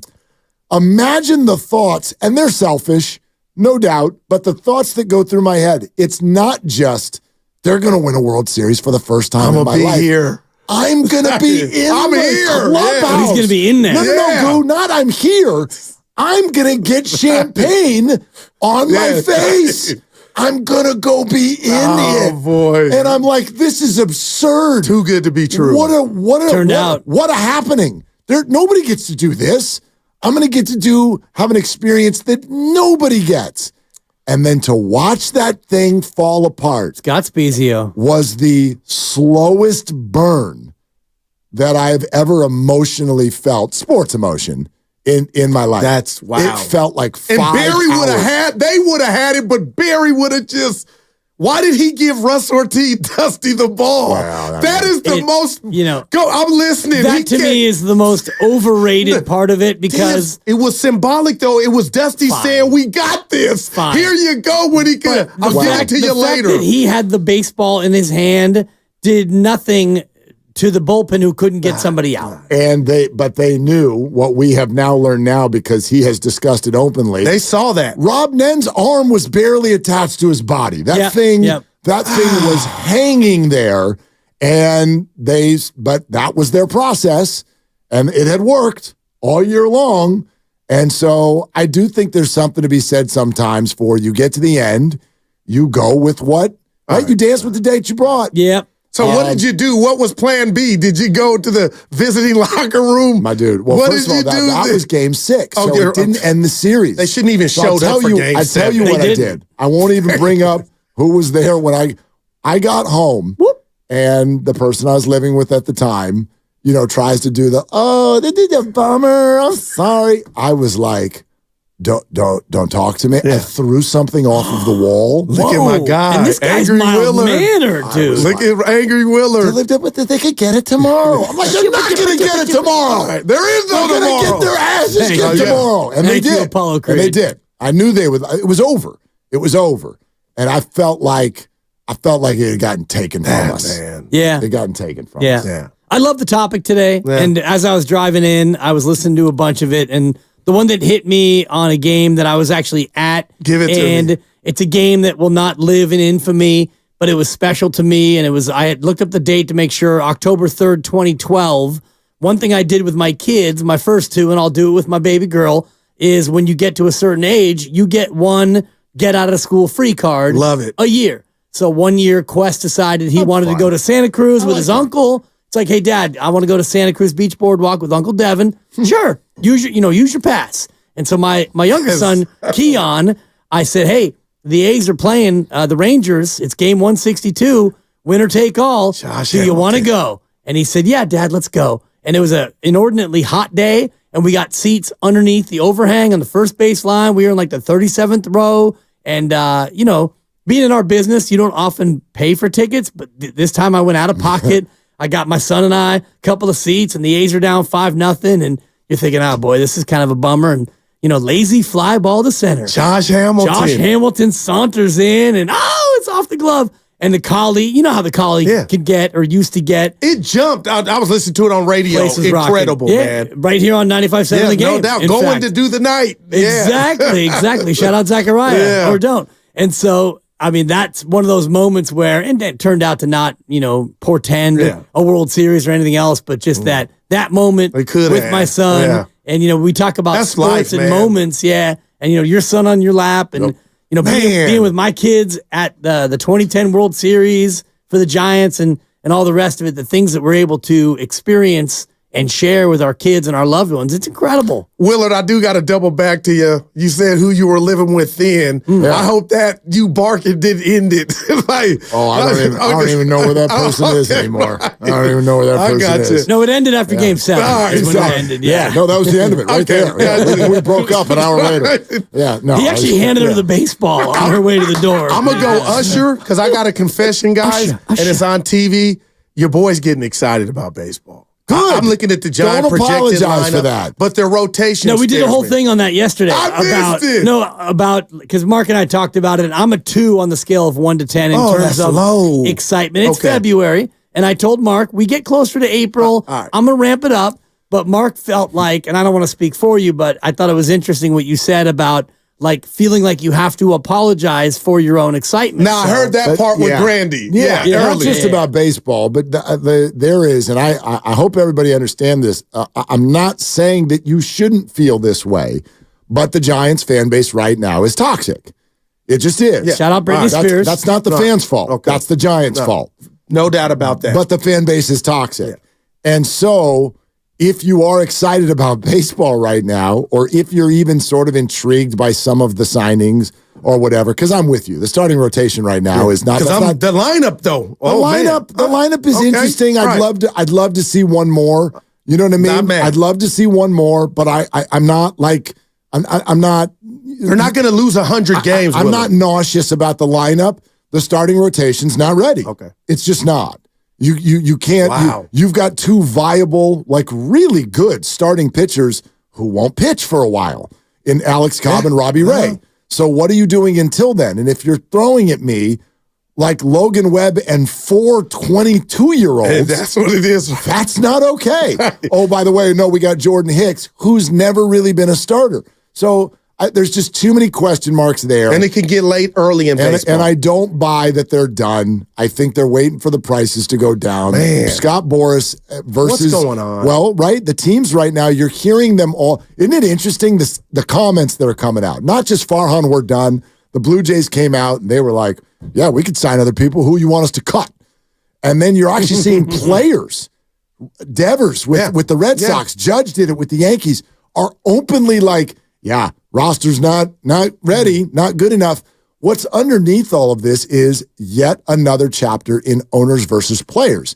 And so the owners right now are trying to keep salaries down. The players are trying to keep as much flexibility and leverage as possible. And so Scott Boras is going to lead that charge with 4 huge names and sit here on February 22nd and be like, we're not blinking. And the teams are like, fine, we're not blinking. But the game loses, man. Of course it does. And so that's a very large thing to figure out. But I'm not buying that the Giants are just like, yes, we're ready for opening day. I'm not buying it at all. And if they're genuine with that, then they're up a creek again. Wow, because they're not good enough. But the larger point, the toxicity of the Giants fan base does make it so that if you're excited about Giants baseball right now, you sort of feel like you have to apologize to people for that. Well, and I just think that stinks. Yeah. And that's the Giants' fault. I heard Bonte this morning with FP. They did a great job, but he put it best. I guess, Willard, I'm double backing again. I'm excited about baseball, not excited about the Giants, but I am going to watch every game and every pitch because I don't think they're as bad as everybody thinks they're going to be. The rotation is concerning, but this line, I go more of the hitting than the pitching. It's like, why would you do that? More fun. But when I look at this lineup, you got some professional hitters that have had some success, team success, and now I'm like, okay, let's see how it plays out. Why I'm down on baseball and proud of myself for coming back is what MLB allowed the Dodgers to build, and it's what my mother-in-law, the late, great Mary Brown, used to say this about our society. Son, there's going to be the haves and have-nots, and I used to fight her on, I know you're not saying you're frowning on the middle people, but when you say it like that, I don't want to live in a world where it's that. But that's what Major League Baseball has become to me. And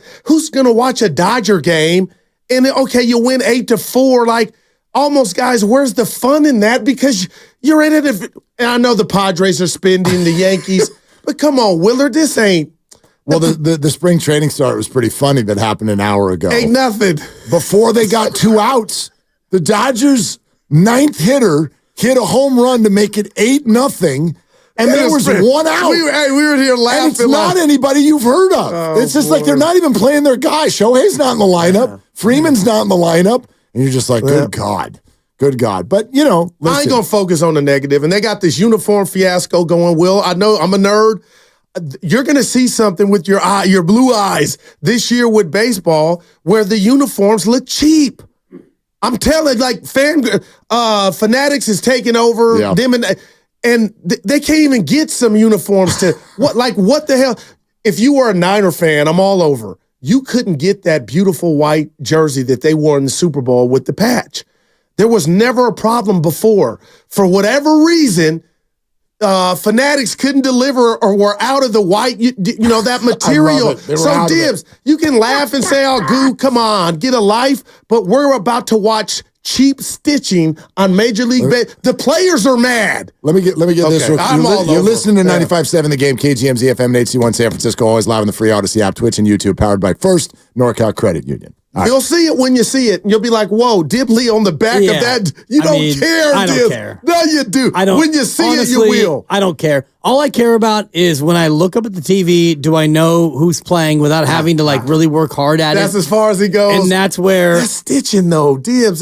Shipping will take 2 to 5 days. Right. Hey, speaking of which, did your son get his gift? Yeah, he showed up the day after his birthday. But I pumped up the company yesterday on the air because I emailed them and I said, hey, we love the product and it's here, so thank you for chasing it. However, when I bought it 3 weeks ago, it said 2 to 5 day shipping, and his birthday was the day before it came in. So I'm not walking away satisfied here.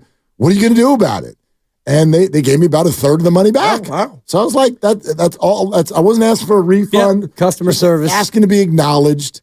And they did, so good on them. I'm over worrying about uniforms and courts and all the rest of it because they're doing that to make money. And if they want to have bad stitching or cheap uniforms, all these people out there, consumers, they're going to buy it, and you're going to buy the new and the latest and all the rest of it. So I'm not bothered by it. I understand it. It's strictly business. It's EPMD. I'm going to give you a 4. Thank you, and that's the way that goes. And I just want to be able to look up and see, okay, I can see that the Dodgers, by the way, they've now scored 12 runs, and they're on their way to 20. And every time I look up, they've got more they runs. just scored a couple more. Dave This Roberts is like basketball. You guys were going back and forth, and I was kind of laughing. Somebody hit a because 3. You were talking about how the Dodgers had 6 runs before you even blinked an eye, and meanwhile, they're the third base coach. The third base coach has icy hot on his shoulder. Their rotation is just like, it's embarrassing. That's all. I get it. Oh, and they might not win it, Willard. I don't want to be one of those guys. But whose fault is that? Like when you say MLB let the Dodgers do blank. The Players Association, everybody. But the Players Association loves it. They love it. Like the Players Association, that's the strongest Players Association in sports. And you're not wrong. I don't think any of us knew you could do that. Give me a salary cap, guys. It's stupid. Just give us a salary cap. No chance. Baseball would never. The Baseball Players Union would never allow it. They don't want that. The Dodgers will fit right under it anyway. They're only paying them $1. Well, that was that whole Ohtani contract. What was the genius? The real banana. It was genius. Well, they're playing within the rules. The real point is that small cities have no chance in Major League Baseball, and honestly, in the association, it's very difficult in the NBA. It's made a little bit easier in the NBA because one star can really carry you. Milwaukee can win a title. I was just going there with Milwaukee. Milwaukee's what about OKC? They could try to win it, but what did they have to do to even get into this window? They had to tank for 5 years to get all these draft picks and to get to a spot where, you've got Shea and you've got, the big kid, Holmgren, and you've got a team now that might be able to win it, but there's what do no you guarantees. consider Minnesota? I'm just curious. Minnesota is a mid-market for sure. The big markets in baseball are always going to have the bigger edge. Yeah. And in the NBA, unfortunately, when you get to that spot, you can leave. Giannis is a unique case because, he got to the free agency spot and he could have left, but he chose to stay. Something's still going on there with Giannis. I can't put my finger on it, but I just feel like in a couple years, he could be in another uniform, Willard. I don't know. I'm sort of like tapped out on. I feel like we've been doing that for 5 years already. You know what I mean? Like, do we have space for another Giannis rumor year? I don't know. I'm ready for that NBA player when it's actually like Dame Lillard this offseason, where it's like that's a thing. That's a thing. He's trying to move on. He's trying to flex his power. I feel like every time we do this with Giannis, we're putting the thought in his head as opposed to him putting it out there in the world. We're like, you're going to be mad at the Bucks, right? If you lose, right? You'll be mad, right? You're going to want out, right? He's like, I've never said that. I know he's been on social media before being like, wow, Warriors, Steph, like that'd be fun. But who the hell doesn't think that? These guys all respect the hell out of each other. LeBron has said on the shop that he wanted to play with Steph. It's not going to happen. I got you. I want you two to hear some sound that was debuted on our show today. Evan, can you hit it for the guys? Stop it. So what? That was Bob Fitzgerald who joined us. And before he left, I brought up the 49er game. And he brought up why in the Super Bowl, Willard, if you're up, would you have anybody back to return a punt? Stop! And he said, he brought up the Kyle Williams, but he got me to he went on one, but that was him. Why would you? Point. I thought about like. It's an interesting point. Dibs, okay, you got it into 5, but it ain't a turnover. Like you're up 6 minutes left in the Super Bowl. And I'm not advocating, but if he's driving to the arena now, how would you respond to Bob Fitzgerald saying, pull everybody, you're up in the Super Bowl. Who cares if it's at the 10? Well, my reaction is, Bob, stop stealing from me. Because I said that a long time ago. I said that immediately. I said, if you're the 49ers and you have PTSD over punt returns, Kyle Williams. Come on, Dibs. I would never have a punt returner again. Well, you started Bob's career, so I'm sure he look knows. at you. Actually, there's an interesting reversal about Will, that. I'll give you a 3. I reached out to Bob to help start my career, actually. You did? Yeah. Come on. Look at my guy. Bay Area Hall of Fame waiting. Radio Hall of Fame. Did he respond? Wow. Willard, but think about that. It has me. I'm bothered that I'm thinking about it. What'd you say? What if I took it a step further? I'm thinking about that concept. Why the hell would I ever put someone back there? Forget it. And you got the lead, and you're going to get the ball. When's the last time you saw someone return a punt for a touchdown? Man. That would be Baltimore. Okay. Was that the playoffs or was that week 18? No, week against the Rams. Yeah. Yeah. There's multiple penalties on When's the last time you saw 49ers return a punt for a touchdown? I got you, guy. It probably was 19-7. Yeah, I know. Bill Parcells used to scream at his punt returner, don't you ever let that ball touch the ground. I don't care where you are. You go get the ball, get underneath it, you catch it, get the hell off the field. I know field position is it's taboo, a big deal. Yeah. But doesn't it feel, to Bob's point, and I'd never thought of it. I'm not like Dibs. I didn't hear Dibs.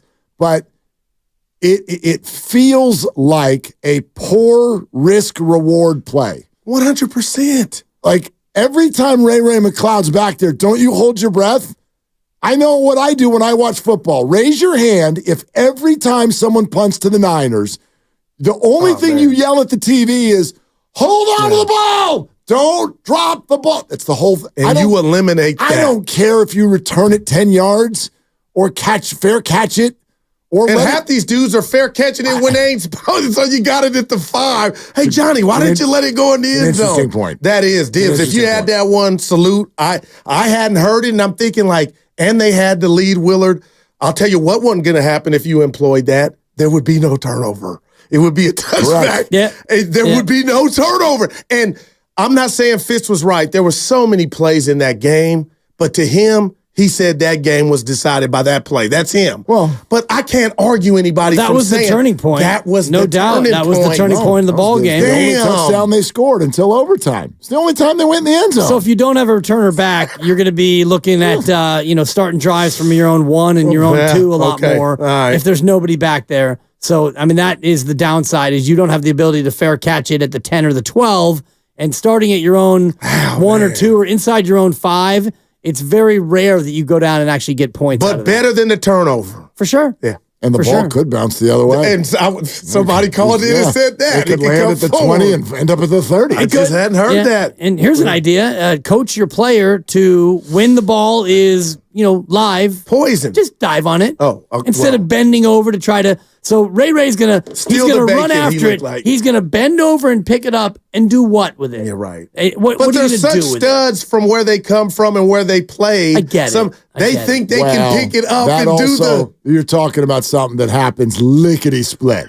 He's literally screaming at everybody, get away, get away, get away. Next thing you know, like I'd argue, It's like it was oil actually on the ball. It's kind of like Johnny on the spot for him to even notice who that hit. Oh, he saw it, yeah. If it hits a Chief, he gets the hell out of the way of it. But he knew it hit Luter, and he's like, oh, hell, we got to get this ball. And next thing I it's gotta right pick there. this up and make but a it's play. right there. It's you're not wrong. You're not wrong. Yeah, But it was it's a interesting. lot. That's I a lot to misdid ask. saying that, It's a lot to no ask. doubt. Yeah. All right, I'm on my way to the stadium. Go ahead. Before you go, Yeah. before you go, You get let's- 5 hours till tip. Yeah.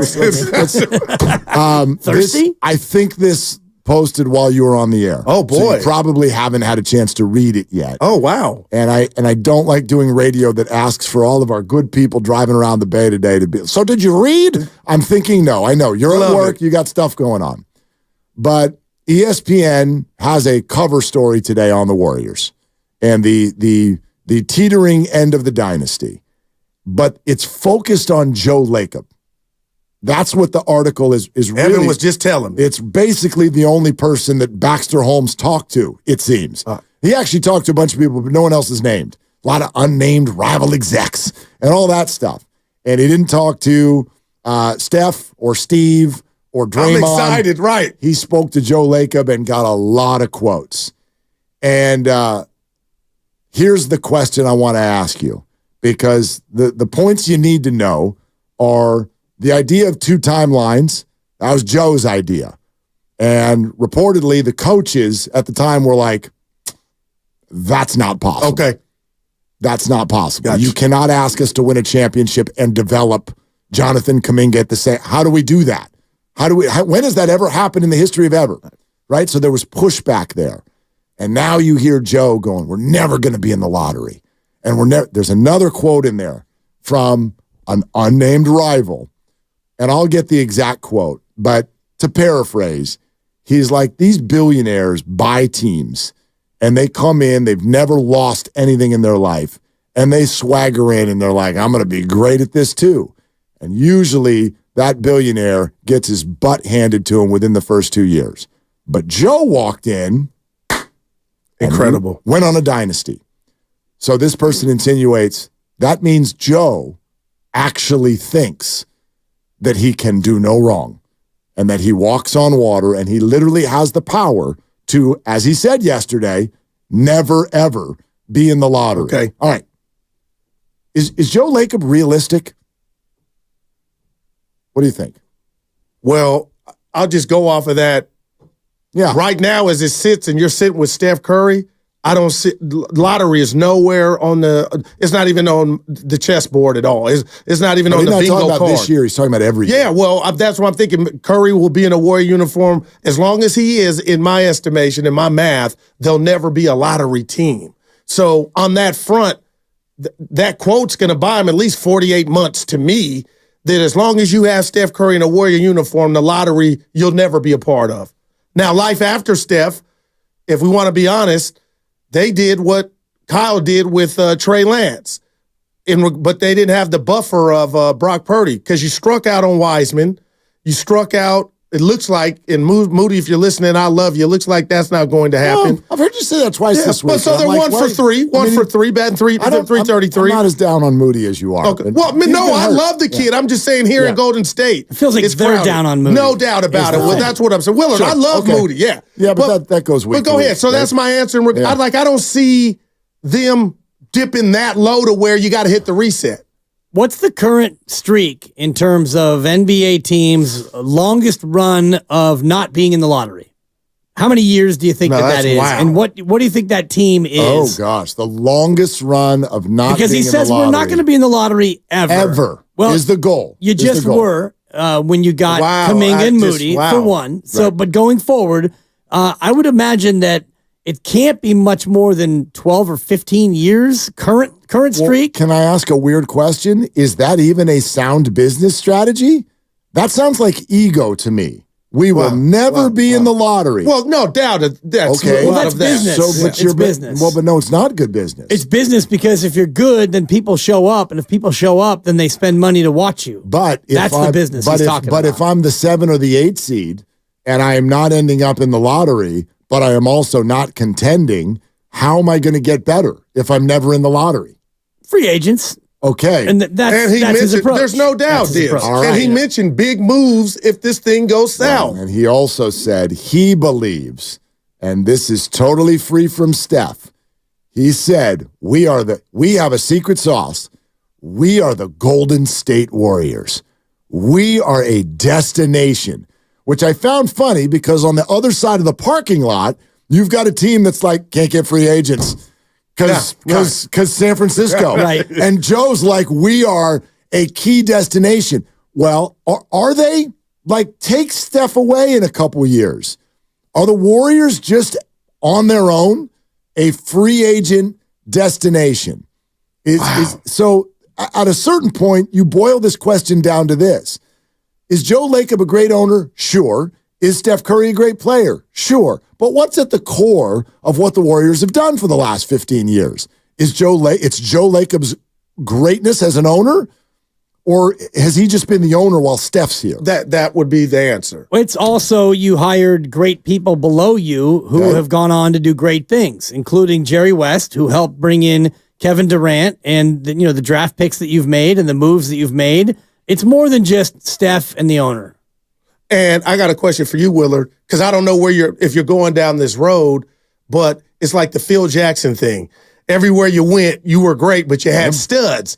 Talk to me if you did that with that version of the Sacramento Kings. Or I feel like Joe has already earned life after Steph, little turbulence, couple rough years. For sure. Like, or are you, and I'm not saying you were saying this, but let me know, or are people going to come out the bushes and be like, oh, Steph left, and strip him of what he's built? No. And you built a privately funded arena? No, you got, you know what I mean? 4 chips, one just 2 years ago? It's not about ripping him or criticizing him. All you can ask for, I think, as a fan is an owner who cares, wants to win, and spends money. He checks all those boxes. Absolutely. So there's never a point where you're going to be like, Lacob's the problem. I'm more looking at it through the lens of, what's this going to look like? I will say his ego concerns me. Okay. It concerns me because I think he thinks he did more of this than he did. And that, wow, man, I got you. That's the statement. And why did he pick up the phone to call LeBron? Like, good question. You didn't get him, but that lets me know he's all in, Dibbs. So, okay, I didn't get, she didn't want to go out with me this time, but I'm going to call somebody else, maybe in the summer, and all it takes, a closed mouth doesn't get fed. And I don't worry about the ego of an owner who's done everything that he's done. And yes, and I'd have to check Basketball Reference, but I don't know how many points he's actually scored in these championships, but he has built an organization with people below him, including GMs and coaches and all the rest of it, that have won. And they've found their way from Oakland to San Francisco, and they built an arena so spectacular that they're going to host the All-Star game. So I don't fault him for any ego. I am interested to see, though, when he gets actual hardship. And the 1 year where KD got hurt and Clay got hurt and KD left and Steph broke his hand and Draymond took a timeout, whatever. That year almost doesn't even count, although that year did give you a couple of lottery picks on the back end of it. When Steph leaves and you have to really roll up your sleeves and figure out how to do this again, that to me is when Joe Lacob is going to have to not earn his money because he's the owner, but that to me is when he's really going to be tested. And Willard, in all of business, I know arrogance is a key ingredient that some need to be successful. Could bite you in the ass too, but like he's arrogant, and I like it. Joey Lightyear, there's no problem with but right arrogance. now it's worked in his favor. Let's say that. Of course. Okay. But time is going to be of course. But. You like he didn't score. Where this goes next? Oh, no doubt, man. I'll get here. I'll give you one. How can you be? I know you're going. I know you're going to the game. I'll give you one tangible. Well, thing. says 4 or 5. I mean, you could crawl there. Hey, but Lucas was in my ear like, you want to go? Go ahead. I'll give you one tangible thing that I believe.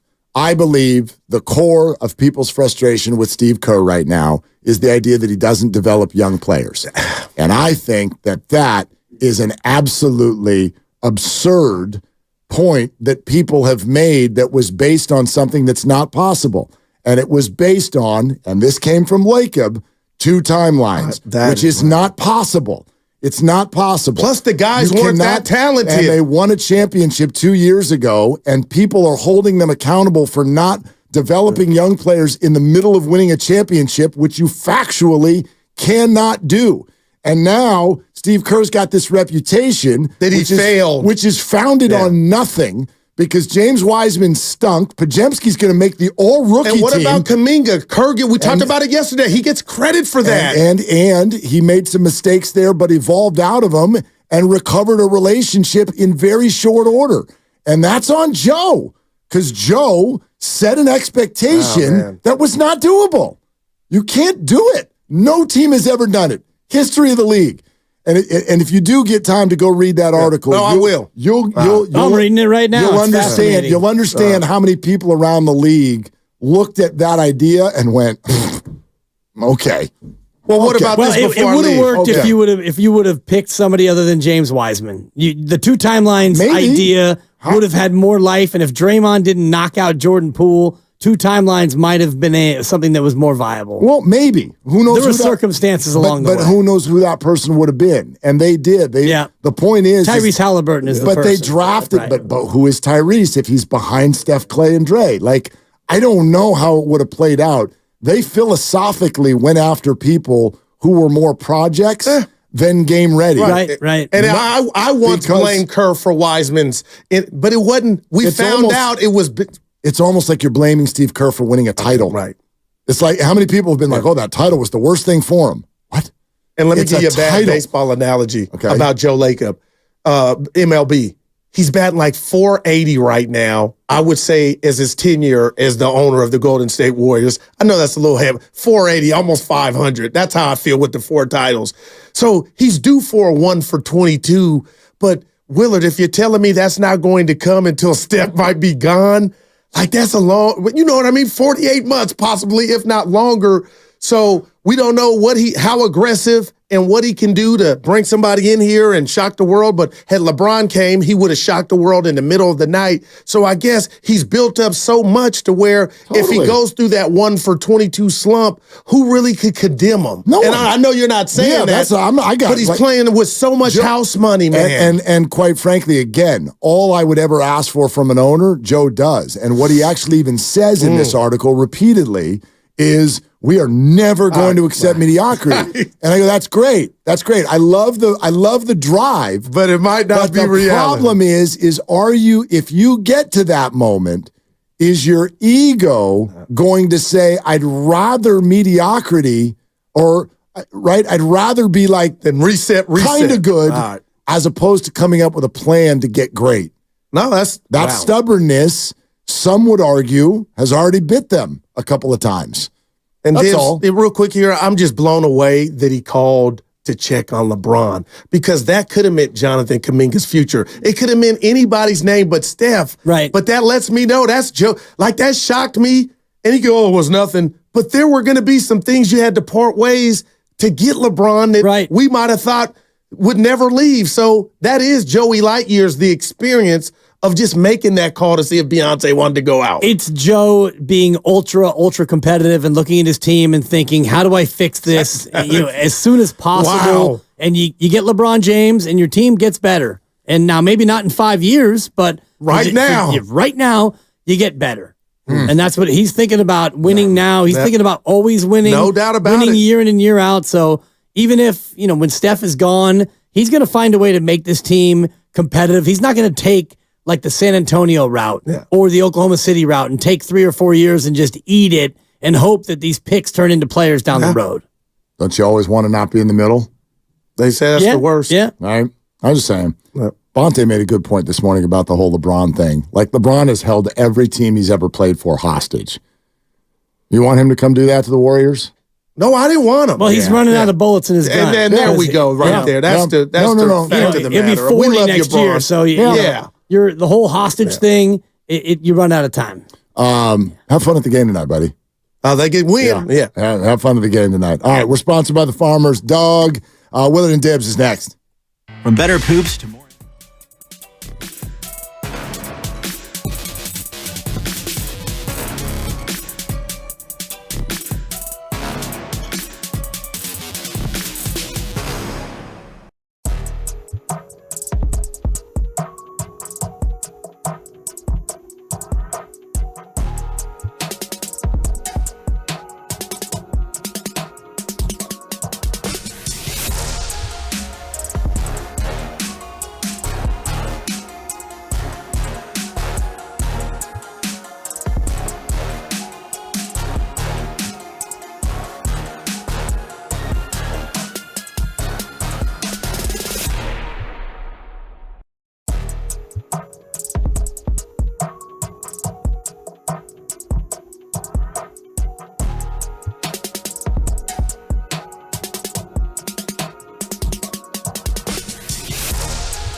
There'll be brighter days ahead. Now, these two homegrown Bay Area boys finally come together to take over sports talk. Get the hell off of my doorstep. Major League Baseball, you stink. It's Willard and Dibs on 95.7 The Game. Baxter Holmes of ESPN in 45 minutes. Cover story, Golden State Warriors. The headlines, Steph Curry, Steve Kerr, and a Golden State Warriors dynasty at a crossroads. See you at the crossroads. See you at the crossroads, Dibs. Totally. Yeah, so Baxter Holmes he's gonna join us at 3:15, and we'll talk this out.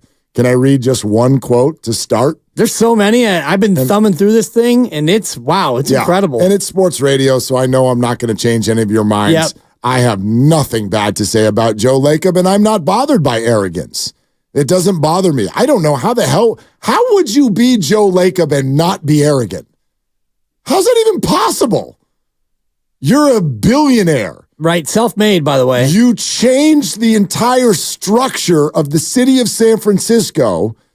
You arrived and turned a franchise that was a joke into a consistent champion. I don't know how the hell you wouldn't be arrogant. I'd be arrogant. I am, and I don't even have any of those things. Well, and he was arrogant even before he became a four-time champion. He was arrogant when he stepped to the floor when he took the team 14 years ago at the Mullen retirement ceremony, and he got booed soundly. Come on, people. But I was watching that at home, and I was like, it was uncomfortable. Oh no, doubled over with laughter. It was one of the funniest things I've ever seen. Right, but discomfort, sometimes you react with laughter. I mean, it was right. Yes, it was very uncomfortable for someone, not you. Right. Right. I saw an owner who had so much arrogance and hubris. This guy is up there going on and trying to steal the moment from Mullen or whatever the feelings were. At the time, it was like, who do you think you are? You turn this team into a winner. Mm-hmm. Come on, Lacob. And then, you got nothing. So true. For a while, it was Joe Lacob. It was Lacob till he got that first title. I forgot about that. A lot of Lacob. And Goober. Yeah. And like his partner's name is Goober. What are we doing here? This guy's going to make the Warriors a winner, and he brought his buddy Goober with him? And he's a part owner of the Dodgers? Right. Get out of here. Yeah, look at him now. Yeah, look at him now. Look at him now. Looking for one for the thumb. However, one rival exec told Baxter Holmes, quote, "These rich dudes all think they have the magic touch. Most get humbled by losing early in their ownership tenure. Joe Lacob came in with the same attitude, and then he won everything for 10 years. So it's understandable he thinks he can do no wrong." End quote. I think that's interesting. There's no criticism in there. The word is understandable, and I understand it. And as I've said to you a number of times, I'm not bothered by arrogance. It's one of the reasons Kyle Shanahan doesn't bother me one damn bit. I'm not bothered by arrogance. Well, he can't be arrogant because he hasn't won. Great. How dare he? Yeah, exactly. It just doesn't bother me. I think it's an absolute necessity. We demand it from some and then get turned off by it from others, right? If somebody's on the court or on the field talking trash, that's arrogance. Doesn't bother us. We think it's cool. It's part of the whole picture. But others are not allowed, and it's a turnoff, whatever. I have no issue with Joe Lacob being arrogant. My thought process is, what does this mean? If he truly does think he has the magic touch, and there are other things we will read to you shortly that would suggest he does, he really believes, and he's not wrong, that he's had a major hand in this. I'm not saying even Joe doesn't think that that Steph Curry's presence is the number one reason. I think he gets that, but he's been a very successful businessman. He has crushed it for the Warriors. Therefore, he thinks you can just stay at least in the neighborhood of up there all the time, every year, no matter what, because I said so. Right. I don't know if you can do that. I don't even know if you want to do that. And the reason it's such great timing to talk about this today, good job, Baxter and your editors, is that we start tonight in a number of, what do we got? 4.5 hours. Yeah. Warriors Survivor starts. 29 games to figure out who gets to stay on the island. And then what? Joe Lacob will demand that everything stay at an incredibly high level, and I don't necessarily know if you can just demand that. I don't know if you can make it so just because you say so. Especially when you are dealing with trying to get out of the second apron and try to get underneath the tax. Yep. It's one thing if you were in an uncapped sport where you could just throw money at the problem like the Yankees seem to do each and every year and the Dodgers have done, although they're paying Shohei Ohtani $1, as you mentioned before. In the NBA, you don't have that ability. And Steph Curry's salary goes up and then it goes up again. So you're trying to build around Steph, you're trying to maximize his window, and you're trying to prolong this winning way, this winning culture, this winning streak that you've been going on. At some point, Steph is going to retire. And your young players, if they're good enough, if Kuminga's good enough to be a perennial all-star and you can build around him, well, then maybe you won't have to have that dip. But it's very rare. The San Antonio thing is a great example, and Baxter cites it in his story about how they were trying to bridge the gap, and they had it bridged from Duncan and Robinson to Kawhi Leonard. Kawhi wins a title, and then Kawhi gets hurt, and Kawhi gets disgruntled, and he leaves, and there it goes. Drop the curtain on that bridge because it ended. And who are they now? Still under the same great Hall of Fame coach in Greg Popovich. Right, same owner, I think. Yeah, they can barely win a game. Right. They can barely win a game. They're lottery bound again. Well, I think they're doing it intentionally. Yeah, maybe. Well, I don't know about intentionally. They're handing the reins over to Victor Wembanyama, and this is what young players do. They lose. They lose. Young players lose. Unless they are, bit role players who can contribute to a winner. That's fine. But you don't hand them the keys. Right. That's for sure. Well, unless they're playing alongside a legend like Magic won as a young player, but he was playing alongside Kareem Abdul-Jabbar, and they had a stacked team. Totally. But in this day and age in the NBA, young players, you don't win. It takes time, and you have to build a roster around you. Also, back then, that was when players largely were coming out after years of seasoning in college. Right. Or at least, a year or two, even something. Now players are coming in, they're 18 years old. Good they point. weigh 120 pounds, and they're like, I'm going to be great. It's like, cool, sit there for a few years, and we'll talk to you in a little bit. But you're right. You used the phrase bridge the gap. That's actually, as this article really details, what two timelines used to be called. Like this, and we'll ask Baxter this. It sounds like this actually came up in a boardroom, and Joe Lacob was like, bridge the gap. Like he wrote it on the wall. That's what we're doing. We're going to bridge the gap. And they didn't know how much the big three had left or if they were still championship caliber at their age and their injuries. Turns out they probably were wrong in thinking that their days leading a team to a title were over. So then in 2022, poof, they win. And they're like, whoa, didn't see that coming. Right. If we had seen that coming, we probably would have drafted players who weren't projects. Therefore, they could contribute right away. We knowingly, purposefully drafted players who were projects. And yes, that caused some discord between ownership and the coaching staff. And why wouldn't it? Look at what it's led to. It's led to an opinion that is rampant in this market that Steve Kerr is bad for young people. And I think it's a big puff of smoke, the whole thing. You know who Steve Kerr plays? The people who will help. Yeah. Today.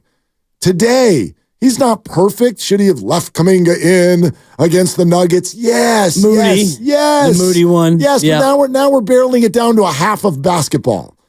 The big picture. Listen to this. This is from Baxter's article. The Warriors bridge the gap approach, which Lacob outlined with The Athletic shortly after they selected Kuminga and Moody in 21, initially was met with apprehension and skepticism among the coaching staff, who believed that competing for championships while properly developing young talent was, quote, virtually unprecedented. Let me change it. It's not virtually unprecedented. It's unprecedented. You can't do it. Well, the Spurs did it, and then it ended because Kawhi left. Yeah, but not really. Two timelines means that, like, you guys are going to do this and win, and then you're going to leave, and then you guys are going to do this and win, and we're going to draft projects, and we're going to do this all on the fly. The Spurs made 22 consecutive playoff appearances, and they won 5 titles over the course of 15 years. But never with lottery picks who were projects. Kawhi Leonard was a college basketball player. He's a stud who was at San Diego State. Yeah, and was drafted in the teens. Manu Ginobili, Tony Parker, players from overseas who they were picking up in the second round, for crying out loud. So the gap can be bridged, but when you're drafting 18 and 19-year-old projects, it makes it more difficult. And just a bit. The fact that they won that championship sent the whole thing into a certain amount of disrepair, because now, I mean, what are you going to do? Are you going to keep these guys on ice for 2 or 3 more years while you're chasing another chip? Because that's kind of where they are now. They got rid of Wiseman, they got rid of Poole, and Moody's been shuttled toward the end of the bench, and Kuminga's emerged. But if Kuminga hadn't emerged this year, he probably would still be getting 10th man minutes. Yeah, there's a lot in here that I think starts tonight, and it's incredibly interesting. And you can lay out whether you're not concerned at all or totally concerned, but think about the words and the actions, right? Bridge the gap, the 2 timelines, and then it becomes, remember Joe Lacob standing at the back of the Steve Kerr press conference? Yeah. Warriors had just gotten Jokic, right? He hits the half-court shot. They lose. They blow that game. Kuminga hadn't played the final 18 minutes, and there's Lacob in the back of the press conference staring at Steve. The hell was that, Steve? The hell was that? Okay? And Steve's sitting here going, well, right? Like, what do you... So Wiggins is playing really well. You want Wiggins to play well. You want Steph to play well. You want me to get Clay going. You want me to develop Kuminga. You want me to win the game. You want Moody in. Podziemski's on the come. I've been trying to say this all year. And I know it's not a great, like, sports take, but can we take a minute for how difficult this is? Take Steve Kerr's name out of it if it triggers you. For any coaching staff to figure out how to play who and when. I got another one for you. Chris Paul's about to return. You want him to play? Of course. Whose minutes is he taking? He's taking Podziemski's minutes. I don't like that. Yeah, of course not. That's a no from me, dog. But Pods has been playing great, but Chris Paul's a veteran, and when you get into nut crunching time and you get down the stretch, you want to have that veteran presence. Right. So, he's not taking Corey Joseph's minutes anymore. And are the Warriors 4 games over 500 when he comes back? Are they 2 games under 500? Probably about the same. What are they playing for? What's the goal? Chris Paul's going to have his option declined. He's not a part of the future. Podziemski is. Like, you got to navigate this almost quarter by quarter. But you're not worried about the future. You're worried about this year. Joe Lacob is. Well, Joe Lacob's worried about this year, and he knows in the future that Chris Paul won't be here. So, and Brandon Podziemski, if you happen to reduce his minutes in the interest of winning now, he's going to be fine, and he'll play again. But to your point, your bigger point, it's not easy when you've got 12 playable guys figuring out who plays when and how much you're going to play. The whole idea about Steve Kerr and being able to coach the young players and develop young players, that is a gigantic misnomer to me, because young players develop or they don't on their own. Jonathan Kuminga put in the work this offseason and got better, and he got a chance to play this year, and he's shown lately, especially, that those gains that he made are now paying off. And if he wasn't playing well and he put in all that work in the summer, if he's coming back and still not getting it, that's not on Steve Kerr. That's on Jonathan Kuminga to get better. Well, and then there's also this. I mean, in many ways, the whole idea of Steve Kerr and the Warriors staff doesn't know how to develop young players. This was a debate that was raging when? It was raging in between 2021 and 2022, because the Warriors had just gotten a bunch of young players in the lottery. And people were like, you got to play him. You got to develop him. Stop going on this goose chase for another ring. Right. And think about it now. Steve's sitting there going, okay, actually, I'm going to stick with what I believe. And it developed a chasm, I believe. That was when this was born. The current chasm between Steve Kerr and the fans. It was born then. What happened in the summer of 2022? Y'all, Steve was right. They won the title. Steve was right. Yeah. And Joe was wrong. And that's okay to say. That doesn't make Joe a bad owner. It doesn't. But Steve was right and Joe was wrong. Joe was at the top. I mean, obviously Bob Myers too. But Joe even states in this article, we could have drafted people who were more ready to play, but we didn't. Well, Joe, why? Because at the heart of the matter, you thought you were done winning. You thought you were done. And Steve's sitting over here in the corner going, hold on. I'm going to be stubborn, and I'm going to stick with my vets. And you got another ring out of it. Did it delay some things? Did it crater Wiseman's career? Maybe, although I think he just can't play. Did it slow Kuminga? You could argue that. Was it worth it? Of course. Of course it was. So that's what I wonder. That's what I wonder going forward. He's all but admitting with all of these quotes that they thought the Warriors were done. They thought they were done winning. So he's trying to start moving forward. And it's not an irrational thing. There's nothing wrong with that. A lot of people thought they were done. And so that has shaped who they drafted and how they've approached the whole thing. And now take that into this year because the same exact thing to a degree is happening. Are you done winning? Is it time to start really going, okay, Kuminga and Podziemski, this is your show. Is it time to do that? Or with these last 29 games, do you want to see what veteran players who are now playing well can do? You want to see what the veterans can do until you get to a point where you actually are done winning. Because you can get into the 10 seed, the 9, the 8, the 7. It doesn't matter. You can go on a run, and you have veterans who've won championships before. So you're not done winning, and you're going to play Podziemski and you're going to play Kuminga anyway because they're now part of the rotation. You don't have to develop them. Now, if you want to start giving Lester Quinones minutes and bring up Guy Santos and we're getting Moses Moody 30 minutes a night, well, then, yeah, then you're looking at giving up on the season and you're being done trying to win this year. But right now, you're going to play those other two young guys because they're good. Let me throw another quote at you from when Kuminga and Moody got drafted, or as Goo would say, Kamudi. So, quote, we now have some incredible potential that we can bridge to the future. When you can do both of these things at once, it's magic. That's end quote from Joe Lacob. I think when you can do both of these things at once, it's a fantasy. It's a fantasy. I don't think it's possible. And I do wonder how that sort of, it wasn't a marketing slogan, but it almost became one, don't you think? The whole 2 timelines thing. It was like, they didn't make T-shirts. No, that was a media creation. It was, but he never said 2 timelines, but they acted like they were trying to do that. And they said things that led to that, right? And he did. He coined Bridge the Gap. That was going to be that was the game plan.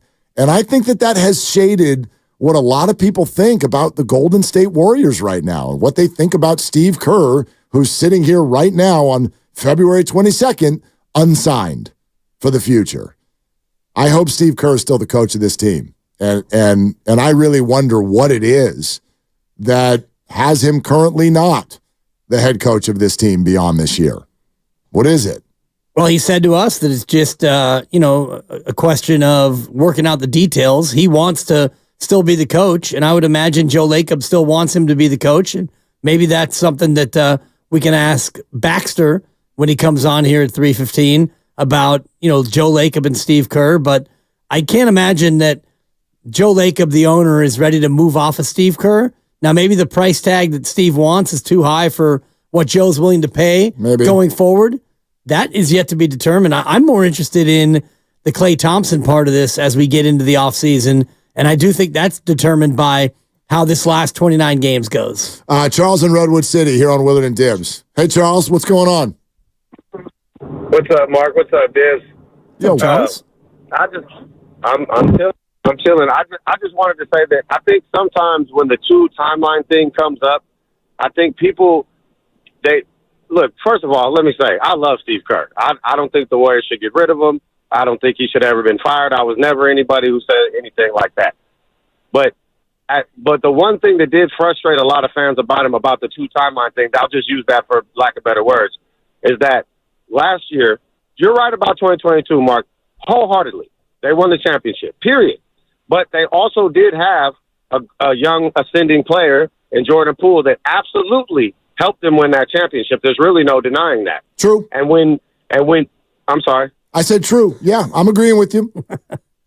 Okay. And so moving to the next year, though, when they were to defend their title, what people got frustrated with, what I frustrated with, and like I said, I love Steve Kerr. I'm a Spurs fan. He won me a championship, two of them. One almost single-handedly in a game we were going to lose to Dallas and lose the series. But he played Ty Jerome and Anthony Lamb major minutes. Those dudes did not help the Warriors get anywhere. The thing that helped them get somewhere last year was when Andrew Wiggins disappeared for his personal reasons and Kuminga was inserted in the lineup. They were like 11th. They weren't even in the play-in. They ended up in the 6th. So, to me, all those minutes that didn't go to Moody, didn't go to Wiseman, didn't go to Kuminga in the beginning of the year, I think that the Warriors would be further ahead this year. And what are they missing? The only thing they really are missing truly off their team is some size. And people can speak to Wiseman and say he's not doing anything to Detroit, but the kid they got in front of him would start on 23 teams in the NBA. Jalen Durant is a heck of a basketball player. So he's not getting minutes there either because he's blocked. So, but I think he'd be better in the Warriors because he probably could grab a couple rebounds if he was stronger a year in, more defensive training from Draymond Green, and Charles, more time. yeah, you're great call. You're not wrong. He can't play the Steve Kerr system, and this is something that Baxter put in his article about the read and react offense and how Steve likes to run it and what Steph needs. Offensively, James Wiseman, he can't do what they need him to do. There's more to respond on that, and when we will, coming up here in just a second, and Baxter Holmes, who wrote the articles 20 minutes away. We're presented by Fremont Bank, full service banking, no compromises. It's Willard and Dibs. I'm what you might call very good.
Now, back to Willard and Dibs on 95.7 The Game.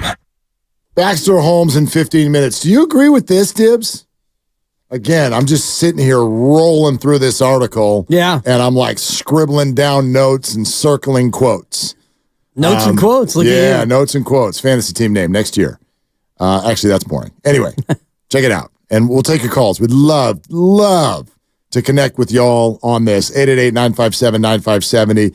Steve Kerr, Joe Lacob, the Warriors' future, all in center focus. Tonight, in 4 hours, Warriors-Lakers, and it begins Warriors Survivor. 29 games to stay on the island. Go ahead and give us a call. Baxter Holmes, who has a huge ESPN feature article on the Warriors, joins us in 15 minutes. Now, don't get mad at the messenger. This quote is from, while unnamed, a former Warriors staffer. Okay, this person worked with and on the team. Sure. Quote, I think ownership made a decision about 4 years ago that they were going to try to have it all, and it backfired. They probably should have focused on players that just fit with Steph versus trying for the home run swings. You agree with that? No. You don't? What does backfiring look like? Is backfiring winning a championship? Is backfiring going to the second round of the playoffs? I don't think that. No. I think that backfiring is too strong, because now if they didn't win that championship 2 years ago, you could look at it and say, yeah, might have backfired on you, but you still went out and you won a championship. James Wiseman played 0 minutes. But that's the in point. that. Well, the point is you won the championship. I know, so that's but not a backfire. No, but he's talking about philosophically. I shouldn't say he or she, whoever this former Warriors staffer we don't know the is. pronoun. Well, this person is speaking directly to the philosophy that took over at that time 4 years ago with regard to acquiring players. And so the Warriors won a championship in 2022 despite all of their acquisitions. Not because of them, despite of them. Well, Jordan Poole was one, but that was probably not what this person's talking about. Yeah, that was prior to this. 4 years ago, that was prior to that. This is James Wiseman. It's James Wiseman, Kuminga, and Moody is what it is. Wiseman was a backfire. You had the number 2 pick Wiseman in the was draft. a miss, absolutely. A backfire. So Well, I think it's more the philosophy of what they tried to do that this person is talking about. And I think to that extent, they were trying to elongate the era by drafting 18 and 19-year-old projects and hoping that by the end of Steph, Clay, and Dre, they'd be 23, 24, 25, and they'd be then ready to take the baton. So the very notion of the philosophy is flawed, as you were pointing out before. Well, Lacob acknowledges it in here. He says, look, we could have drafted players with a lower ceiling that would have helped right away. So maybe you did navigate it, right? Jonathan Kuminga now looks like maybe he will be a home run. You know, you draft that project with the thought of like, okay, the talent is unquestionable, but this is going to take a while. So this person cannot contribute right now.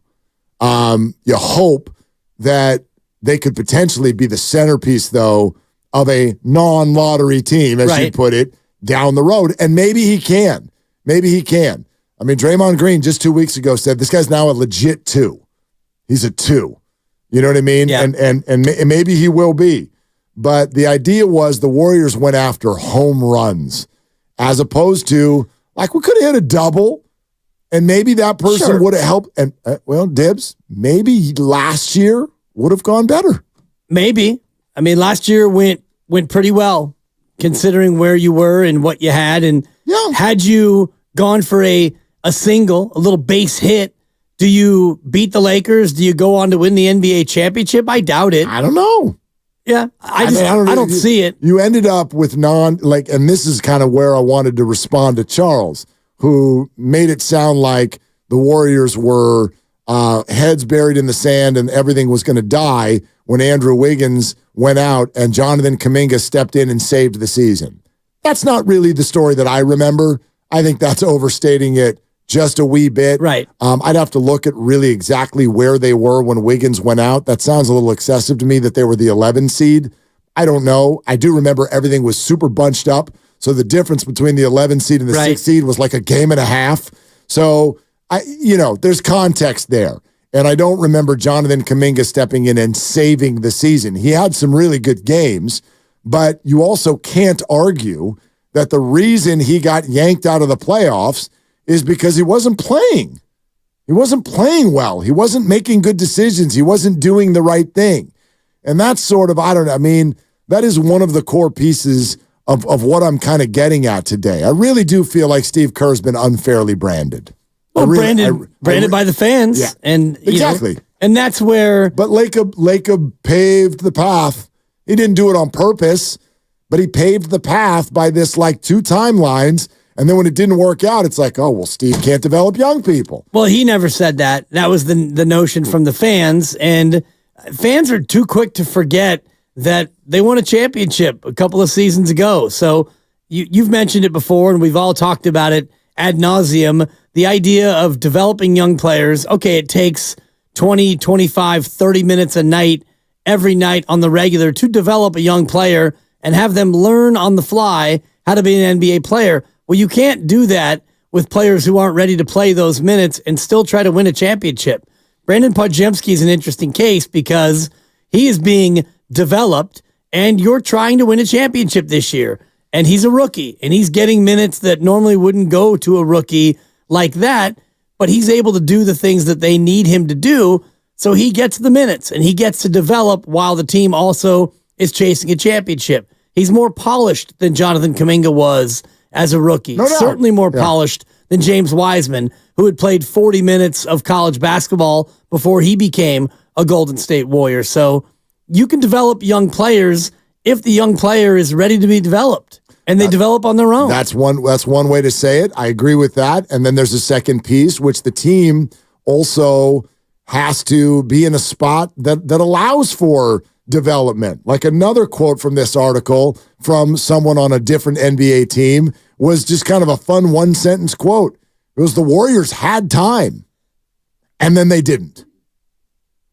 They thought they had time. Yeah, let's bring in Wiseman and Kuminga. We got all the time in the world. Steph and Clay were hurt. Wouldn't get these guys. Lacob admits it. He goes, you're not wrong. If you thought that we thought that maybe we were done winning titles, you're right. You're right. He's like, I'm not going to lie to you. We thought that it might be over. And so we've got time, right? Yes, there's still 3 really great players here, and we can do some things. But we've also got time to start developing what's going to happen next. And then, what did they start that year? What was their record? Like 20 and 2, I think. Yeah. They start 18-2, and you're like, we've got time. We've got, no, we don't. We don't have time. And you're right, Dibs. It wasn't just, hey, we played really well. It was the flagship acquisition of that group was awful. Wiseman was terrible in those first 10 games. Right. He was brutal. He was absolutely brutal in ways that most of us fans can't see. But like the defensive rotations were a hot mess, and they were winning basketball games anyway. But imagine how those conversations go, and what would you have Steve do? Draymond Green pulls you into your office. Hey, Steve. Knock it off. Dude, he's terrible. Get him off the floor. Oh, but develop young people. Get him off the floor. Kevon Looney's sitting there, and we can win. What do you want Steve to do? Right. I would ask him to do exactly what he did. And off they went, and they won the whole damn thing. Yeah. And, that was the year where Wiseman got hurt early and actually didn't play a minute in that season. But the way that season started, 18-2, and all of a sudden you had to change, you had to recalibrate. It was a recalibration sensation is what it was of your expectations, your rotation, your development, and all the rest of it. And then last year you were in a spot where, okay, you're trying to compete for a championship and you were maybe trying to serve both ends of it. And Kuminga was the one who kind of got victimized, but a little bit. I think that Kuminga wasn't ready. When you look at where Kuminga is now, the player that he is it only because Steve Kerr's now playing him? I would beg to differ. I think Jonathan Kuminga has grown up. He's worked in his game. He's figured out what they need him to do. He's given more consistent effort. All those things have led to him being this player as opposed to the player who was sulking and unplayable in May last year. No doubt. And by the way, I'm okay if sometimes that takes a little bit longer than you want it to. In other words, was Kuminga ready at the beginning of this year to have a bigger role? Maybe, but a young player was forced to wait. I remember a business contact that ended up being really good for me once upon a time. I reached out to him, I called him, he didn't respond. And I called him, he didn't respond. I called him, he didn't respond. Then I called him, and the next thing you know, we're in a high-level meeting the next day. And I'm like, I called you 4 times. He goes, I know. I wanted to see if you'd call again. And I wanted to see if you'd call again. I wanted to see what you were about. And then I thought you were ready. Same thing with a young basketball player, nice. Right? He Steve Kerr'd you, this guy. He did. I'm like, what do you got against young people? I wasn't that young. Anyway, Warriors back in action tonight against the Lakers, 7 o'clock. Warriors live with E-Dog, Evan Giddings, 6 o'clock, presented by Xfinity. At home or on the go, you get the fastest internet to all your devices. Okay, Baxter Holmes, here we go. He wrote the article, huge feature on the Warriors and their future, and obviously had lengthy conversations with Joe Lacob. We got all kinds of questions, and we asked them next on Willard and Dibs. I love the young people.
area is Draymond Green, and you're listening to Willard and Dibbs on 95.7 The Game.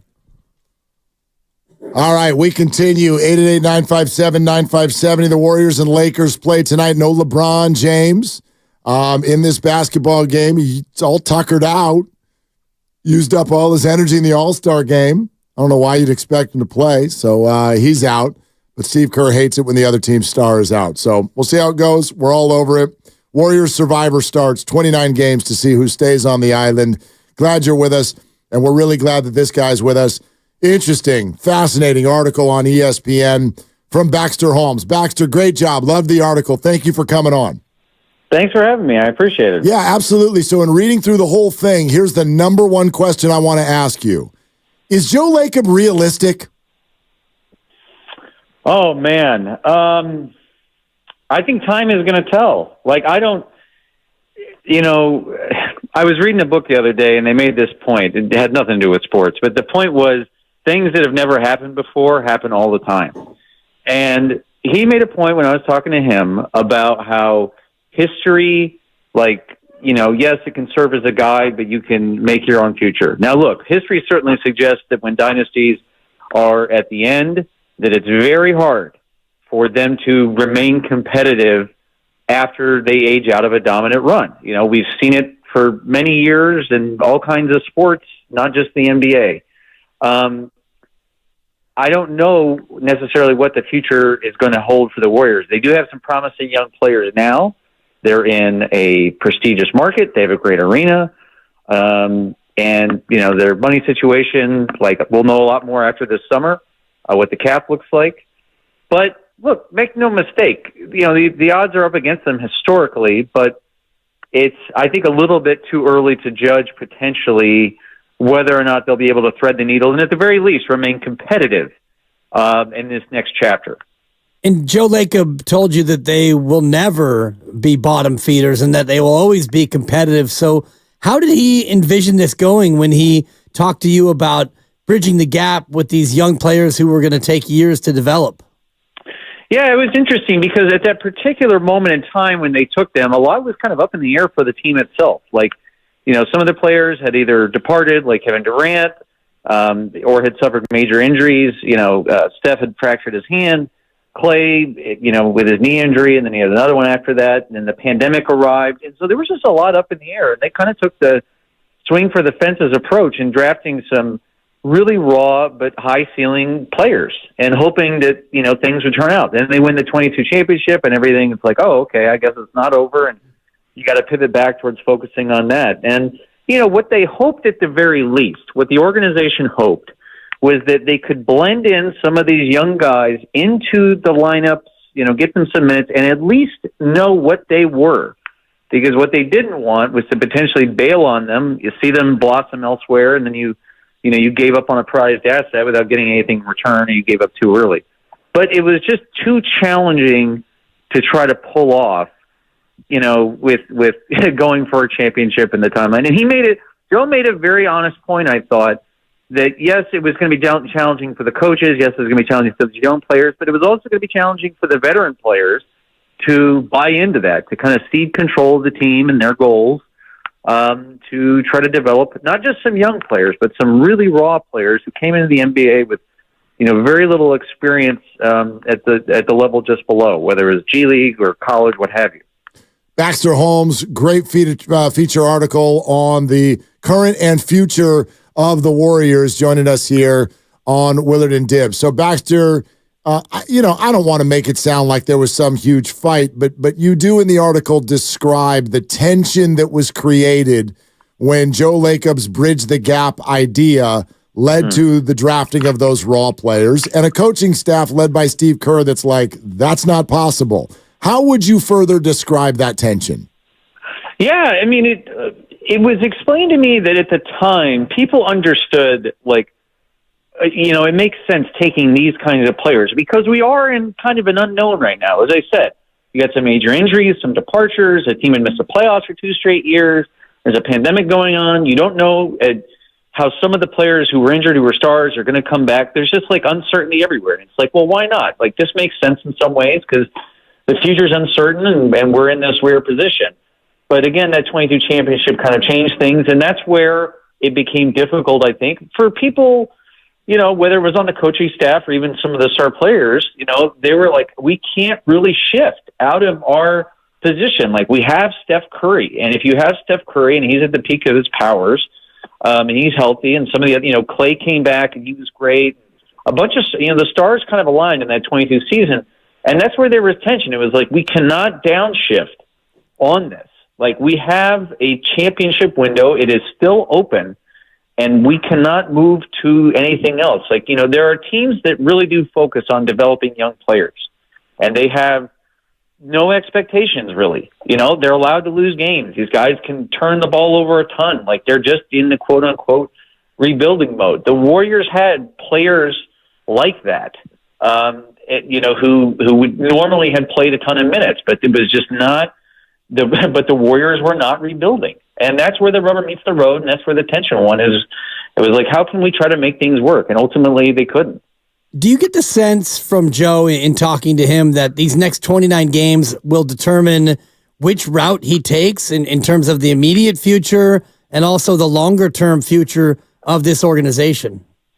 I think it's an interesting point because, they have some young players right now that are playing really well, like guys like Pods and Kuminga. These guys are really shining, and the team has kind of found something. They've found a bit of a blend. We're seeing Clay come off the bench, and I know he was great recently when he did that. I think that these next 29 games will be a little bit of a window into the future, but there's still questions about this summer, both with Chris Paul and with Clay, and what that looks like. But yes, it is, I would say, kind of a preview, potentially. And something else that I would point out, so like with respect to Steph, oftentimes these dynasties are built around a star, and everybody kind of acknowledged to me, like, yes, this is built around Steph.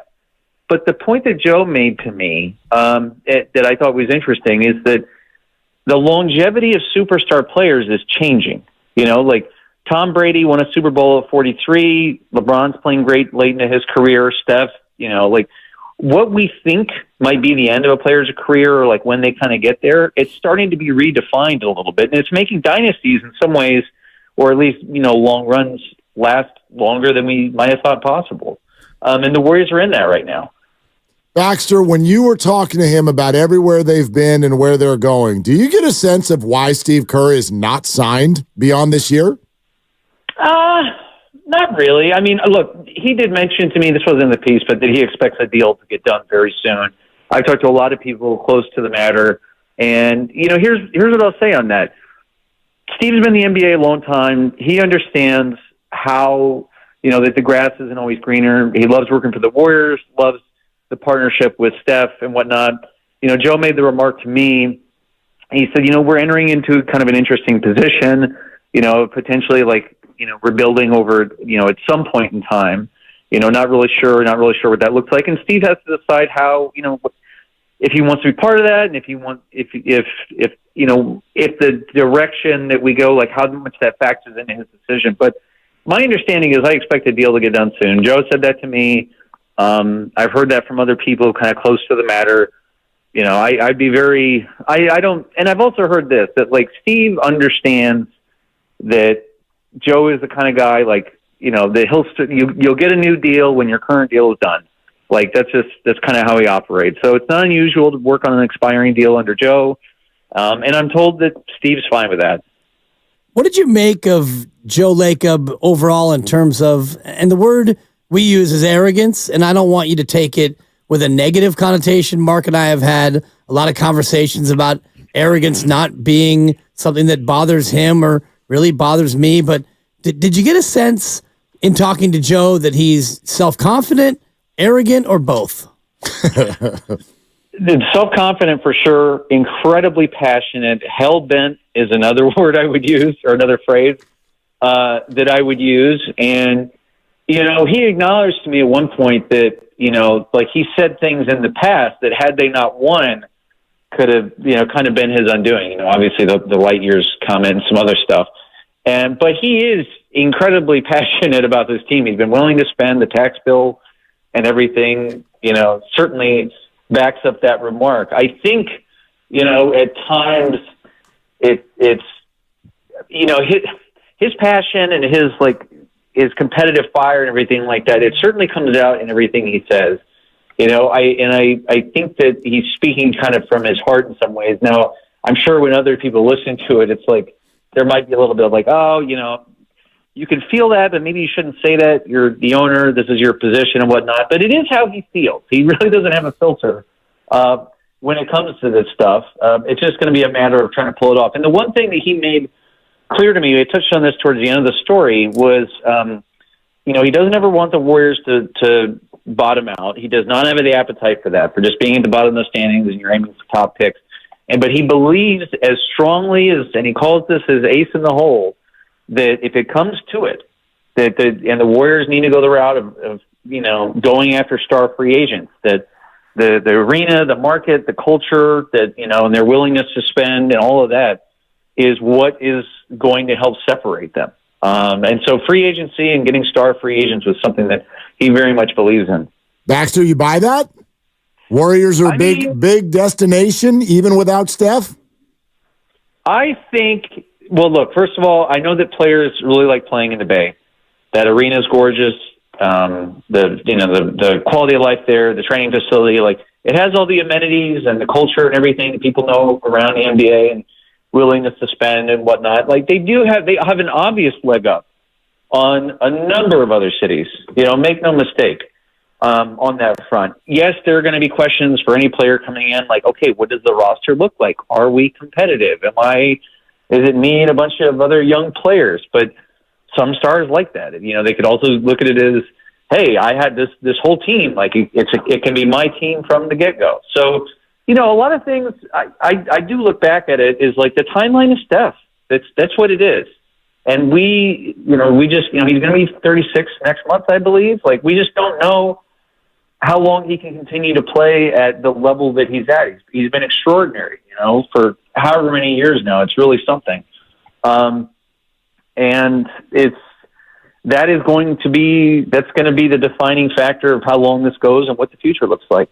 Baxter Holmes, ESPN, huge Warrior feature article right now, ESPN.com. Check it out. Okay, it doesn't look to me from reading the article like you spoke directly to Steph, but Baxter, I do wonder in sort of thinking, okay, yeah, Joe Lacob's going to make a lot of decisions based on the next 29 games. How does Steph feel about that, do you think? Because if they do start to feature the young people, how's that help the rest of Steph's career?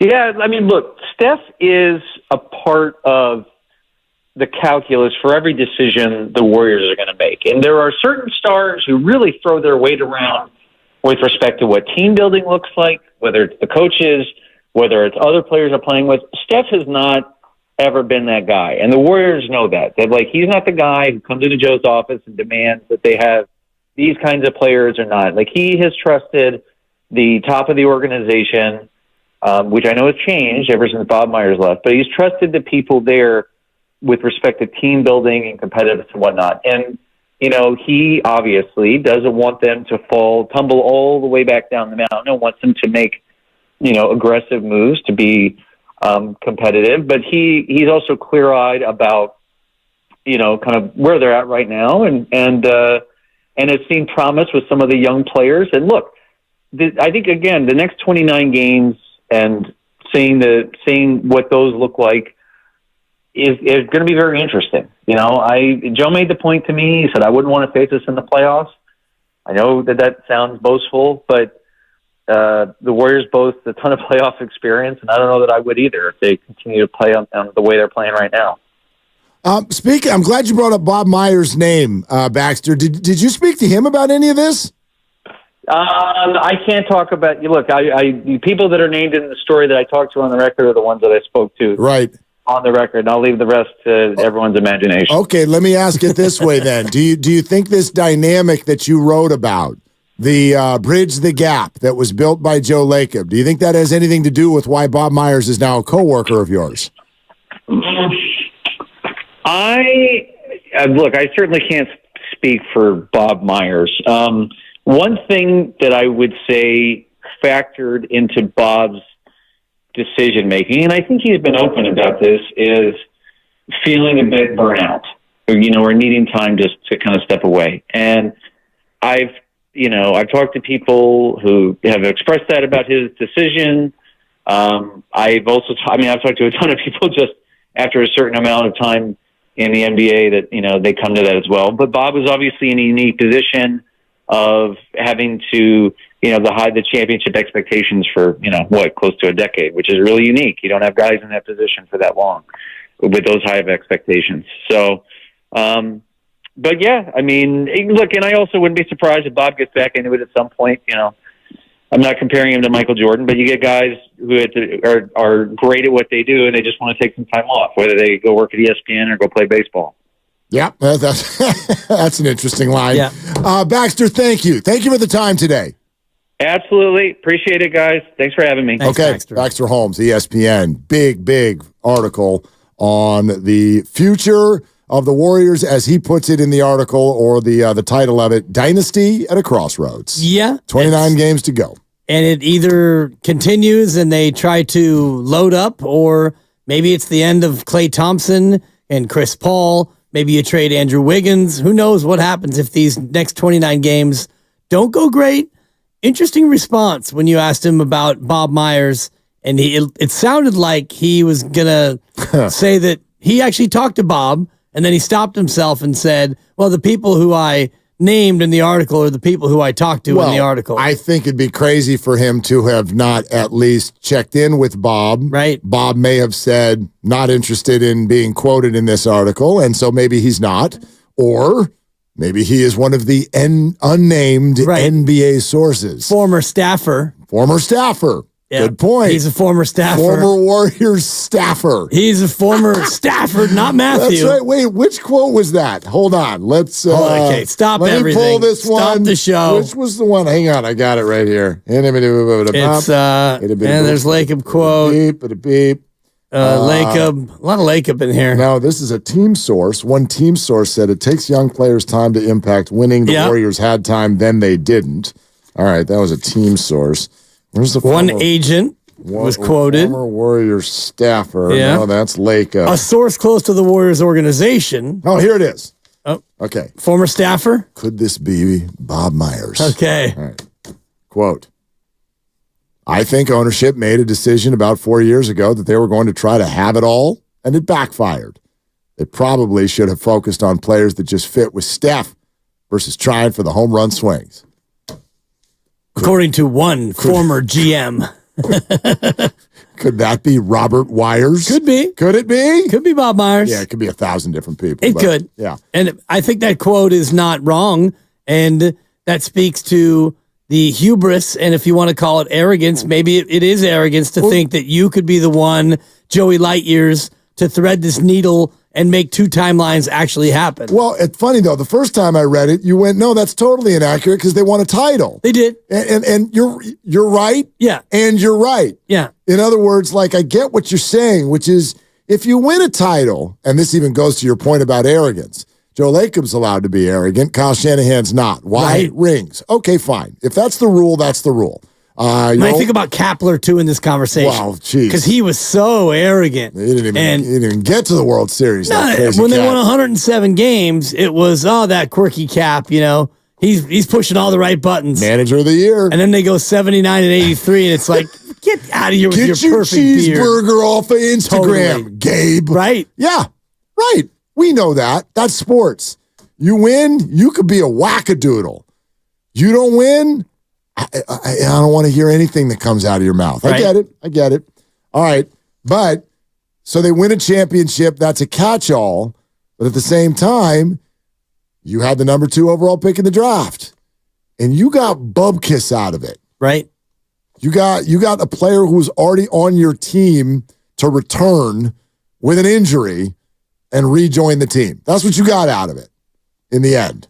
And think about that. Your number 2 overall pick played 0 minutes in the entire year, and you won a championship. So, yeah, it didn't really backfire on you. Oh, you're saying, okay, God, my brain went to GP2. I'm like, no, he played a bunch that year. No, your number 2 overall pick. Wiseman did not play. Right. So, correct. I mean, your approach kind of backfired when you think about the long game because the number 2 overall pick isn't playing for you and probably won't be playing at all in the association sooner rather than later. And your 2 timelines blew up. Jordan Poole's gone, Wiseman's gone, and Kuminga and Moody. Kuminga's a star in the making. Moody, we don't really know if he fits with this team. So your whole 2 timeline thing, yeah, it did backfire, but at the same time, you won a championship. Well, and again, I'd never substitute that for anything. It always makes me laugh when people, and they did this. I get it when you do it with the Giants thing that you just referenced. Boy, the worst thing that could have happened to them was 107 wins. You know what it was? It was a validation sensation. And off they went into the world being like, you know what? I got an idea. Let's just have not 1 mediocre player at each position, but 2. 2 mediocre position players at every position, and none who are great. What an idea. That'll show them. Turns out it works. Genius. It doesn't work. Right. Okay. But you do hear people go, the worst thing that happened to the Warriors is winning that championship. Yeah. That's stupid. I don't get that. That's stupid. You won the championship. Right. You give up anything for that. So no givebacks when it comes to the championships. But I do wonder, with that as the backdrop in our head, okay, 29 games to go. How do you want it to look? And remember, what happens in these 29 games determines what happens next. So how do you want it to look? I know it's simple to just be like, well, we want to win. What does that even mean? You're the 10 seed right now. Right. All right. So how do you want this to look? What's the result you're going for, Warriors? You could say championship. I don't know how realistic that is. Yeah. I think you want a series. That's Just what one. you want. Well, you want to get in the playoff playoffs. series. Okay. You want a playoff series. And for me, you want to be in the 7 or 8 seed. That way you've got a little bit of a cushion in the play-in. The 6 is a long shot. You'd love to get the 6. And, you'd have to have a pretty good finish, maybe 20-9 to get up to the 6. If you go 20-9 over the last 29, you might get the 6. Maybe. That might be good enough. But you want to get to where you have a playoff series because you don't want to face this team in the playoffs now, Joe Lacob. His words and mine. And I don't think he's wrong. He's not wrong, but I'm also a little triggered by that when teams, I tell you what I don't want. I don't want to be the team that keeps saying, you don't want to be the team. You don't want to face us. I don't want to be the team that you, quote, don't want to face. Because that usually means that you're like lurking in the weeds. Right. I want you to swagger in with big biceps and be like, yeah, we got game 1 at home. That's what I want. And that ship sailed for this year. That's gone. Yeah. You're not getting a top 4 seed. No. And even the record you just threw out there is probably not good enough to avoid the play-in tournament. Think about that. 20-9 over these last 29 is probably not good enough for the 6th seed. Probably not. If 47-35 would be your record, which is probably not. It's a winning percentage of 573. Right now, 573 gets you the 8th seed. There you go. Because the Kings are 574. So we'll just say that 573 is 574. So if you go 20-9 and you wind up with a 574 winning percentage, you're the 8. Yep. All right. So how would you all answer that question? How do you want the rest of this season to look? Therefore, setting up what as we go into the year following? Boxster Holmes was great. Twitch.tv/957 The Game. YouTube.com/957 The Game. Like, subscribe. All of our content is there always. It's powered by First NorCal Credit Union. We're presented by Fremont Bank. Full service banking, no compromises. By the way, Slates. Anthony Slater answered that very question on the Morning Roast today. What is a successful final 29 games? We'll let you hear that answer coming up next on Willard and Dibs.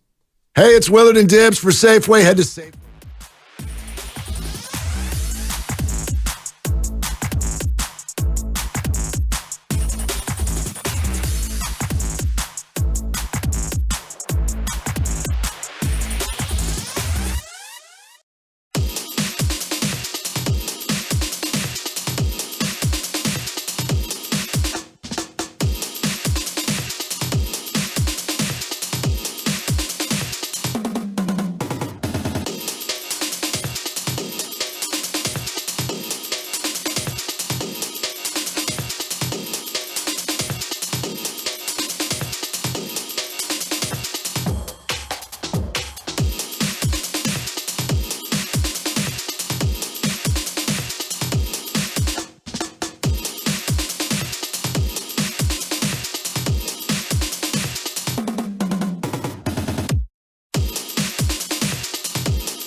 Cut it out. Hey, Dub Nation, it's Steve Kerr, and you're listening to Willard and Dibs on 95.7 The Game. Hey, where'd Steve go this week, Lucas? Grandy, where is he? Didn't he tell us he was going out to San Diego? Yeah. Well, they don't have phones? Oh. Snap. No, right? I know it's the All-Star break, but no. I would have thought that as soon as he arrived in San Diego, he'd have texted you and been like, what day? Any day before Thursday works because they're all the same. Nobody's doing anything. What day do the guys need me? That didn't happen? It didn't. Although normally that is how our communication goes. He just texts me out of the blue, when do you want me on? It didn't happen this week, though, unfortunately. I thought it Steve, would. did we lose you? Yeah, it's tough. I feel like some kind of way when we go a full week without talking to Steve.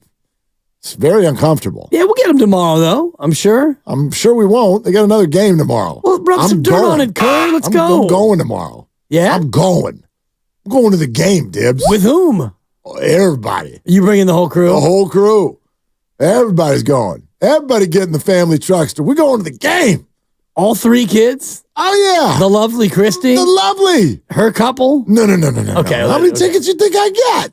I know how many you can get. I know how many you have gotten. Well, you got juice like that. I was really looking forward to the Can Steve Kerr Save the All-Star Game segment we were supposed to have earlier Come this on, week. Steve. Can you fix it? Yes, we can. Well, now that we've read this article, I know what my first question is. Be honest, Steve. How much do you hate Joe Lacob? Exactly. Tell him we will take him any hour of any show for the rest of the week, and that's what we would like to ask. Steve, did we lose you? Yeah. Yeah, I'm sorry. I'm here. Anthony Slater's response on what a successful second half looks like in just a moment. But can we take 2 minutes to talk about our brethren here at 95.7 The Game? Of course we can. I got two things. First of all, FP Santangelo, who was morning show host alongside Bonte Hill today, half hour ago, with a tweet with regard to the Dodgers spring training opening 14-1 victory over the Padres. Tweets, Dodgers win 14-1 over the Padres in Cactus League opener and have decided to defer 12 of those runs to opening day. You don't have a laugh track to accompany that? Why do you, why isn't that funny to you? Why is it that's funny? That's it's nuanced and no, it's not. It's never. I know you're not in baseball mode yet, but every opportunity you get to poke at Dodger fans on social media, you do it. That's the rule. That's not a poke, though. Of course, it's a poke. Why? Because they defer. Because they're geniuses. No, they're smarter than you. Weenies. Farhan didn't have the guts to make that trade. Yes, he did. It's not a trade. Or to make that deal. That he signing. said that they did. They offered him the same deal with the deferred money. Yes, and they didn't get him. They didn't close because they're not the Dodgers, right? Yeah. Shohei said no. Hey, yeah. FP, it's hilarious. It's it's not keep the zingers coming, FP. Give it a laugh. Come on, you're a funny guy. Come on, give me a laugh. There you go. Yeah, you look at that and you smile. Just laugh. It's not funny enough to laugh for me to exert the energy to laugh. It's therapeutic. I laugh all the time. Yeah, laughter will help you. I'm not gonna waste a laugh on that. You know what? They deferred 12 runs to opening day. Laughter is free. Yeah. Yeah. Why do you think I bang on the table and clap my hands all the time? Puts me in a good mood. Yeah. It may not be funny. Doesn't matter. You get to laugh. Joe Coy, when I saw him last year, that's funny. Thank you. He opened his show that way. He's like, just everybody, you're here to let it rip. Laughter is beautiful. Laughter is free. And then he goes, not tonight. See, that was fake. A fake laugh is worse. That was real. That's worse. That was so funny. I get it because of the Shohei deal. Yeah. Exactly. Lucas. I get it now. Lucas, make sure you're talking loud into that microphone. We want to hear you, okay? Hello? We love you, Lucas. Thanks, Randy, love do you you have anything to add? Are you pro or Did you con? understand the joke, Grandy? Did you like it? I'll give it Number 3. Grandy is the second smiliest person on this show. I don't know if everybody knows that. That's true. Grandy is the second ranked smiler. Congrats, Grandy. Yeah. I'm first. It's a big win for me. Yeah, I'm first. Big silver. Dibs, just because you've been around the block too many times, you're third. And Lucas, you're last. You're like you It's choose a hard-earned smile. You choose sarcasm over belly laughs every time. All right. I don't just give them away. Can I try again? That's right, Dibs. Do it. Maybe you'll think this exchange was funny. Okay. I'd like to take a moment, and since he's put it on social media, I feel totally comfortable saying this publicly on the air, and maybe it came up this morning. But ladies and gentlemen of the 95.7 The Game family, Bonte Hill is engaged. Oh, that's awesome. That's not the funny part. See, I was going to laugh. I actually had it planned. That's not funny. I was going to laugh. It's not funny. I was going to laugh because it's not the funny part, It's but I didn't wonderful. want to disrespect Yeah, no. Bonte because this is really, it's awesome. That's great. As a man who's been engaged a time or two, it's a wonderful moment. By the way, if you ever want me to laugh at anything, just play Peter King. That's it. That's great. It's pretty funny. Just play Peter King having live pneumonia on our show every single week, and it will make me laugh only because he's better now. Thank you, Peter. Okay. So the funny part is I did what a friend should do, and I texted Bonte. I said, dude, congratulations. I even put an emoji in there, a little champagne bottle. Yeah? Okay? And he said, thank you, bro. Any tips? That's funny. Thank you. No, that's like funny. That writes itself. No, that's funny. I said, first tip, don't listen to me. I mean, come on, man. You're going to text me and ask me for tips? Tips. Yeah, that is funny. Thank you. You still look like your laughter's fake. No, that was funny only because I know you and I know your situation. But it's all, I mean, he was just reaching out like, hey, how you doing? And when, I don't really think that he's looking for tips from you. Maybe. I don't know. Yeah, maybe not. I feel bad now that I didn't text him. I'm going to get it right this time, though. I got it right this time. Yeah. I got it right this time. I haven't gotten engaged yet, but I'm going to get it right this time. Yeah. No, yeah. For sure. This time, it counts. Yeah. Okay, Manfred? Or was that Bud Selig? That was Bud Selig. That was Bud Selig. Yeah. You let me know when you get engaged. This time, it counts. Yeah. All right? Okay. Man, laugh is free, man. Yeah, I'm not just going to give it away, though, for nothing. Because then it cheapens everything that's really funny. If you just laugh at everything, then how do I know what you really think is funny? Remember Kurt Cobain, right? Nirvana? Yeah. Do you remember the line from the song? No. I wish I was like you, easily amused. It is. It's a gift. It's a gift. I think everything's funny. Yeah. I think looking at you right now is funny. Yeah, that's great. You sound like Kawhi. All right. You want to hear from Anthony Slater? Been dying to. 888-957-9570. How you want these next 29 games to look? What is successful the rest of the way? Here's Slate's on the roast. Now that's funny. Why is it not playing, Grandy? Grandy's got his hands up in the air like Iguodala. Not Why so isn't smiley now, are I'm you, playing Grandy? it. It's not. We're not hearing it. What's going on, Grandy? I'll do it from my end. Here we Okay. go. Well, I mean, I guess that kind of depends on who you ask, right? If you're just talking to like Steph or Draymond or, Steve Kerr, certainly Klay Thompson at this point, they're not going to be like, oh, one round and out and we'll feel fine, right? They're still like having this faint idea of a title run, especially at the stage they are in their career and life.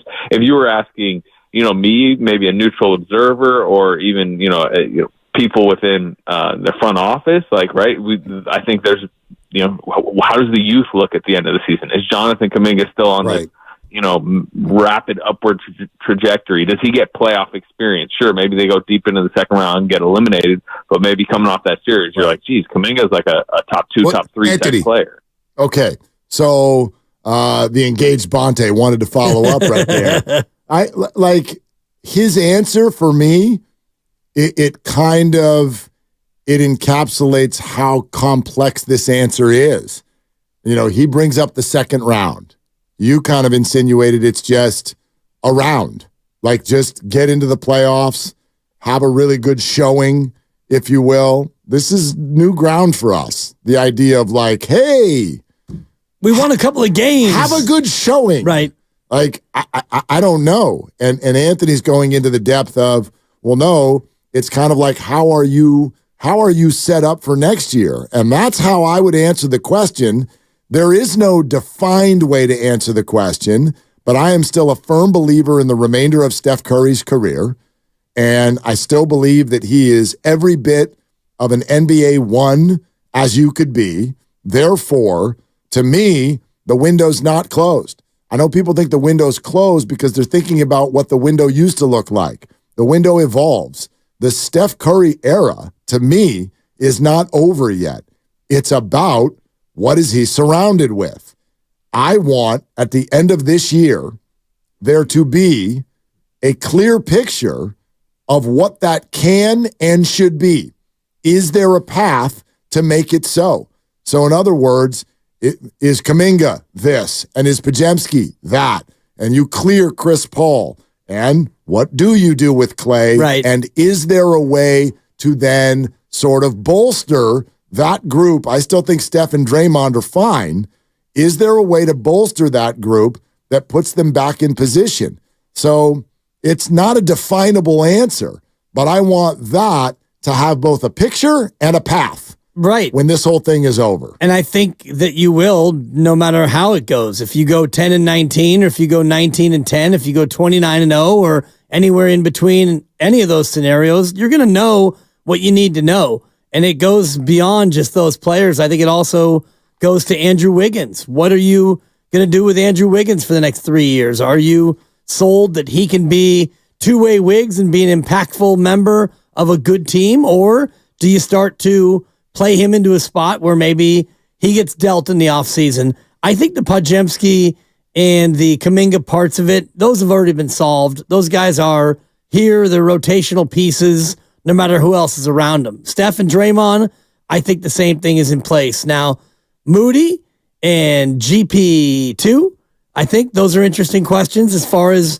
can they help you? And Kevon Looney, who has only a partial guarantee for next year. I do think there are other questions on the roster outside of the two youngsters who I'm pretty certain are going to be back and be a part of the rotation. Oh, I have no doubt that they're going to be back. You said something interesting there I want to follow up on, and then we'll go to the phones at 888-957-9570. You're listening to 95.7 The Game, KGMZ FM and HD1 San Francisco, always live on the free Odyssey app, Twitch, and YouTube, powered by First NorCal Credit Union. Upgrade your savings dividend. Opened a First NorCal First Class Money Market today. You said Kuminga and Podziemski, that's already been answered. They're rotational pieces. Right. I would sort of respond to that by saying, aren't you looking for Kuminga to be more than that? Like and I think that's a big question. A big part of the question is when you get to the end of the year, because you're right, Kuminga's not, they don't want him to go anywhere. Right. And he's popped, and this is very interesting, and he's athletic and talented, and he's all the things you were hoping that he would develop into being. So is he a rotational piece, or does he get some focus? In other words, are we starting to plan around him? Is this a starter who we're thinking, let's get our 22 points a night from you, and Steph's going to give us our 28 points a night, so there's 50, and then let's go from there. Like, is Kuminga the 2 and a centerpiece, not a rotational piece, a centerpiece? Yeah, I think you want him to be your 3 or your 4 if you're a really good team. If you're a team that fancies itself as being championship caliber, I don't think that Kuminga is ready to be your second best player. And if he's your second best player, you're probably not a championship team. Second best scorer? Yeah, I don't think that that's not necessarily second best player. Right. Second best scorer, I still think you need another guy to score that much. And I don't know if you can look at Kuminga and say, yeah, 22 a night next year. That's a gigantic leap to me. I think he's made kind of close steady progress. That's what he's been doing for the last month and a half. Right. No? Last month and a half, he's been up there, but that's, you're asking him to do that over the course of a whole season. And I guess it's a little skewed because this team scores a ton of points, and defensively, Kuminga is still learning in many ways, but I'm more interested in the other players on the roster and how they're going to fit in. Because I think Kuminga, he's going to be a starter. And yes, when I say rotational piece, I mean he's one of the core guys on your team. And so is Podziemski. And so is Steph.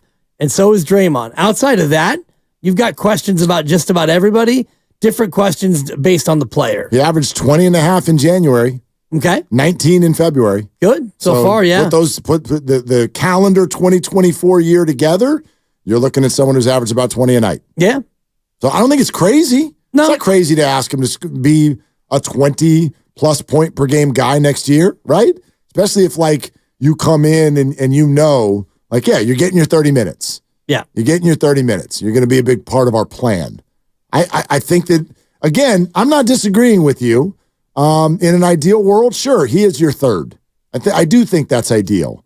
But I also, I think you want to come out of this year with the knowledge that that's someone we can look to every night for a consistent sort of like we feel it type of a performance night in and night out. That's what you want Jonathan Kuminga to be at the end of this year.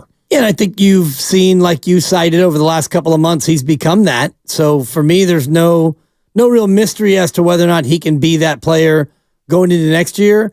I'm more interested in Klay Thompson, and can he come back and fit in this new role that it seems like he is being asked to play, which is not necessarily a starter, not necessarily your second leading scorer anymore. Can Klay come back and do that? Will he want to play for that amount of money? What do you do with GP2? What do you do with Looney, whose deal is only partly guaranteed for next year? Is Wiggins a guy who you still want to have a part of your rotation? For me, there are many other questions. The Kuminga question to me has mostly been answered. The way he's played the last couple of months, he's a dude. Yeah.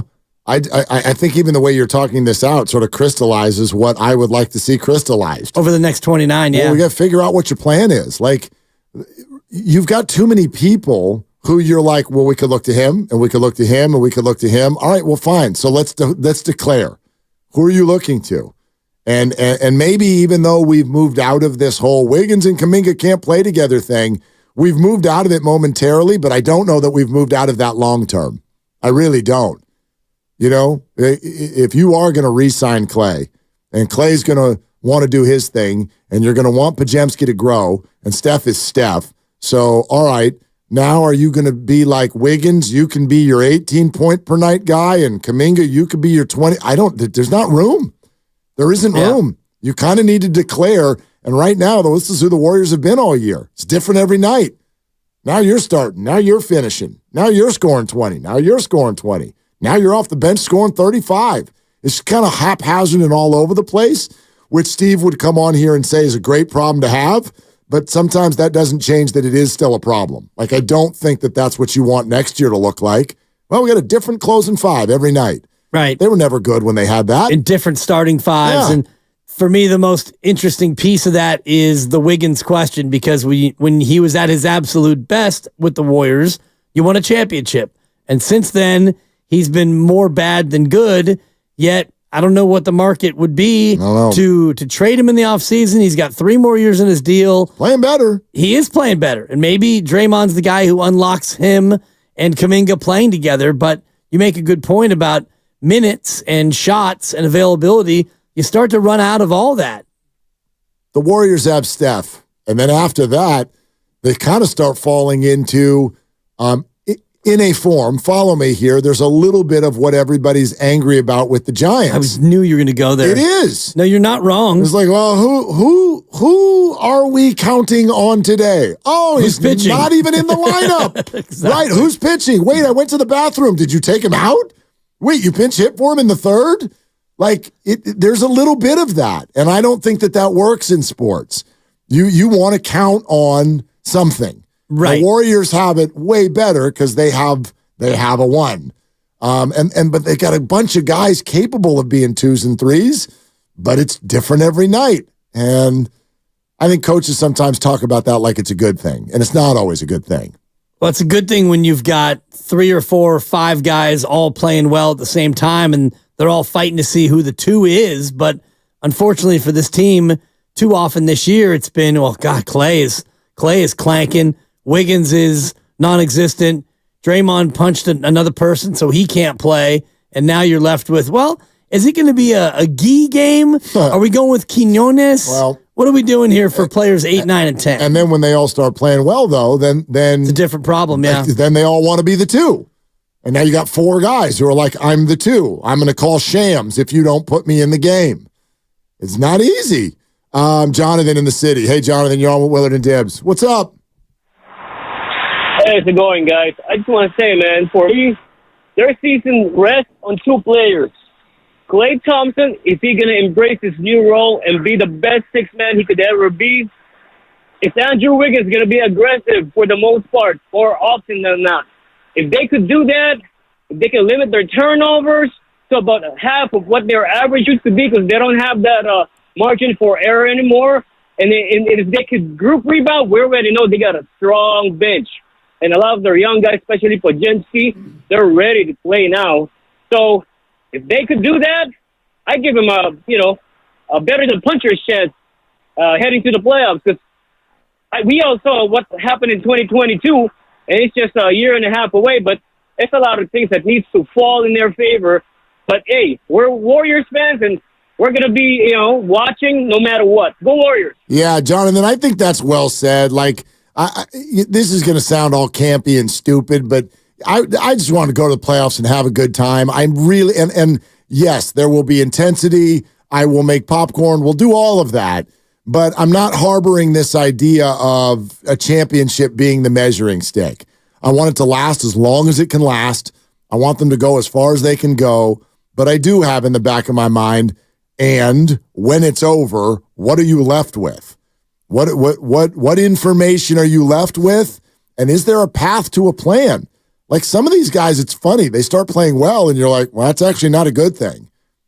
Like, think about it now. What if Klay Thompson does unload a bunch of 30-point games from here on out? Well, then he's going to play for someone else next year. Yeah, don't act like you're all like, well, then yay. No, don't do that. You've been calling him Klay Thompson for 6 months. I see it every time you put it on YouTube. Oh, yeah. So don't tell me that you want him to play well, because if he does, then the Warriors are going to have to give him $30 million a year, and he won't stay because they can't afford to give him $30 million a year. But if he plays poorly and he continues to shoot erratically, then you don't want him either. And I mean, but Warriors maybe you could get him for $15 million. Exactly. So that's why it's interesting for me over the last 29 about Klay as the 6th man. If he continues to come off the bench, and I know that the plan is for him to do that again tonight. For now, yeah. Maybe that's the plan going forward. And if he starts to thrive in that role, then what do you do about Klay for next year? There are so many guys, and this to me is what the next 29 games are about. Sure, and we've said it all year. There's the game, and who wins, that's fun. But the game within the game, every individual, what they do, how that sets them up, what does that mean for next year? Kuminga, Klay, Wiggins, Podziemski. I mean, even Draymond to a certain degree. Moody, GP2. There's pretty much only 2 people I already know what the hell's going on. Steph Curry and Chris Paul. One of them's the one, and the other one's gone. Yeah. That's it. If you haven't already, we invite you to subscribe to Willard and Dibbs on the free Odyssey app, or wherever you find your favorite podcast. We also invite you to subscribe and check out all the other 95.7 The Game content, especially our special guest. Anthony Slater was on the Morning Roast. Really good for you Warrior fans. So go check it out. We'll keep going with your phone calls and keep talking this on out as the Warriors play the Lakers in 3 hours right here on Willard and Dibbs. Feeling good, feeling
game.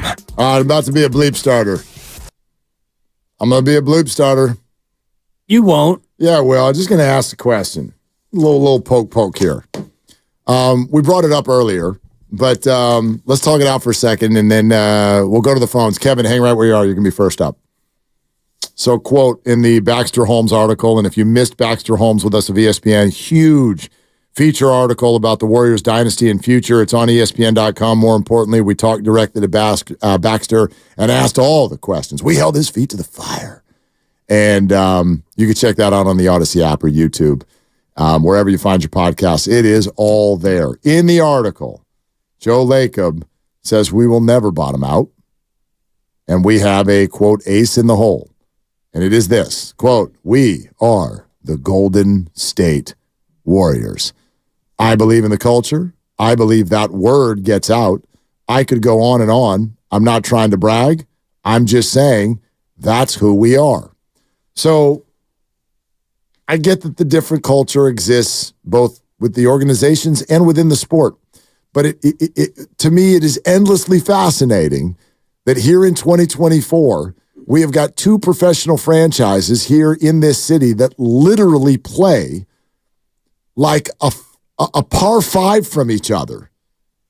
And one of them is like, dude, our ace in the hole is that we can go get anyone we want because we're amazing. And the other one is like, we'd sign free agents, but San Francisco, am I right? We can't get anybody. What do we do? Because we play here in San Francisco.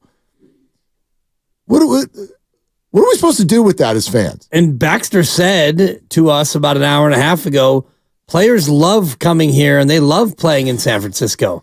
And that caught me a little bit off guard. Right.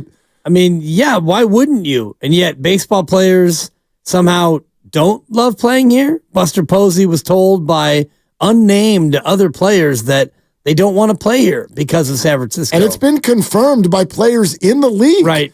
Austin Slater, Logan Webb, these people have been like, they're not lying.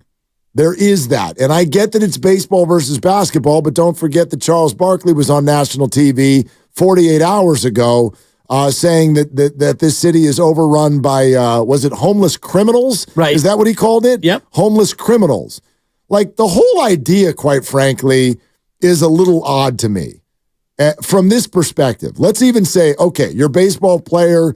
I don't want to get political, but okay, you grew up in Florida, whatever. You're a white guy, and you think San Francisco is just a big old cesspool. All right, fine. That's what you think. That is going to shade your ability and desire to play baseball here. Like, I've never understood this because there's nothing about these players that suggests, like, I don't know, man, have you ever encountered a professional athlete just bebopping down market? Have you ever seen that in your 55 years living in this market? Other than when they're on the top of a double-decker bus.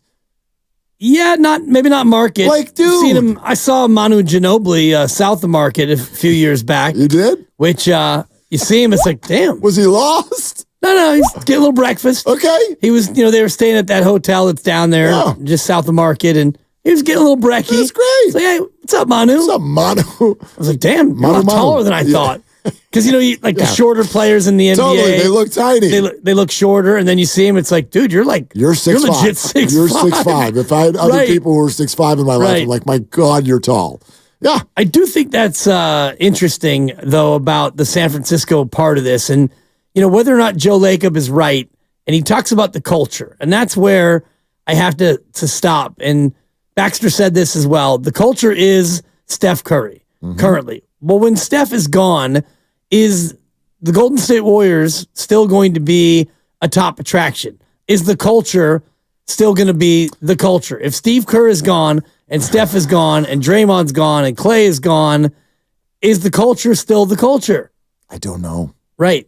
I don't know. That's my concern. When I said earlier today that Joe Lacob's ego concerns me, I don't mean that in a personal way. And again, arrogance doesn't bother me. And yes, he's amazeballs. That's not my point. My point is that I don't maybe share his absolutely omnipresent confidence that this is just never going to dip because he's here. Like I don't share that. I hope he's right, and he might be right. I don't have this great reason to doubt him, but I don't have a great reason to believe him either, because if you really want to boil it down, Joe's been amazing at his job. But if you ask yourself if the last 12 years of Warrior basketball, if I said, okay, what's the number one reason why they were good the last 12 years? None of you are like, because Joe Lacob's ownership. No. That would be further down the list, but it's on there. It's on there. It's on there. It's on there. I do think somewhere below Steph Curry. Well, yeah. Somewhere below that. Clay and KD and Draymond. All of them. Steve Kerr and, Mike Brown and Ron Adams and all the rest of the real solid contributors. But I will give him this much credit. He has built an organization, and maybe that's what he's talking about culture-wise. The organization is an organization of winning. All class. All class. They're all class. Beautiful we know building. That. Yes, they are Forget all class. the on-court championships for just a minute and just think about the Warriors brand. And the brand is built in large part by the winning and Steph and all the other people we just named. But the brand itself has been, the valuation is about 10 times what he paid for it or more. They are a top 10 brand in sports. In fact, I think I read yesterday they are number 2 behind the Dallas Cowboys. In valuation. Yeah. In all sports. Of American sports. All of them. And that's crazy. And that's, that's absurd. In part because he built a great organization. They're worth more than the Yankees. Yeah. Ow. Yeah. Jesus, that's unbelievable. Yeah. So nobody takes any credit away. But I don't know. So what's the culture after the culture after Steph and Steve and after this group, and by this group I mean, the veteran, the core. Yeah. Steph's got 2 more years after this one. Maybe he decides, I'm good. I'm done. And Steve signs a 2-year deal and Draymond's done and Clay goes elsewhere. Yeah. What's the culture then? I don't know, because if you think about it, it's like, where do players want to go? Well, they want to go to big markets. All right. Is it a big market? Sure. Of course it is. But why do players want to go to big markets? They want exposure. They want other opportunities to come out of that. Does that happen here? Sure. But it's more like techie and like Iguodala, like business stuff. It's not Hollywood. It's not New York. And are the Warriors on TNT every other night? If those players aren't playing here anymore, and you're ticketed for being a 39-43 team, like, are Kenny and Chuck and Shaq talking about you all the time? Probably not. I don't know. I don't think so. But they have 29 national TV games this year, I think. Right. Like, that's not the brand. That's the player. That's the, so. Right. Yeah, I wonder. I wonder. But yeah, Baxter Holmes, ESPN, joined us earlier. He wrote the article. Here's what he said about that portion of the conversation he had with Joe Lacob. He doesn't ever want the Warriors to bottom out. He does not have the appetite for that, for just being at the bottom of the standings and you're aiming top picks. But he believes as strongly as, and he calls this his ace in the hole, that if it comes to it, and the Warriors need to go the route of going after star free agents, that the arena, the market, the culture, that, and their willingness to spend and all of that is what is going to help separate them. And so free agency and getting star free agents was something that he very much believes in. I mean, that's great to hear. I do too. Right. I'm a big believer in good players. Get them. Yes. That's my philosophy too. That's been the Giants' problem. So I just found that whole thing very, very interesting because, sure, if you're a visiting player and you're at a team hotel and it's in downtown and you're like, I'm not digging this area, okay, fine. The funny thing is you will have potentially less of that if you actually played here, because the Giants all live in Lafayette. I don't know if you've cruised around the streets of Lafayette recently. Oh, all the time. Kind of clean and okay. Not a whole lot going on there that looks bad. That's where they all live. So why do I right? we'd like you to be the right fielder for the San Francisco Giants. Well, but Market Street. Really? You can play right field for the Giants and never go there if you want. Right. And if you do end up there, it means you won the World Series. That's probably the last time that Steph or any of those guys was on Market Street. No doubt. No doubt. Steph coming up from Atherton, going right to the arena. Clay boats in from Tiburon, for crying out loud. Exactly. It's the best. Boats in from Tiburon. I mean, he docks his boat somewhere and probably hop, skip, and a jump over to the arena, hoist some jumpers, and get back on my boat and go home. It's sauntering over to the arena, being like, "I'm stopped. I should still be starting. Yeah, I should be finishing."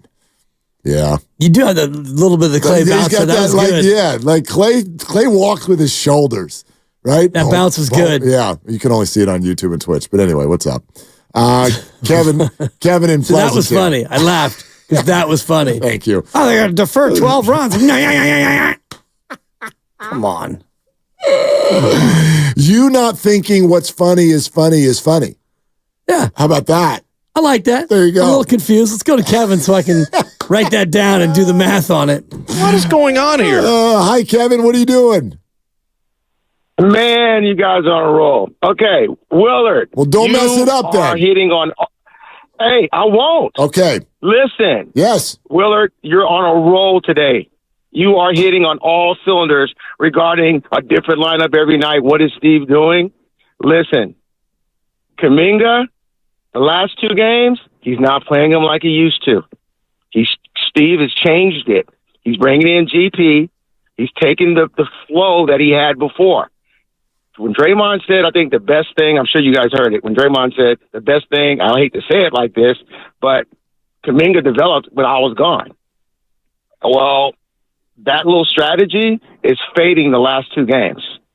And I hate to say it, guys. Yeah. If Steve plays the lineup the same way that he's done, experimenting, I mean, Willard, you hit it on point, bro. Like, you are on point today. I don't know what happened, but you're on point today. Yeah, I had a different breakfast. I had pancakes for breakfast, Kevin. I usually go protein and veggies, but I had pancakes. Well, hey, but listen, I'm not calling you as a fan, bro. Like, my mom played pro ball. My sons coach athletes, train professional athletes. I just got back from the NFL, Super Bowl, talking about mental wellness of athletes. I'm just calling to say, bro, you're on point. I hate that this happened. We finally got a little chemistry, and Steve is tinkering again. You know he's the best tinkerer. He's the smartest guy in the room. Well, and he's tinkering again. So. Kevin, here's how I would respond to this. And thank you so much, my man.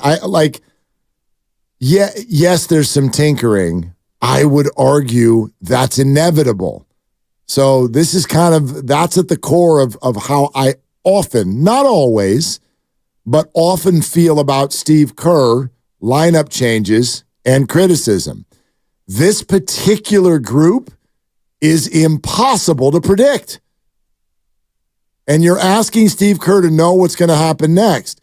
Now, he's referencing Kuminga's last few games. I told you, he's averaging 19 a game here in February, but his last 3 games, 14, 13, 13.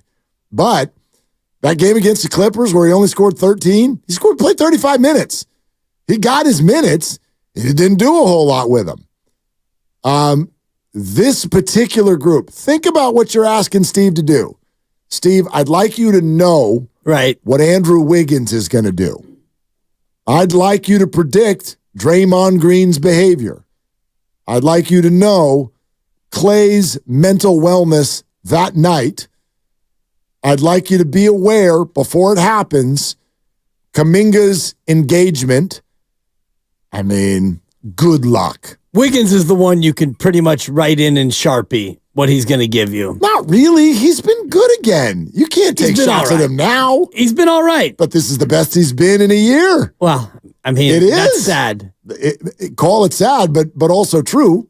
10 points against the Clippers in the loss. 30 minutes, 4 of 10, 10 points.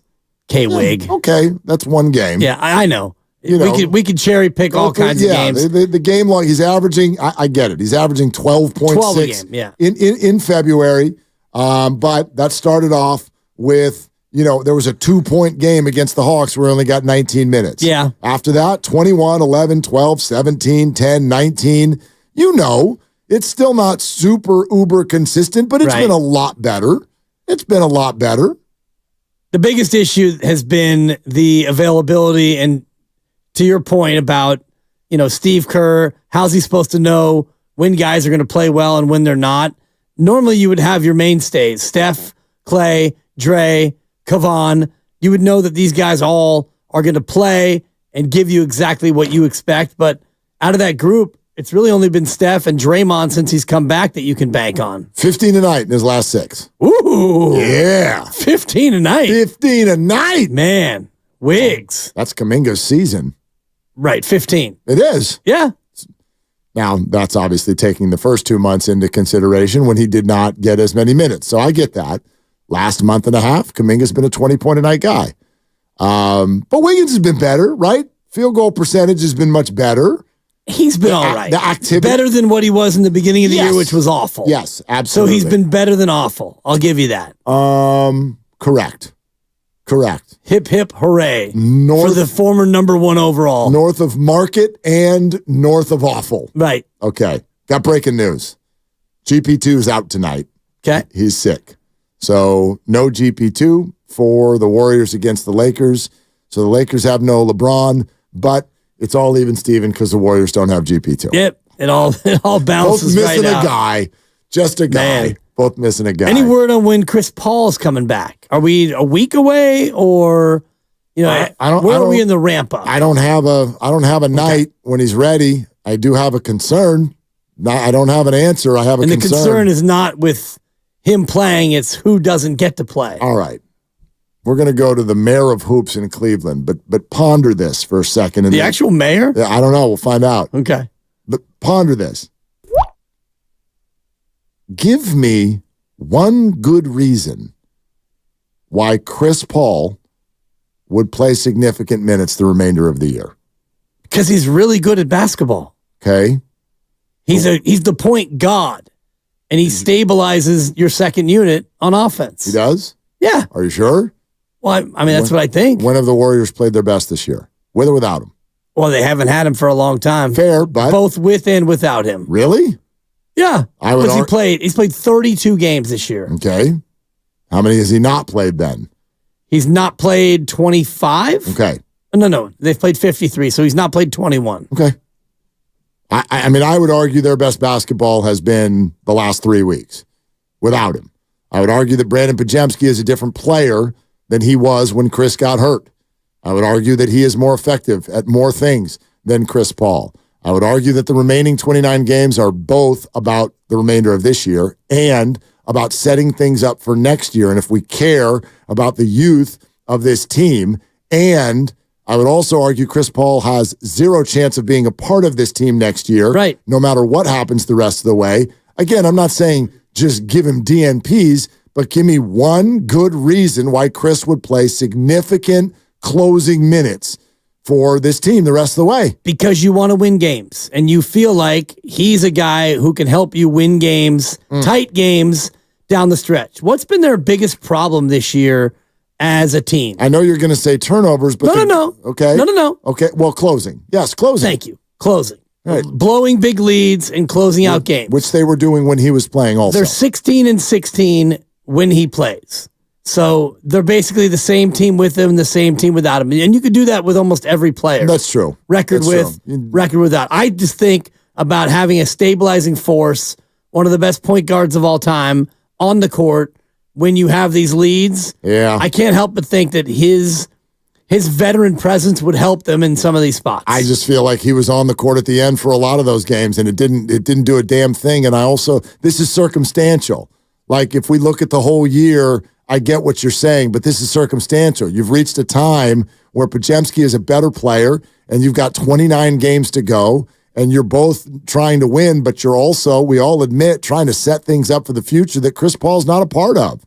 So what's the, like, if Podziemski starts turning the ball all over the place, sure, but he's a better option.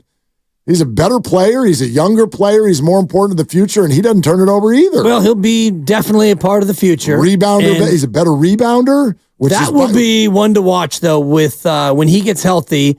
What does Steve Kerr do down the stretch? Yeah. Because the fans, and I'm hearing you say you want pods in there in crunch time. I want pods. What does Steve Kerr do when it comes to nut crunching time and these really big spots? He leans on the veterans. He does. Although less so. Sometimes out of necessity. Out of necessity, but less so in the last couple of months. All right, the mayor of Hoops is in Cleveland. Hey, Mayor, how much did you win that election by? Good evening. The reason I'm calling, first, before I get to what I want to talk about, is that I am known in this northeastern Ohio as the mayor of Hoops. And that was given to me by a local, if you know who Michael Regai is, he does MAC football, and he's also done Baltimore. He was the voice of the Baltimore Orioles for a number of years. Big fan. Okay? So I have some credibility here. First of all, No doubt. Second of all, what I want to say is people wait in this neck of the woods to what I have to say. Okay. I've been watching the NBA. I've been watching the NBA for over 50 years. Are you just going to give us your resume, or are you going to have a point at some point? No, I have a point. All right. I heard the comments made by your owner today. Well, he hasn't made any today, but go ahead. What did he do? He said that he'll never bottom out. Yeah, that's in an article that did come out today, correct? Yeah, and I don't think he really understands, as long as he is owned an NBA team, that not everybody stays at the top. You guys are in the 9 or 10 spot. It's happening right now. And when your big three or whatever leave or retire, okay, people today, even our superstar here in Cleveland has said they want to play where they can win. And you're not going to have guys that you can win with. And another thing is, you guys have missed something in the NBA. And the small ball era of the NBA is done. Oh, man. Big man is back. And you don't have anybody. Jeez, man. You have nobody. Because Steve Kerr doesn't know how to coach big players, because everyone you had left or they got let go. I'm telling you guys something right now. Who were the big people? Who were the good big people who left or were let go from the Warriors? You had a number of guys. The guy that you drafted, Wiseman, you couldn't develop him either. Right. Yeah. Because he's good. And he's tearing it up in the Motor City. He's right, crushing Mayor? it on the Pistons bench. He's playing on the worst team in the NBA. All right? Right. And he can't get minutes on the worst team in the association. Yeah. Change your. No, he's not playing actually for the worst team in the NBA. Mayor. We have great big men here in Cleveland. We beat you guys two games this year. Woo! Yeah, you did. How's that one title working out for you, Mayor? We have one. Hey. You guys, I said you guys have had a great run, but the NBA is changing. Yeah. And the big man is back. Well, listen. Okay, Mayor, thank you. You're amazing. This is what we needed, a pro Evan Mobley call. Yeah. The Backstreet Boys were also back. Well, listen, Mayor. you got Karl Anthony Towns as the 1 seed. You got Jokic as the 3 seed and the defending champ. Yeah. The Sixers are done. Why? Because Embiid is out. Chet Holmgren's on the 2 seed. There you go. He's a big guy. He's right. I mean, Boston. Zubats is on the Clippers. Boston doesn't have big man. Zubats. Wemby is the future. Wemby. They're the 15 lots seed. of losses on that team. Yeah. No, listen, he's got, there's a point somewhere in there. It was delivered in a hysterical sort of a way. He's got a phone, and he made a call and made a point. I really wanted him. I played this game. I've coached this game. I was thinking about that very guy. Right. That's so good. And so is everybody he's ever met, so too. Good. Yeah, no, there's no good Warrior big man that's not Steve Kerr's fault. I mean, James Wiseman can't play. Why can't we just say that? He can't play. So, as far as the game changing and whether or not the Warriors will have good players in 2 or 3 years, and is this already happening, bottoming out? Yeah, we can respond to that coming up next, and we'll keep going with your calls. We're presented by Fremont Bank, full service banking, no compromises, Willard and Dibbs. The new 5 for $15 menu at Pacific Catch features 5 new dishes, like our blackened Baja cod salad.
have some credibility here. People wait in this neck of the woods to what I have to say. I've been watching the NBA for over 50 years. Now, back to Willard and Dibbs on 95.7 The Game. Well, people in that neck of the woods are waiting to listen to you. People in this neck of the woods, maybe not. I don't know. A little different. All right, glad you're with us tonight. Willard and Dibbs, Willie and Dibby, and we're taking your phone calls. Hey, we've mentioned that Anthony Slater visit with the Morning Roast a couple times, but there's a couple of little zingers in there that we haven't played yet. Okay. And you all should hear it because people in this neck of the woods, they sit around and wait for what Anthony Slater says. He's got some credibility in this town, Dibbs. Yeah, maybe not in Northeast Ohio, but definitely here. Deal for Steve Kerr? Baxter Holmes did say that it came up with Joe Lacob, and Joe kind of, yeah. Deal's coming up. Anthony Slater, does he expect the deal to be done for Steve Kerr? Steve Kerr, the money's not taxed. As long as both sides want to be around, everything Steve Kerr said is he wants to coach long term. Every time I've talked to him on or off the record, he's very motivated to continue coaching the Warriors. And Joe Lacob has only said and shown that he does want Steve Kerr here long term. So I think they'll come to an agreement. It's just about a dollar amount eventually. Okay, and Steve has indicated that as well. I do find that to be, I don't want to use the word unsatisfying. It's a curious answer / reason to me. I get it. Billionaires don't want to spend money just because they have it. But as Anthony said, this is not taxed. It doesn't go to the cap. This is just money. And it's Steve Kerr and it's 4 rings. And I don't know. I have the hardest time buying that this, like we're trying to squeeze each other for dollars here. Like if Steve wants to be, and I know this will bother some of you, if he wants to be the top paid coach in the game, he should be. He should be. Why not? Yeah, maybe Joe doesn't want to pay the top of the market money to Steve Kerr. But Steve's earned that. You can't cruise around if you're Joe Lacob and be like, well, I mean, we're the Golden State Warriors, and we have built this credibility, and we have built this brand, and we are amazing, and we think people want to be here.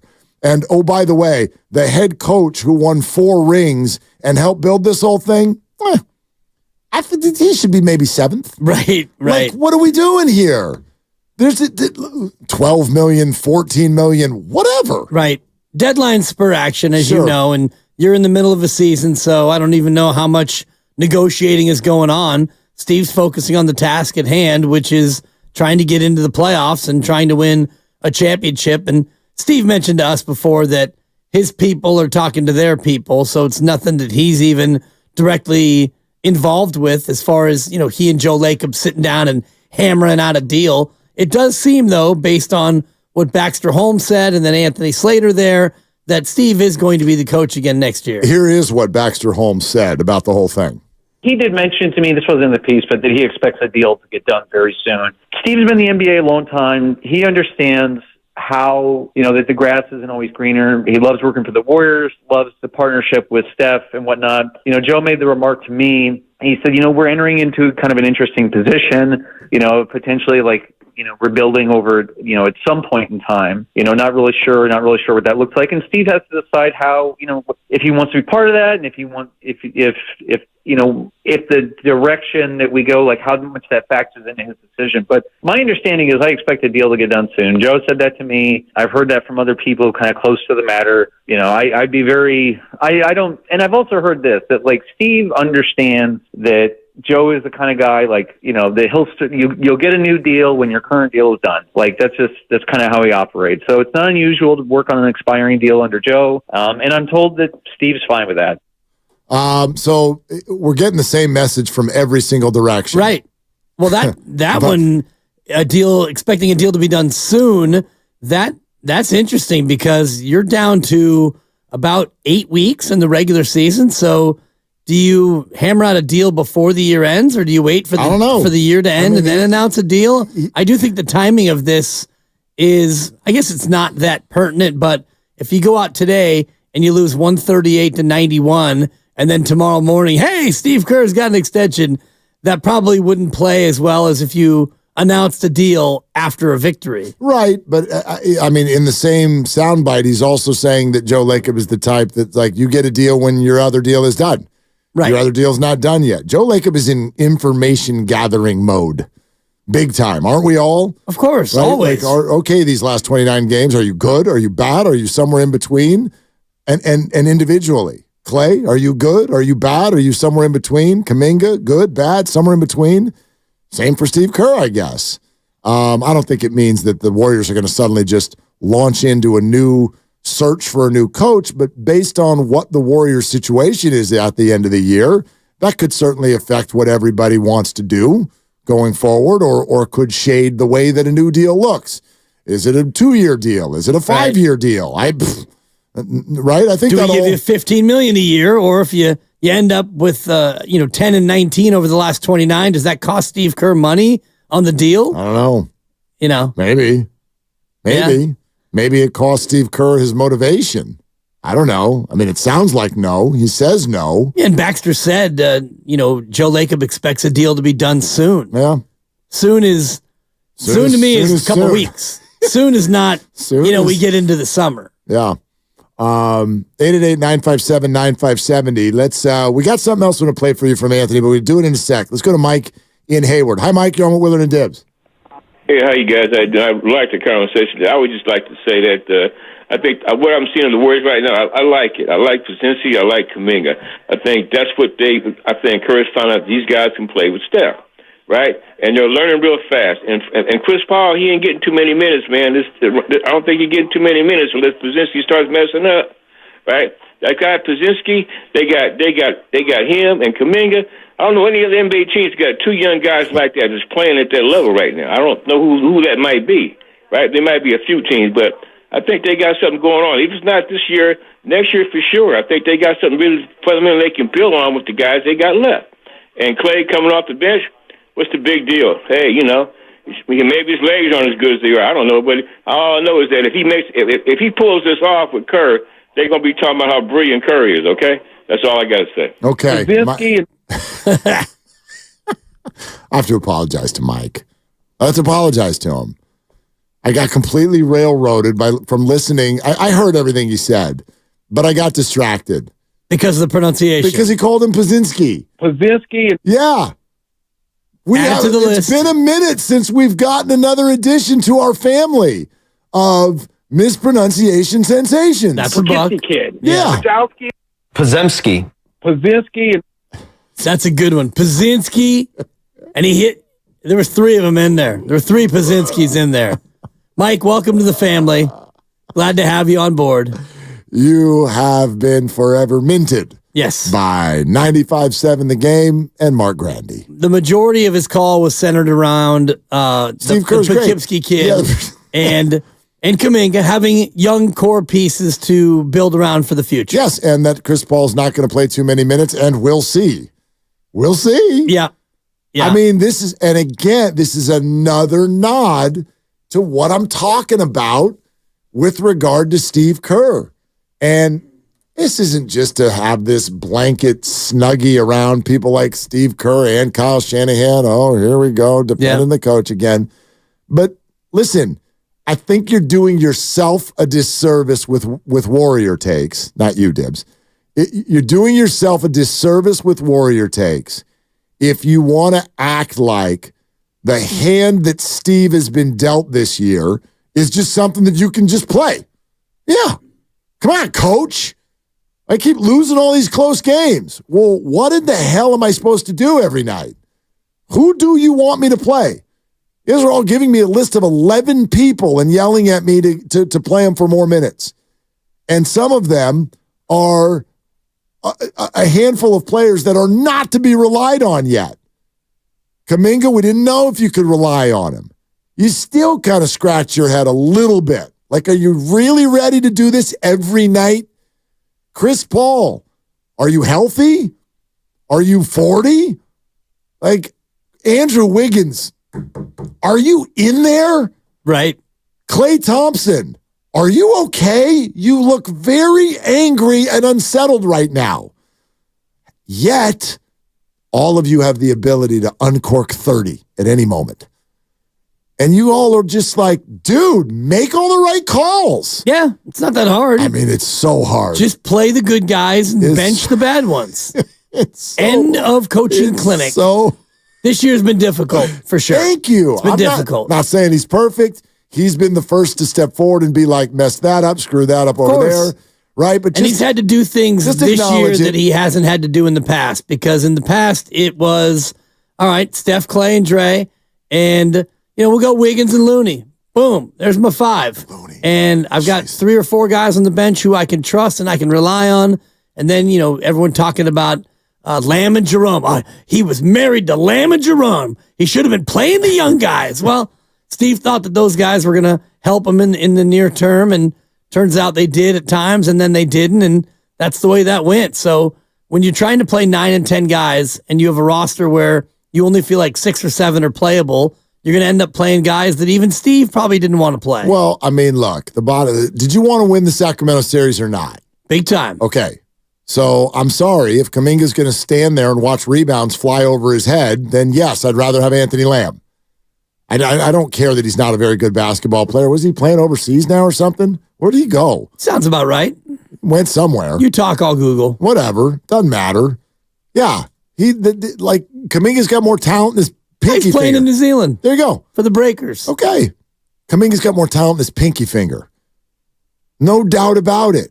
It doesn't matter, though, if you stand there and watch rebounds fly over your head. It doesn't matter. So I'd get mad about people like Ty Jerome and Anthony Lamb if there was an alternative that was sitting there that was amazing. Right. But there wasn't then. And this year, he kind of has the opposite challenge. Last year, you got into that Lakers series, and there were about 6.5 guys you could play. Moses Moody was that half. Yeah. And the rest of it was, oh, God, I got to play somebody. I don't want to play him. Can't play you. You don't try. You're no good. This year, he's got 11 or 12 when healthy. And I was just reading reports. Chris Paul practiced 5-on-5, and Steve Kerr said he's close. So you might get CP3 tomorrow night, big boy, when you're out there with the whole fam damly. I don't listen. I'm not. No, you're down on him. That's the wrong way to say it. You were really down on him early. Well, I've never. Then been, you came around a little bit. Not really. I now you're back tolerated it. out. I've never been excited about Chris Paul being a Warrior. You hate him. Sorry. It doesn't. Trying to get you to laugh. It doesn't get Laughter's me. free. He can whatever. It's Hey, just, Dub Nation, it's Chris Paul. Thank you. It's just whatever. It really is. I'm sorry. I'm sorry if that bothers everybody. The whole thing to me has been a big, fat whatever. I look at Chris Paul and I go, you got rid of Jordan Poole. So, welcome. Congrats. Okay. By the way, I got Jordan Poole breaking news for you. You're listening to 95.7 The Game, KGMZ, FM, and HD1 San Francisco. Always live on the free Odyssey app, Twitch, and YouTube, powered by First NorCal Credit Union. And you got more Slater sound that you promised. Slades. You got a lot to do over there. I really am busy. So just please. Just sit there. Give me some space, will you? Tired of all your talking. Totally. I have a chip. Have your salt.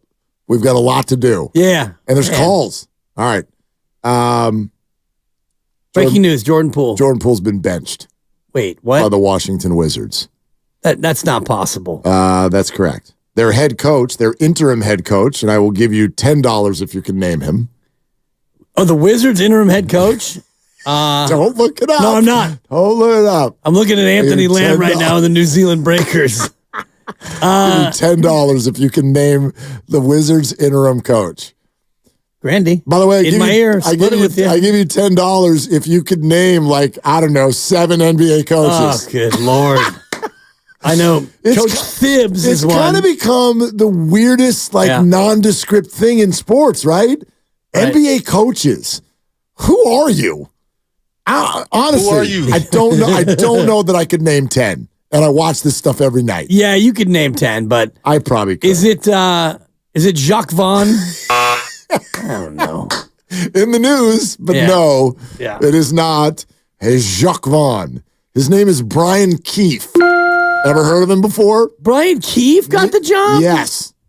Never heard of him. Any relation to Adam Keefe? The former Stanford center, yeah. Love the Might have been a redheads. forward, yeah. Anyway. Ginger. Brian Keefe, huh? Brian Keefe, yeah. He's had enough of this Jordan Poole crap. And he's not going to stand for it anymore. So by the way, they haven't even announced the starters. He just wanted to announce that Jordan's not one of them. Wow. Most likely going to be Bilal Koulibaly. Close. Whatever the hell his name is. How do you say it? Koulibaly. Koulibaly. I rolled over the I. Who cares? I had another vowel. He's got too many vowels in his last name. Or Corey Kispert. It's most likely going to be one. Yeah. Corey Kispert. One of them. He's a Gonzaga guy, right? Yeah. Yeah. Boy, if Steve Kerr can't develop young players, then what about Brian Keefe? Because this Jordan Poole guy stinks. Man. What happened to him? Don't know. Anyway. In other news. No, Jordan. By the way. In other news, the Pistons are down by 29. How many minutes does he have? Wiseman's played 8 minutes. This is James Wiseman. He's 0 for 1. He's a -9. Okay. Grandy with a big chuckle from the back. What did Lucas say? Lucas must have said something funny. No, nothing. I just was laughing about Wiseman, and he cracked the mic just to hear my laugh. Great producing. That was great producing. That was a great off-mic chuckle. That was a really Johnny on the spot moment. By the way, I have one more thing to add to the Jordan Poole story. I hope the mayor in Northeast Ohio is still listening. Well, of course he is. Because the Warriors didn't develop James Wiseman. They did not. And he's got credibility. Not Wiseman, the mayor. So I have some credibility. Thank you. Grandy's on fire. You got to hear why Brian Keefe was asked, because this is what the media does. They hold the coach's feet to the fire. Finally, somebody around here. And they said, they said, hey, Brian, why did you bench Jordan Poole? You don't bench Jordan Poole. What do you think he said? It's a great question. He said, I'm tired of watching him dribble, and shoot 30-footers. In Family Feud, that would be a correct answer. That's not what he said, but you sort of captured the essence of what he said. It's a move that, quote, was made in the best interest of the team. Gotcha. Oof. In other words, none of his teammates like it when he's on the court. Right. So listen, the Warriors can tell me anything they want. They acquired Chris Paul because they just wanted to get rid of Jordan Poole. And they wanted to turn him into financial flexibility. Financial flexibility has a name. It's Chris Paul. But that's what they acquired. Financial flexibility. It doesn't fit on the back of the jersey, so they just gave him one that says Paul. But his name is financial flexibility. Therefore, I am nor triggered nor interested in whether he does or doesn't play. It doesn't bother me. Then again, it won't bother me if he doesn't, because it's a big nothing burger. He just represents flexibility, which will be further acquired at the end of this year in the form of actual flexibility. So why are we worried at all about him on the court? It's kind of irrelevant to what they're doing right now. Well, it's actually very relevant to what they're doing, because if you think that he can help you win games, you're going to play him. And if he helps you win games, then you can tolerate Podziemski maybe having his minutes cut. But if you play him and Podziemski's minutes go down and you don't win, fans are going to be outraged. Of course. And you will be triggered. Totally. If Chris Paul's playing and Pod's minutes go down, even if they win games, I think that'll bother you. Because you want to see Pods out there. I don't see that happening. Steve Kerr is literally having Podsgasms. Pods party. Podsgasms. He's having Podsgasms on almost every interview we've had with him. He loves that guy. So who has their minutes cut?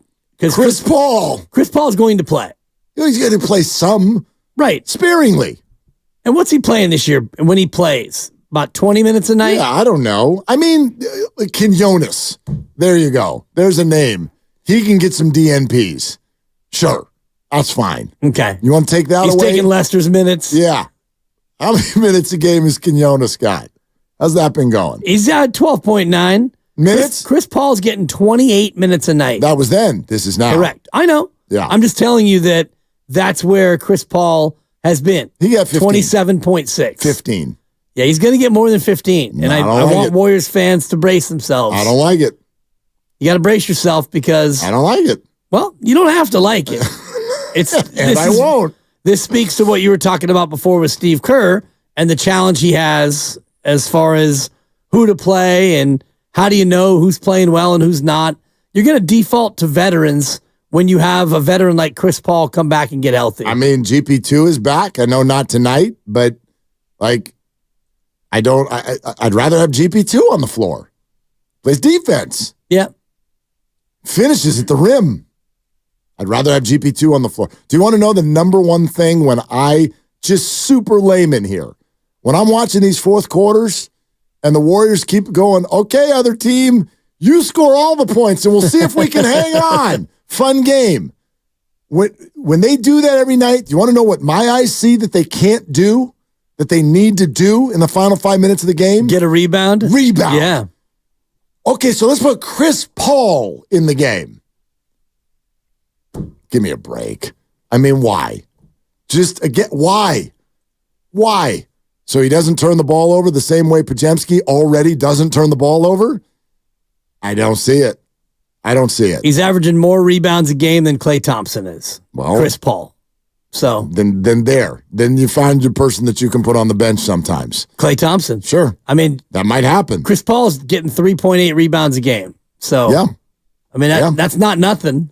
That's almost as much as Steph. Guru in San Jose? Is this the Guru? No, he's going to the game tonight. Oh, all the more reason to give us a call and talk Dubs, no? Hey, Guru. San Jose. Guru. No, yeah, that's a good point. Call us from Chase Center. But first, the other Guru.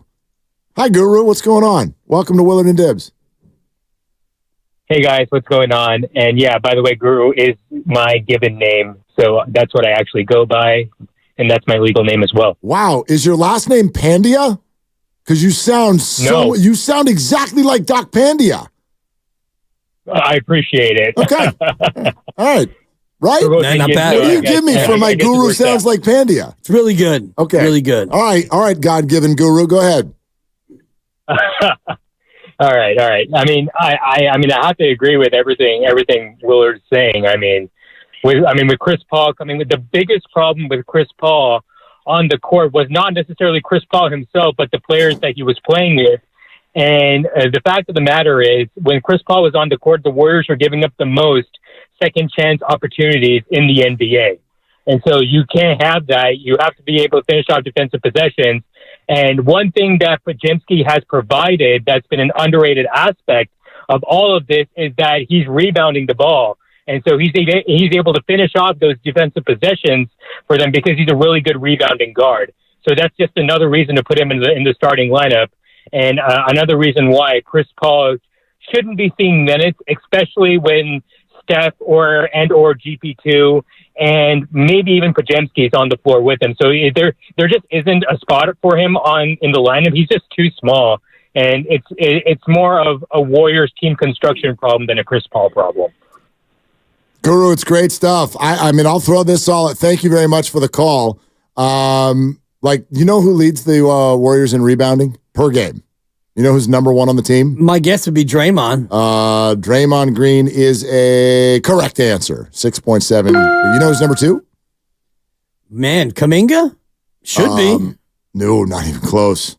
No, it's still Kevon Looney. 6.3 a game. You know who's next? Yeah. Who? It's Pods. Freaking Podziemski. Poughkeepsie kid. Yeah. Podziemski. The dude's averaging almost 6 a night. 6 as a guard. Yeah. He gets in there and gets dirty. He gets more than a rebound per game more than Kuminga does. So, which is, I mean, that's something you got to show Kuminga. You tape that to his locker. Right. And say, come on, JK. Really? Right. Saric is getting more than JK. JK is getting more than Wiggins, though. I thought you'd like that. Of course. Yeah. Of course. Speaking of Wiggins, I think that's who Greg in Petaluma wants to talk about. Hey, Greg, what's up? Hey, you guys, I think you're way underrated as far as humor goes. You are funny dudes. I'm sitting here listening to you, Mark, saying, knock, knock, knock. Andrew, are you there?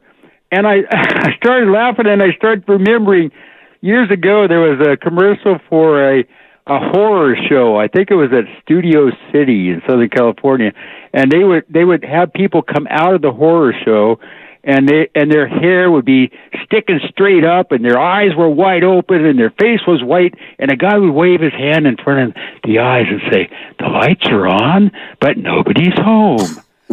And that's exactly the way I felt about Andrew Wiggins. Greg, I tell you what, we've been in front of the mirror all morning long working on our stick. So we're really we're excited that it's landing with you. Really, really appreciate that. You know, the funny thing is we're sitting here still saying this about Andrew Wiggins, and I almost feel kind of bad because the last couple of weeks has been, it's actually been like the best basketball we've seen him play in a year. Right. And again, the bar is set pretty low, though, when you say that, because he hasn't really played very well all year. And I look at, just the stats, and I know stats don't tell the full story, but his effective field goal percentage is bottom 12 in the league. His raw numbers shooting it, very bad. His career averages in points a game, lowest of his career. And so, it's been a nice little couple of week bounce back. And yes, it's the best he's played in a year, but you got to remember, last year he shut it down for half a year, and then this year he came back and he was awful to start the year. Yeah. No, I mean, for sure. And I still think Andrew Wiggins is the one who's in this sort of like the middle bucket. You know what I mean? If you took all of these players and you start thinking about the future, Wiggins is the one where, and I hate this because dude's a champ. He's a champ. He'll never not be a champ. He was absolutely integral in you winning a champ. But don't you feel like the average Warrior fan, if you're looking at emotional response to the idea of keep or don't, Wiggins is the one where there's like no emotional response. Yeah. It feels very take it or leave it right now. And it feels like the response is, well, what can we get for him? Because he's got 3 more years in his deal, and you get to the offseason, I do think that he'll be shopped. I know he was shopped at the trade deadline, and the Warriors didn't feel like what they were going to get back was going to be good enough, but I would imagine that they shop him again in the offseason. Yeah, and therefore, that's one of the guys over the last 29 games that in an odd way you root for, but maybe not for the reason that's normal. Right. You're not rooting for him because you're like, it helps win basketball games. Are you looking for Andrew Wiggins to just build his value? Which I would say since the trade deadline he has. Yeah. His value is more right now than it was 2 or 3 weeks ago. He responded when he didn't get dealt, and he immediately came out and had a great game, had one of his better games of the year. Nick in San Jose is next. Hi, Nick. What are you doing? Hey guys, how you doing? I'm on my way to the game. I just want to chime in. I love the station. You guys are doing great. I just wanted to chime in really quick about Chris Paul, specifically him being out of the lineup.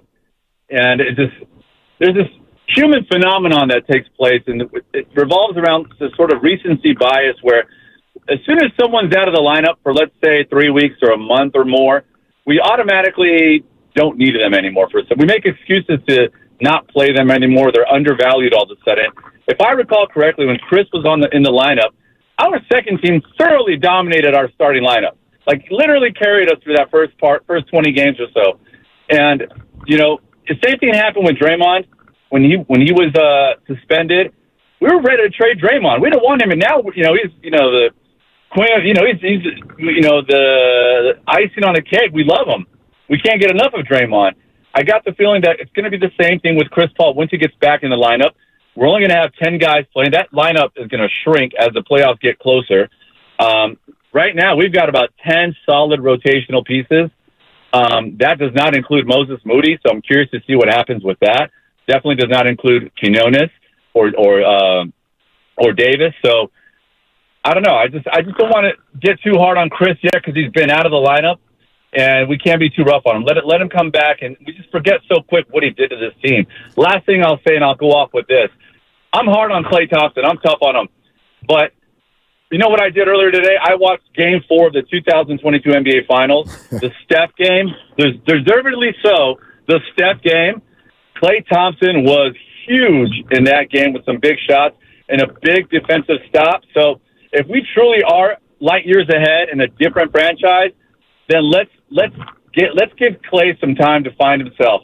Let's see how the second half of the season goes. Love you guys. Love the show. Thank you. Nick, thank you so much. That's a very coherent phone call. Yeah. And a very, very fair opinion. But here, okay, you want me to give Chris Paul something? I'll give Chris Paul something. He works very well with Dario Saric. They clearly have a chemistry. Yeah. And that was important off the bench early on in the season. My response to that, though, is it's not that it's short-term memory. It's that life has changed. One of the reasons the second unit was so much better than the first unit was not because the second unit was great. It was because the first unit was terrible. Yeah. It was because Klay Thompson and Andrew Wiggins were both awful for extended periods of time. Well, that has now been adjusted by a number of things. This is a completely different roster than it was in December. Think about what's new. Well, first of all, Klay Thompson is now on the bench and part of the second unit, if you will. Secondly, Jonathan Kuminga, completely different player.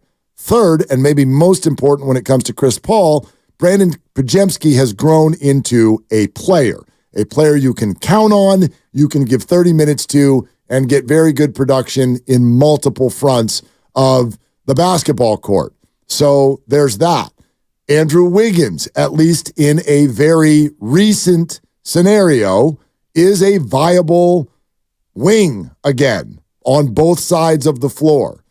Add all that together, and again, I'm not suggesting you give him DNPs, but I am not handing a significant role back to Chris Paul with this group, which has played its best basketball without him.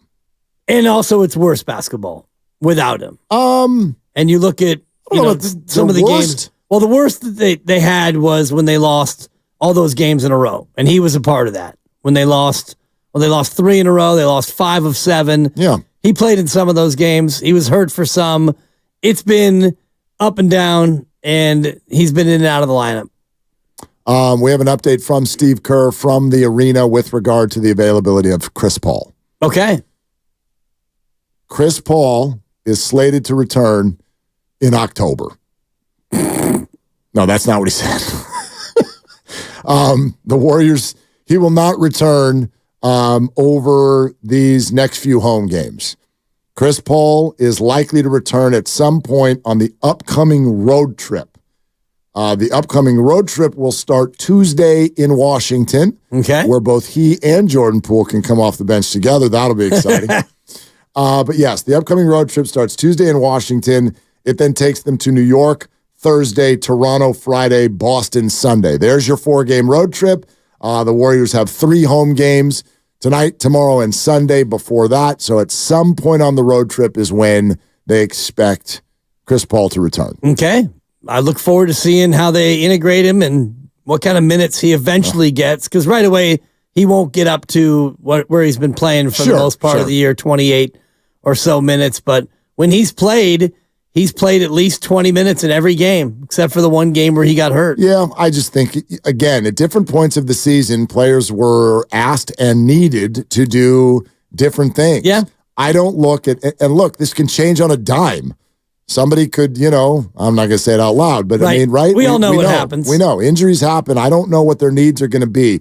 But when I look at who the Warriors have been for the last 3 weeks and a team that's won 8 of their last 10 basketball games, I don't see a team that's sitting there going, you know what we need?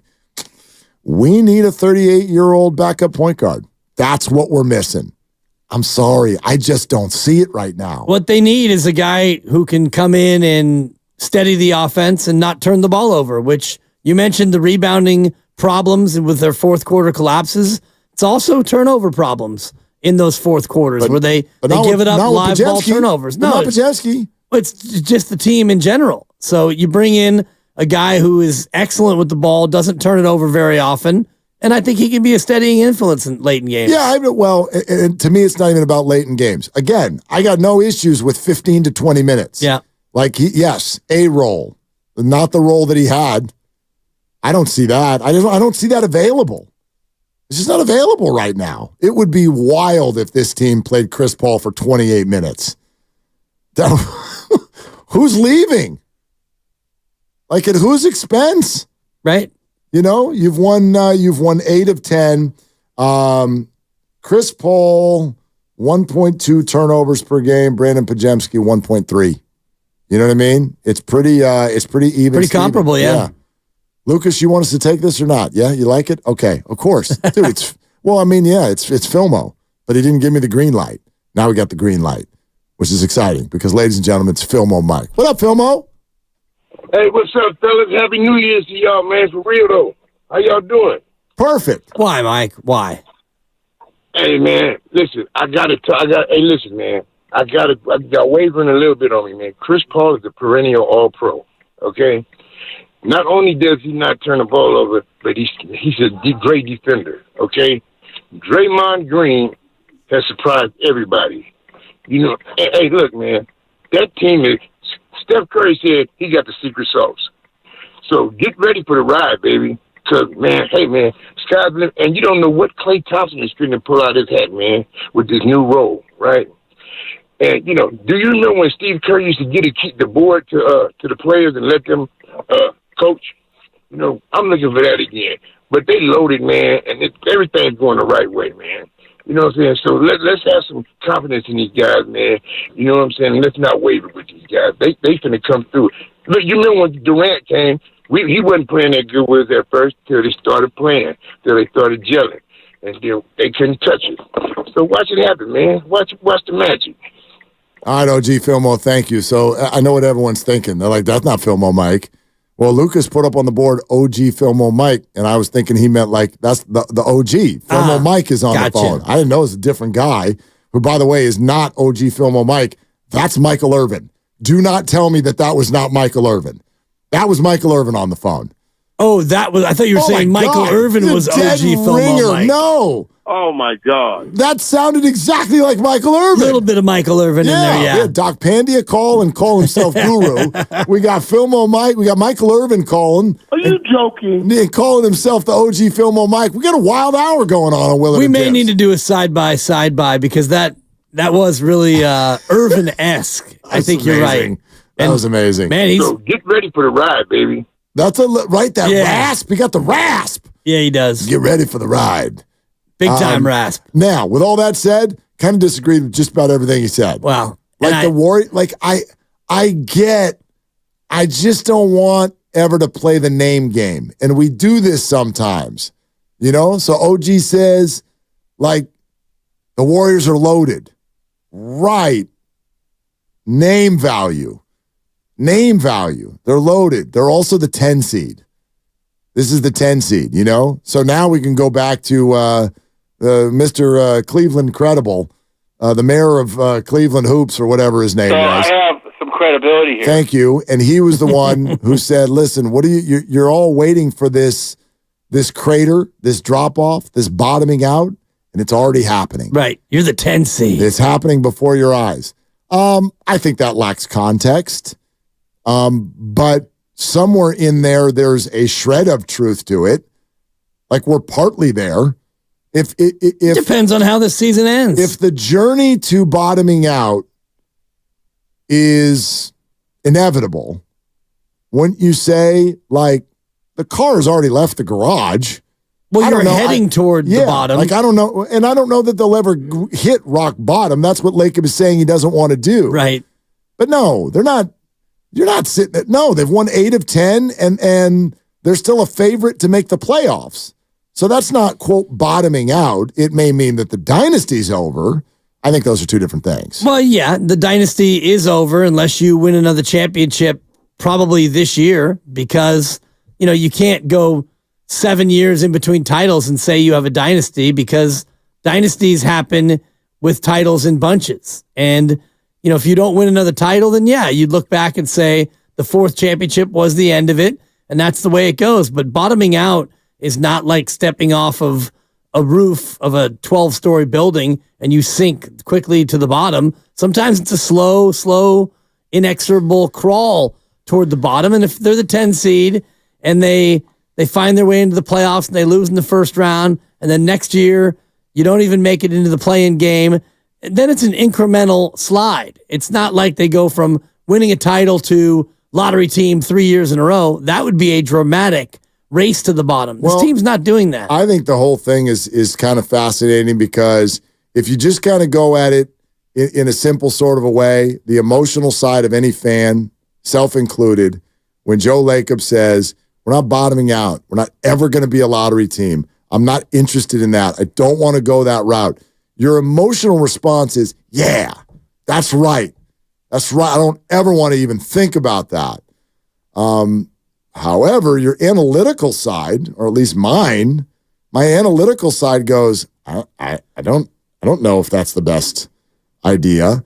I don't think, listen, don't ever purposefully bottom out. Don't ever tank. That I understand. But this idea of like a visceral reaction to ever having a really awful season that puts you in the lottery, I don't know if that's the best way to build a team. You need great players. It's awesome if you want to go get all the free agents. But how many of those are there a year? How many difference makers at the top of your roster are out there in free agency and you're just going to get them all because you're the Warriors? Right, your culture. I don't think that it works that way. You're going to, at some point in your run, Joe Lacob, you guys are going to have to draft a star. I don't really know any, like, what's an example of a great NBA team that's out there right now who didn't draft any of their good players? The Lakers.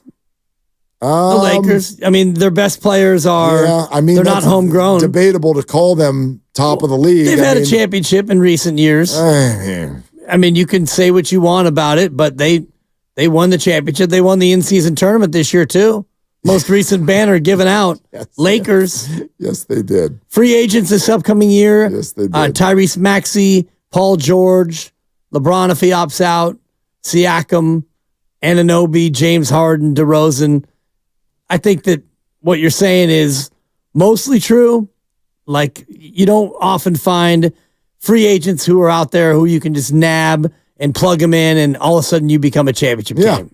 Yeah. I mean, there are good teams. I get it. You know, the Knicks didn't draft their best players. Yep. And they're the 4 seed right now. You know, the Pacers are the 6 seed. They didn't draft their best player. I mean, maybe the better example, you brought up the Lakers. You probably should have brought up their sweet mates. The Clippers didn't draft any of those people. So it's doable, but I think it's pretty tough.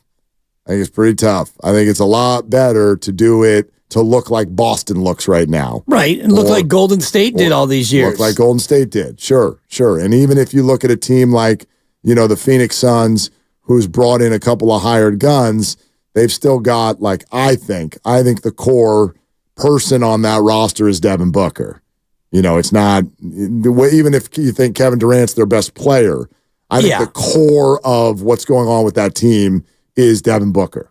He's the now and the future of that team. And you look at Jokic in Denver. Same. And, you know, you look at all the other teams that are competing in the West and, you know, OKC, Oklahoma City, Minnesota, even Dallas, although they didn't draft Luka. They got him on draft night. That counts. Yeah. That counts. You know, draft day trade. 888-957-9570. Rich in Fremont. Hey, Rich, what are you doing? Getting off work, and I'm looking at red lights and light plates. Glad you called, Rich. Yeah, no, it's not. But hey, that's here in the Bay Area. If you live here, that's what you got to deal with. So, anyway, I was going to say that I think really at the end of the day, regardless of who you know, who's on the roster and who's playing and who's not, you know, this is crunch time for the Warriors. Okay, I don't care if it's Chris Paul or if it's Lester Quinones. Whoever's on that floor, they better bring their A game from here on out. Because if they don't, then guess what? It's probably dynasty is going to be over, because they got teams in the West that can contend with them in just about every position that they have. Okay, with the exception of maybe Steph. Okay, so my whole take on this is, hey, regardless of who it is, regardless of how you construct that roster, when Chris Paul comes back or Moses Moody comes back, I don't care who it is, they better be playing, they better be balling out. Because if they're not, then guess what? Dynasty's over. Thanks, fellas. Well, Rich, that's an interesting one. Thanks so much. I mean, that concept sort of presupposes that you still think the Warriors are fighting for a championship. And I guess it's not that they're not. I mean, right. Like they're allowed to go into the playoffs and win the whole thing. My mind is not even like you'd have to have a bunch of things go right over the next 6 weeks for me to even start letting the idea of a championship into my brain. That's way up at the top of the staircase, and there's a bunch of other stairs that you still need to climb. Right, but you have to, get into the play-in first and then get into the playoffs. And like you said, you'd have to pull off some pretty impressive upsets, but things could break your way. And the teams at the top of the Western Conference are not rife with experience. You've got some newcomers up there, Minnesota and OKC. So there could be some vulnerability there. No doubt. No playoff experience at a deep level for those teams. If you haven't already, make sure you subscribe to Willard and Dibs on the free Odyssey app or wherever you find your favorite podcast. While you're there, you can check out Anthony Slater's conversation with the Morning Roast, which we have referenced a couple times, played some audio from, and promised one other clip from him. And we have that for you now as well. And that is with regard to Klay Thompson. We wanted to make sure we knew what the exact sort of idea was behind this conversation because it's about these final 29 games. And if there's a chance that either Steve Kerr or Klay Thompson could be finishing their Warrior careers over these last 29 games. And the guys asked Anthony which was more likely to end up basically somewhere else next year. I would probably, if I had to choose one of those two, speculatively, I would say it's more likely that it would be Klay's final 29 because his money is taxed and his money is a lot harder as like a Tetris piece to fit with the whole second apron coming. And Joe Lacob even mentioning to Tim Kawakami the other day that they might even try to get out of the tax. Like there's a little motivation for that. Like, Klay Thompson's making $43 million. He's going to have to take some type of pay cut, but the Warriors would have to really have him take a pay cut if you're going to get under the tax. So to me, there's a lot more complications there, and there's more suitors out there that I think will be kind of potentially there to steal Klay Thompson away. Whereas, this is something I started thinking about yesterday, and you remember when we were talking about guys like Jerry Rice and just beloved athletes who finished their career with other teams. This is a conversation for later, depending on how this all goes. I'm just starting to wrap my head around the concept, and it's starting to become more and more believable to me. Right, and more palatable, too, I think. That Klay wears another jersey someday. And I'm starting to become more okay with seeing him out there in another jersey because his time here has been wonderful, 4 titles, but it feels like this year and the player that he's been may not fit, and if he wants to go out there and get more money than the Warriors are willing to pay him, well, then you thank him for his time here, and you root for him, except for the games where he plays Golden State. Right. I hear people say Philly a lot. Philly might be interested. Okay. Klay Thompson. I can see that. Yeah. I mean, I don't know where I see it. I do see him on a team that is competitive. Yeah. I don't see him going to, Detroit or San Antonio. No. Or I know they brought up Orlando yesterday. Yeah. I don't know. I just, the thing about it sometimes is guys get to a portion of their career where you have to go somewhere else to realize what your role is. And in fact, that's happened repeatedly around sports. You can think about the examples all over the place, which is, look at Carmelo Anthony's career. You know what I mean? It's like for a while, it's like, dude, you're a 1, you're an Olympian, you're in the NBA Finals. And then you get into your 30s, and like next thing you know, you're like playing 11 minutes off the bench to knock down a 3. And Klay could still be an amazing option. I'm not saying 11 minutes, but if you went somewhere else and went, dude, just like, we don't need you to be our 2. Right.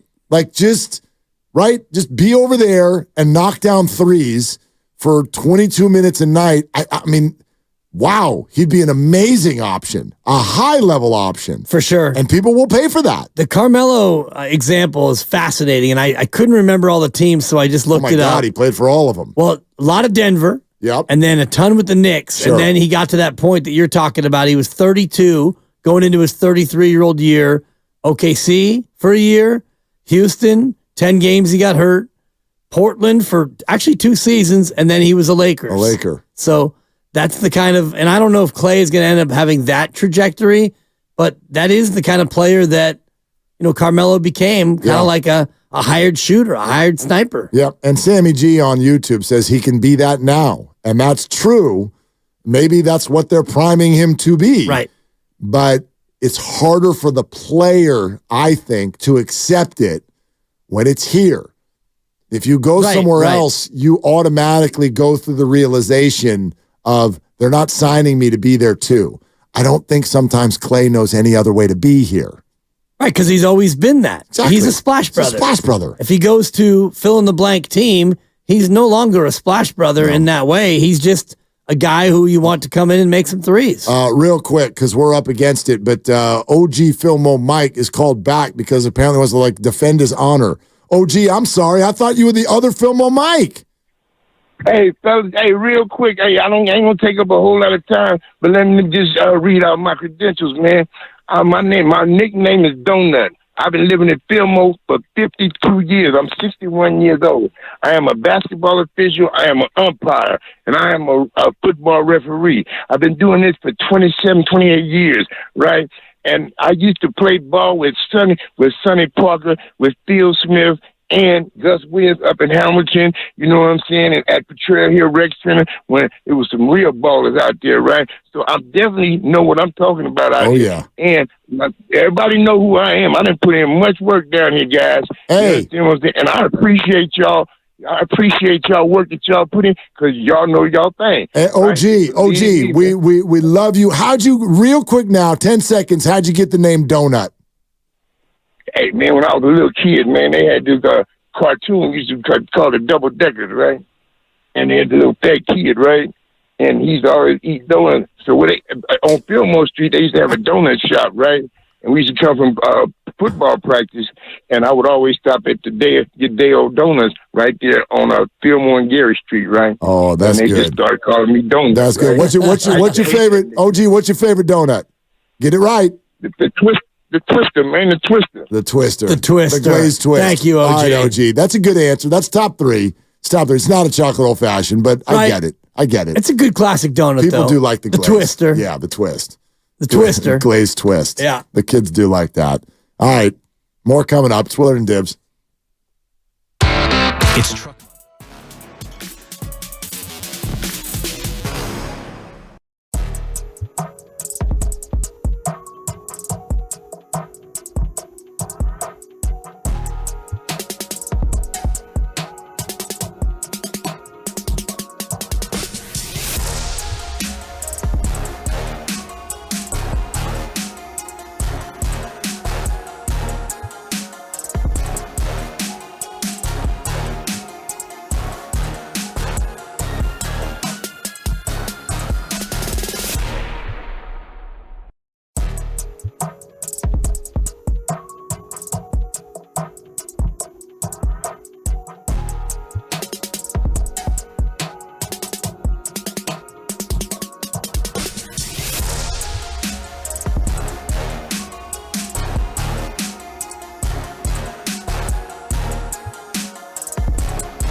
You are funny dudes.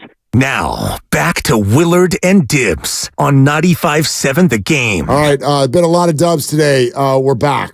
Gosh, this was like, I got to be honest with you, and I don't mean this in overall life. It's been a bunch of cool stuff that's happened over the last week. But NBA All-Star break, end of the NFL season, and the biggest story we've got out of baseball is apparently people are wearing pants that don't cover their man meat? Yeah. Oof. Really? Yeah. So, like, I'm about done with the whole, like, there's no sports thing.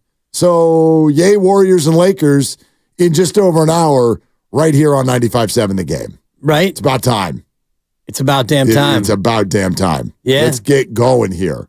Warriors Survivor starts tonight. And we did a whole show, and I don't want to end the streak, so I'm just going to say this but not really say it, but we did a whole show without talking about Kyle Shanahan and how he's got to go. He came up. Just in arrogance. Super arrogant. Super jerky. But we didn't talk about the Super Bowl loss. We didn't talk about any of that nonsense. Yuck. Yeah. None of that stuff. Yeah, and I didn't even share my personal bit of breaking news that's Niner related. What is it? Brock Purdy and I are friends on Facebook. No, you're not. You want me to show you? How'd that happen? He reached out. No, that's not true. The first part might be true, but the second part is not true. You got a friend request from Brock Purdy? Who are you? By the way, there's no way Brock Purdy's on Facebook. Scoreboard. I knew the jealousy would be palpable. There's no chance that he's on Facebook. Let me see it. I'll tell you this. We're friends, and you're jealous. No, you're just using words. Show me. All right. Brock Purdy, friend. He's praying. Friends. Wait, I'll walk it over. No, walk it off.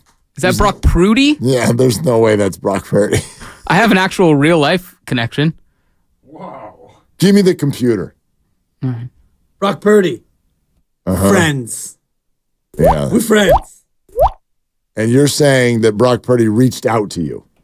Yeah, of course. And that his handle is at Brock Purdy 108. Right. Okay. Okay, buddy. Got it. All right. My dentist is friends with Brock Purdy's now wife. That's an actual story. Actual truth bomb.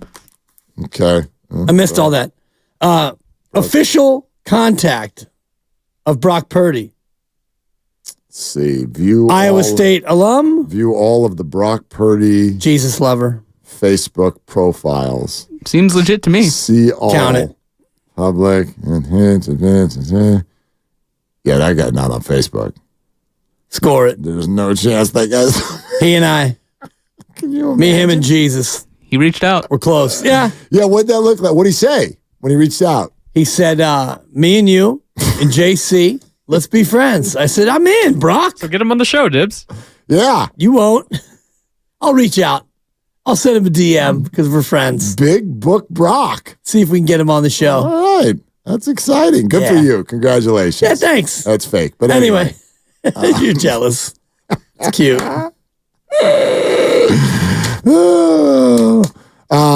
You don't want to talk about the baseball pants?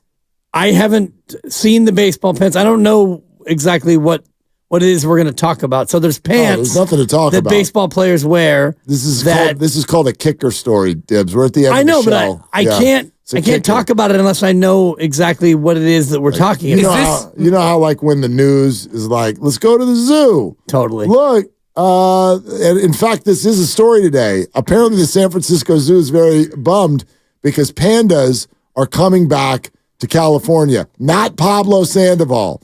Actual pandas. And they will be going to San Diego. Of course. Yeah, of course. Hello. San Diego Zoo. The Marquee Zoo. That's the Yes. So what do I need to Google in order to participate in this conversation? baseball Lucas? pants. All right. So is this the first year Fanatics is in charge of uniforms? Is that what's going on? Apparently. I'm not all up on the story either. You sound like you're more up on it than I do. I don't search stuff like this out. When I see headlines or even Guru being like, apparently there's dudes junk all over the internet. I'm not like, ooh, let's Google Fanatics dudes junk and see it. I don't want to see that. Oh, it's just highly memeable. Well, it's all over the internet. It's absurd is what it is. Like, I mean, I know that it's fun and it's funny, but it's just weird. They're like see-through. Yeah. Once again, Major League Baseball at times conducts itself as your local Little League. Like, this is what happened. This has happened multiple times in my life, either as a dad or a coach with Little League. Like last year, everybody got their uniforms. My team, they're like, yeah, the supplier, the guy who does it lives in Oakland and he didn't do it. Just like no uniforms. So now all my kids are wearing small, dirty, stained uniforms. Fine, no big deal. They're 9. We'll get over it. Right. This is Major League Baseball. This is pornography, is what this is. Oh, you're looking at it now? Do you want me to walk the computer Walk over? it over again. I haven't seen it. These pants are see-through. There's a picture of Casey Schmidt. Right, he brought this one up. Mustache of the day photo. And, I mean... Yeah, the Giants have since deleted this, by the way. I bet. You don't even look at his mustache. And, again, I'll show you. Just hold it up. You don't need to walk it over. I don't need it to be up close. Just hold it up. Oh, you need to see it up close. No, put it right next to your Brock Purdy Facebook conversation. We're friends. Yeah. Hold it up. Okay. Let me see it. You won't really be able to see what you need to see. Here, I'll show you the Padre one, because the Padre one is straight up porn. I heard this is it Tatis? Tatis. Yeah. That's not a tail between his legs. And you can cut that and save it, because that's a fact. Honestly. Here's the other one. These pants are see-through. You can see you can see through in the shirt tail. Yeah, yes. You can see the pockets. What are we doing, Major League Baseball? I don't know. I have so many questions. Like pornography. Recent questions. Dude, this one, it's porn. Did we ever I'm sorry. Did we ever play the Jeff Passan thing? Remember Jeff Passan last week? I bet you saw it. Jeff Passan, and I think this came out on like Friday. And Jeff Passan is on MLB Network or ESPN or whatever the hell they're doing. And they throw to him about the A's situation, and he just starts cackling. He's just laughing. And he's like, it will surprise absolutely no one if this relocation ends up going absolutely nowhere. And he went